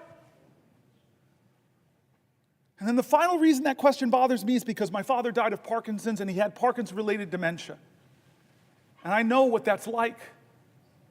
I know the pain families are enduring. I remember the time that my dad and my mom, we were in the movie theater, and my mother just shook my world. She was in Georgia. And so many people here in this room have had the same experience. We're in a movie theater, and my mom leans over to me and said, "You need to take your dad to the bathroom." I never imagined the years of my dad as a 2-year-old and 3-year-old taking me to the bathroom, that one day I'd have to take him. And so in this Atlanta movie theater, in the middle of a movie, which I was like, okay, it's time for me to do this ritual that so many families know. I pick my dad up, who's shuffling with his Parkinson's. I'm not seeing any light in his eyes that he's there. I'm just letting him hold me, and he's shuffling into the bathroom. And then we get to a public bathroom. His hands are shaking. He's standing in front of the urinal. And then I realize I got to unbuckle this man's pants. So many families know this, and my ego, I'm sorry, I was leaning over and I'm saying, wait a minute, I'm in a public bathroom, leaning over, I'm buckling another man's pants. Please, please, God, don't let somebody come in. And as if God heard my call, someone walked in. And I hear the person walk, and I'm like, just please keep walking. Go into a stall, please keep walking. And then suddenly I hear the feet walk past me and stop. And then the man turns around, and says, oh my God, Cory Booker. And then I look up at my dad and I see the clarity in his eyes. He is 100% there and he's grinning and loving my mortified embarrassment. Alzheimer's is devastating so many American families who are watching the loved one of their lives diminish. And we're cutting funding. Donald Trump is cutting funding, democratically, bipartisanly approved. So forget the separation of powers. It's important. It's so important. If that doesn't get you, then maybe think about the competition with China. If that doesn't get you, if those two don't get you, America, then think about the millions of Americans struggling with Alzheimer's, the struggles it does to those families. This is a moral moment, America. This is going to define the character of our country for years and years to come. Has the Senate called a hearing on your bipartisan funding, Senator? No. Have we done our oversight responsibility? Have we checked, as I read from the Federalist Papers, as our founders wanted us to do, is to check the executive, be the check at the executive that balances our governmental powers? No, we're not checking that executive. With Signalgate, I have heard from Republicans that serve in Congress, of the 535 with us, I know other colleagues here have heard, they're mortified. You talked about that. Mortified about that. And again, it's not partisan. The Biden administration made foreign policy mistakes. Obama made foreign policy mistakes. Reagan, when I was growing up, I was hearing about the Iran-Contra scandal. So I'm not going to be one of those people that the pristine, perfect Democrats. We've made mistakes, we've made failings, we've let the public down.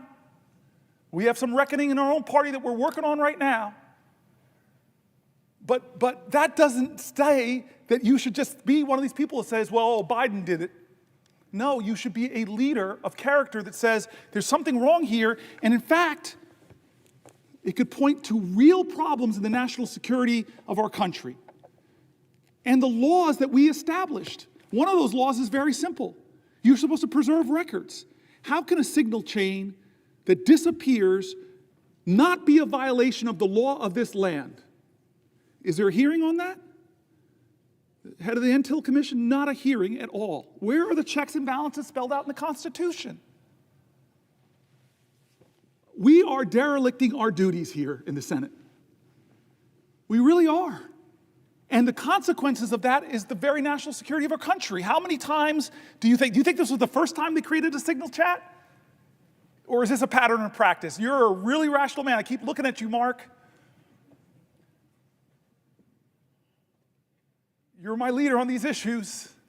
Or Jack Reed. No, this indicates a real problem, and the Senate, the United States Senate, should get to the bottom of it.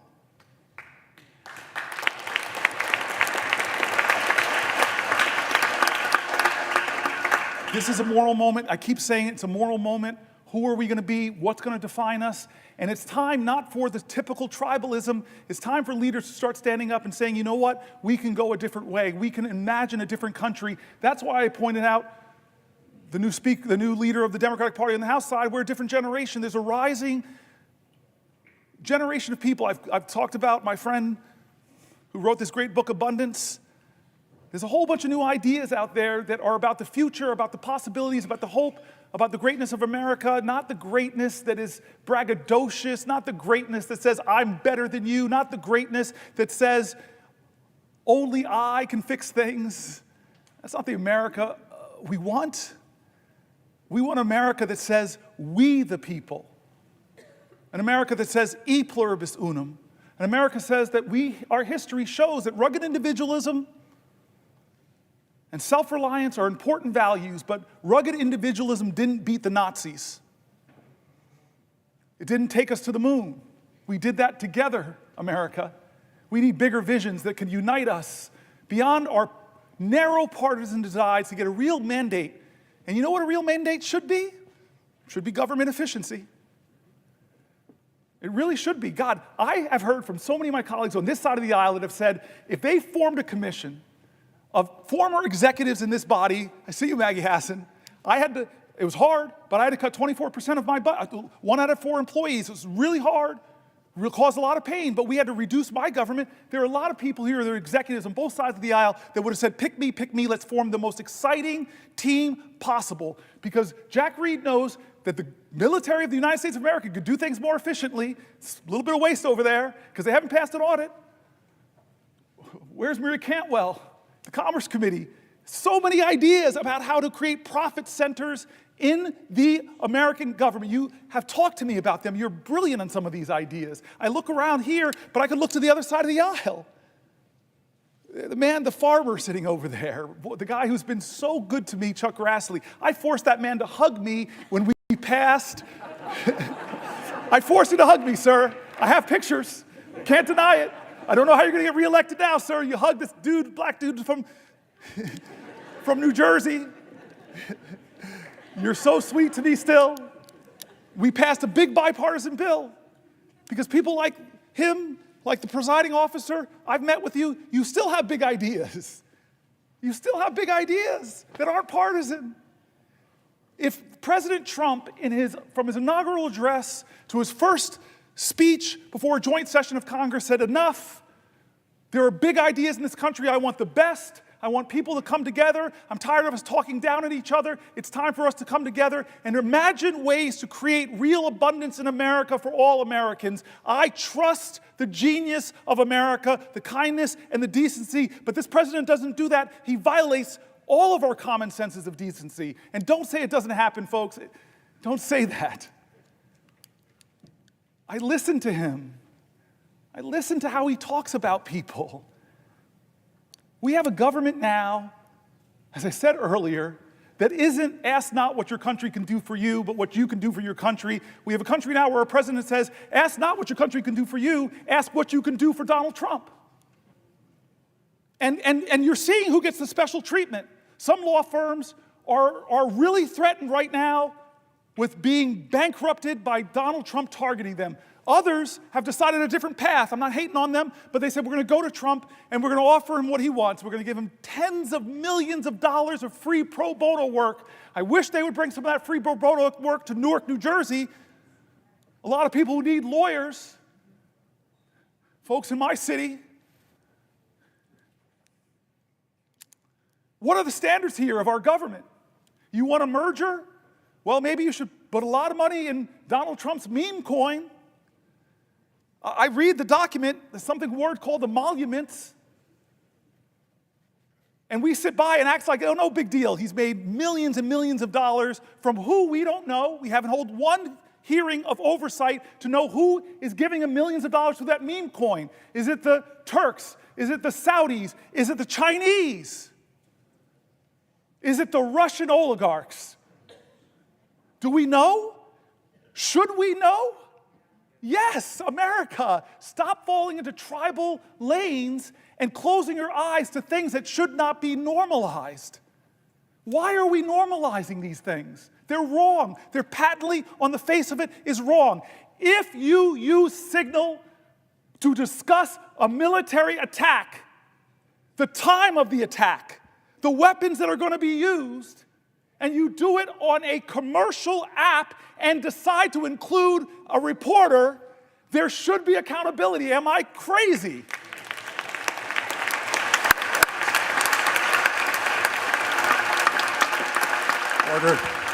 Order.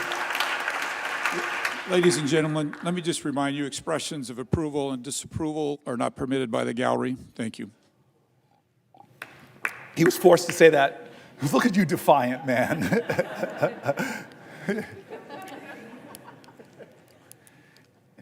The Senate and the House should be checks and balances on the President of the United States. The Senate and the House should not allow business as usual in this moment when the President is insisting that no one has the power to check and balance him. When a judge does it, when a judge decides on the soundness of his legal observations to have a ruling, and then the President of the United States doesn't appeal the ruling like most people kind of do, but starts to drag and insult and threatened that judge with impeachment. And some people, astonishing to me, in our government said, oh, that's right, we should impeach this guy. That's not a question of left or right, that's a question of right or wrong. We're normalizing this behavior. We're letting him do things that Republicans and Democrats should say together are wrong.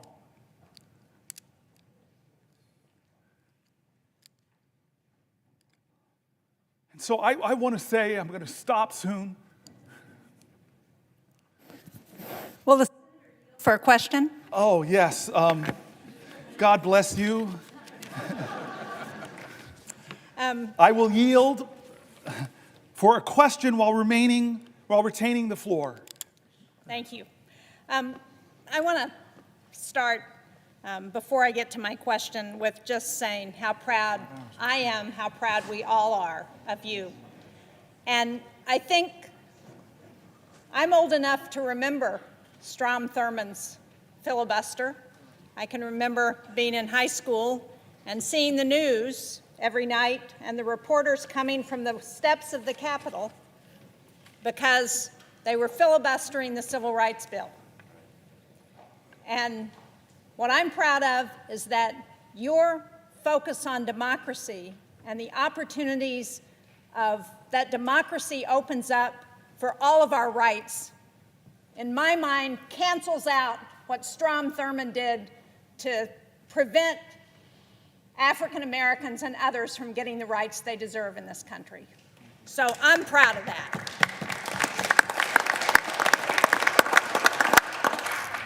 But I really want to, you talked earlier this afternoon about the rule of law and the overreach of this administration. And as part of that, you went through a litany of agencies that Congress had established that this president is trying to take away. And I just wanted to point out that, and you mentioned this earlier, one of those agencies that Congress established is the U.S. Agency for International Development. And earlier today, we had a shadow hearing roundtable, the Democrats on the Foreign Relations Committee. It was on the dangerous consequences of funding cuts to U.S. global health programs. And I know that as ranking member on the subcommittee on Africa and global health policy, you would have really been interested in this. I'm glad you were here on the floor, but I wish you could have heard what we heard from the people who testified. We heard from Atul Gawande, who used to be the administrator of USAID, their global health program. We heard from Dan Schwartz, who is the Vice President of Management Sciences for Health, that's a contractor that works on global health programs. And we heard from Nick Enrich, who's the former Assistant Administrator for Global Health at USAID. And they started out by talking about what global health has accomplished through USAID. PEPFAR has saved more than 26 million lives. It's reversed the spread of HIV/AIDS. They've done malaria prevention and control for over 500 million people. They've eradicated smallpox and eliminated most of polio. They've reduced infant mortality by more than 59% since 1990. They've supported cholera, measles, and Ebola outbreak response.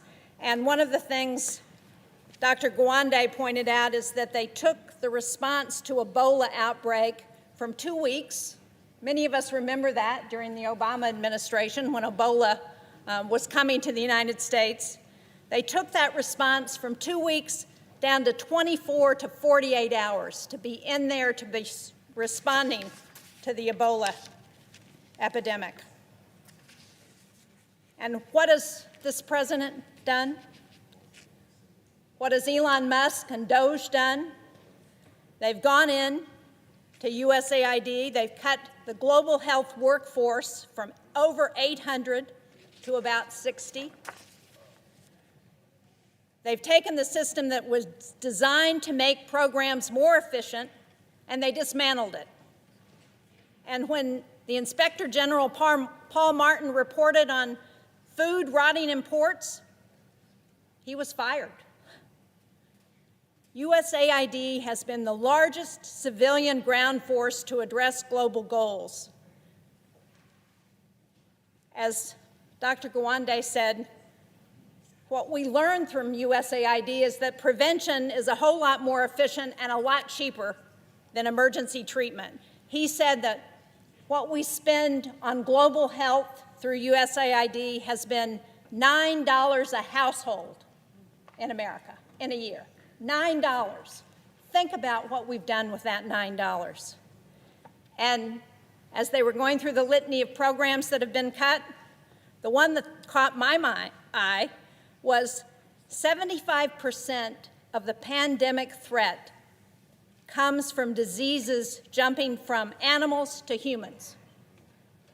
That program has been terminated. 75% of the threat of future pandemics.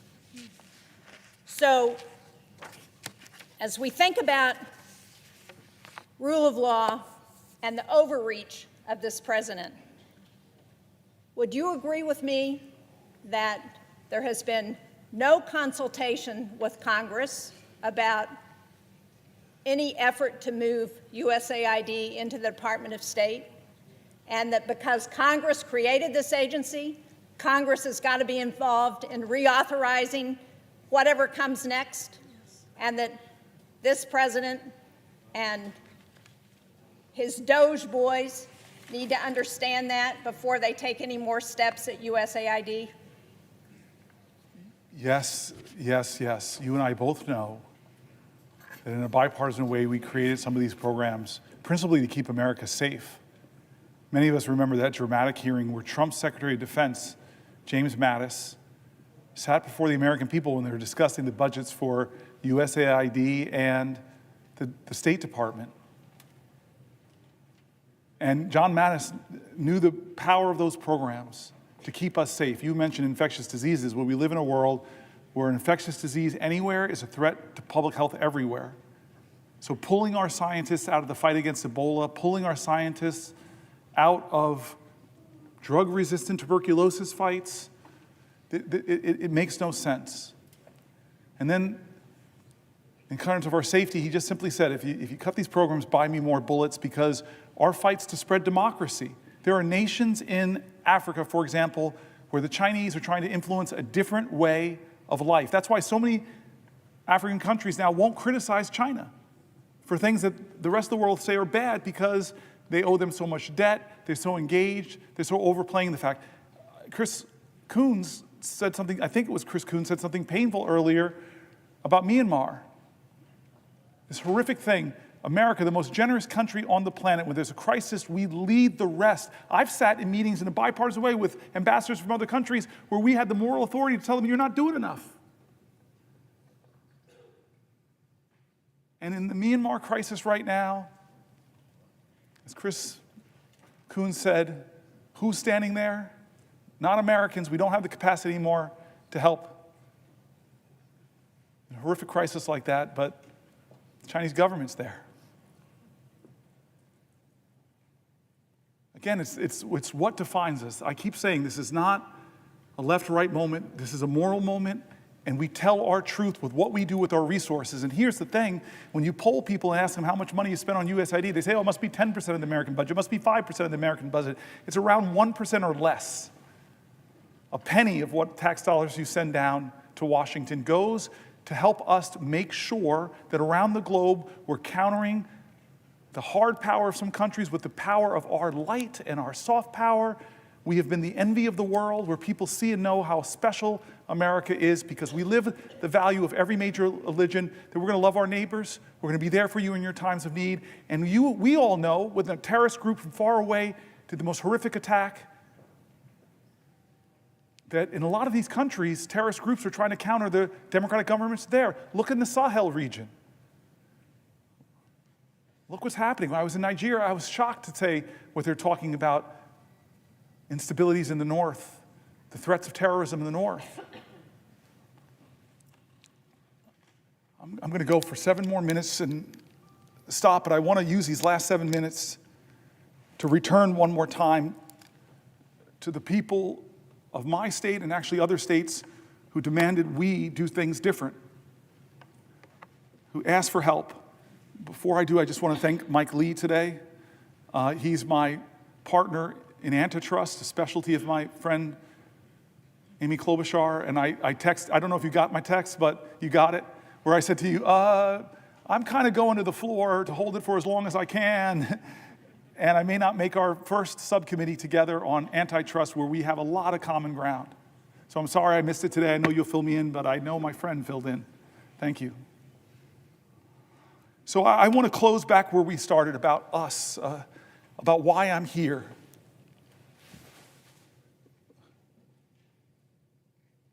I believe that there is an urgent crisis in our country that we are not talking about. It's not a left-right crisis, it's a right-wrong crisis. It's a moral moment, and again, in America, that's going to define our character, about who we are and what we stand for. There's a threat to the bedrock commitments we've made to each other as a country. People are threatening that bedrock commitment of Social Security. They're calling it a Ponzi scheme. They're making up absolute lies about it. When I read American after American who said that that is their lifeline, they told stories that if they don't get their Social Security payment, or they get caught up because nobody's answering their calls, if the rural Social Security office, I read states, red and blue, where they're closing Social Security offices, if I now have to drive not 100 miles, but 150 miles at 93 years old, it doesn't quite make sense. One of my colleagues stood up here and said, that's already cutting benefits if you can't access the folks.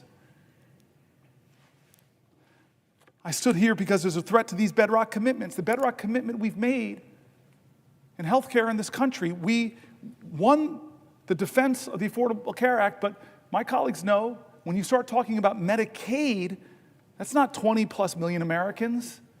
It's 70, 80, 90 million Americans. It's our elders and nursing homes. It's our children with disabilities. It's our moms giving birth that are still giving birth in the country with about the highest maternal mortality rates in the industrial world. It's a moral moment. Who do we stand for? Like Schumer shocked me when he said they're going to use some kind of budget gimmick to push this through. He shocked me, Chuck. I thought this was going to come down to the parliamentarian, but it doesn't sound like it. Now it's just going to get done. With the math, and I read from Manhattan Institute criticized it on the right. AEI criticized it on the right. They said, what are you doing? What are you doing, America?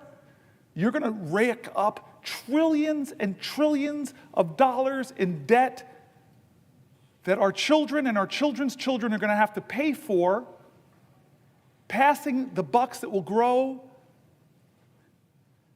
Are you doing that to help people get more access to health care, more access to retirement security, more access to the things we believe in, big ideas like universal child care, paid family leave? No, we're doing that in order to renew the tax cuts that I read conservative budget folks, moderate budget folks, all across the spectrum who said it will blow up our deficit. And the benefits of those tax cuts, not all, let's not use hyperbole, but most will go to the richest people in our country who I promise you, I celebrate people who've brought their ingenuity and their expertise and their grit and their tireless work who've built wealth in this country. It should not be us versus them, but I'm telling you that those folks do not need another tax cut. And the corporations who came here, you all remember, said we would like a 25% rate. The people I read said that when we kicked it to 21, not even what they were asking for from 35, it exploded. One of the main reasons it exploded our debt. And we read from conservative groups who just said all these promises that we would grow our way out of our deficit, they didn't materialize. All the promises that were made. Trump, for those who don't remember or weren't here when I read it, was going around telling folks that, oh, my tariffs, this is 2017, my tariffs, the money that I get, that will be what we could pay down the debt. The math that they did was that would account for about 1/750th of the debt at that time. But he used that money to try to compensate the farmers that he was hurting with his tariffs. This is a moral moment, and people are getting hurt, and people are afraid because of the threats to Medicaid cuts. There were people writing in and said $880 billion would devastate me, but even small cuts to services, my whole family, fragile architecture of our finances, if you just pull out the transportation money that my disabled child uses, that will crumble my financial world. And so when you talk about the bigger cuts, we know the math. Many states who expanded Medicare have a trigger that if it goes below 90%, all the Medicare expansion goes off in that state and millions of Americans will be hurt. That's not right, guys. That's not right. And so this is the choices we have before us. Our veterans and the VA. I'm mad at you now. You made me get very emotional with your story. We read John McCain's story. We read the stories of the poems of the unknown soldier looking over us and saying, what are you doing to the Gold Star families? What are you doing to the veterans? Are you living up to your promises that you made? Well, right now, with the cuts of tens of thousands, over 80,000 veterans who work for the VA, but even more, because about 20% or so of all federal workers are veterans. And we read stories from veterans in America who are shaken by what's happening, who are losing their jobs but yet all they want to do is serve. They're not what they're being called. They're not leeches. They're not criminals. They shouldn't be degraded for wanting to continue to serve their nation.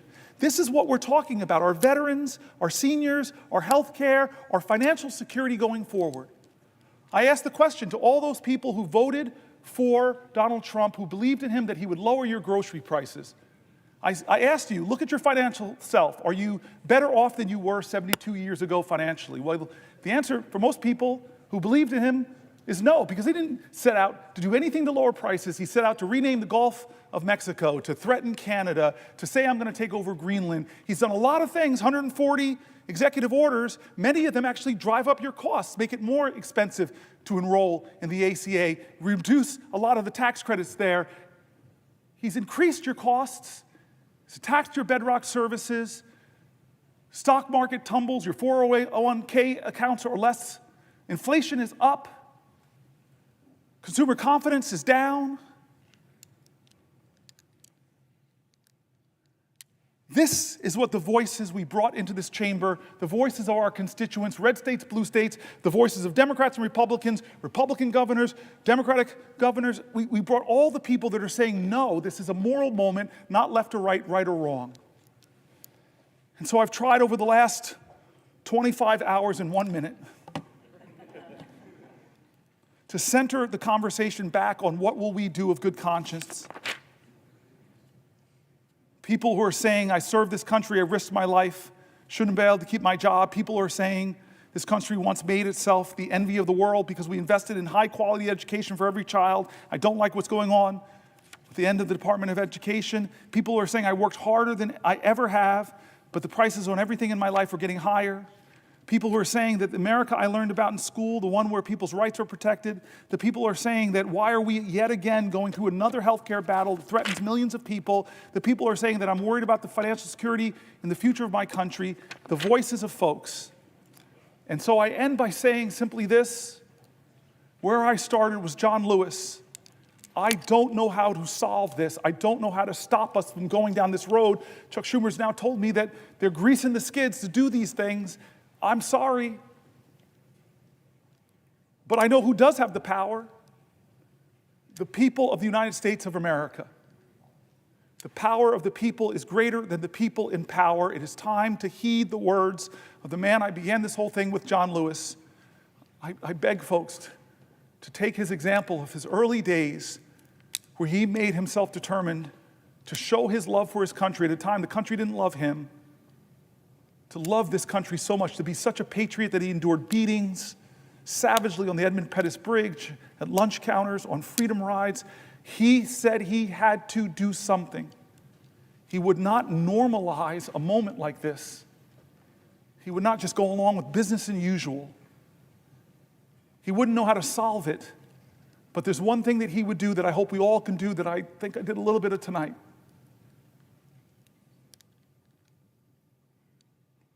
He said for us to go out and cause some good trouble, necessary trouble, to redeem the soul of our nation. I want you to redeem the dream. Let's be bold in America, not demean and degrade Americans, not divide us against each other. Let's be bolder in America with a vision that inspires, with hope that starts with the people of the United States of America. That's how this country started. We, the people. Let's get back to the ideals that others are threatening. Let's get back to our founding documents, that those imperfect geniuses had some very special words at the end of the Declaration of Independence.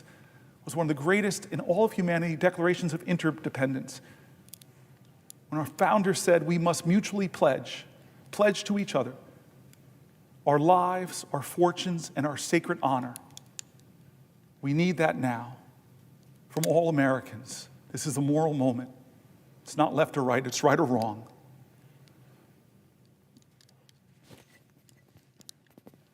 Let's get in good trouble. My friend, Madam President, I yield the floor.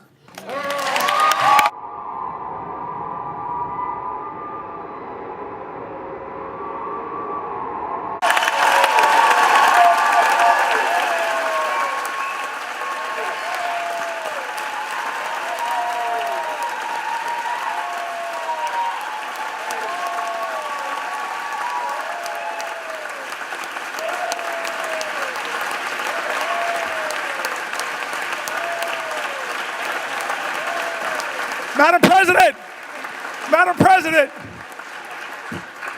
thank you to the pages, thank you to the parliamentarian staff, thank you to the clerks, thank you to the doorkeepers. There are so many people that make this place special. I kept you up all night, kept you up 24 hours. I just want to say thank you. Thank you, everybody.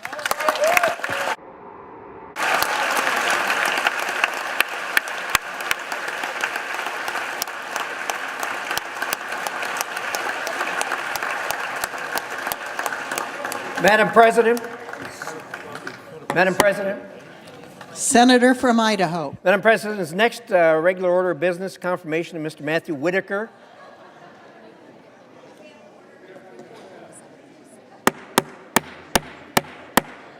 Order in the Senate, please. Order in the galleries. Madam President, is the next regular order of business confirmation of Mr. Matthew Whitaker to be ambassador to NATO? So that's the next order of business up. It is. Thank you. I'd ask unanimous consent that myself and the senator from